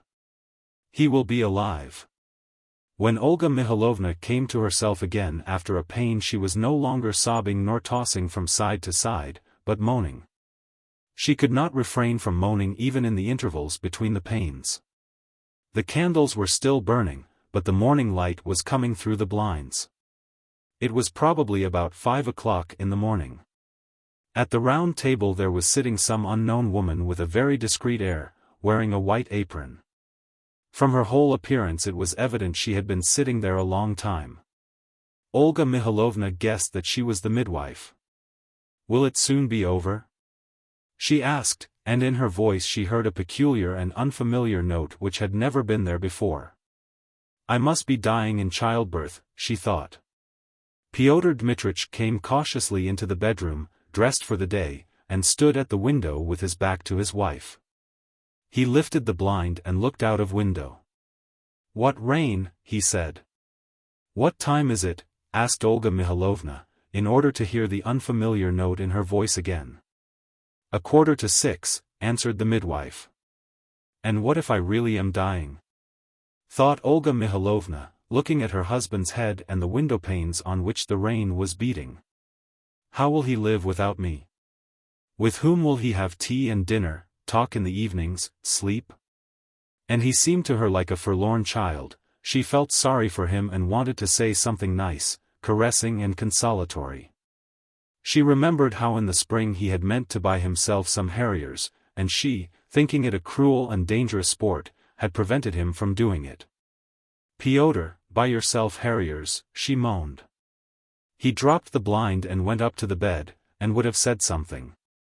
But at that moment the pain came back, and Olga Mikhailovna uttered an unseemly, piercing scream. The pain and the constant screaming and moaning stupefied her. She heard, saw, and sometimes spoke, but hardly understood anything, and was only conscious that she was in pain or was just going to be in pain.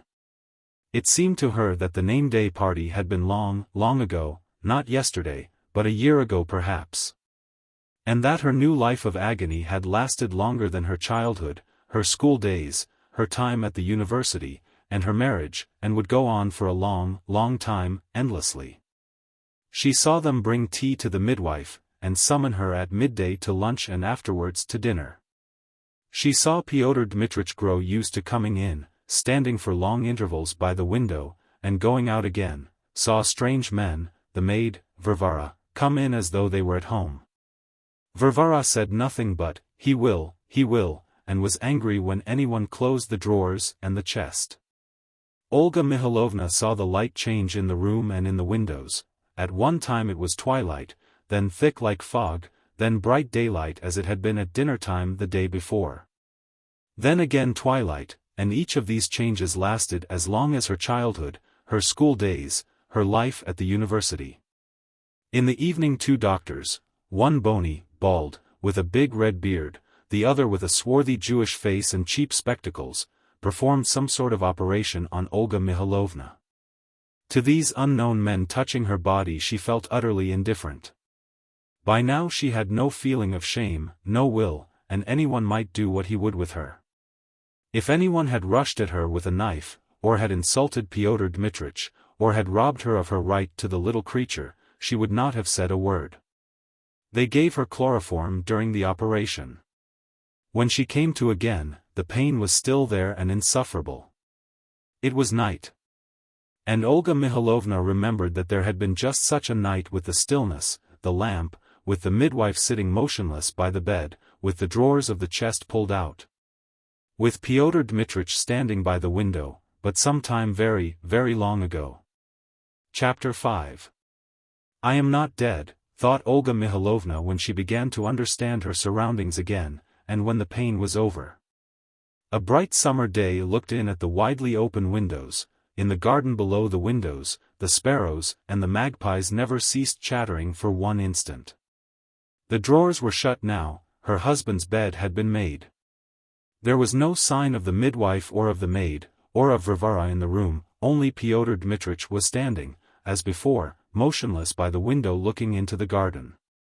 There was no sound of a child's crying, no one was congratulating her or rejoicing. It was evident that the little creature had not been born alive. Pyotr. Olga Mikhailovna called to her husband. Pyotr Dmitrich looked round. It seemed as though a long time must have passed since the last guest had departed and Olga Mikhailovna had insulted her husband, for Pyotr Dmitrich was perceptibly thinner and hollow-eyed. What is it? He asked, coming up to the bed. He looked away, moved his lips and smiled with childlike helplessness. Is it all over? Asked Olga Mikhailovna. Pyotr Dmitrich tried to make some answer, but his lips quivered and his mouth worked like a toothless old man's, like Uncle Nikolai Nikolaitch's. "Alya," he said, wringing his hands. Big tears suddenly dropping from his eyes. "Alya, I don't care about your property qualification, nor the circuit courts," he gave a sob, "nor particular views, nor those visitors, nor your fortune. I don't care about anything. Why didn't we take care of our child? Oh, it's no good talking." With a despairing gesture he went out of the bedroom. But nothing mattered to Olga Mihailovna now. There was a mistiness in her brain from the chloroform, an emptiness in her soul. The dull indifference to life which had overcome her when the two doctors were performing the operation still had possession of her. The shoemaker and the devil. It was Christmas Eve. Maria had long been snoring on the stove, all the paraffin in the little lamp had burnt out, but Fyodor Nilov still sat at work. He would long ago have flung aside his work and gone out into the street, but a customer from Kolokolny Lane, who had a fortnight before ordered some boots, had been in the previous day. Had abused him roundly, and had ordered him to finish the boots at once before the morning service. "It's a convict's life," Fyodor grumbled as he worked. "Some people have been asleep long ago, others are enjoying themselves, while you sit here like some Cain and sew for the devil knows whom." To save himself from accidentally falling asleep, he kept taking a bottle from under the table and drinking out of it. And after every pull at it he twisted his head and said aloud, "What is the reason, kindly tell me, that customers enjoy themselves while I am forced to sit and work for them? Because they have money and I am a beggar?" He hated all his customers, especially the one who lived in Kolokolny Lane.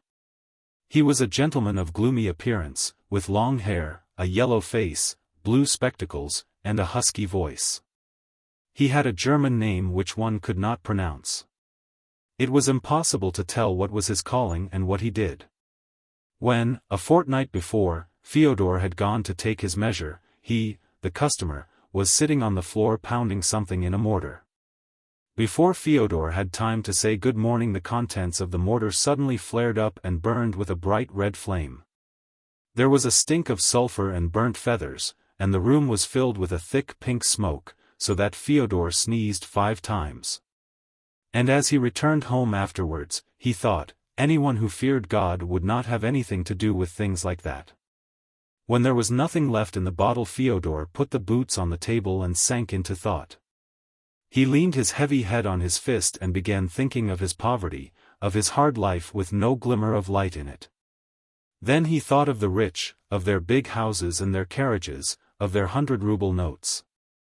How nice it would be if the houses of these rich men, the devil flay them, were smashed, if their horses died, if their fur coats and sable caps got shabby.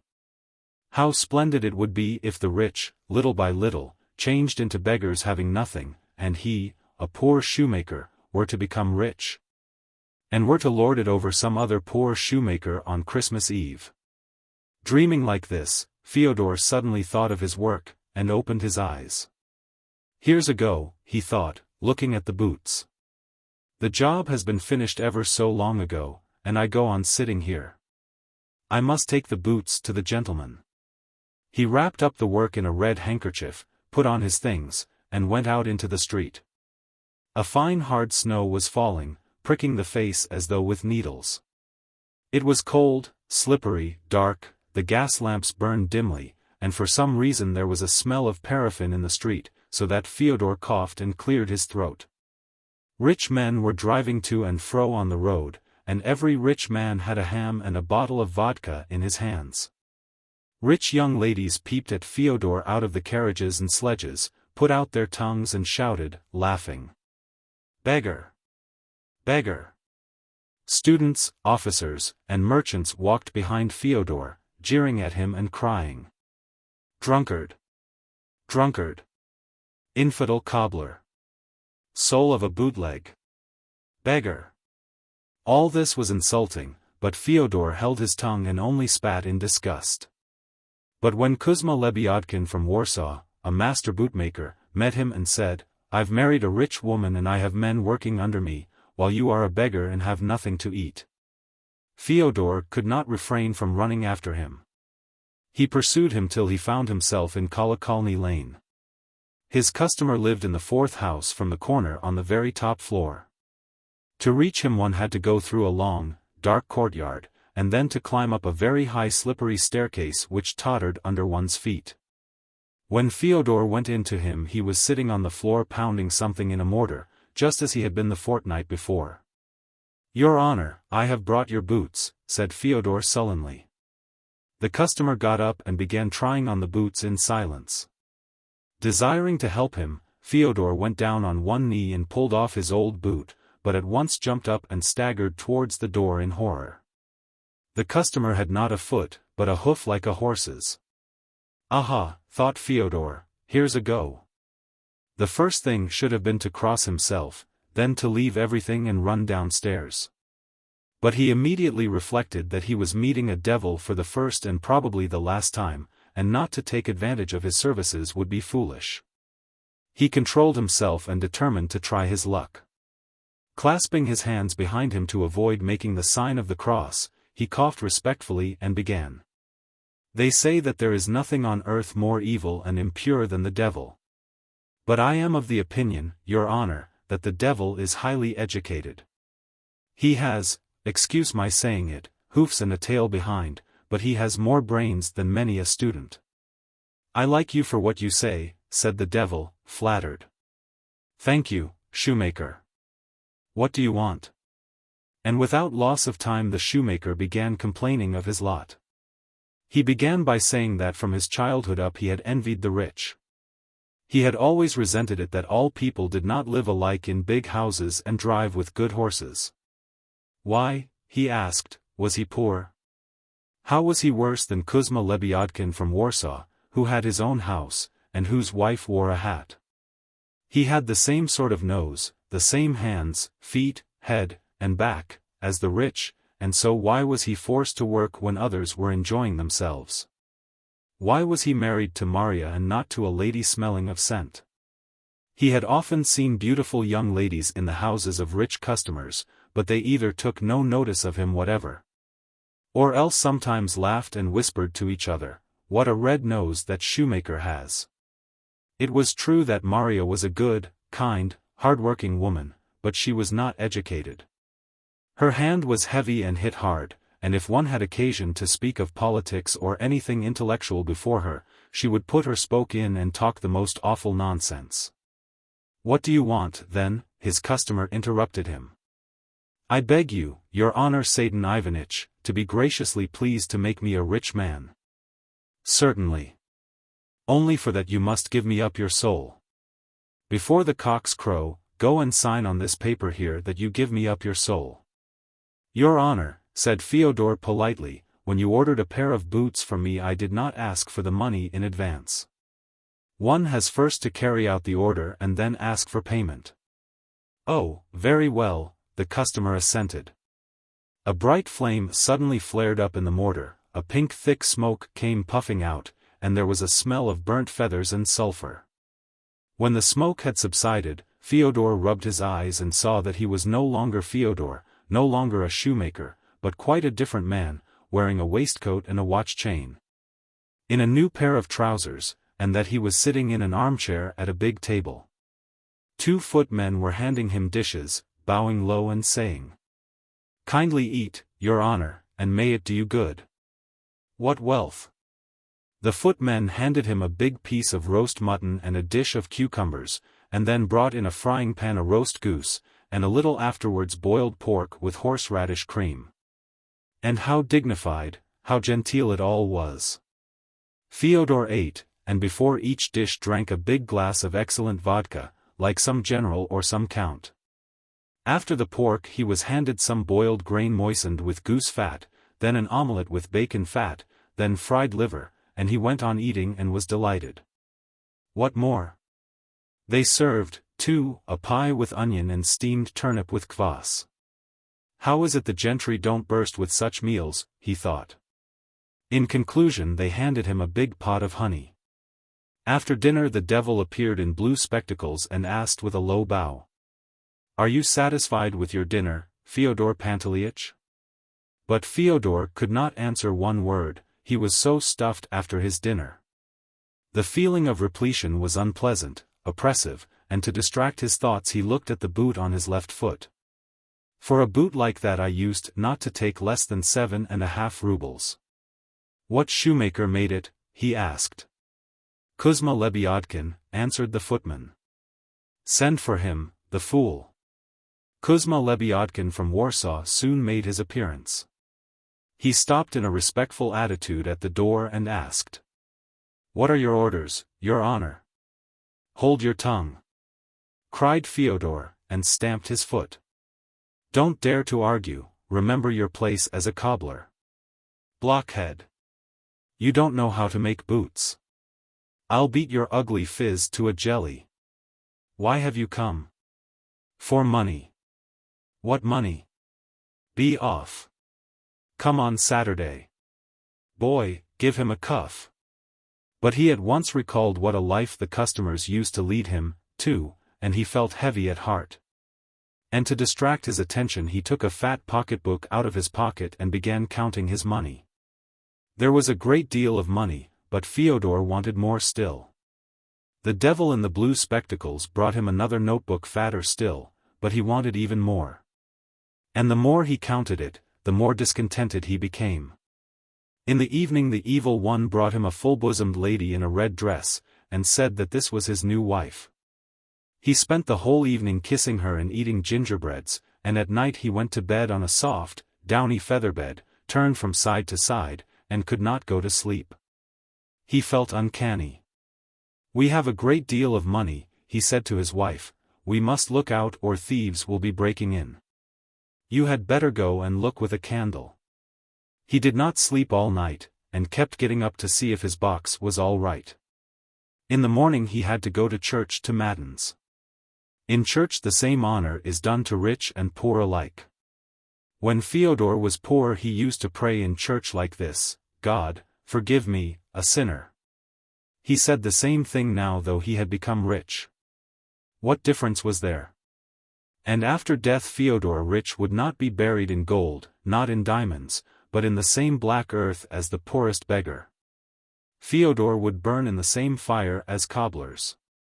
Fyodor resented all this, and, too, he felt weighed down all over by his dinner, and instead of prayer he had all sorts of thoughts in his head about his box of money, about thieves. About his bartered, ruined soul. He came out of church in a bad temper. To drive away his unpleasant thoughts as he had often done before, he struck up a song at the top of his voice. But as soon as he began a policeman ran up and said, with his fingers to the peak of his cap. Your honor, gentlefolk must not sing in the street. You are not a shoemaker. Fyodor leaned his back against a fence and fell to thinking, what could he do to amuse himself? Your honor, a porter shouted to him, don't lean against the fence, you will spoil your fur coat. Fyodor went into a shop and bought himself the very best concertina, then went out into the street playing it. Everybody pointed at him and laughed. And a gentleman, too, the cabmen jeered at him, like some cobbler. Is it the proper thing for gentlefolk to be disorderly in the street? A policeman said to him. You had better go into a tavern. Your honor, give us a trifle, for Christ's sake, the beggars wailed, surrounding Fyodor on all sides. In earlier days when he was a shoemaker the beggars took no notice of him, now they wouldn't let him pass. And at home his new wife, the lady, was waiting for him, dressed in a green blouse and a red skirt. He meant to be attentive to her, and had just lifted his arm to give her a good clout on the back, but she said angrily. Peasant! Ignorant lout! You don't know how to behave with ladies. If you love me you will kiss my hand, I don't allow you to beat me. This is a blasted existence, thought Fyodor. People do lead a life. You mustn't sing, you mustn't play the concertina, you mustn't have a lark with a lady. Pfo! He had no sooner sat down to tea with the lady when the evil spirit in the blue spectacles appeared and said. Come, Fyodor Pantelyich, I have performed my part of the bargain. Now sign your paper and come along with me. And he dragged Fyodor to hell, straight to the furnace, and devils flew up from all directions and shouted. Fool! Blockhead! Ass! There was a fearful smell of paraffin in hell, enough to suffocate one. And suddenly it all vanished. Fyodor opened his eyes and saw his table, the boots, and the tin lamp. The lamp glass was black, and from the faint light on the wick came clouds of stinking smoke as from a chimney. Near the table stood the customer in the blue spectacles, shouting angrily. Fool! Blockhead! Ass! I'll give you a lesson, you scoundrel. You took the order a fortnight ago and the boots aren't ready yet. Do you suppose I want to come traipsing round here half a dozen times a day for my boots? You wretch! You brute! Fyodor shook his head and set to work on the boots. The customer went on swearing and threatening him for a long time.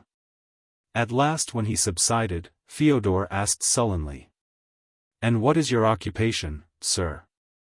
I make Bengal lights and fireworks. I am a pyrotechnician. They began ringing for matins. Fyodor gave the customer the boots, took the money for them, and went to church. Carriages and sledges with bearskin rugs were dashing to and fro in the street. Merchants, ladies, officers were walking along the pavement together with the humbler folk. But Fyodor did not envy them nor repine at his lot. It seemed to him now that rich and poor were equally badly off. Some were able to drive in a carriage, and others to sing songs at the top of their voice and to play the concertina, but one and the same thing, the same grave, was awaiting all alike. And there was nothing in life for which one would give the devil even a tiny scrap of one's soul. The Bet. Chapter 1. It was a dark autumn night. The old banker was walking up and down his study and remembering how, 15 years before, he had given a party one autumn evening. There had been many clever men there, and there had been interesting conversations. Among other things they had talked of capital punishment. The majority of the guests, among whom were many journalists and intellectual men, disapproved of the death penalty. They considered that form of punishment out of date, immoral, and unsuitable for Christian states. In the opinion of some of them, the death penalty ought to be replaced everywhere by imprisonment for life. I don't agree with you, said their host the banker. I have not tried either the death penalty or imprisonment for life, but if one may judge a priori, the death penalty is more moral and more humane than imprisonment for life. Capital punishment kills a man at once, but lifelong imprisonment kills him slowly. Which executioner is the more humane, he who kills you in a few minutes or he who drags the life out of you in the course of many years? Both are equally immoral, observed one of the guests, for they both have the same object, to take away life. The state is not God. It has not the right to take away what it cannot restore when it wants to. Among the guests was a young lawyer, a young man of 25. When he was asked his opinion, he said, "The death sentence and the life sentence are equally immoral, but if I had to choose between the death penalty and imprisonment for life, I would certainly choose the second. To live anyhow is better than not at all." A lively discussion arose. The banker, who was younger and more nervous in those days, was suddenly carried away by excitement. He struck the table with his fist and shouted at the young man. "It's not true. I'll bet you 2 millions you wouldn't stay in solitary confinement for 5 years. If you mean that in earnest," said the young man, "I'll take the bet, but I would stay not 5 but 15 years. 15? Done," cried the banker. "Gentlemen, I stake 2 millions. Agreed. You stake your millions and I stake my freedom," said the young man. And this wild, senseless bet was carried out. The banker, spoilt and frivolous, with millions beyond his reckoning, was delighted at the bet. At supper he made fun of the young man, and said, "Think better of it, young man, while there is still time. To me 2 millions are a trifle, but you are losing 3 or 4 of the best years of your life. I say 3 or 4, because you won't stay longer. Don't forget either, you unhappy man, that voluntary confinement is a great deal harder to bear than compulsory. The thought that you have the right to step out in liberty at any moment will poison your whole existence in prison. I am sorry for you. And now the banker, walking to and fro, remembered all this, and asked himself, what was the object of that bet? What is the good of that man's losing 15 years of his life and my throwing away 2 millions? Can it prove that the death penalty is better or worse than imprisonment for life? No, no. It was all nonsensical and meaningless. On my part it was the caprice of a pampered man, and on his part simple greed for money. Then he remembered what followed that evening. It was decided that the young man should spend the years of his captivity under the strictest supervision in one of the lodges in the banker's garden. It was agreed that for 15 years he should not be free to cross the threshold of the lodge, to see human beings, to hear the human voice, or to receive letters and newspapers. He was allowed to have a musical instrument and books, and was allowed to write letters, to drink wine, and to smoke. By the terms of the agreement, the only relations he could have with the outer world were by a little window made purposely for that object. He might have anything he wanted, books, music, wine, and so on, in any quantity he desired by writing an order, but could only receive them through the window. The agreement provided for every detail and every trifle that would make his imprisonment strictly solitary, and bound the young man to stay there exactly 15 years. Beginning from 12 o'clock of November 14, 1870, and ending at 12 o'clock of November 14, 1885. The slightest attempt on his part to break the conditions, if only 2 minutes before the end, released the banker from the obligation to pay him 2 millions. For the first year of his confinement, as far as one could judge from his brief notes, the prisoner suffered severely from loneliness and depression. The sounds of the piano could be heard continually day and night from his lodge. He refused wine and tobacco. Wine, he wrote, excites the desires, and desires are the worst foes of the prisoner. And besides, nothing could be more dreary than drinking good wine and seeing no one. And tobacco spoilt the air of his room. In the first year the books he sent for were principally of a light character, novels with a complicated love plot, sensational and fantastic stories, and so on. In the second year the piano was silent in the lodge, and the prisoner asked only for the classics. In the fifth year music was audible again, and the prisoner asked for wine. Those who watched him through the window said that all that year he spent doing nothing but eating and drinking and lying on his bed, frequently yawning and angrily talking to himself. He did not read books. Sometimes at night he would sit down to write, he would spend hours writing, and in the morning tear up all that he had written. More than once he could be heard crying. In the second half of the sixth year the prisoner began zealously studying languages, philosophy, and history. He threw himself eagerly into these studies, so much so that the banker had enough to do to get him the books he ordered. In the course of 4 years some 600 volumes were procured at his request. It was during this period that the banker received the following letter from his prisoner. My dear jailer, I write you these lines in 6 languages. Show them to people who know the languages. Let them read them. If they find not one mistake I implore you to fire a shot in the garden. That shot will show me that my efforts have not been thrown away. The geniuses of all ages and of all lands speak different languages, but the same flame burns in them all. Oh, if you only knew what unearthly happiness my soul feels now from being able to understand them. The prisoner's desire was fulfilled. The banker ordered 2 shots to be fired in the garden. Then after the 10th year, the prisoner sat immovably at the table and read nothing but the gospel.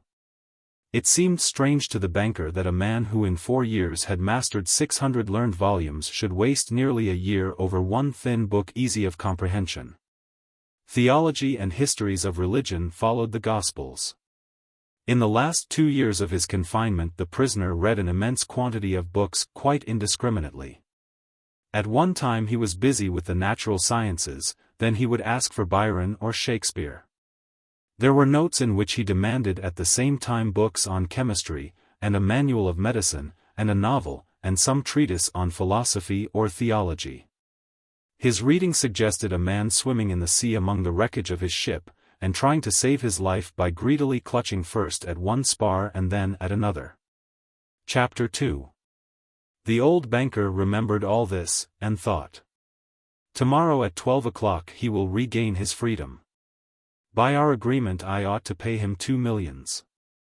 If I do pay him, it is all over with me, I shall be utterly ruined. 15 years before, his millions had been beyond his reckoning. Now he was afraid to ask himself which were greater, his debts or his assets. Desperate gambling on the stock exchange, wild speculation and the excitability which he could not get over even in advancing years, had by degrees led to the decline of his fortune and the proud. Fearless, self-confident millionaire had become a banker of middling rank, trembling at every rise and fall in his investments. Cursed bet, muttered the old man, clutching his head in despair. Why didn't the man die? He is only 40 now. He will take my last penny from me, he will marry, will enjoy life, will gamble on the exchange. While I shall look at him with envy like a beggar, and hear from him every day the same sentence, I am indebted to you for the happiness of my life, let me help you. No, it is too much.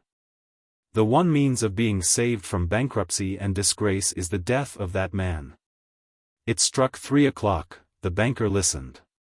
Everyone was asleep in the house and nothing could be heard outside but the rustling of the chilled trees.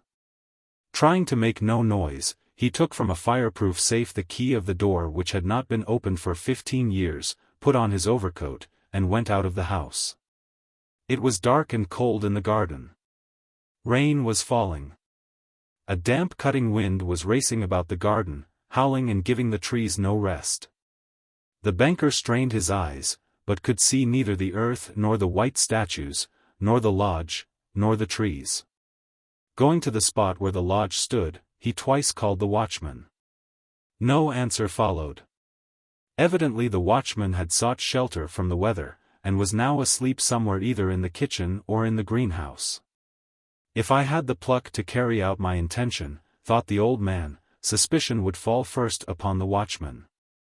He felt in the darkness for the steps and the door, and went into the entry of the lodge. Then he groped his way into a little passage and lighted a match. There was not a soul there. There was a bedstead with no bedding on it, and in the corner there was a dark cast-iron stove. The seals on the door leading to the prisoners' rooms were intact. When the match went out the old man, trembling with emotion, peeped through the little window. A candle was burning dimly in the prisoner's room. He was sitting at the table. Nothing could be seen but his back, the hair on his head, and his hands. Open books were lying on the table, on the 2 easy chairs, and on the carpet near the table. 5 minutes passed and the prisoner did not once stir. 15 years' imprisonment had taught him to sit still. The banker tapped at the window with his finger, and the prisoner made no movement whatever in response. Then the banker cautiously broke the seals off the door and put the key in the keyhole. The rusty lock gave a grating sound and the door creaked. The banker expected to hear at once footsteps and a cry of astonishment, but 3 minutes passed and it was as quiet as ever in the room. He made up his mind to go in. At the table a man unlike ordinary people was sitting motionless. He was a skeleton with the skin drawn tight over his bones, with long curls like a woman's and a shaggy beard. His face was yellow with an earthy tint in it, his cheeks were hollow, his back long and narrow. And the hand on which his shaggy head was propped was so thin and delicate that it was dreadful to look at it. His hair was already streaked with silver, and seeing his emaciated, aged-looking face, no one would have believed that he was only 40. He was asleep. In front of his bowed head there lay on the table a sheet of paper on which there was something written in fine handwriting. Poor creature! Thought the banker, he is asleep and most likely dreaming of the millions. And I have only to take this half-dead man, throw him on the bed, stifle him a little with the pillow, and the most conscientious expert would find no sign of a violent death. But let us first read what he has written here. The banker took the page from the table and read as follows. Tomorrow at 12 o'clock I regain my freedom and the right to associate with other men. But before I leave this room and see the sunshine, I think it necessary to say a few words to you. With a clear conscience I tell you, as before God, who beholds me, that I despise freedom and life and health, and all that in your books is called the good things of the world. For 15 years I have been intently studying earthly life. It is true I have not seen the earth nor men, but in your books I have drunk fragrant wine, I have sung songs, I have hunted stags and wild boars in the forests, have loved women. Beauties as ethereal as clouds, created by the magic of your poets and geniuses, have visited me at night, and have whispered in my ears wonderful tales that have set my brain in a whirl. In your books I have climbed to the peaks of Elburz and Mont Blanc, and from there I have seen the sun rise and have watched it at evening flood the sky, the ocean, and the mountaintops with gold and crimson. I have watched from there the lightning flashing over my head and cleaving the storm clouds. I have seen green forests, fields, rivers, lakes, towns. I have heard the singing of the sirens, and the strains of the shepherds' pipes. I have touched the wings of comely devils who flew down to converse with me of God. In your books I have flung myself into the bottomless pit, performed miracles, slain, burned towns, preached new religions, conquered whole kingdoms. Your books have given me wisdom. All that the unresting thought of man has created in the ages is compressed into a small compass in my brain. I know that I am wiser than all of you. And I despise your books, I despise wisdom and the blessings of this world. It is all worthless, fleeting, illusory, and deceptive, like a mirage. You may be proud, wise, and fine, but death will wipe you off the face of the earth as though you were no more than mice burrowing under the floor, and your posterity, your history, your immortal geniuses will burn or freeze together with the earthly globe. You have lost your reason and taken the wrong path. You have taken lies for truth, and hideousness for beauty. You would marvel if, owing to strange events of some sorts, frogs and lizards suddenly grew on apple and orange trees instead of fruit, or if roses began to smell like a sweating horse. So I marvel at you who exchange heaven for earth. I don't want to understand you. To prove to you in action how I despise all that you live by, I renounce the 2 millions of which I once dreamed as of paradise and which now I despise. To deprive myself of the right to the money I shall go out from here 5 hours before the time fixed, and so break the compact. When the banker had read this he laid the page on the table, kissed the strange man on the head, and went out of the lodge, weeping. At no other time, even when he had lost heavily on the stock exchange, had he felt so great a contempt for himself. When he got home he lay on his bed, but his tears and emotion kept him for hours from sleeping. Next morning the watchmen ran in with pale faces, and told him they had seen the man who lived in the lodge climb out of the window into the garden, go to the gate, and disappear. The banker went at once with the servants to the lodge and made sure of the flight of his prisoner. To avoid arousing unnecessary talk, he took from the table the writing in which the millions were renounced, and when he got home locked it up in the fireproof safe. The Princess. A carriage with 4 fine sleek horses drove in at the big so-called Red Gate of the N monastery. While it was still at a distance, the priests and monks who were standing in a group round the part of the hostel allotted to the gentry recognized by the coachman and horses that the lady in the carriage was Princess Vera Gavrilovna, whom they knew very well. An old man in livery jumped off the box and helped the princess to get out of the carriage. She raised her dark veil and moved in a leisurely way up to the priests to receive their blessing. Then she nodded pleasantly to the rest of the monks and went into the hostel. "Well, have you missed your princess?" she said to the monk who brought in her things. "It's a whole month since I've been to see you. But here I am, behold your princess. And where is the Father Superior? My goodness, I am burning with impatience. Wonderful, wonderful old man. You must be proud of having such a superior." When the Father Superior came in, the princess uttered a shriek of delight, crossed her arms over her bosom, and went up to receive his blessing.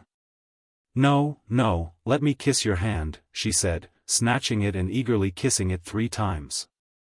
"How glad I am to see you at last, Holy Father. I'm sure you've forgotten your princess, but my thoughts have been in your dear monastery every moment. How delightful it is here. This living for God far from the busy, giddy world has a special charm of its own, Holy Father, which I feel with my whole soul although I cannot express it." The princess's cheeks glowed and tears came into her eyes. She talked incessantly, fervently, while the Father Superior, a grave, plain, shy old man of 70, remained mute or uttered abruptly, like a soldier on duty, phrases such as, "Certainly. Your Excellency." "Quite so. I understand. Has Your Excellency come for a long stay?" he inquired. "I shall stay the night here, and tomorrow I'm going on to Klavdia Nikolaevna's. It's a long time since I've seen her, and the day after tomorrow I'll come back to you and stay 3 or 4 days. I want to rest my soul here among you, Holy Father." The princess liked being at the monastery at N. For the last 2 years it had been a favorite resort of hers. She used to go there almost every month in the summer and stay 2 or 3 days, even sometimes a week. The shy novices, the stillness, the low ceilings, the smell of cypress, the modest fare, the cheap curtains on the windows, all this touched her, softened her, and disposed her to contemplation and good thoughts. It was enough for her to be half an hour in the hostel for her to feel that she, too, was timid and modest, and that she, too, smelt of cypress wood. The past retreated into the background, lost its significance, and the princess began to imagine that in spite of her 29 years she was very much like the old Father Superior, and that, like him, she was created not for wealth, not for earthly grandeur and love, but for a peaceful life secluded from the world, a life in twilight like the hostel. It happens that a ray of light gleams in the dark cell of the anchorite absorbed in prayer, or a bird alights on the window and sings its song. The stern anchorite will smile in spite of himself, and a gentle, sinless joy will pierce through the load of grief over his sins, like water flowing from under a stone. The princess fancied she brought from the outside world just such comfort as the ray of light or the bird. Her gay, friendly smile, her gentle eyes, her voice, her jests, her whole personality in fact, her little graceful figure always dressed in simple black, must arouse in simple, austere people a feeling of tenderness and joy. Everyone, looking at her, must think, "God has sent us an angel," and feeling that no one could help thinking this, she smiled still more cordially, and tried to look like a bird. After drinking tea and resting, she went for a walk. The sun was already setting. From the monastery garden came a moist fragrance of freshly watered mignonette, and from the church floated the soft singing of men's voices, which seemed very pleasant and mournful in the distance. It was the evening service. In the dark windows where the little lamps glowed gently, in the shadows, in the figure of the old monk sitting at the church door with a collecting box. There was such unruffled peace that the princess felt moved to tears. Outside the gate, in the walk between the wall and the birch trees where there were benches, it was quite evening. The air grew rapidly darker and darker. The princess went along the walk, sat on a seat, and sank into thought. She thought how good it would be to settle down for her whole life in this monastery where life was as still and unruffled as a summer evening. How good it would be to forget the ungrateful, dissipated prince. To forget her immense estates, the creditors who worried her every day, her misfortunes, her maid Dasha, who had looked at her impertinently that morning. It would be nice to sit here on the bench all her life and watch through the trunks of the birch trees the evening mist gathering in wreaths in the valley below. The rooks flying home in a black cloud like a veil far, far away above the forest. 2 novices, one astride a piebald horse, another on foot driving out the horses for the night and rejoicing in their freedom, playing pranks like little children. Their youthful voices rang out musically in the still air, and she could distinguish every word. It is nice to sit and listen to the silence. At one moment the wind blows and stirs the tops of the birch trees, then a frog rustles in last year's leaves. Then the clock on the belfry strikes the quarter. One might sit without moving, listen and think, and think. An old woman passed by with a wallet on her back. The princess thought that it would be nice to stop the old woman and to say something friendly and cordial to her, to help her. But the old woman turned the corner without once looking round. Not long afterwards a tall man with a grey beard and a straw hat came along the walk. When he came up to the princess, he took off his hat and bowed. From the bald patch on his head and his sharp, hooked nose the princess recognized him as the doctor, Mikhail Ivanovitch, who had been in her service at Dubovki. She remembered that someone had told her that his wife had died the year before, and she wanted to sympathize with him, to console him. "Doctor, I expect you don't recognize me?" she said with an affable smile. "Yes, princess, I recognized you," said the doctor, taking off his hat again. "Oh, thank you, I was afraid that you, too, had forgotten your princess. People only remember their enemies, but they forget their friends. Have you, too, come to pray? I am the doctor here, and I have to spend the night at the monastery every Saturday." "Well, how are you?" said the princess, sighing. "I hear that you have lost your wife. What a calamity." "Yes, princess, for me it is a great calamity. There's nothing for it. We must bear our troubles with resignation. Not one hair of a man's head is lost without the divine will." "Yes, princess." To the princess's friendly, gentle smile and her sighs the doctor responded coldly and dryly, "Yes, princess." And the expression of his face was cold and dry. What else can I say to him? She wondered. "How long it is since we met," she said. 5 years. How much water has flowed under the bridge, how many changes in that time, it quite frightens one to think of it. You know, I am married. I am not a countess now, but a princess. And by now I am separated from my husband too. Yes, I heard so. God has sent me many trials. No doubt you have heard, too, that I am almost ruined. My Dubovki, Sofiino, and Kiryakovo have all been sold for my unhappy husband's debts. And I have only Baranovo and Mihaltsevo left. It's terrible to look back, how many changes and misfortunes of all kinds, how many mistakes. Yes, princess, many mistakes. The princess was a little disconcerted. She knew her mistakes. They were all of such a private character that no one but she could think or speak of them. She could not resist asking. "What mistakes are you thinking about?" "You referred to them, so you know them," answered the doctor, and he smiled. "Why talk about them?" "No, tell me, doctor.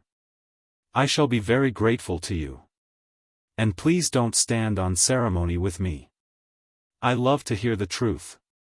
I am not your judge, princess." "Not my judge? What a tone you take. You must know something about me.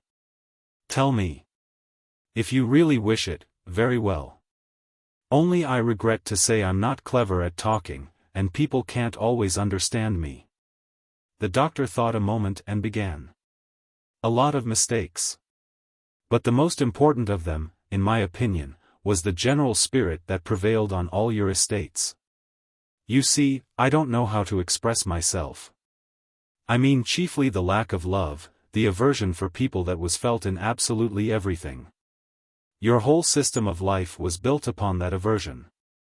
Aversion for the human voice, for faces, for heads, steps, in fact, for everything that makes up a human being.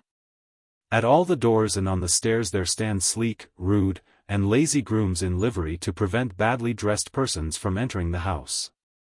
In the hall there are chairs with high backs so that the footmen waiting there, during balls and receptions, may not soil the walls with their heads. In every room there are thick carpets that no human step may be heard.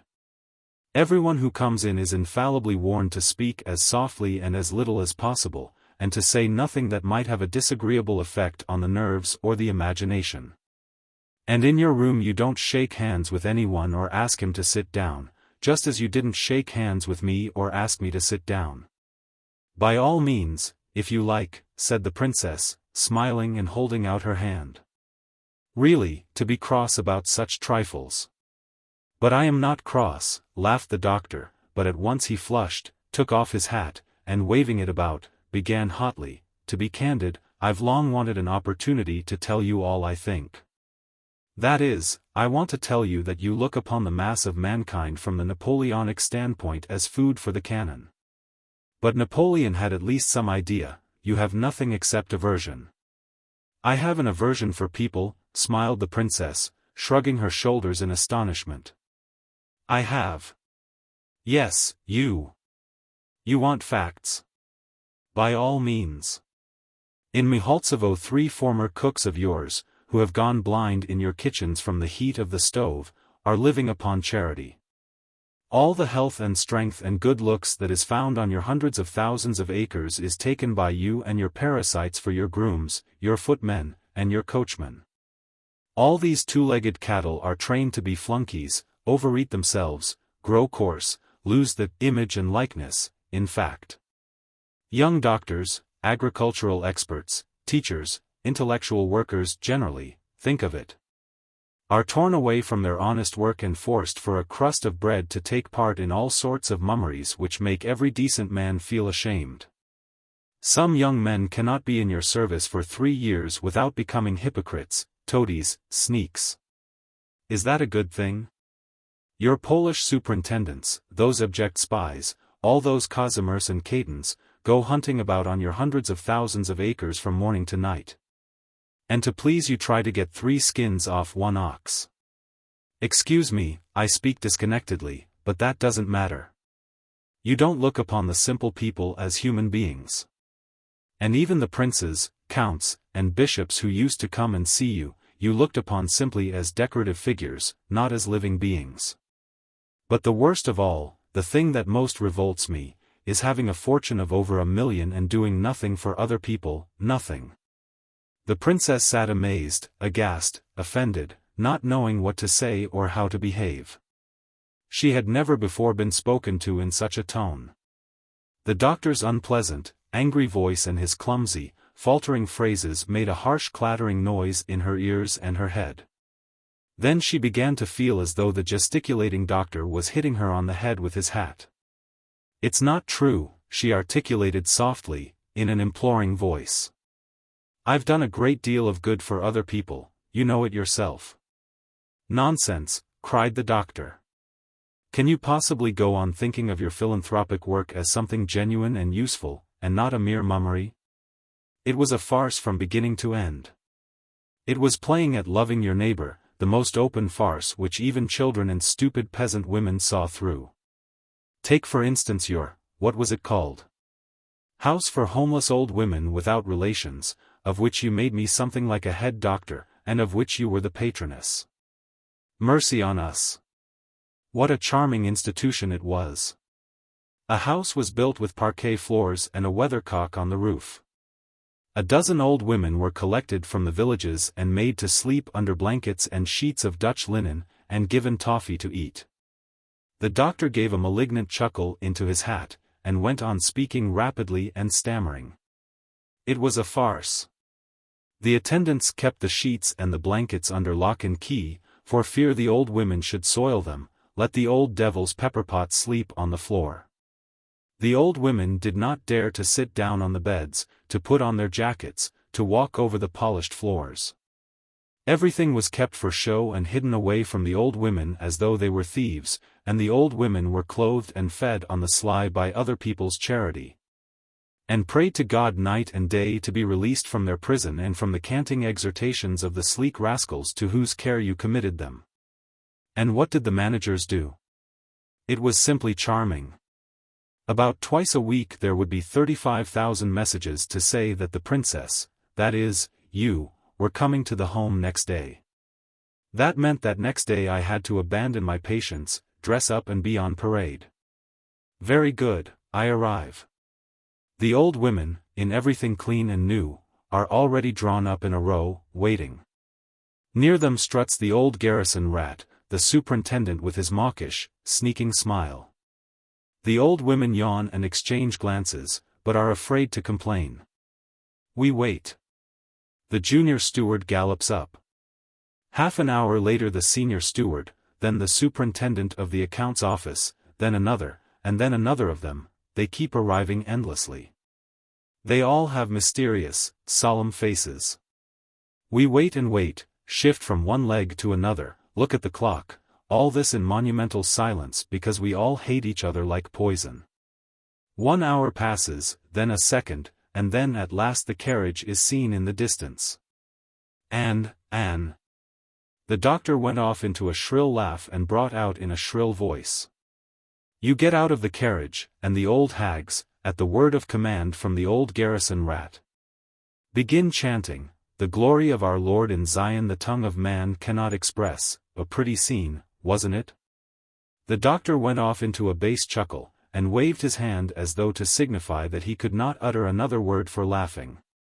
He laughed heavily, harshly, with clenched teeth, as ill-natured people laugh. And from his voice, from his face, from his glittering, rather insolent eyes it could be seen that he had a profound contempt for the princess, for the home, and for the old women. There was nothing amusing or laughable in all that he described so clumsily and coarsely, but he laughed with satisfaction, even with delight. And the school, he went on, panting from laughter. Do you remember how you wanted to teach peasant children yourself? You must have taught them very well, for very soon the children all ran away, so that they had to be thrashed and bribed to come and be taught. And you remember how you wanted to feed with your own hands the infants whose mothers were working in the fields. You went about the village crying because the infants were not at your disposal, as the mothers would take them to the fields with them. Then the village foreman ordered the mothers by turns to leave their infants behind for your entertainment.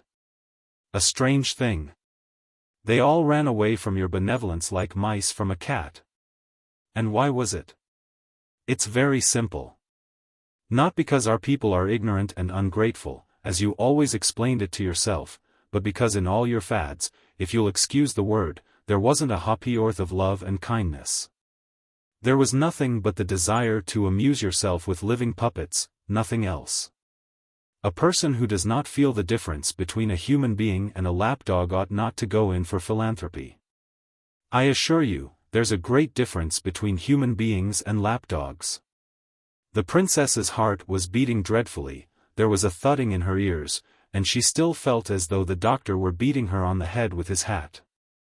The doctor talked quickly, excitedly, and uncouthly, stammering and gesticulating unnecessarily. All she grasped was that she was spoken to by a coarse, ill-bred, spiteful, and ungrateful man. But what he wanted of her and what he was talking about, she could not understand. Go away, she said in a tearful voice, putting up her hands to protect her head from the doctor's hat, go away. And how you treat your servants, the doctor went on, indignantly. You treat them as the lowest scoundrels, and don't look upon them as human beings.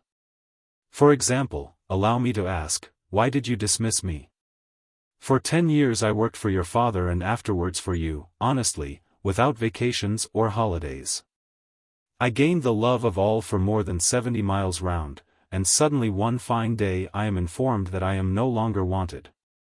What for? I've no idea to this day. I, a doctor of medicine, a gentleman by birth, a student of the Moscow University, father of a family, am such a petty, insignificant insect that you can kick me out without explaining the reason. Why stand on ceremony with me? I heard afterwards that my wife went without my knowledge 3 times to intercede with you for me, you wouldn't receive her. I am told she cried in your hall. And I shall never forgive her for it, never. The doctor paused and clenched his teeth, making an intense effort to think of something more to say, very unpleasant and vindictive. He thought of something, and his cold, frowning face suddenly brightened. Take your attitude to this monastery, he said with avidity. You've never spared anyone, and the holier the place, the more chance of it suffering from your loving kindness and angelic sweetness. Why do you come here? What do you want with the monks here, allow me to ask you? What is Hecuba to you or you to Hecuba? It's another farce, another amusement for you, another sacrilege against human dignity, and nothing more. Why, you don't believe in the monk's God. You've a God of your own in your heart, whom you've evolved for yourself at spiritualist seances. You look with condescension upon the ritual of the church, you don't go to Mass or Vespers. You sleep till midday. Why do you come here? You come with a God of your own into a monastery you have nothing to do with, and you imagine that the monks look upon it as a very great honor. To be sure they do. You'd better ask, by the way, what your visits cost the monastery. You were graciously pleased to arrive here this evening, and a messenger from your estate arrived on horseback the day before yesterday to warn them of your coming. They were the whole day yesterday getting the rooms ready and expecting you. This morning your advance guard arrived, an insolent maid, who keeps running across the courtyard, rustling her skirts, pestering them with questions, giving orders. I can't endure it. The monks have been on the lookout all day, for if you were not met with due ceremony, there would be trouble. You'd complain to the bishop. The monks don't like me, your holiness. I don't know what I've done to displease them. It's true I'm a great sinner, but I'm so unhappy. Already one monastery has been in hot water over you. The Father Superior is a busy, learned man. He hasn't a free moment, and you keep sending for him to come to your rooms. Not a trace of respect for age or for rank. If at least you were a bountiful giver to the monastery, one wouldn't resent it so much, but all this time the monks have not received 100 rubles from you. Whenever people worried the princess, misunderstood her, or mortified her, and when she did not know what to say or do, she usually began to cry. And on this occasion, too, she ended by hiding her face in her hands and crying aloud in a thin treble like a child. The doctor suddenly stopped and looked at her. His face darkened and grew stern. "Forgive me, princess," he said in a hollow voice. "I've given way to a malicious feeling and forgotten myself. It was not right." And coughing in an embarrassed way, he walked away quickly, without remembering to put his hat on. Stars were already twinkling in the sky. The moon must have been rising on the further side of the monastery, for the sky was clear, soft, and transparent.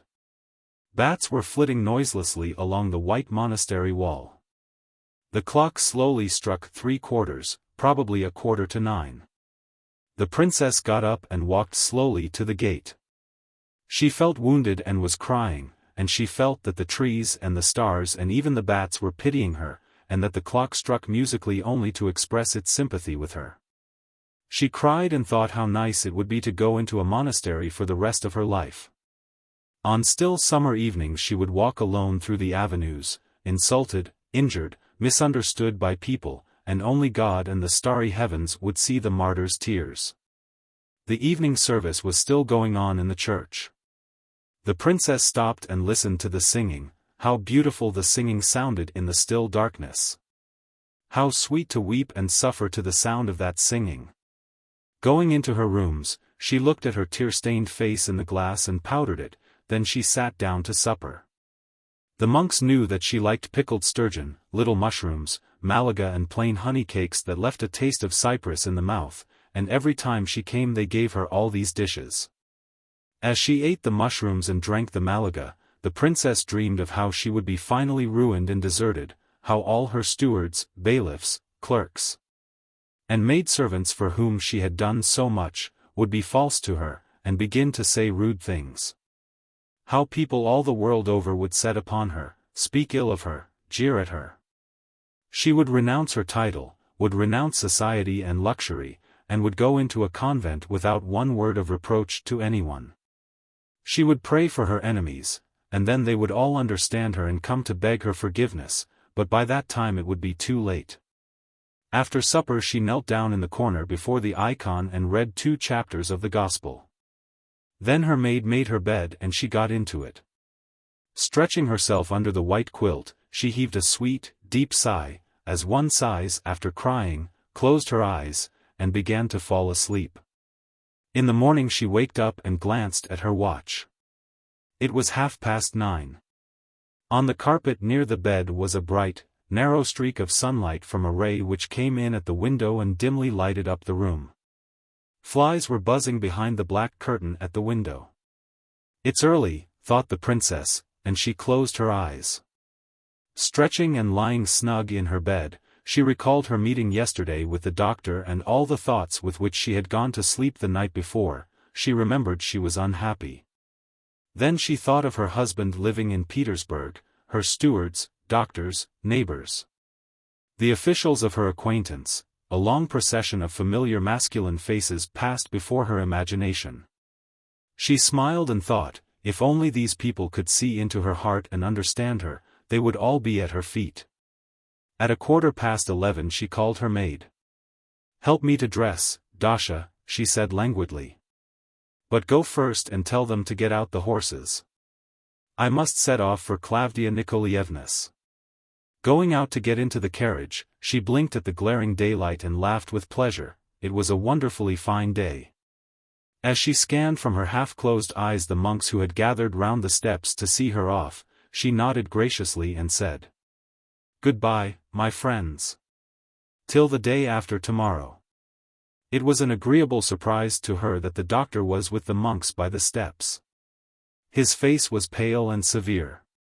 "Princess," he said with a guilty smile, taking off his hat, "I've been waiting here a long time to see you. Forgive me, for God's sake. I was carried away yesterday by an evil, vindictive feeling and I talked nonsense. In short, I beg your pardon." The princess smiled graciously, and held out her hand for him to kiss. He kissed it, turning red.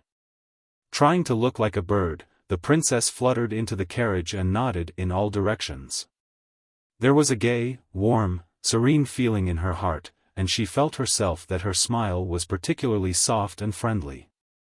As the carriage rolled towards the gates, and afterwards along the dusty road past huts and gardens, past long trains of wagons and strings of pilgrims on their way to the monastery, she still screwed up her eyes and smiled softly. She was thinking there was no higher bliss than to bring warmth, light, and joy wherever one went, to forgive injuries, to smile graciously on one's enemies. The peasants she passed bowed to her, the carriage rustled softly, clouds of dust rose from under the wheels and floated over the golden rye. And it seemed to the princess that her body was swaying not on carriage cushions but on clouds, and that she herself was like a light, transparent little cloud. "How happy I am," she murmured, shutting her eyes. "How happy I am." A Dreary Story. From the Notebook of an Old Man. Chapter 1. There is in Russia an emeritus professor Nikolai Stepanovich, a chevalier and privy councillor. He has so many Russian and foreign decorations that when he has occasion to put them on the students nickname him the icon stand. His acquaintances are of the most aristocratic. For the last 25 or 30 years, at any rate, there has not been one single distinguished man of learning in Russia with whom he has not been intimately acquainted. There is no one for him to make friends with nowadays.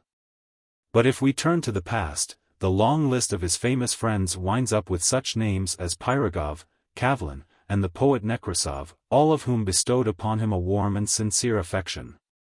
He is a member of all the Russian and of 3 foreign universities. And so on, and so on.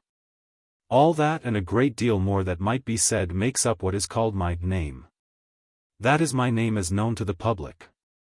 In Russia it is known to every educated man, and abroad it is mentioned in the lecture room with the addition, honored and distinguished. It is one of those fortunate names to abuse which or to take which in vain, in public or in print, is considered a sign of bad taste. And that is as it should be. You see, my name is closely associated with the conception of a highly distinguished man of great gifts and unquestionable usefulness. I have the industry and power of endurance of a camel, and that is important, and I have talent, which is even more important. Moreover, while I am on this subject, I am a well-educated, modest, and honest fellow. I have never poked my nose into literature or politics. I have never sought popularity in polemics with the ignorant. I have never made speeches either at public dinners or at the funerals of my friends. In fact, there is no slur on my learned name, and there is no complaint one can make against it. It is fortunate. The bearer of that name, that is I, see myself as a man of 62, with a bald head, with false teeth, and with an incurable tic douloureux. I am myself as dingy and unsightly as my name is brilliant and splendid. My head and my hands tremble with weakness. My neck, as Turgenev says of one of his heroines, is like the handle of a double bass, my chest is hollow, my shoulders narrow, when I talk or lecture, my mouth turns down at one corner. When I smile, my whole face is covered with aged-looking, deathly wrinkles. There is nothing impressive about my pitiful figure. Only, perhaps, when I have an attack of tic douloureux my face wears a peculiar expression, the sight of which must have roused in everyone the grim and impressive thought. Evidently that man will soon die. I still, as in the past, lecture fairly well, I can still, as in the past, hold the attention of my listeners for a couple of hours. My fervor, the literary skill of my exposition, and my humor, almost efface the defects of my voice, though it is harsh, dry, and monotonous as a praying beggar's. I write poorly. That bit of my brain which presides over the faculty of authorship refuses to work. My memory has grown weak. There is a lack of sequence in my ideas, and when I put them on paper it always seems to me that I have lost the instinct for their organic connection, my construction is monotonous. My language is poor and timid. Often I write what I do not mean, I have forgotten the beginning when I am writing the end. Often I forget ordinary words, and I always have to waste a great deal of energy in avoiding superfluous phrases and unnecessary parentheses in my letters. Both unmistakable proofs of a decline in mental activity. And it is noteworthy that the simpler the letter the more painful the effort to write it. At a scientific article I feel far more intelligent and at ease than at a letter of congratulation or a minute of proceedings. Another point, I find it easier to write German or English than to write Russian. As regards my present manner of life, I must give a foremost place to the insomnia from which I have suffered of late. If I were asked what constituted the chief and fundamental feature of my existence now, I should answer, insomnia. As in the past, from habit I undress and go to bed exactly at midnight. I fall asleep quickly, but before 2 o'clock I wake up and feel as though I had not slept at all. Sometimes I get out of bed and light a lamp. For an hour or two I walk up and down the room looking at the familiar photographs and pictures. When I am weary of walking about, I sit down to my table. I sit motionless, thinking of nothing, conscious of no inclination. If a book is lying before me, I mechanically move it closer and read it without any interest. In that way not long ago I mechanically read through in one night a whole novel. With the strange title The Song the Lark Was Singing. Or to occupy my attention I force myself to count to 1,000. Or I imagine the face of one of my colleagues and begin trying to remember in what year and under what circumstances he entered the service. I like listening to sounds. 2 rooms away from me my daughter Liza says something rapidly in her sleep, or my wife crosses the drawing room with a candle and invariably drops the matchbox, or a warped cupboard creaks. Or the burner of the lamp suddenly begins to hum, and all these sounds, for some reason, excite me. To lie awake at night means to be at every moment conscious of being abnormal, and so I look forward with impatience to the morning and the day when I have a right to be awake. Many wearisome hours pass before the cock crows in the yard. He is my first bringer of good tidings. As soon as he crows I know that within an hour the porter will wake up below, and, coughing angrily, will go upstairs to fetch something. And then a pale light will begin gradually glimmering at the windows, voices will sound in the street. The day begins for me with the entrance of my wife. She comes in to me in her petticoat, before she has done her hair, but after she has washed, smelling of flower-scented eau de cologne, looking as though she had come in by chance. Every time she says exactly the same thing, "Excuse me, I have just come in for a minute. Have you had a bad night again?" Then she puts out the lamp, sits down near the table, and begins talking. I am no prophet, but I know what she will talk about. Every morning it is exactly the same thing. Usually, after anxious inquiries concerning my health, she suddenly mentions our son who is an officer serving at Warsaw. After the 20th of each month we send him 50 rubles, and that serves as the chief topic of our conversation. Of course it is difficult for us, my wife would sigh, but until he is completely on his own feet it is our duty to help him. The boy is among strangers, his pay is small. However, if you like, next month we won't send him 50, but 40. What do you think? Daily experience might have taught my wife that constantly talking of our expenses does not reduce them, but my wife refuses to learn by experience. And regularly every morning discusses our officer's son, and tells me that bread, thank God, is cheaper, while sugar is a halfpenny dearer, with a tone and an air as though she were communicating interesting news. I listen, mechanically assent, and probably because I have had a bad night, strange and inappropriate thoughts intrude themselves upon me. I gaze at my wife and wonder like a child.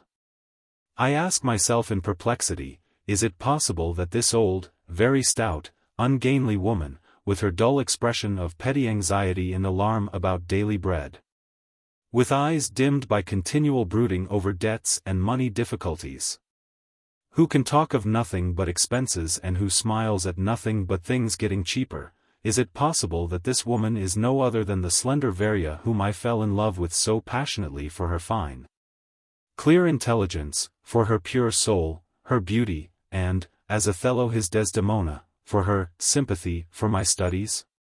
Could that woman be no other than the Varya who had once borne me a son? I look with strained attention into the face of this flabby, spiritless, clumsy old woman, seeking in her my Varya.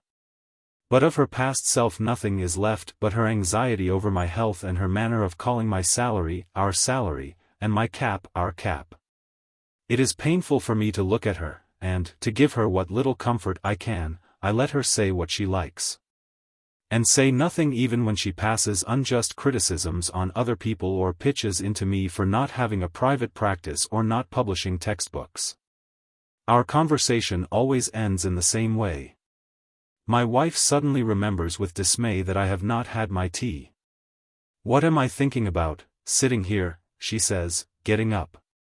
The samovar has been on the table ever so long, and here I stay gossiping. My goodness! How forgetful I am growing. She goes out quickly, and stops in the doorway to say, "We owe Jaeger 5 months' wages. Did you know it? You mustn't let the servants' wages run on, how many times I have said it. It's much easier to pay 10 rubles a month than 50 rubles every 5 months. As she goes out, she stops to say, "The person I am sorriest for is our Liza. The girl studies at the conservatoire, always mixes with people of good position, and goodness knows how she is dressed. Her fur coat is in such a state she is ashamed to show herself in the street. If she were somebody else's daughter it wouldn't matter, but of course everyone knows that her father is a distinguished professor, a privy councillor. And having reproached me with my rank and reputation, she goes away at last. That is how my day begins. It does not improve as it goes on. As I am drinking my tea, my Liza comes in wearing her fur coat and her cap, with her music in her hand, already quite ready to go to the conservatoire. She is 22. She looks younger, is pretty, and rather like my wife in her young days. She kisses me tenderly on my forehead and on my hand, and says, "Good morning, Papa, are you quite well?" As a child she was very fond of ice cream, and I used often to take her to a confectioner's. Ice cream was for her the type of everything delightful. If she wanted to praise me she would say, "You are as nice as cream, Papa." We used to call one of her little fingers pistachio ice, the next, cream ice, the third, raspberry, and so on. Usually when she came in to say good morning to me I used to sit her on my knee, kiss her little fingers, and say, "Creamy ice, pistachio, lemon." And now, from old habit, I kiss Liza's fingers and mutter, "Pistachio, cream, lemon," but the effect is utterly different. I am cold as ice and I am ashamed. When my daughter comes in to me and touches my forehead with her lips, I start as though a bee had stung me on the head, give a forced smile, and turn my face away. Ever since I have been suffering from sleeplessness, a question sticks in my brain like a nail. My daughter often sees me, an old man and a distinguished man, blush painfully at being in debt to my footman. She sees how often anxiety over petty debts forces me to lay aside my work and to walk up and down the room for hours together, thinking. But why is it she never comes to me in secret to whisper in my ear, "Father, here is my watch, here are my bracelets, my earrings, my dresses. Pawn them all, you want money." How is it that, seeing how her mother and I are placed in a false position and do our utmost to hide our poverty from people, she does not give up her expensive pleasure of music lessons? I would not accept her watch nor her bracelets, nor the sacrifice of her lessons, God forbid. That isn't what I want. I think at the same time of my son, the officer at Warsaw. He is a clever, honest, and sober fellow. But that is not enough for me. I think if I had an old father, and if I knew there were moments when he was put to shame by his poverty, I should give up my officer's commission to somebody else. And should go out to earn my living as a workman. Such thoughts about my children poison me. What is the use of them? It is only a narrow-minded or embittered man who can harbor evil thoughts about ordinary people because they are not heroes. But enough of that. At 9:45 I have to go and give a lecture to my dear boys. I dress and walk along the road which I have known for 30 years, and which has its history for me. Here is the big grey house with the chemist's shop. At this point there used to stand a little house, and in it was a beer shop. In that beer shop I thought out my thesis and wrote my first love letter to Varya. I wrote it in pencil, on a page headed, Historia Morbi. Here there is a grocer's shop. At one time it was kept by a little Jew, who sold me cigarettes on credit, then by a fat peasant woman, who liked the students because every one of them has a mother. Now there is a red-haired shopkeeper sitting in it, a very stolid man who drinks tea from a copper teapot. And here are the gloomy gates of the university, which have long needed doing up. I see the bored porter in his sheepskin, the broom, the drifts of snow.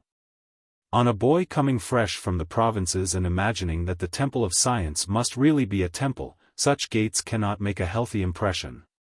Altogether the dilapidated condition of the university buildings, the gloominess of the corridors, the griminess of the walls, the lack of light, the dejected aspect of the steps. The hat stands and the benches, take a prominent position among predisposing causes in the history of Russian pessimism. Here is our garden. I fancy it has grown neither better nor worse since I was a student. I don't like it. It would be far more sensible if there were tall pines and fine oaks growing here instead of sickly-looking lime trees, yellow acacias, and skimpy pollard lilacs. The student whose state of mind is in the majority of cases created by his surroundings, ought in the place where he is studying to see facing him at every turn nothing but what is lofty, strong and elegant. God preserve him from gaunt trees, broken windows, grey walls, and doors covered with torn American leather. When I go to my own entrance the door is flung wide open, and I am met by my colleague, contemporary, and namesake, the porter Nikolai. As he lets me in he clears his throat and says, "A frost, Your Excellency." Or, if my greatcoat is wet, "Rain, Your Excellency." Then he runs on ahead of me and opens all the doors on my way. In my study he carefully takes off my fur coat, and while doing so manages to tell me some bit of university news. Thanks to the close intimacy existing between all the university porters and beadles, he knows everything that goes on in the 4 faculties, in the office, in the rector's private room, in the library. What does he not know? When in an evil day a rector or dean, for instance, retires, I hear him in conversation with the young porters mention the candidates for the post. Explain that such a one would not be confirmed by the minister, that another would himself refuse to accept it, then drop into fantastic details concerning mysterious papers received in the office. secret conversations alleged to have taken place between the minister and the trustee, and so on. With the exception of these details, he almost always turns out to be right. His estimates of the candidates, though original, are very correct, too.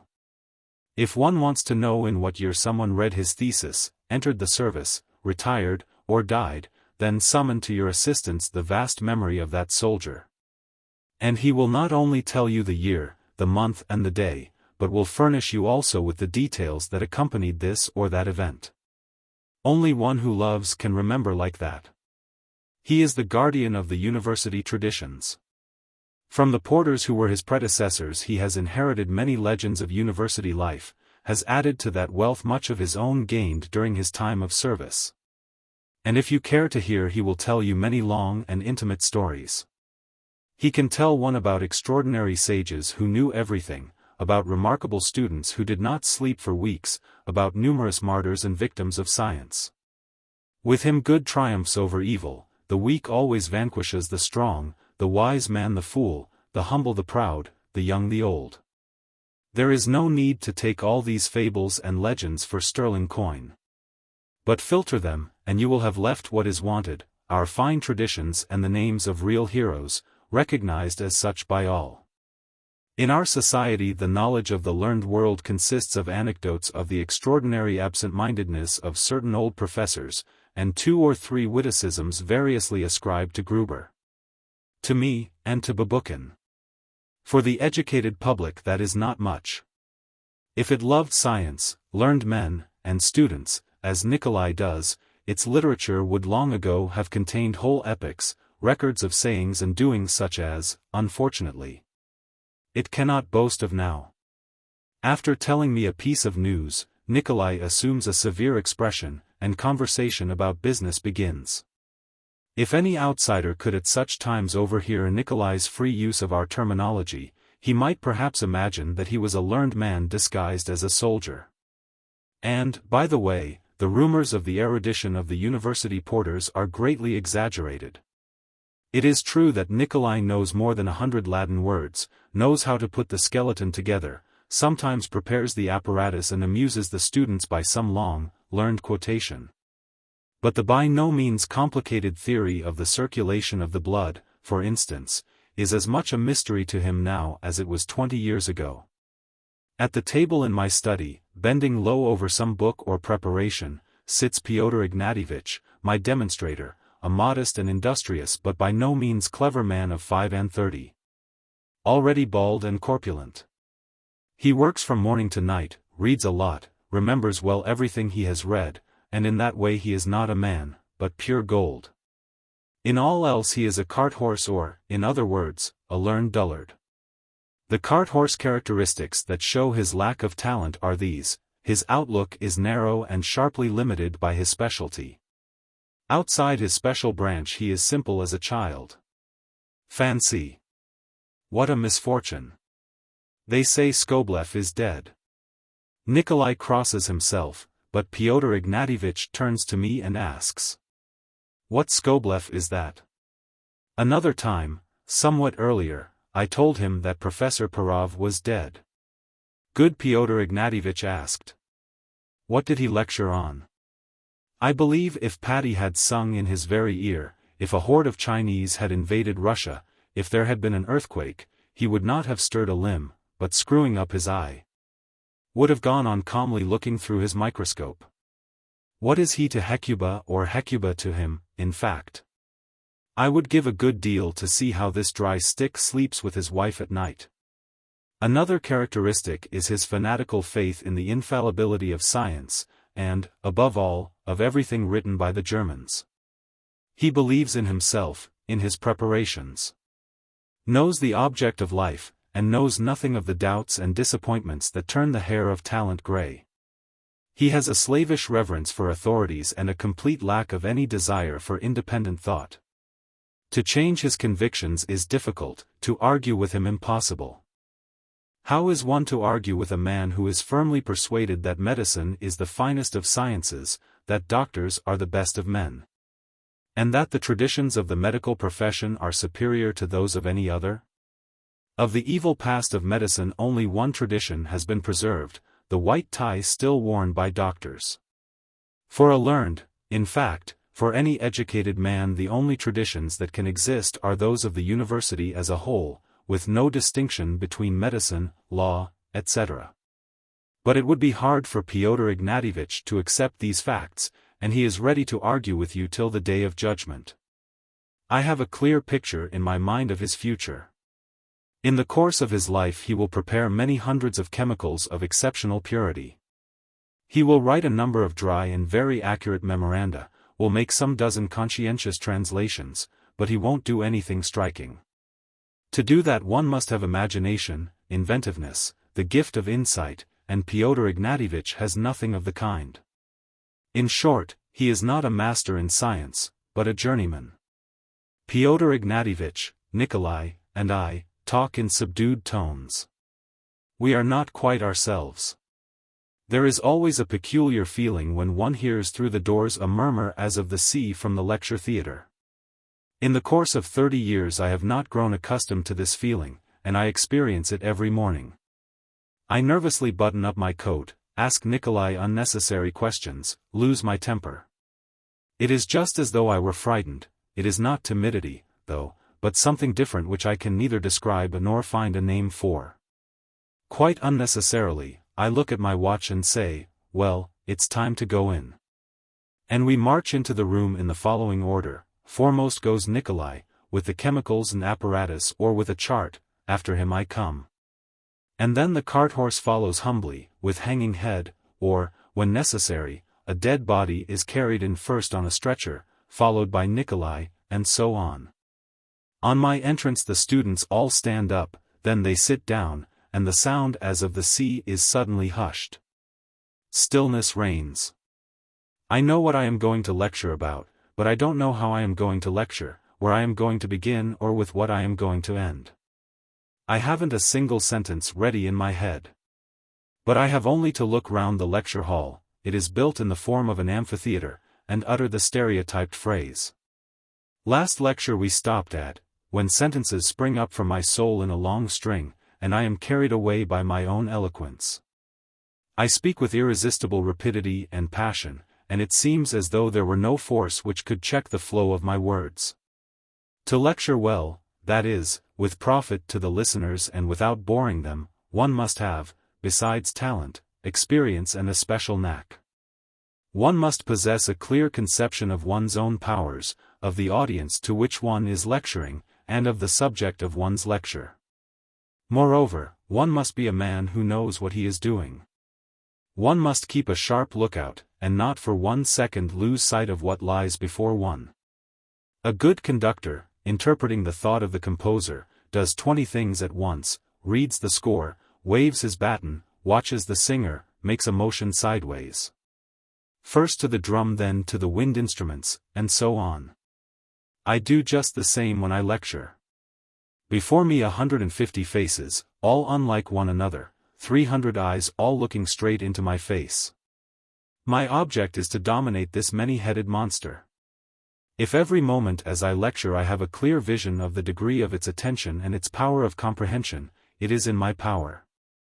The other foe I have to overcome is in myself.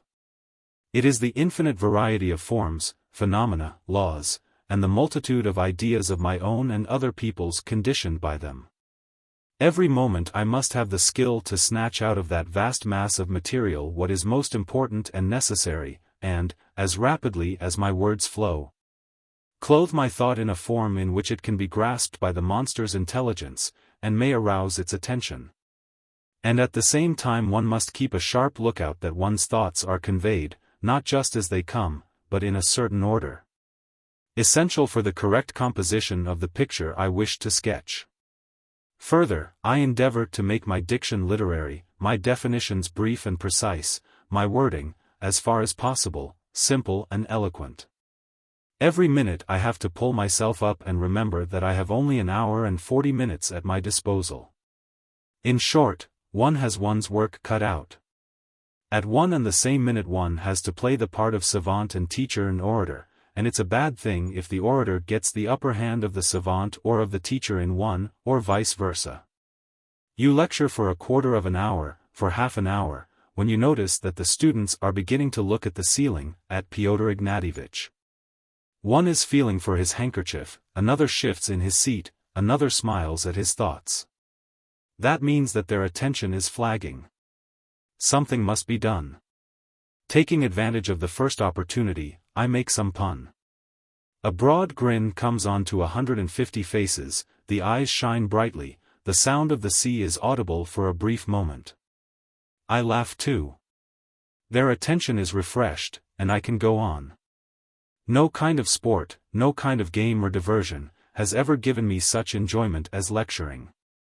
Only at lectures have I been able to abandon myself entirely to passion, and have understood that inspiration is not an invention of the poets, but exists in real life. And I imagine Hercules after the most piquant of his exploits felt just such voluptuous exhaustion as I experience after every lecture. That was in old times. Now at lectures I feel nothing but torture. Before half an hour is over I am conscious of an overwhelming weakness in my legs and my shoulders. I sit down in my chair, but I am not accustomed to lecture sitting down. A minute later I get up and go on standing, then sit down again. There is a dryness in my mouth, my voice grows husky, my head begins to go round. To conceal my condition from my audience I continually drink water, cough, often blow my nose as though I were hindered by a cold, make puns inappropriately. And in the end break off earlier than I ought to. But above all I am ashamed. My conscience and my intelligence tell me that the very best thing I could do now would be to deliver a farewell lecture to the boys, to say my last word to them, to bless them. And give up my post to a man younger and stronger than me. But, God, be my judge, I have not manly courage enough to act according to my conscience. Unfortunately, I am not a philosopher and not a theologian. I know perfectly well that I cannot live more than another 6 months. It might be supposed that I ought now to be chiefly concerned with the question of the shadowy life beyond the grave, and the visions that will visit my slumbers in the tomb. But for some reason my soul refuses to recognize these questions, though my mind is fully alive to their importance. Just as 20, 30 years ago, so now, on the threshold of death, I am interested in nothing but science. As I yield up my last breath I shall still believe that science is the most important, the most splendid, the most essential thing in the life of man. That it always has been and will be the highest manifestation of love, and that only by means of it will man conquer himself and nature. This faith is perhaps naive and may rest on false assumptions, but it is not my fault that I believe that and nothing else. I cannot overcome in myself this belief. But that is not the point. I only ask people to be indulgent to my weakness.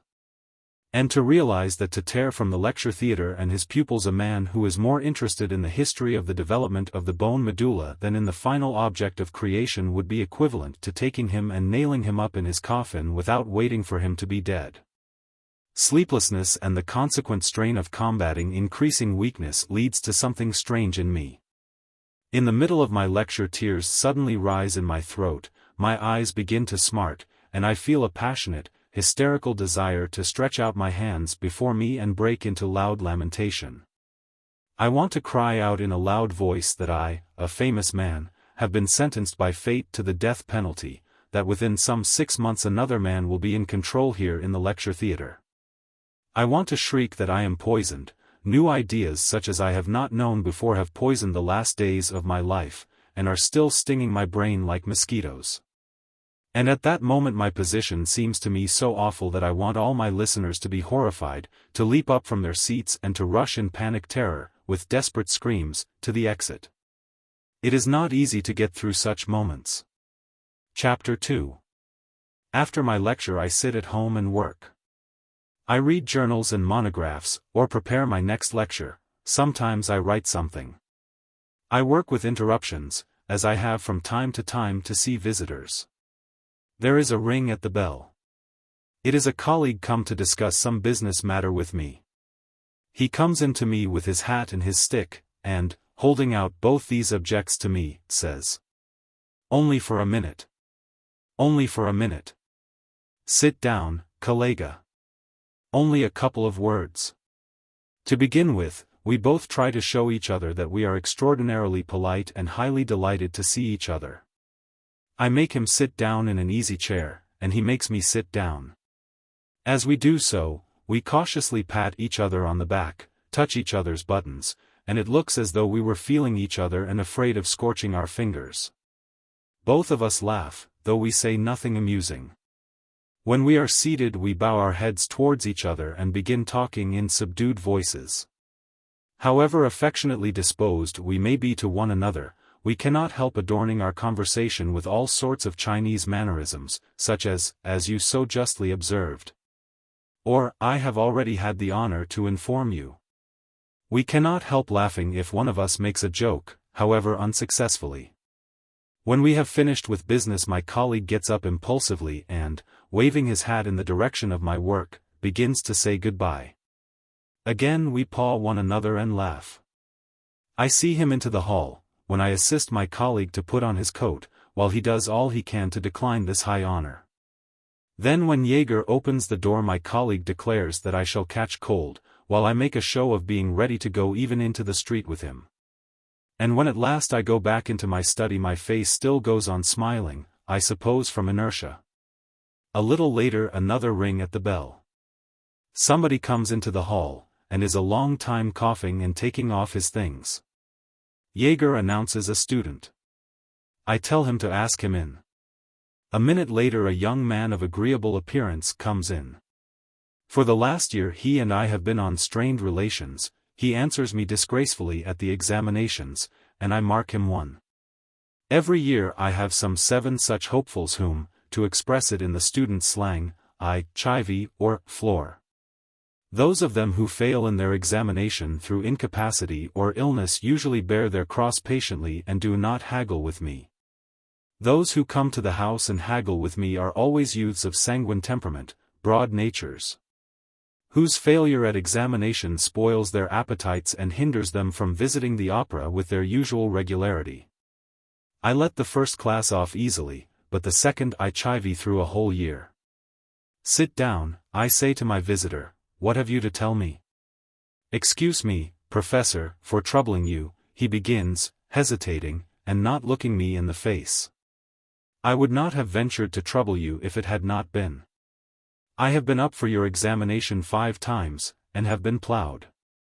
I beg you, be so good as to mark me for a pass, because the argument which all the sluggards bring forward on their own behalf is always the same. They have passed well in all their subjects and have only come to grief in mine. And that is the more surprising because they have always been particularly interested in my subject and knew it so well. Their failure has always been entirely owing to some incomprehensible misunderstanding. Excuse me, my friend, I say to the visitor, I cannot mark you for a pass. Go and read up the lectures and come to me again. Then we shall see. A pause. I feel an impulse to torment the student a little for liking beer and the opera better than science, and I say, with a sigh, to my mind, the best thing you can do now is to give up medicine altogether. If, with your abilities, you cannot succeed in passing the examination, it's evident that you have neither the desire or the vocation for a doctor's calling. The sanguine youth's face lengthens. Excuse me, Professor, he laughs, but that would be odd of me, to say the least of it. After studying for 5 years, all at once to give it up. Oh, well. Better to have lost your 5 years than have to spend the rest of your life in doing work you do not care for. But at once I feel sorry for him, and I hasten to add. However, as you think best. And so read a little more and come again. When? The idle youth asks in a hollow voice. When you like. Tomorrow if you like. And in his good-natured eyes I read. I can come all right, but of course you will plough me again, you beast. Of course, I say, you won't know more science for going in for my examination another 15 times, but it is training your character, and you must be thankful for that. Silence follows. I get up and wait for my visitor to go, but he stands and looks towards the window, fingers his beard, and thinks.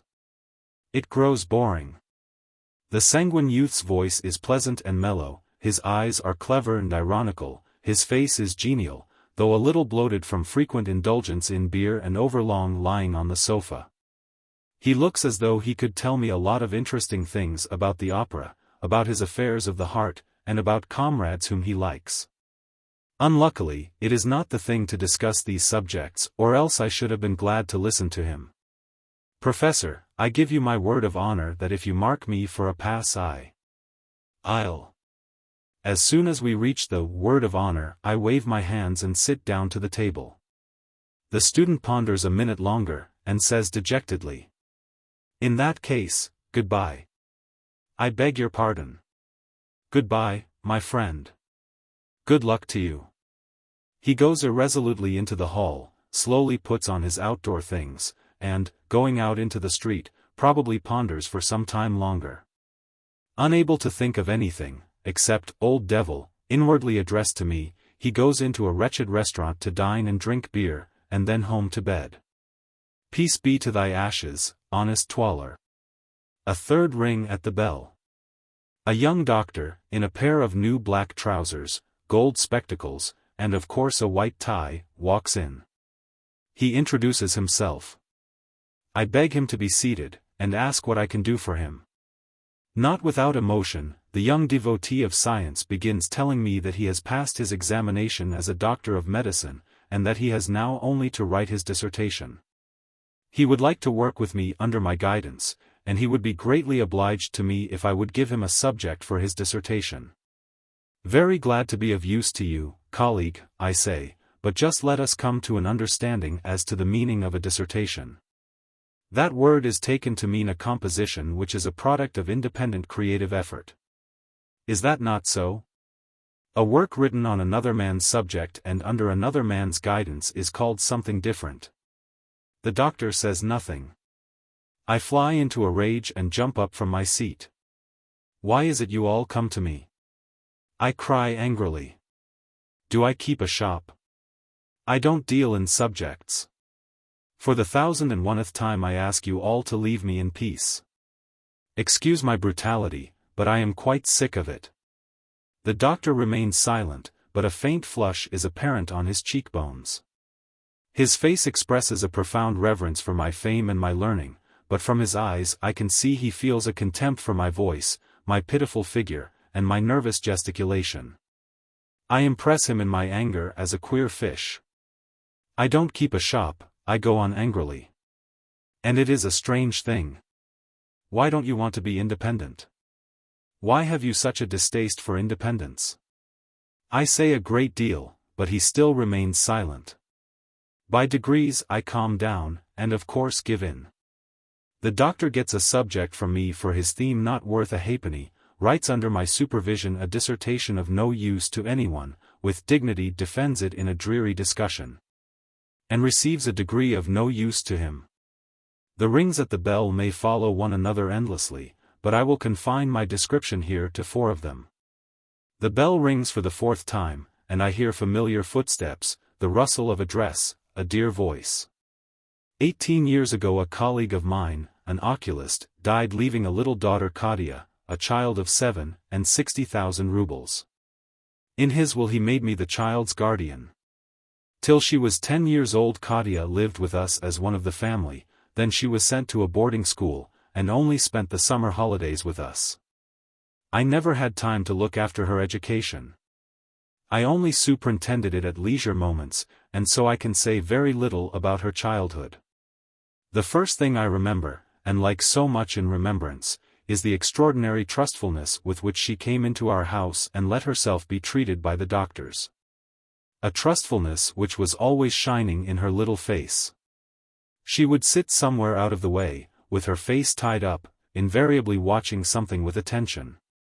Whether she watched me writing or turning over the pages of a book, or watched my wife bustling about, or the cook scrubbing a potato in the kitchen, or the dog playing, her eyes invariably expressed the same thought, that is, everything that is done in this world is nice and sensible.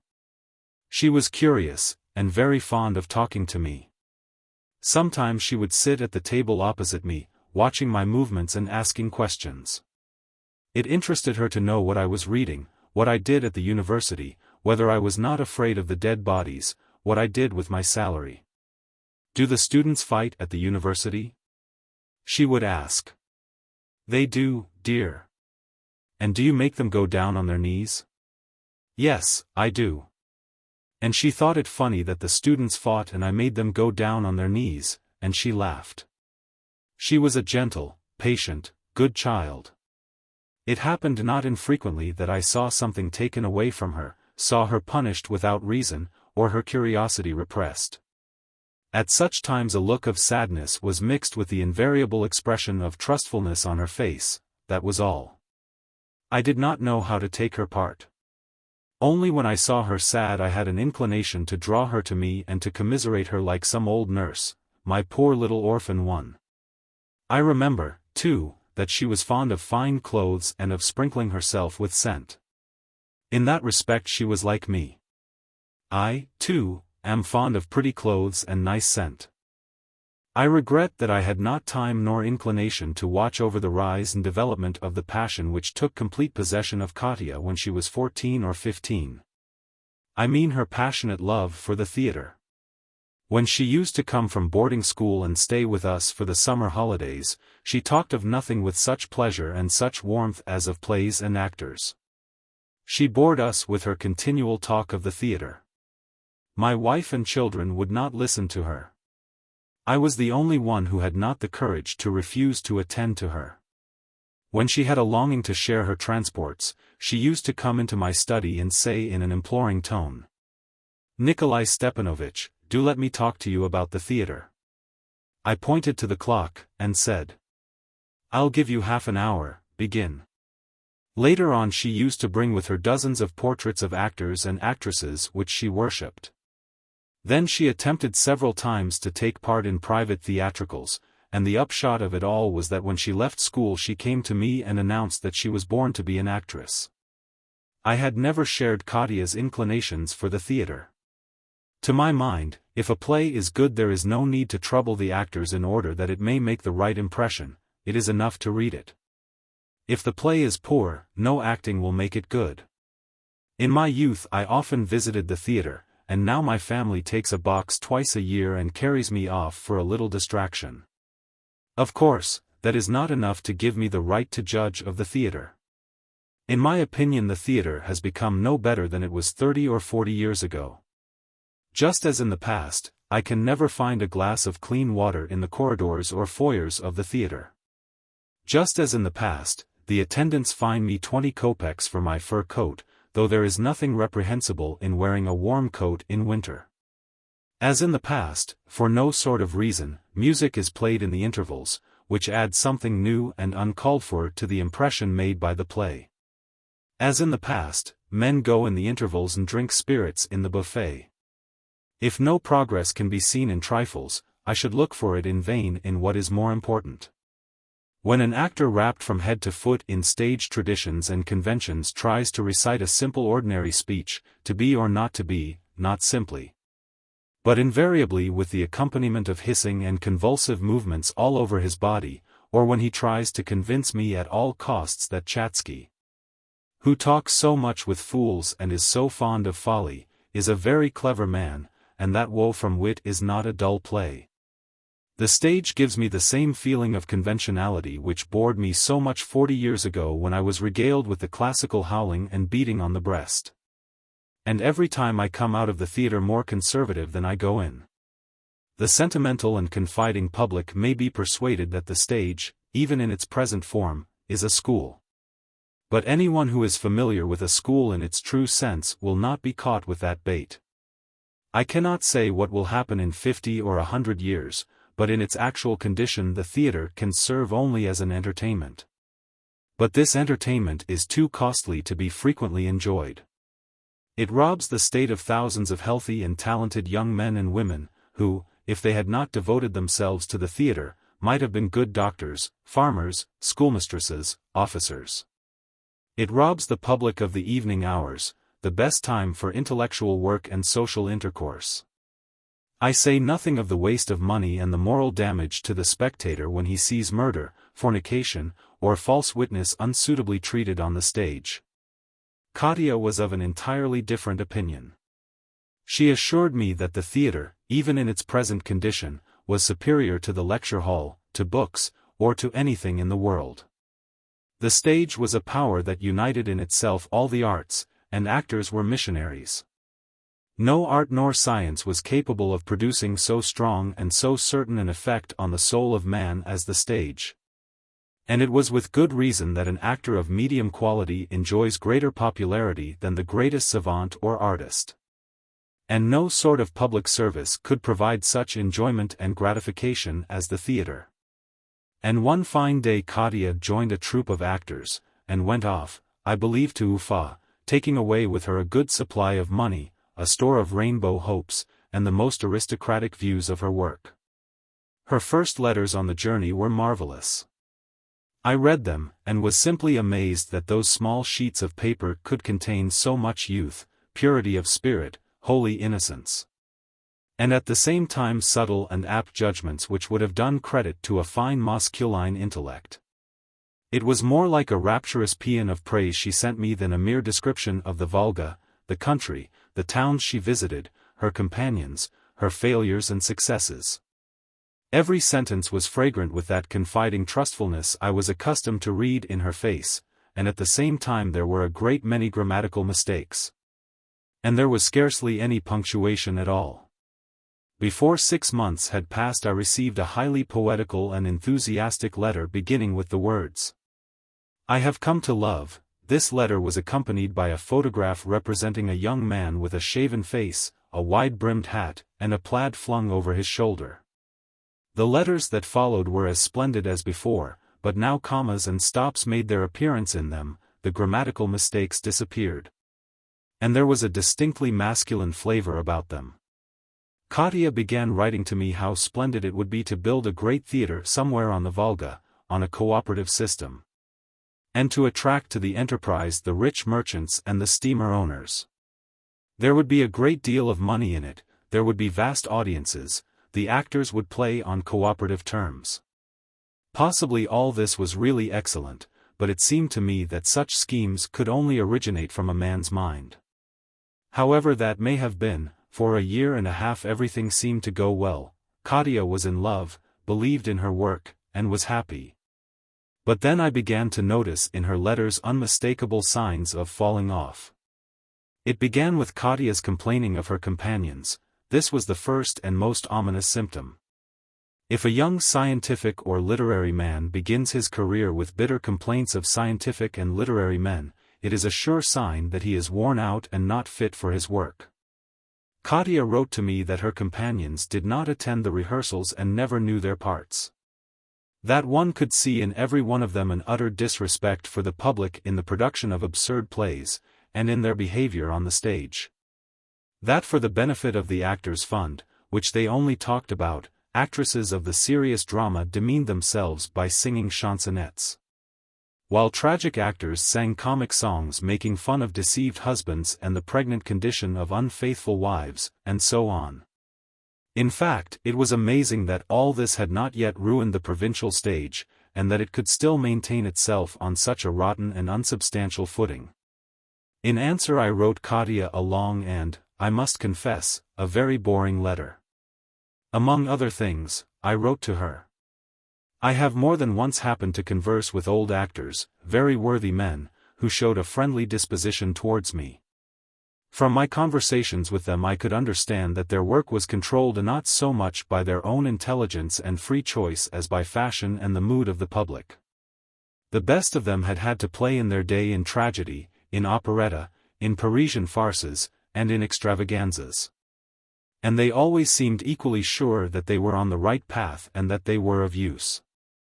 So, as you see, the cause of the evil must be sought, not in the actors, but, more deeply, in the art itself and in the attitude of the whole of society to it. This letter of mine only irritated Katya. She answered me. You and I are singing parts out of different operas.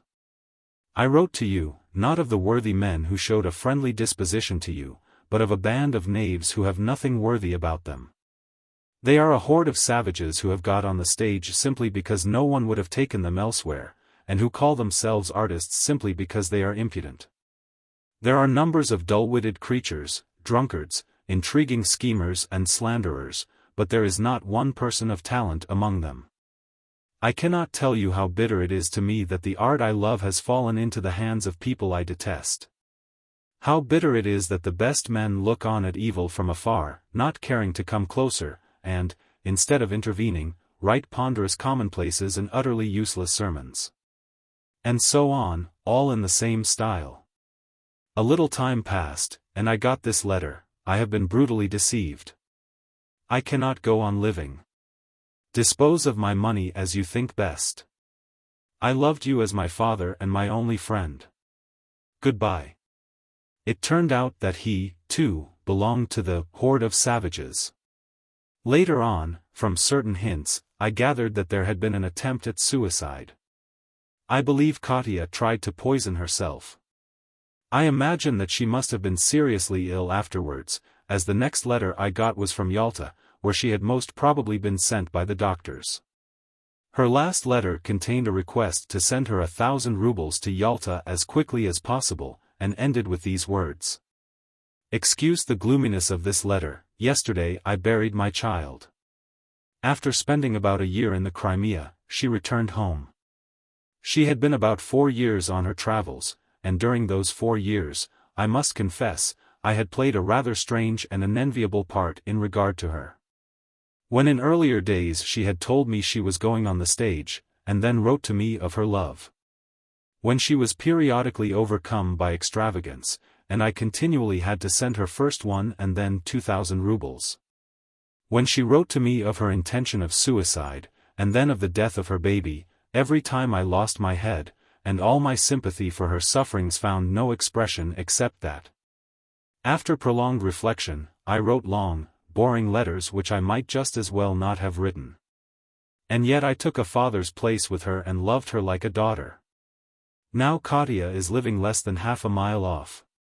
She has taken a flat of 5 rooms, and has installed herself fairly comfortably and in the taste of the day. If anyone were to undertake to describe her surroundings, the most characteristic note in the picture would be indolence. For the indolent body there are soft lounges, soft stools. For indolent feet soft rugs, for indolent eyes faded, dingy, or flat colors. For the indolent soul the walls are hung with a number of cheap fans and trivial pictures, in which the originality of the execution is more conspicuous than the subject. And the room contains a multitude of little tables and shelves filled with utterly useless articles of no value, and shapeless rags in place of curtains. All this, together with the dread of bright colors, of symmetry, and of empty space, bears witness not only to spiritual indolence, but also to a corruption of natural taste. For days together Katya lies on the lounge reading, principally novels and stories. She only goes out of the house once a day, in the afternoon, to see me. I go on working while Katya sits silent not far from me on the sofa, wrapping herself in her shawl, as though she were cold. Either because I find her sympathetic or because I was used to her frequent visits when she was a little girl, her presence does not prevent me from concentrating my attention. From time to time I mechanically ask her some question, she gives very brief replies, or, to rest for a minute, I turn round and watch her as she looks dreamily at some medical journal or review. And at such moments I notice that her face has lost the old look of confiding trustfulness. Her expression now is cold, apathetic, and absent-minded, like that of passengers who had to wait too long for a train. She is dressed, as in old days, simply and beautifully, but carelessly. Her dress and her hair show visible traces of the sofas and rocking chairs in which she spends whole days at a stretch. And she has lost the curiosity she had in old days. She has ceased to ask me questions now, as though she had experienced everything in life and looked for nothing new from it. Towards 4 o'clock there begins to be sounds of movement in the hall and in the drawing-room. Liza has come back from the conservatoire, and has brought some girlfriends in with her. We hear them playing on the piano, trying their voices and laughing. In the dining room Jaeger is laying the table, with the clatter of crockery. "Goodbye," said Katya. "I won't go in and see your people today. They must excuse me. I haven't time. Come and see me." While I am seeing her to the door, she looks me up and down grimly, and says with vexation, "You are getting thinner and thinner. Why don't you consult a doctor? I'll call at Sergei Fyodorovich's and ask him to have a look at you." "There's no need, Katya.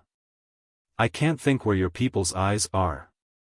They are a nice lot, I must say."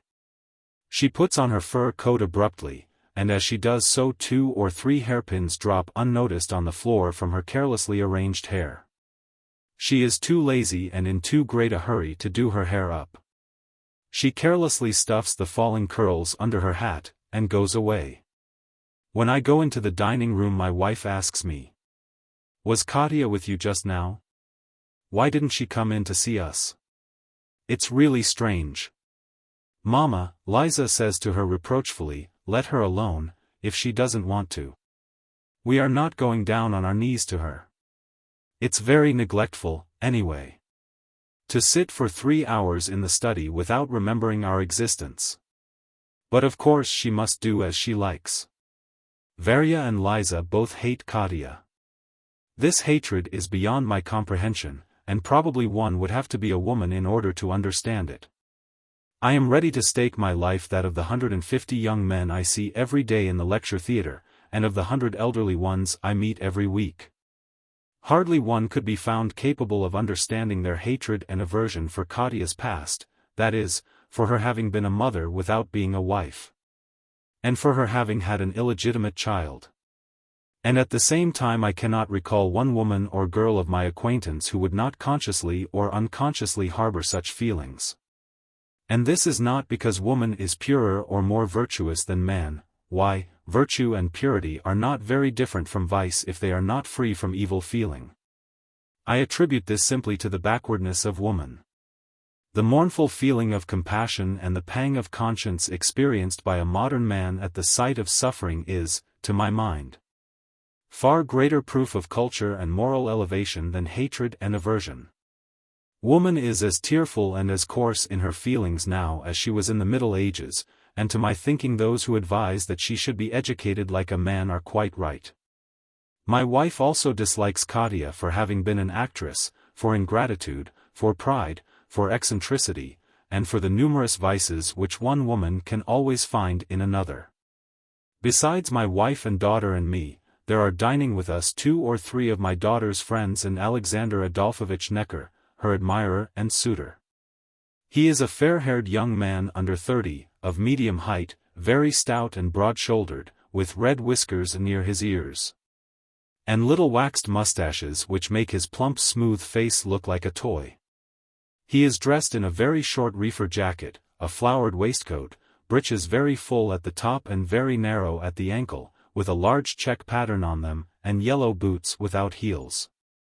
He has prominent eyes like a crab's, his cravat is like a crab's neck, and I even fancy there is a smell of crab soup about the young man's whole person.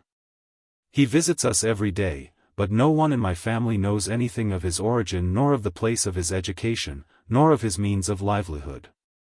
He neither plays nor sings, but has some connection with music and singing, sells somebody's piano somewhere, is frequently at the conservatoire, is acquainted with all the celebrities, and is a steward at the concerts. He criticizes music with great authority, and I have noticed that people are eager to agree with him. Rich people always have dependents hanging about them, the arts and sciences have the same. I believe there is not an art nor a science in the world free from foreign bodies, after the style of this Mr. Necker. I am not a musician, and possibly I am mistaken in regard to Mr. Necker, of whom, indeed, I know very little. But his air of authority and the dignity with which he takes his stand beside the piano when anyone is playing or singing strike me as very suspicious. You may be ever so much of a gentleman and a privy councillor, but if you have a daughter you cannot be secure of immunity from that petty bourgeois atmosphere which is so often brought into your house and into your mood by the attentions of suitors, by matchmaking and marriage. I can never reconcile myself, for instance, to the expression of triumph on my wife's face every time Necker is in our company, nor can I reconcile myself to the bottles of Lafitte, port and sherry which are only brought out on his account, that he may see with his own eyes the liberal and luxurious way in which we live. I cannot tolerate the habit of spasmodic laughter Liza has picked up at the conservatoire, and her way of screwing up her eyes whenever there are men in the room. Above all, I cannot understand why a creature utterly alien to my habits, my studies, my whole manner of life, completely different from the people I like, should come and see me every day. And every day should dine with me. My wife and my servants mysteriously whisper that he is a suitor, but still I don't understand his presence. It rouses in me the same wonder and perplexity as if they were to set a Zulu beside me at the table. And it seems strange to me, too, that my daughter, whom I am used to thinking of as a child, should love that cravat, those eyes, those soft cheeks. In the old days I used to like my dinner, or at least was indifferent about it. Now it excites in me no feeling but weariness and irritation. Ever since I became an excellency, and one of the deans of the faculty, my family has for some reason found it necessary to make a complete change in our menu and dining habits. Instead of the simple dishes to which I was accustomed when I was a student and when I was in practice, now they feed me with a puree with little white things like circles floating about in it, and kidneys stewed in Madeira. My rank as a general and my fame have robbed me forever of cabbage soup and savory pies, and goose with applesauce, and bream with boiled grain. They have robbed me of our maidservant Agasha, a chatty and laughter-loving old woman, instead of whom Jaeger, a dull-witted and conceited fellow with a white glove on his right hand, waits at dinner. The intervals between the courses are short, but they seem immensely long because there is nothing to occupy them. There is none of the gaiety of the old days, the spontaneous talk, the jokes, the laughter. There is nothing of mutual affection and the joy which used to animate the children, my wife, and me when in old days we met together at meals. For me, the celebrated man of science, dinner was a time of rest and reunion, and for my wife and children a fete, brief indeed, but bright and joyous, in which they knew that for half an hour I belonged, not to science, not to students, but to them alone. Our real exhilaration from one glass of wine is gone forever, gone is Agasha, gone the bream with boiled grain, gone the uproar that greeted every little startling incident at dinner, such as the cat and dog fighting under the table, or Katia's bandage falling off her face into her soup plate. To describe our dinner nowadays is as uninteresting as to eat it. My wife's face wears a look of triumph and affected dignity, and her habitual expression of anxiety. She looks at our plates and says, "I see you don't care for the joint. Tell me, you don't like it, do you?" And I am obliged to answer, "There is no need for you to trouble, my dear. The meat is very nice." And she will say, "You always stand up for me, Nikolai Stepanovich, and you never tell the truth. Why is Alexander Adolphovich eating so little?" And so on in the same style all through dinner. Liza laughs spasmodically and screws up her eyes. I watch them both, and it is only now at dinner that it becomes absolutely evident to me that the inner life of these two has slipped away out of my ken. I have a feeling as though I had once lived at home with a real wife and children and that now I am dining with visitors, in the house of a sham wife who is not the real one. And am looking at a Liza who is not the real Liza. A startling change has taken place in both of them. I have missed the long process by which that change was effected, and it is no wonder that I can make nothing of it. Why did that change take place? I don't know. Perhaps the whole trouble is that God has not given my wife and daughter the same strength of character as me. From childhood I have been accustomed to resisting external influences, and have steeled myself pretty thoroughly. Such catastrophes in life as fame, the rank of a general, the transition from comfort to living beyond our means, acquaintance with celebrities, etc., have scarcely affected me, and I have remained intact and unashamed. But on my wife and Liza, who have not been through the same hardening process and are weak, all this has fallen like an avalanche of snow, overwhelming them. Necker and the young ladies talk of fugues, of counterpoint, of singers and pianists, of Bach and Brahms, while my wife, afraid of their suspecting her of ignorance of music, smiles to them sympathetically and mutters, "That's exquisite, really." You don't say so. Necker eats with solid dignity, jests with solid dignity, and condescendingly listens to the remarks of the young ladies. From time to time he is moved to speak in bad French, and then, for some reason or other, he thinks it necessary to address me as "Votre Excellence." And I am glum. Evidently I am a constraint to them and they are a constraint to me. I have never in my earlier days had a close knowledge of class antagonism, but now I am tormented by something of that sort. I am on the lookout for nothing but bad qualities in Necker. I quickly find them, and am fretted at the thought that a man not of my circle is sitting here as my daughter's suitor. His presence has a bad influence on me in other ways, too. As a rule, when I am alone or in the society of people I like, never think of my own achievements, or, if I do recall them, they seem to me as trivial as though I had only completed my studies yesterday. But in the presence of people like Necker my achievements in science seem to be a lofty mountain the top of which vanishes into the clouds, while at its foot Neckers are running about scarcely visible to the naked eye. After dinner I go into my study and there smoke my pipe, the only one in the whole day, the sole relic of my old bad habit of smoking from morning till night. While I am smoking my wife comes in and sits down to talk to me. Just as in the morning, I know beforehand what our conversation is going to be about. "I must talk to you seriously, Nikolai Stepanovich," she begins. "I mean about Liza. Why don't you pay attention to it?" "To what?" "You pretend to notice nothing. But that is not right. We can't shirk responsibility. Necker has intentions in regard to Liza." "What do you say?" "That he is a bad man I can't say, because I don't know him, but that I don't like him I have told you 1,000 times already." "But you can't. She gets up and walks about in excitement. "You can't take up that attitude to a serious step," she says. "When it is a question of our daughter's happiness we must lay aside all personal feeling. I know you do not like him. Very good, if we refuse him now, if we break it all off, how can you be sure that Liza will not have a grievance against us all her life? Suitors are not plentiful nowadays, goodness knows, and it may happen that no other match will turn up. He is very much in love with Liza, and she seems to like him. Of course, he has no settled position, but that can't be helped. Please God, in time he will get one. He is of good family and well off." "Where did you learn that?" "He told us so. His father has a large house in Kharkov and an estate in the neighborhood. In short, Nikolai Stepanovich, you absolutely must go to Kharkov." "What for?" "You will find out all about him there. You know the professors there, they will help you." "I would go myself, but I am a woman. I cannot." "I am not going to Kharkov," I say morosely. My wife is frightened, and a look of intense suffering comes into her face.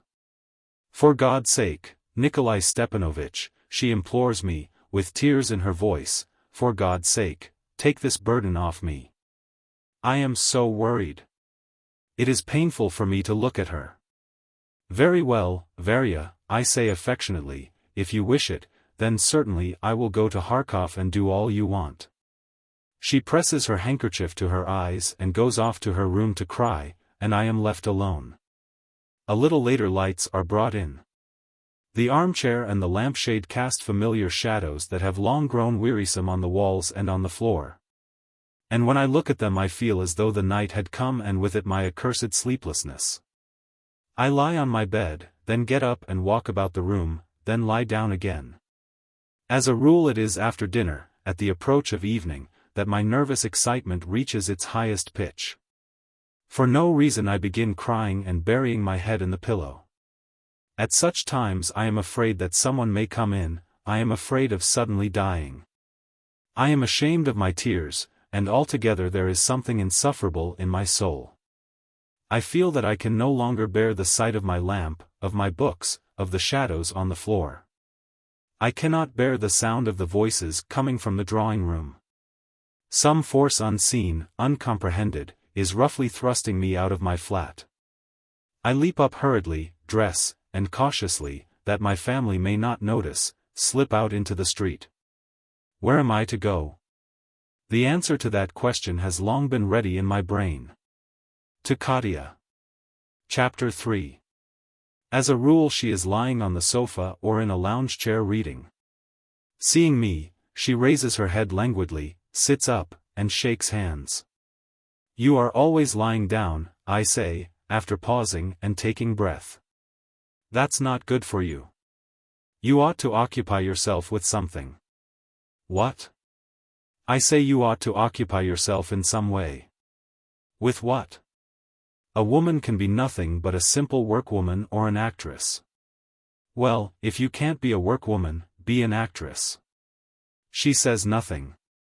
You ought to get married, I say, half in jest. There is no one to marry. There's no reason to, either. You can't live like this. Without a husband? Much that matters. I could have as many men as I like if I wanted to. That's ugly, Katya. What is ugly? Why, what you have just said. Noticing that I am hurt and wishing to efface the disagreeable impression, Katya says. Let us go, come this way. She takes me into a very snug little room, and says, pointing to the writing table. Look. I have got that ready for you. You shall work here. Come here every day and bring your work with you. They only hinder you there at home. Will you work here? Will you like to? Not to wound her by refusing, I answer that I will work here, and that I like the room very much. Then we both sit down in the snug little room and begin talking.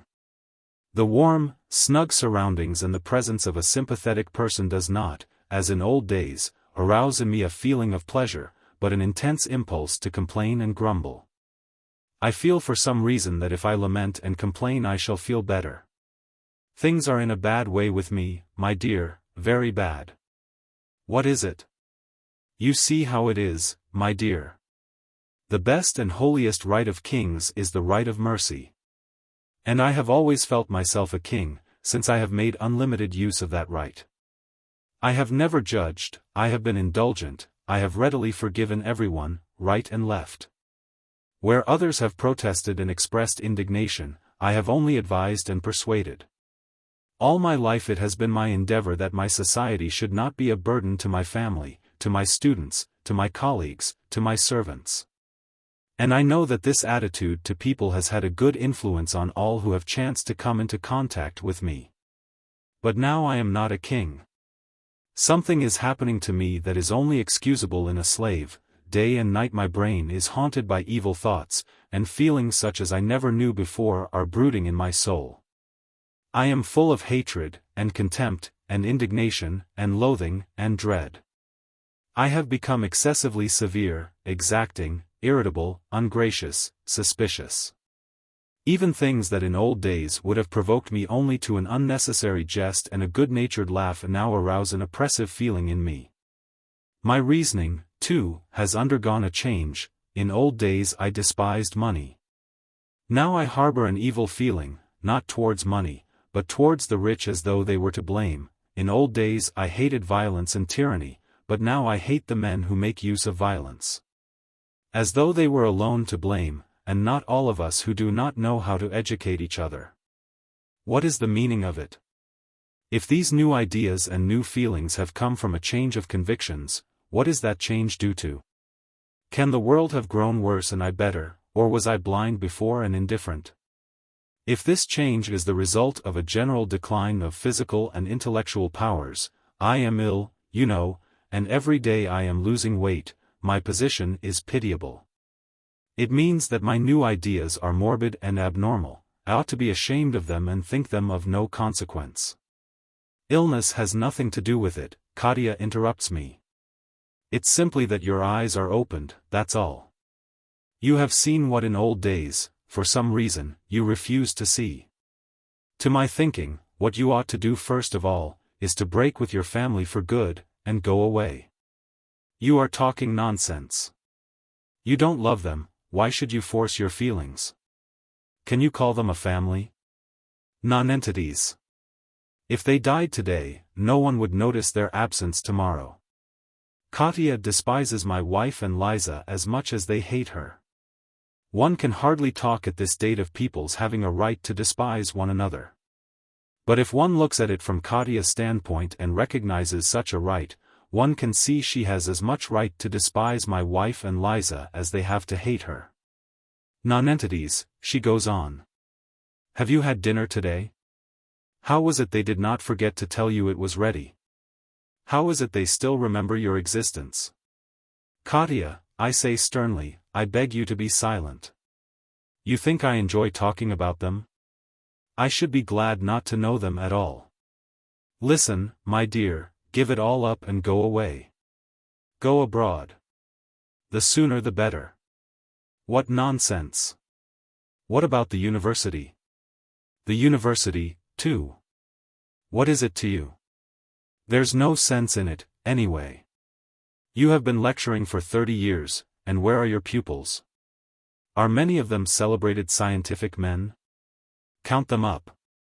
And to multiply the doctors who exploit ignorance and pile up hundreds of thousands for themselves, there is no need to be a good and talented man. You are not wanted. Good heavens! How harsh you are! I cry in horror.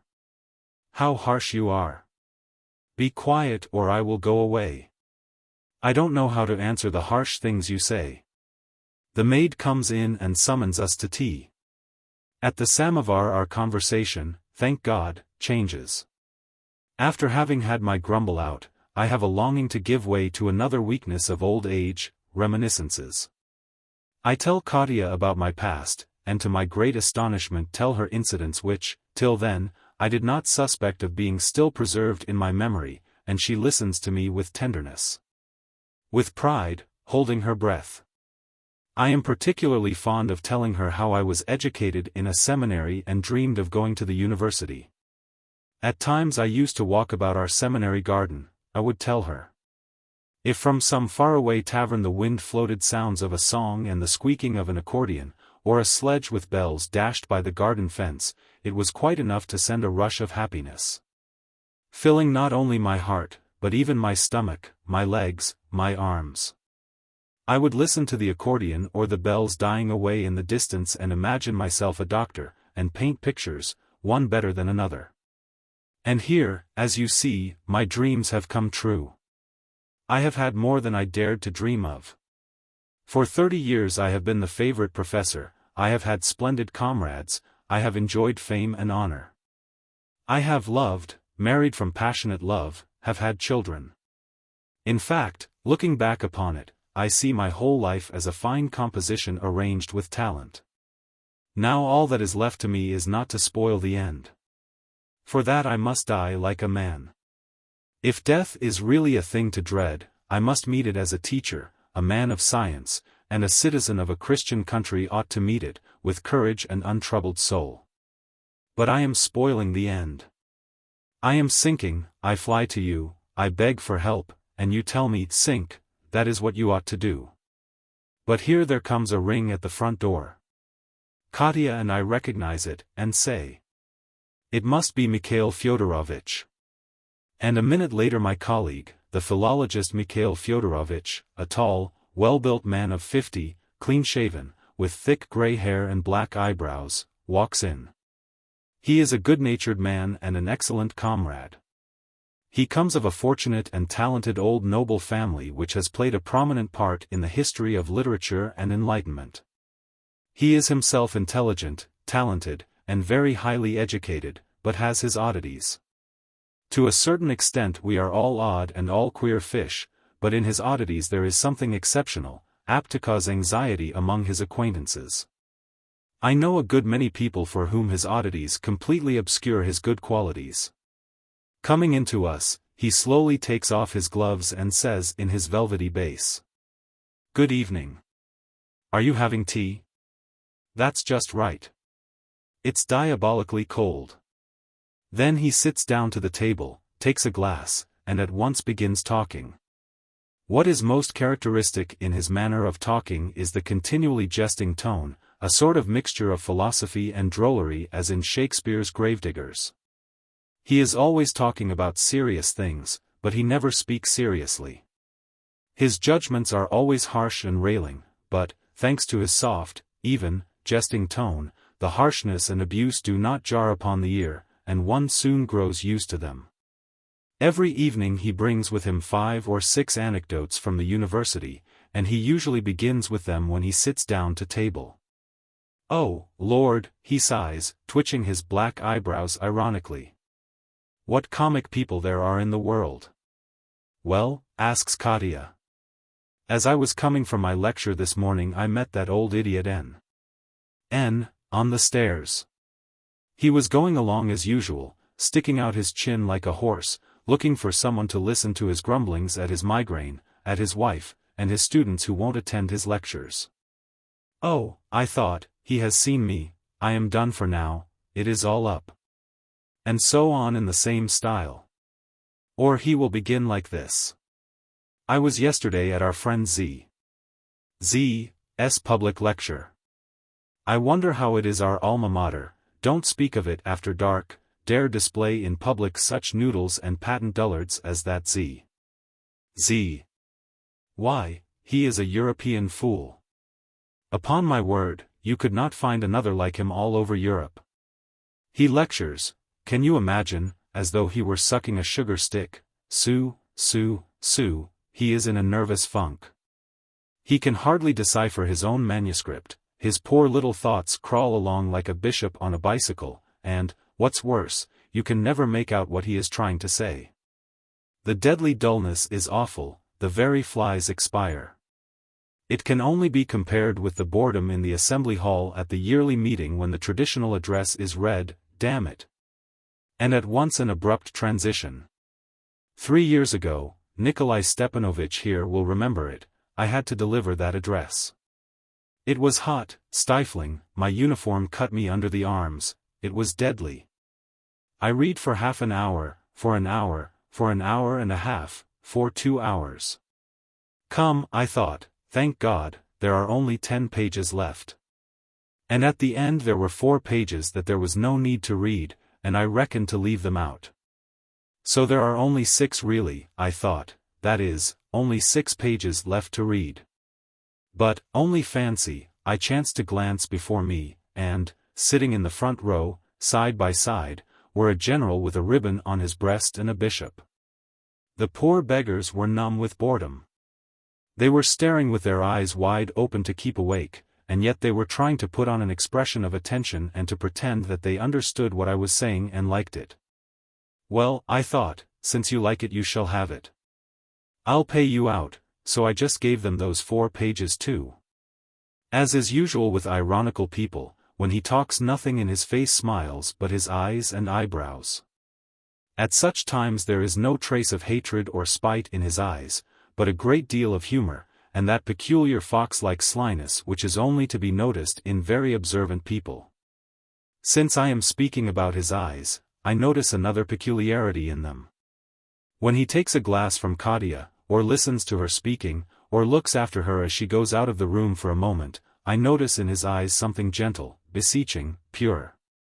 The maidservant takes away the samovar and puts on the table a large piece of cheese, some fruit, and a bottle of Crimean champagne, a rather poor wine of which Katya had grown fond in the Crimea. Mikhail Fyodorovitch takes 2 packs of cards off the whatnot and begins to play patience. According to him, some varieties of patience require great concentration and attention, yet while he lays out the cards he does not leave off distracting his attention with talk. Katya watches his cards attentively, and more by gesture than by words helps him in his play. She drinks no more than a couple of wineglasses of wine the whole evening. I drink 4 glasses, and the rest of the bottle falls to the share of Mikhail Fyodorovitch, who can drink a great deal and never get drunk. Over our patience we settle various questions, principally of the higher order, and what we care for most of all, that is, science and learning, is more roughly handled than anything. Science, thank God, has outlived its day, says Mikhail Fyodorovitch emphatically. its song is sung. Yes, indeed. Mankind begins to feel impelled to replace it by something different. It has grown on the soil of superstition, been nourished by superstition, and is now just as much the quintessence of superstition as its defunct grandams, alchemy, metaphysics, and philosophy. And, after all, what has it given to mankind? Why, the difference between the learned Europeans and the Chinese who have no science is trifling, purely external. The Chinese know nothing of science, but what have they lost thereby? Flies know nothing of science, either, I observe, but what of that? There is no need to be angry, Nikolai Stepanovich. I only say this here between ourselves. I am more careful than you think, and I am not going to say this in public, God forbid.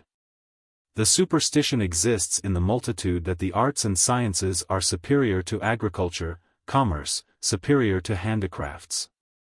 Our sect is maintained by that superstition, and it is not for you and me to destroy it. God forbid. After patience the younger generation comes in for addressing too. Our audiences have degenerated, sighs Mikhail Fyodorovich.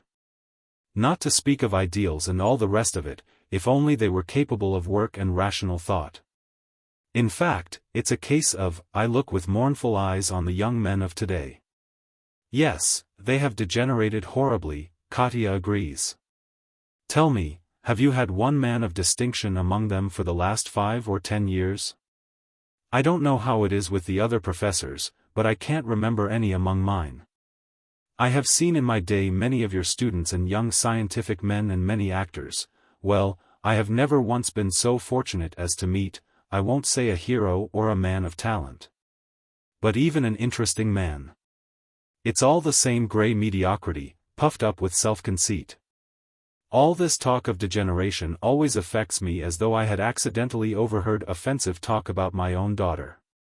It offends me that these charges are wholesale, and rest on such worn-out commonplaces, on such wordy vaporings as degeneration and absence of ideals, or on references to the splendors of the past. Every accusation, even if it is uttered in ladies' society, ought to be formulated with all possible definiteness, or it is not an accusation, but idle disparagement, unworthy of decent people. I am an old man, I have been lecturing for 30 years, but I notice neither degeneration nor lack of ideals, and I don't find that the present is worse than the past. My porter Nikolai, whose experience of this subject has its value, says that the students of today are neither better nor worse than those of the past. If I were asked what I don't like in my pupils of today, I should answer the question, not straight off and not at length, but with sufficient definiteness. I know their failings, and so have no need to resort to vague generalities. I don't like their smoking, using spirituous beverages, marrying late, and often being so irresponsible and careless that they will let one of their number be starving in their midst while they neglect to pay their subscriptions to the Students' Aid Society. They don't know modern languages, and they don't express themselves correctly in Russian. No longer ago than yesterday my colleague, the professor of hygiene, complained to me that he had to give twice as many lectures, because the students had a very poor knowledge of physics and were utterly ignorant of meteorology. They are readily carried away by the influence of the last new writers, even when they are not first-rate, but they take absolutely no interest in classics such as Shakespeare, Marcus Aurelius, Epictetus, or Pascal, and this inability to distinguish the great from the small betrays their ignorance of practical life more than anything. All difficult questions that have more or less a social character, for instance the migration question, they settle by studying monographs on the subject, but not by way of scientific investigation or experiment, though that method is at their disposal and is more in keeping with their calling.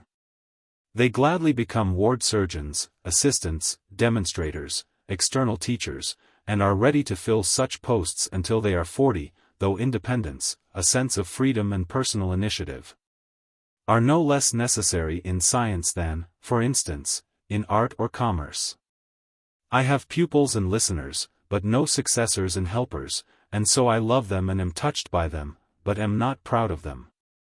And so on, and so on. Such shortcomings, however numerous they may be, can only give rise to a pessimistic or fault-finding temper in a faint-hearted and timid man. All these failings have a casual, transitory character, and are completely dependent on conditions of life. In some 10 years they will have disappeared or given place to other fresh defects, which are all inevitable and will in their turn alarm the faint-hearted. The student's sins often vex me, but that vexation is nothing in comparison with the joy I have been experiencing now for the last 30 years when I talk to my pupils, lecture to them, watch their relations, and compare them with people not of their circle. Mikhail Fyodorovich speaks evil of everything. Katya listens, and neither of them notices into what depths the apparently innocent diversion of finding fault with their neighbors is gradually drawing them.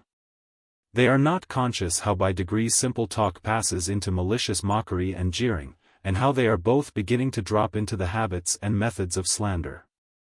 Killing types one meets with, says Mikhail Fyodorovich. I went yesterday to our friend Yegor Petrovich's, and there I found a studious gentleman, one of your medicals in his 3rd year, I believe. Such a face! In the Dobrolyubov style, the imprint of profound thought on his brow, we got into talk. Such doings, young man, said I. I've read, said I, that some German, I've forgotten his name, has created from the human brain a new kind of alkaloid, idiotine. What do you think? He believed it, and there was positively an expression of respect on his face, as though to say, see what we fellows can do. And the other day I went to the theater. I took my seat. In the next row directly in front of me were sitting 2 men, one of U.S. fellows and apparently a law student, the other a shaggy-looking figure, a medical student. The latter was as drunk as a cobbler. He did not look at the stage at all. He was dozing with his nose on his shirt front. But as soon as an actor begins loudly reciting a monologue, or simply raises his voice, our friend starts, pokes his neighbor in the ribs, and asks, what is he saying? Is it elevating? Yes, answers one of our fellows. Bravo, roars the medical student. Elevating. Bravo. He had gone to the theater, you see, the drunken blockhead, not for the sake of art, the play, but for elevation. He wanted noble sentiments. Katya listens and laughs. She has a strange laugh. She catches her breath in rhythmically regular gasps, very much as though she were playing the accordion, and nothing in her face is laughing but her nostrils. I grow depressed and don't know what to say. Beside myself, I fire up, leap up from my seat, and cry. Do leave off. Why are you sitting here like 2 toads, poisoning the air with your breath? Give over. And without waiting for them to finish their gossip I prepare to go home. And, indeed, it is high time, it is past 10. I will stay a little longer, says Mikhail Fyodorovich. Will you allow me, Ekaterina Vladimirovna? I will, answers Katya. Bene. In that case have up another little bottle. They both accompany me with candles to the hall, and while I put on my fur coat, Mikhail Fyodorovich says. You have grown dreadfully thin and older looking, Nikolai Stepanovich. What's the matter with you? Are you ill? Yes, I am not very well. And you are not doing anything for it, Katya puts in grimly.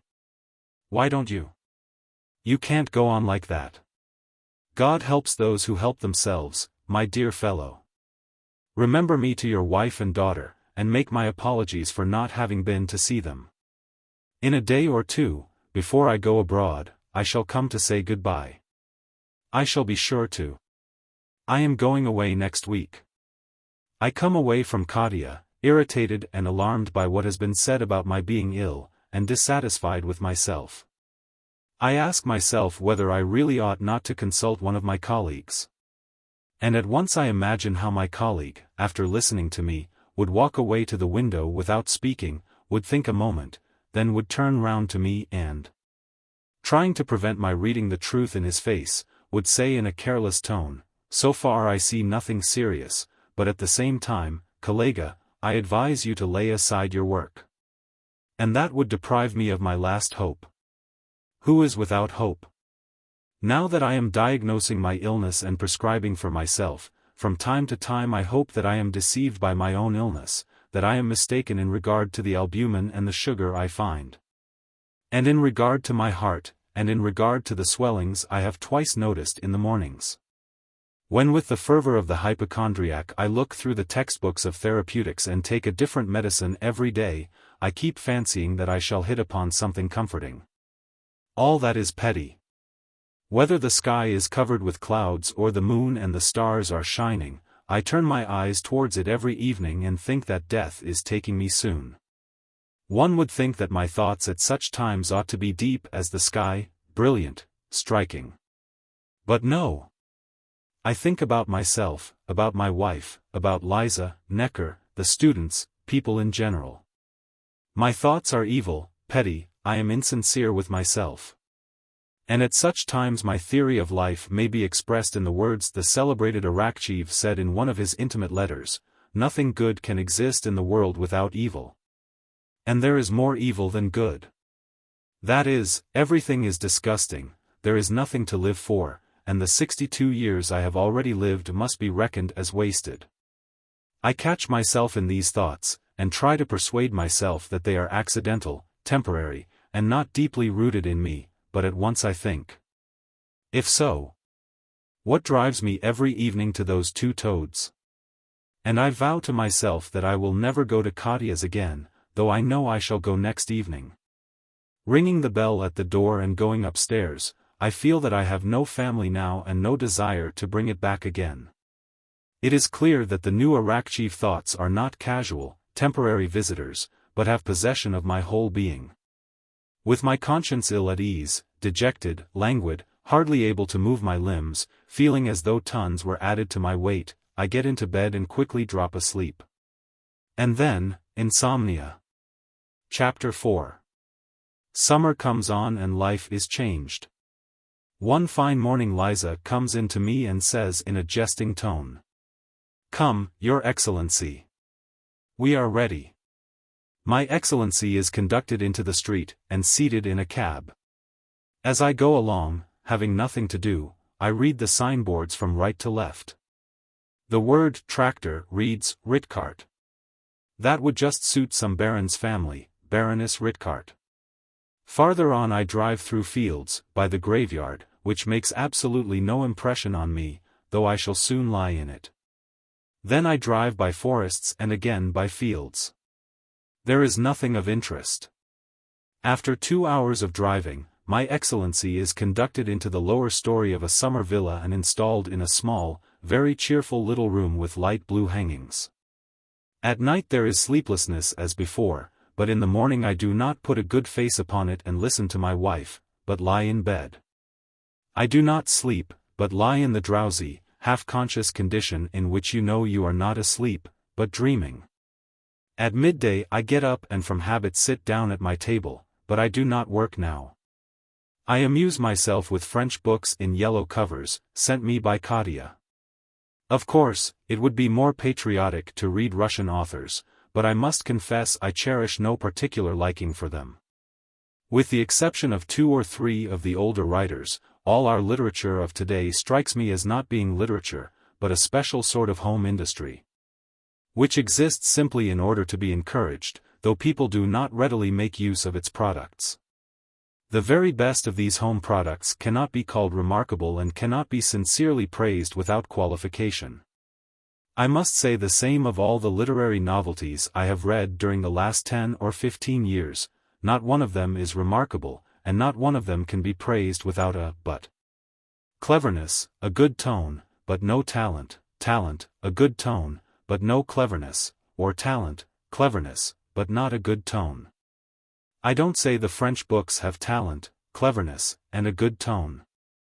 They don't satisfy me either.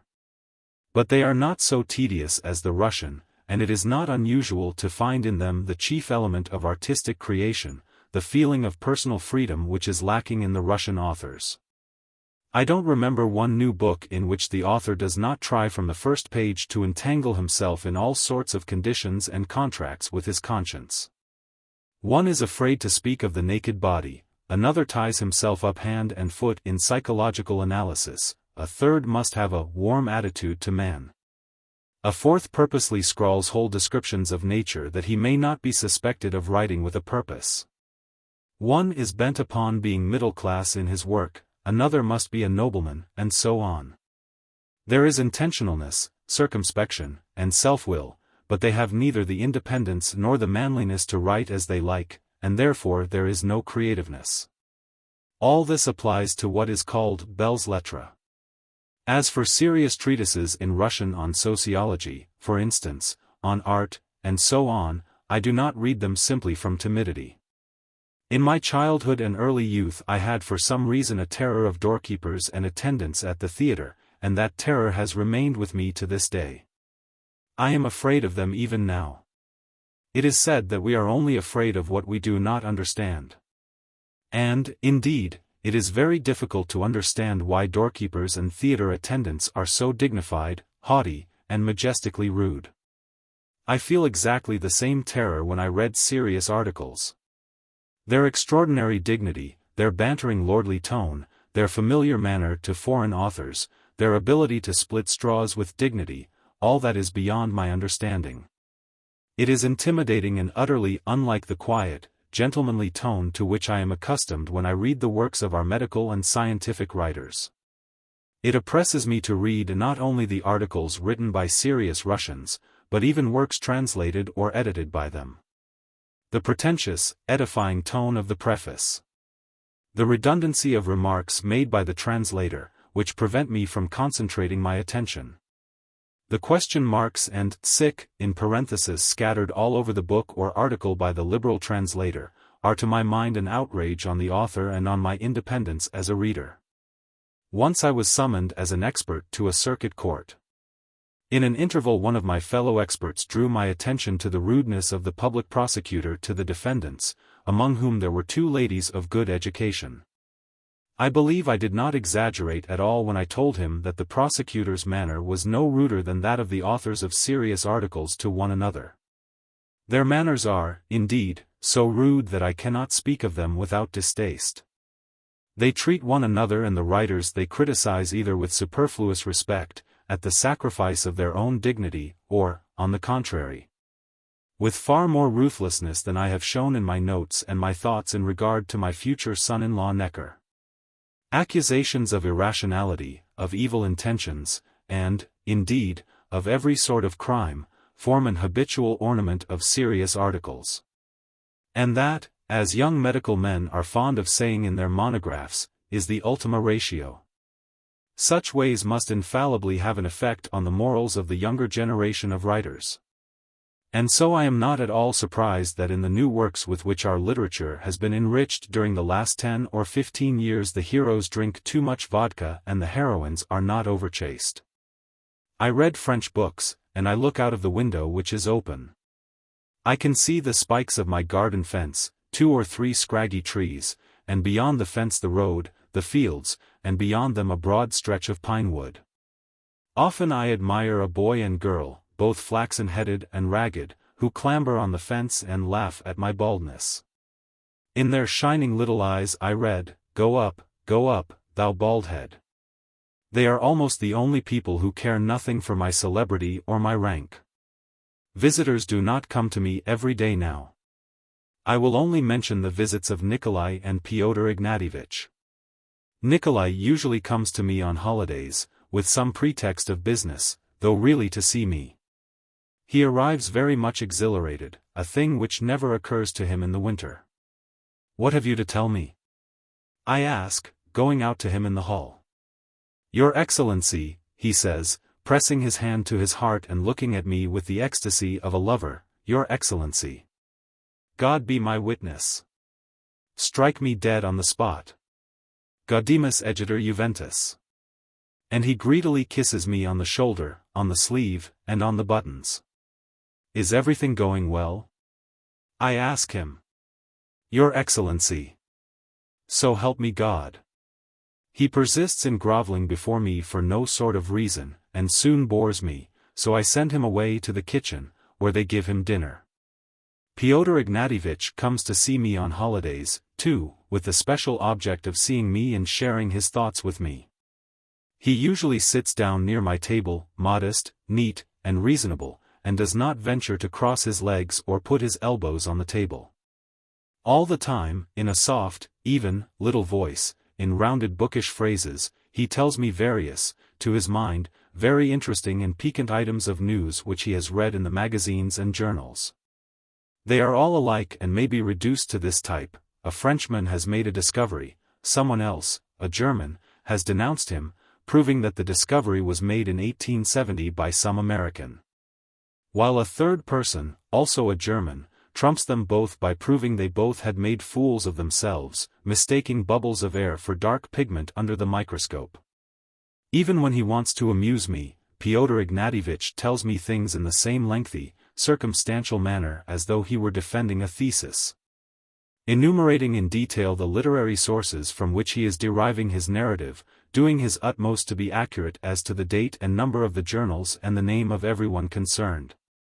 Invariably mentioning it in full, Jean-Jacques Petit, never simply Petit.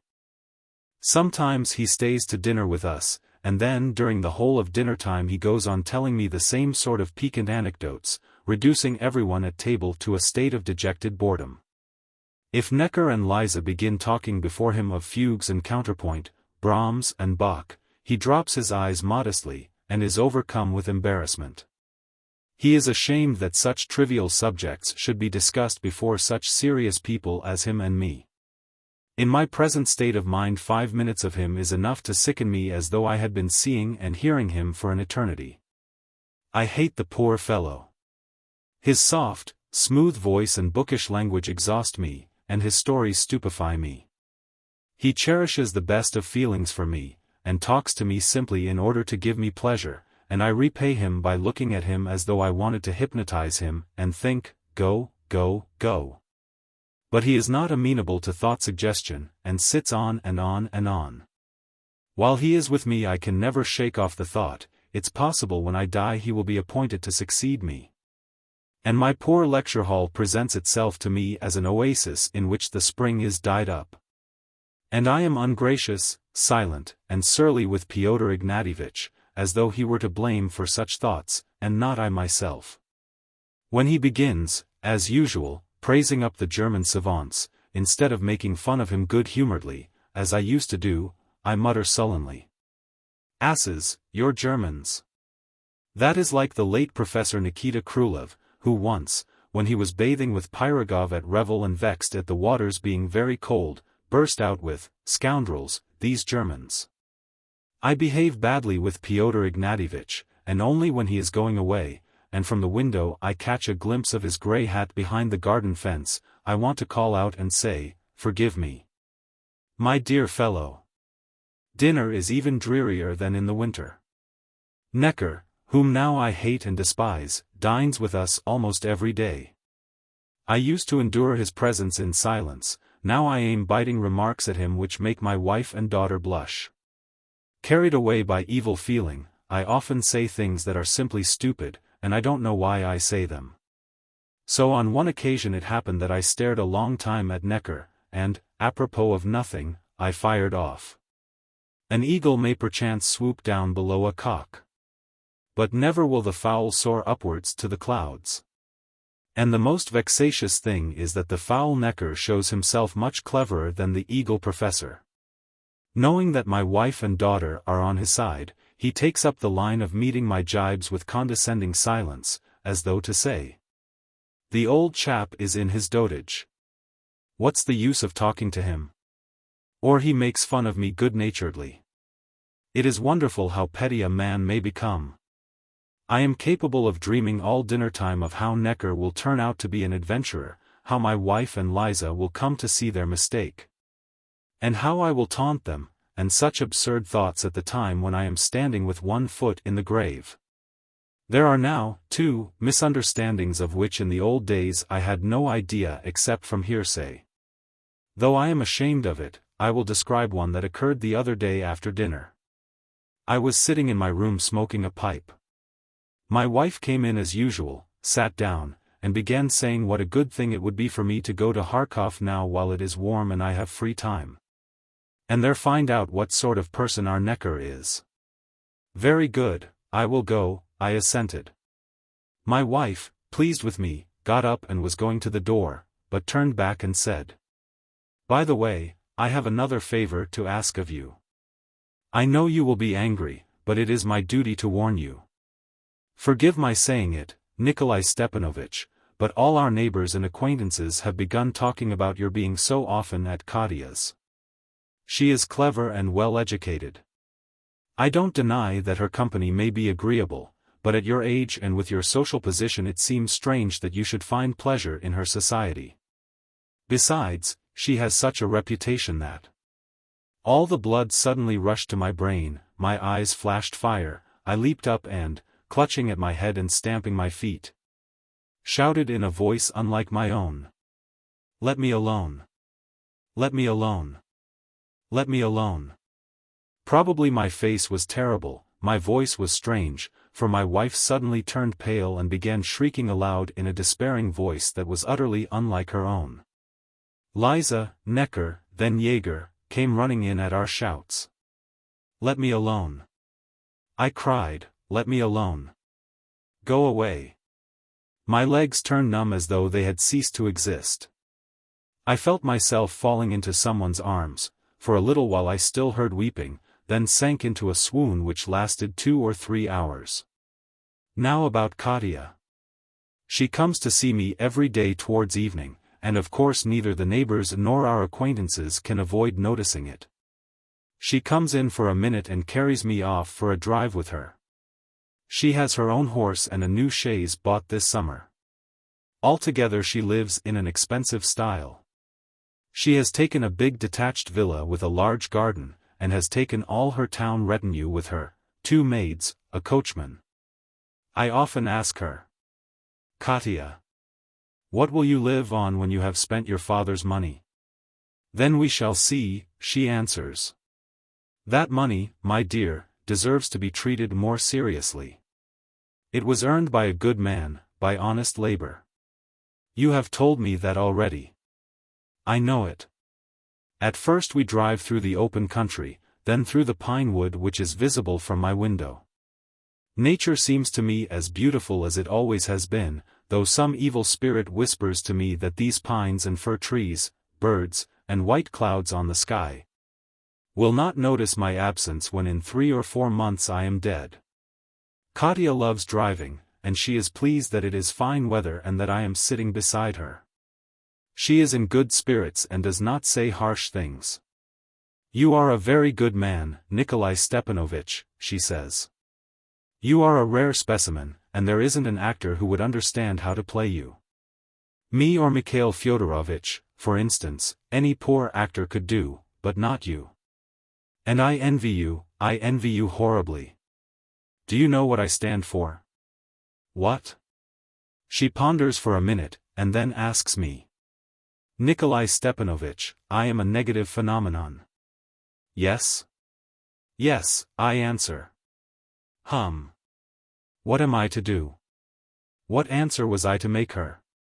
It is easy to say, work, or, give your possessions to the poor, or, know yourself, and because it is so easy to say that, I don't know what to answer. My colleagues when they teach therapeutics advise the individual study of each separate case. One has but to obey this advice to gain the conviction that the methods recommended in the textbooks as the best and as providing a safe basis for treatment turn out to be quite unsuitable in individual cases. It is just the same in moral ailments. But I must make some answer, and I say, you have too much free time, my dear, you absolutely must take up some occupation. After all, why shouldn't you be an actress again if it is your vocation? I cannot. Your tone and manner suggest that you are a victim. I don't like that, my dear, it is your own fault. Remember, you began with falling out with people and methods, but you have done nothing to make either better. You did not struggle with evil, but were cast down by it, and you are not the victim of the struggle, but of your own impotence. Well, of course you were young and inexperienced then. Now it may all be different. Yes, really, go on the stage. You will work, you will serve a sacred art. Don't pretend, Nikolai Stepanovich, Katya interrupts me. Let us make a compact once for all, we will talk about actors, actresses, and authors, but we will let art alone. You are a splendid and rare person, but you don't know enough about art sincerely to think it sacred. You have no instinct or feeling for art. You have been hard at work all your life, and have not had time to acquire that feeling. Altogether. I don't like talk about art, she goes on nervously. I don't like it. And, my goodness, how they have vulgarized it. Who has vulgarized it? They have vulgarized it by drunkenness, the newspapers by their familiar attitude, clever people by philosophy. Philosophy has nothing to do with it. Yes, it has. If anyone philosophizes about it, it shows he does not understand it. To avoid bitterness I hasten to change the subject, and then sit a long time silent. Only when we are driving out of the wood and turning towards Katya's villa I go back to my former question, and say. You have still not answered me, why you don't want to go on the stage. Nikolai Stepanovich, this is cruel, she cries, and suddenly flushes all over. You want me to tell you the truth aloud? Very well, if you like it. I have no talent. No talent and a great deal of vanity. So there.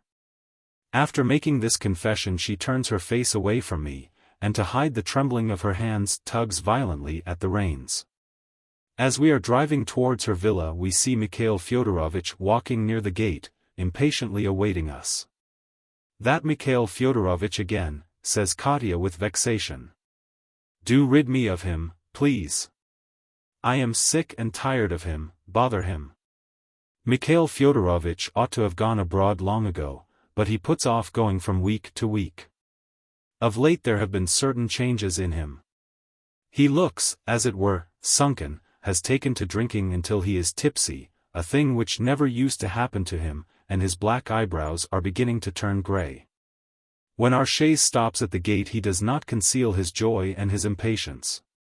He fussily helps me and Katya out, hurriedly asks questions, laughs, rubs his hands, and that gentle, imploring, pure expression, which I used to notice only in his eyes, is now suffused all over his face.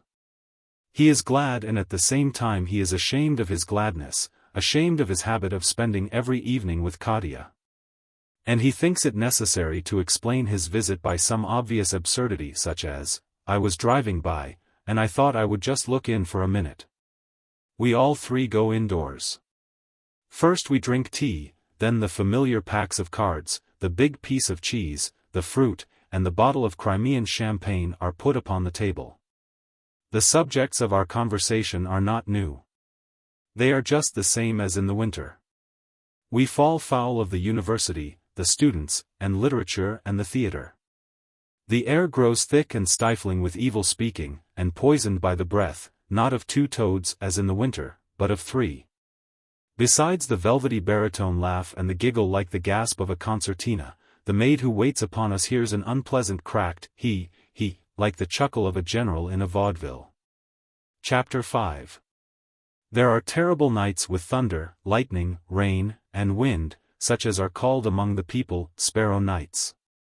There has been one such night in my personal life. I woke up after midnight and leaped suddenly out of bed. It seemed to me for some reason that I was just immediately going to die. Why did it seem so? I had no sensation in my body that suggested my immediate death, but my soul was oppressed with terror, as though I had suddenly seen a vast menacing glow of fire. I rapidly struck a light, drank some water straight out of the decanter, then hurried to the open window. The weather outside was magnificent. There was a smell of hay and some other very sweet scent. I could see the spikes of the fence, the gaunt, drowsy trees by the window, the road, the dark streak of woodland. There was a serene, very bright moon in the sky and not a single cloud. Perfect stillness, not one leaf stirring. I felt that everything was looking at me and waiting for me to die. It was uncanny. I closed the window and ran to my bed. I felt for my pulse, and not finding it in my wrist, tried to find it in my temple, then in my chin, and again in my wrist, and everything I touched was cold and clammy with sweat. My breathing came more and more rapidly, my body was shivering, all my inside was in commotion. I had a sensation on my face and on my bald head as though they were covered with spiders' webs. What should I do? Call my family? No, it would be no use. I could not imagine what my wife and Liza would do when they came in to me. I hid my head under the pillow, closed my eyes, and waited and waited. My spine was cold, it seemed to be drawn inwards, and I felt as though death were coming upon me stealthily from behind. Kiwi! Kiwi! I heard a sudden shriek in the night stillness, and did not know where it was, in my breast or in the street. Kiwi! Kiwi! My God, how terrible! I would have drunk some more water, but by then it was fearful to open my eyes and I was afraid to raise my head. I was possessed by unaccountable animal terror, and I cannot understand why I was so frightened. Was it that I wanted to live, or that some new unknown pain was in store for me? Upstairs, overhead, someone moaned or laughed. I listened. Soon afterwards there was a sound of footsteps on the stairs. Someone came hurriedly down, then went up again. A minute later there was a sound of steps downstairs again. Someone stopped near my door and listened. "Who is there?" I cried. The door opened. I boldly opened my eyes, and saw my wife. Her face was pale and her eyes were tear-stained. "You are not asleep, Nikolai Stepanovich?" she asked. "What is it?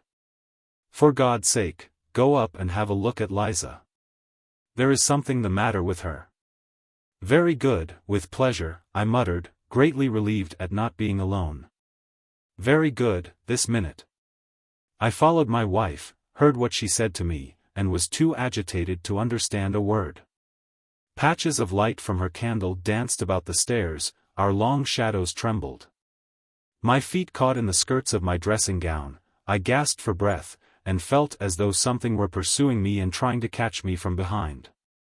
I shall die on the spot, here on the staircase, I thought. On the spot, but we passed the staircase, the dark corridor with the Italian windows, and went into Liza's room. She was sitting on the bed in her nightdress, with her bare feet hanging down, and she was moaning. "Oh, my God! Oh, my God," she was muttering, screwing up her eyes at our candle. "I can't bear it." "Liza, my child," I said, "what is it?" Seeing me, she began crying out, and flung herself on my neck. "My kind papa!" she sobbed, "my dear, good papa, my darling, my pet, I don't know what is the matter with me. I am miserable." She hugged me, kissed me, and babbled fond words I used to hear from her when she was a child. "Calm yourself, my child. God be with you," I said. "There is no need to cry. I am miserable, too." I tried to tuck her in, my wife gave her water, and we awkwardly stumbled by her bedside. My shoulder jostled against her shoulder, and meanwhile I was thinking how we used to give our children their bath together. "Help her. Help her," my wife implored me. "Do something." What could I do? I could do nothing. There was some load on the girl's heart, but I did not understand, I knew nothing about it, and could only mutter. It's nothing, it will pass. Sleep, sleep." To make things worse, there was a sudden sound of dogs howling, at first subdued and uncertain, then loud, 2 dogs howling together. I had never attached significance to such omens as the howling of dogs or the shrieking of owls, but on that occasion it sent a pang to my heart, and I hastened to explain the howl to myself. It's nonsense, I thought, the influence of one organism on another. The intensely strained condition of my nerves has infected my wife, Liza, the dog, that is all. Such infection explains presentiments, forebodings. When a little later I went back to my room to write a prescription for Liza, I no longer thought I should die at once, but only had such a weight. Such a feeling of oppression in my soul that I felt actually sorry that I had not died on the spot. For a long time I stood motionless in the middle of the room, pondering what to prescribe for Liza.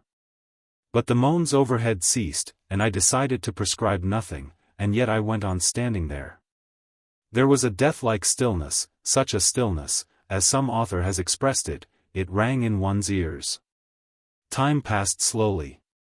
The streaks of moonlight on the windowsill did not shift their position, but seemed as though frozen. It was still some time before dawn. But the gate in the fence creaked, someone stole in and, breaking a twig from one of those scraggy trees, cautiously tapped on the window with it. "Nikolai Stepanovich," I heard a whisper. "Nikolai Stepanovich." I opened the window, and fancied I was dreaming. Under the window, huddled against the wall, stood a woman in a black dress, with the moonlight bright upon her, looking at me with great eyes. Her face was pale, stern, and weird-looking in the moonlight, like marble. Her chin was quivering. "It is I," she said, "I. Katya." In the moonlight all women's eyes look big and black, all people look taller and paler, and that was probably why I had not recognized her for the first minute. "What is it?" "Forgive me," she said. I suddenly felt unbearably miserable. I couldn't stand it, so came here. There was a light in your window and I ventured to knock. "I beg your pardon." "Ah. If you knew how miserable I am." "What are you doing just now?" "Nothing. I can't sleep." I had a feeling that there was something wrong, but that is nonsense. Her brows were lifted, her eyes shone with tears, and her whole face was lighted up with the familiar look of trustfulness which I had not seen for so long. "Nikolai Stepanovich," she said imploringly, stretching out both hands to me, "my precious friend, I beg you, I implore you. If you don't despise my affection and respect for you, consent to what I ask of you." "What is it?" "Take my money from me." "Come. What an idea. What do I want with your money?" "You'll go away somewhere for your health. You ought to go for your health. Will you take it?" "Yes. Nikolai Stepanovich darling, yes." She looked greedily into my face and repeated, "Yes, you will take it?" "No, my dear, I won't take it," I said. "Thank you." She turned her back upon me and bowed her head. Probably I refused her in a tone which made further conversation about money impossible. "Go home to bed," I said. "We will see each other tomorrow." "So you don't consider me your friend?" she asked dejectedly. "I don't say that. But your money would be no use to me now." "I beg your pardon," she said, dropping her voice a whole octave. "I understand you, to be indebted to a person like me, a retired actress. But, goodbye." And she went away so quickly that I had not time even to say goodbye. Chapter 6. I am in Kharkov. As it would be useless to contend against my present mood and, indeed, beyond my power, I have made up my mind that the last days of my life shall at least be irreproachable externally. If I am unjust in regard to my wife and daughter, which I fully recognize, I will try and do as she wishes. Since she wants me to go to Kharkov, I go to Kharkov. Besides, I have become of late so indifferent to everything that it is really all the same to me where I go, to Kharkov, or to Paris, or to Berdichev. I arrived here at midday, and have put up at the hotel not far from the cathedral. The train was jolting, there were drafts, and now I am sitting on my bed, holding my head and expecting tic-douloureux. I ought to have gone today to see some professors of my acquaintance, but I have neither strength nor inclination. The old corridor attendant comes in and asks whether I have brought my bed linen. I detain him for 5 minutes, and put several questions to him about Necker, on whose account I have come here. The attendant turns out to be a native of Kharkov. He knows the town like the fingers of his hand, but does not remember any household of the surname of Necker. I question him about the estate, the same answer. The clock in the corridor strikes 1, then 2, then 3. These last months in which I am waiting for death seem much longer than the whole of my life. And I have never before been so ready to resign myself to the slowness of time as now. In the old days, when one sat in the station and waited for a train, or presided in an examination room, a quarter of an hour would seem an eternity. Now I can sit all night on my bed without moving, and quite unconcernedly reflect that tomorrow will be followed by another night as long and colorless, and the day after tomorrow. In the corridor it strikes 5, 6, 7. It grows dark. There is a dull pain in my cheek, the tick beginning. To occupy myself with thoughts, I go back to my old point of view, when I was not so indifferent, and ask myself why I, a distinguished man, a privy councillor, am sitting in this little hotel room. On this bed with the unfamiliar grey quilt. Why am I looking at that cheap tin washing stand and listening to the whir of the wretched clock in the corridor? Is all this in keeping with my fame and my lofty position? And I answer these questions with a jeer. I am amused by the naivete with which I used in my youth to exaggerate the value of renown and of the exceptional position which celebrities are supposed to enjoy. I am famous, my name is pronounced with reverence, my portrait has been both in the Neva and in the Illustrated News of the World, I have read my biography even in a German magazine. And what of all that? Here I am sitting utterly alone in a strange town, on a strange bed, rubbing my aching cheek with my hand. Domestic worries, the hard-heartedness of creditors, the rudeness of the railway servants, the inconveniences of the passport system, the expensive and unwholesome food in the refreshment rooms. The general rudeness and coarseness in social intercourse, all this, and a great deal more which would take too long to reckon up, affects me as much as any working man who is famous only in his alley. In what way does my exceptional position find expression? Admitting that I am celebrated 1,000 times over, that I am a hero of whom my country is proud. They publish bulletins of my illness in every paper, letters of sympathy come to me by post from my colleagues, my pupils, the general public. But all that does not prevent me from dying in a strange bed, in misery, in utter loneliness. Of course, no one is to blame for that, but I in my foolishness dislike my popularity. I feel as though it had cheated me. At 10 o'clock I fall asleep, and in spite of the tick I sleep soundly, and should have gone on sleeping if I had not been awakened. Soon after 1 came a sudden knock at the door.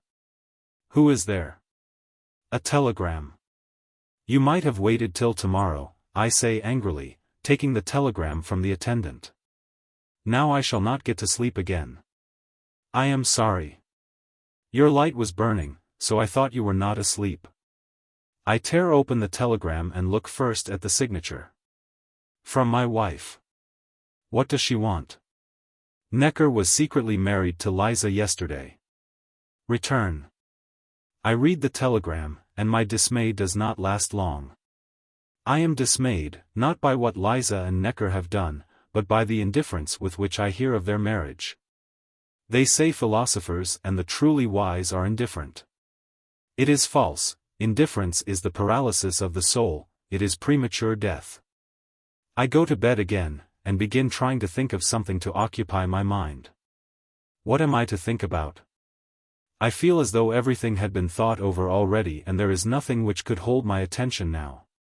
When daylight comes I sit up in bed with my arms round my knees, and to pass the time I try to know myself. Know thyself is excellent and useful advice. It is only a pity that the ancients never thought to indicate the means of following this precept. When I have wanted to understand somebody or myself I have considered, not the actions, in which everything is relative, but the desires. Tell me what you want, and I will tell you what manner of man you are. And now I examine myself, what do I want? I want our wives, our children, our friends, our pupils, to love in us, not our fame, not the brand and not the label, but to love us as ordinary men. Anything else? I should like to have had helpers and successors. Anything else? I should like to wake up in 100 years' time and to have just a peep out of one eye at what is happening in science. I should have liked to have lived another 10 years. What further? Why, nothing further. I think, and can think of nothing more. And however much I might think, and however far my thoughts might travel, it is clear to me that there is nothing vital, nothing of great importance in my desires. In my passion for science, in my desire to live, in this sitting on a strange bed, and in this striving to know myself, in all the thoughts, feelings, and ideas I form about everything. There is no common bond to connect it all into one whole. Every feeling and every thought exists apart in me. And in all my criticisms of science, the theater, literature, my pupils, and in all the pictures my imagination draws, even the most skillful analyst could not find what is called a general idea. Or the God of a living man. And if there is not that, then there is nothing. In a state so poverty-stricken, a serious ailment, the fear of death. The influences of circumstance and men were enough to turn upside down and scatter in fragments all which I had once looked upon as my theory of life, and in which I had seen the meaning and joy of my existence. So there is nothing surprising in the fact that I have overshadowed the last months of my life with thoughts and feelings only worthy of a slave and barbarian. And that now I am indifferent and take no heed of the dawn. When a man has not in him what is loftier and mightier than all external impressions, a bad cold is really enough to upset his equilibrium and make him begin to see an owl in every bird, to hear a dog howling in every sound.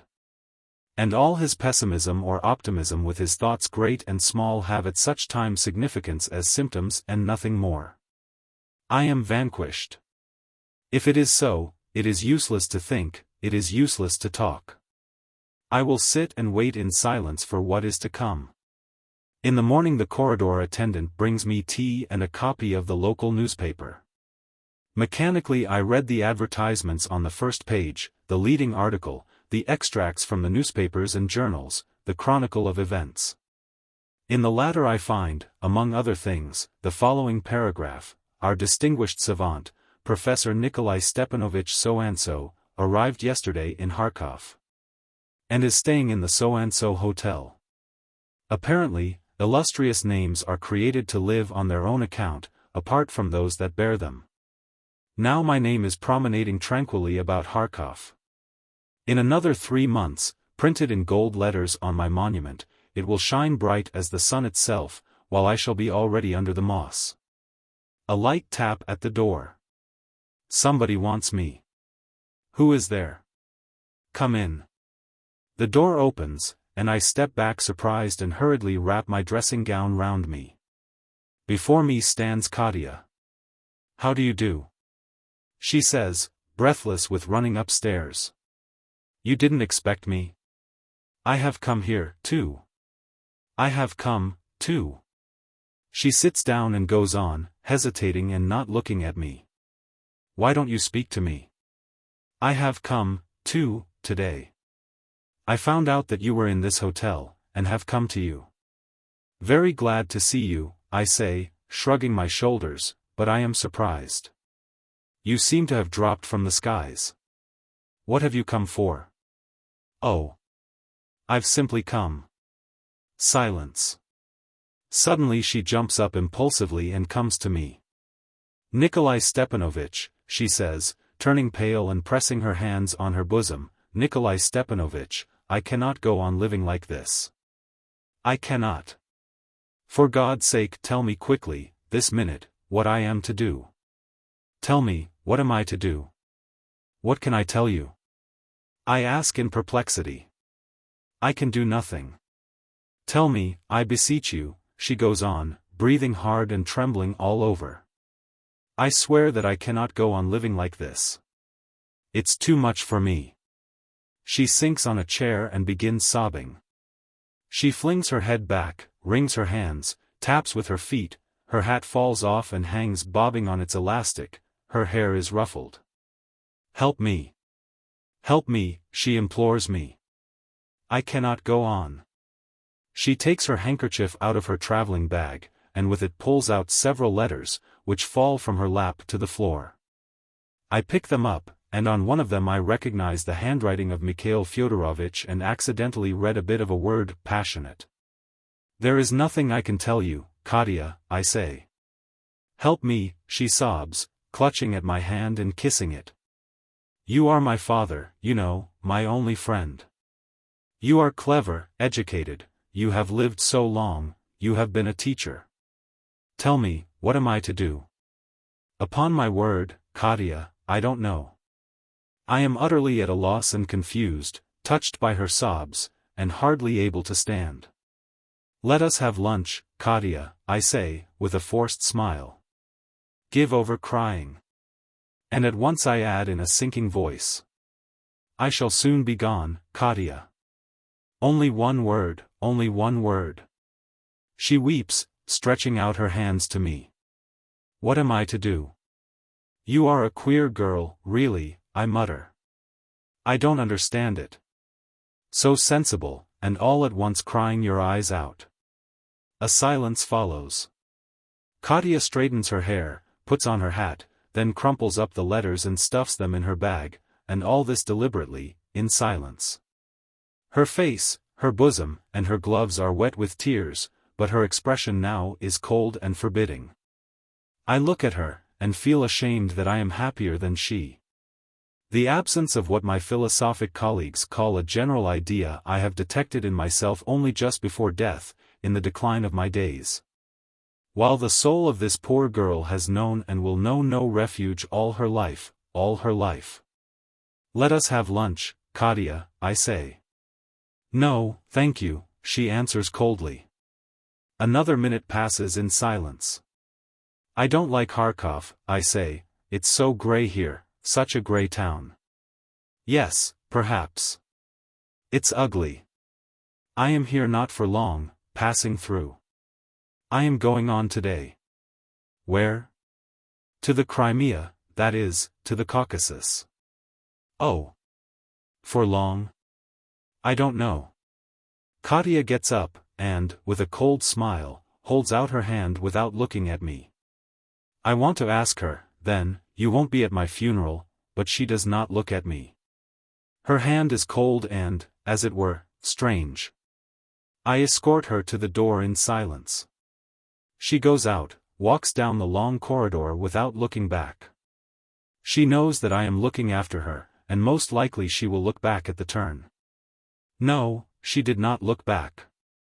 I've seen her black dress for the last time, her steps have died away.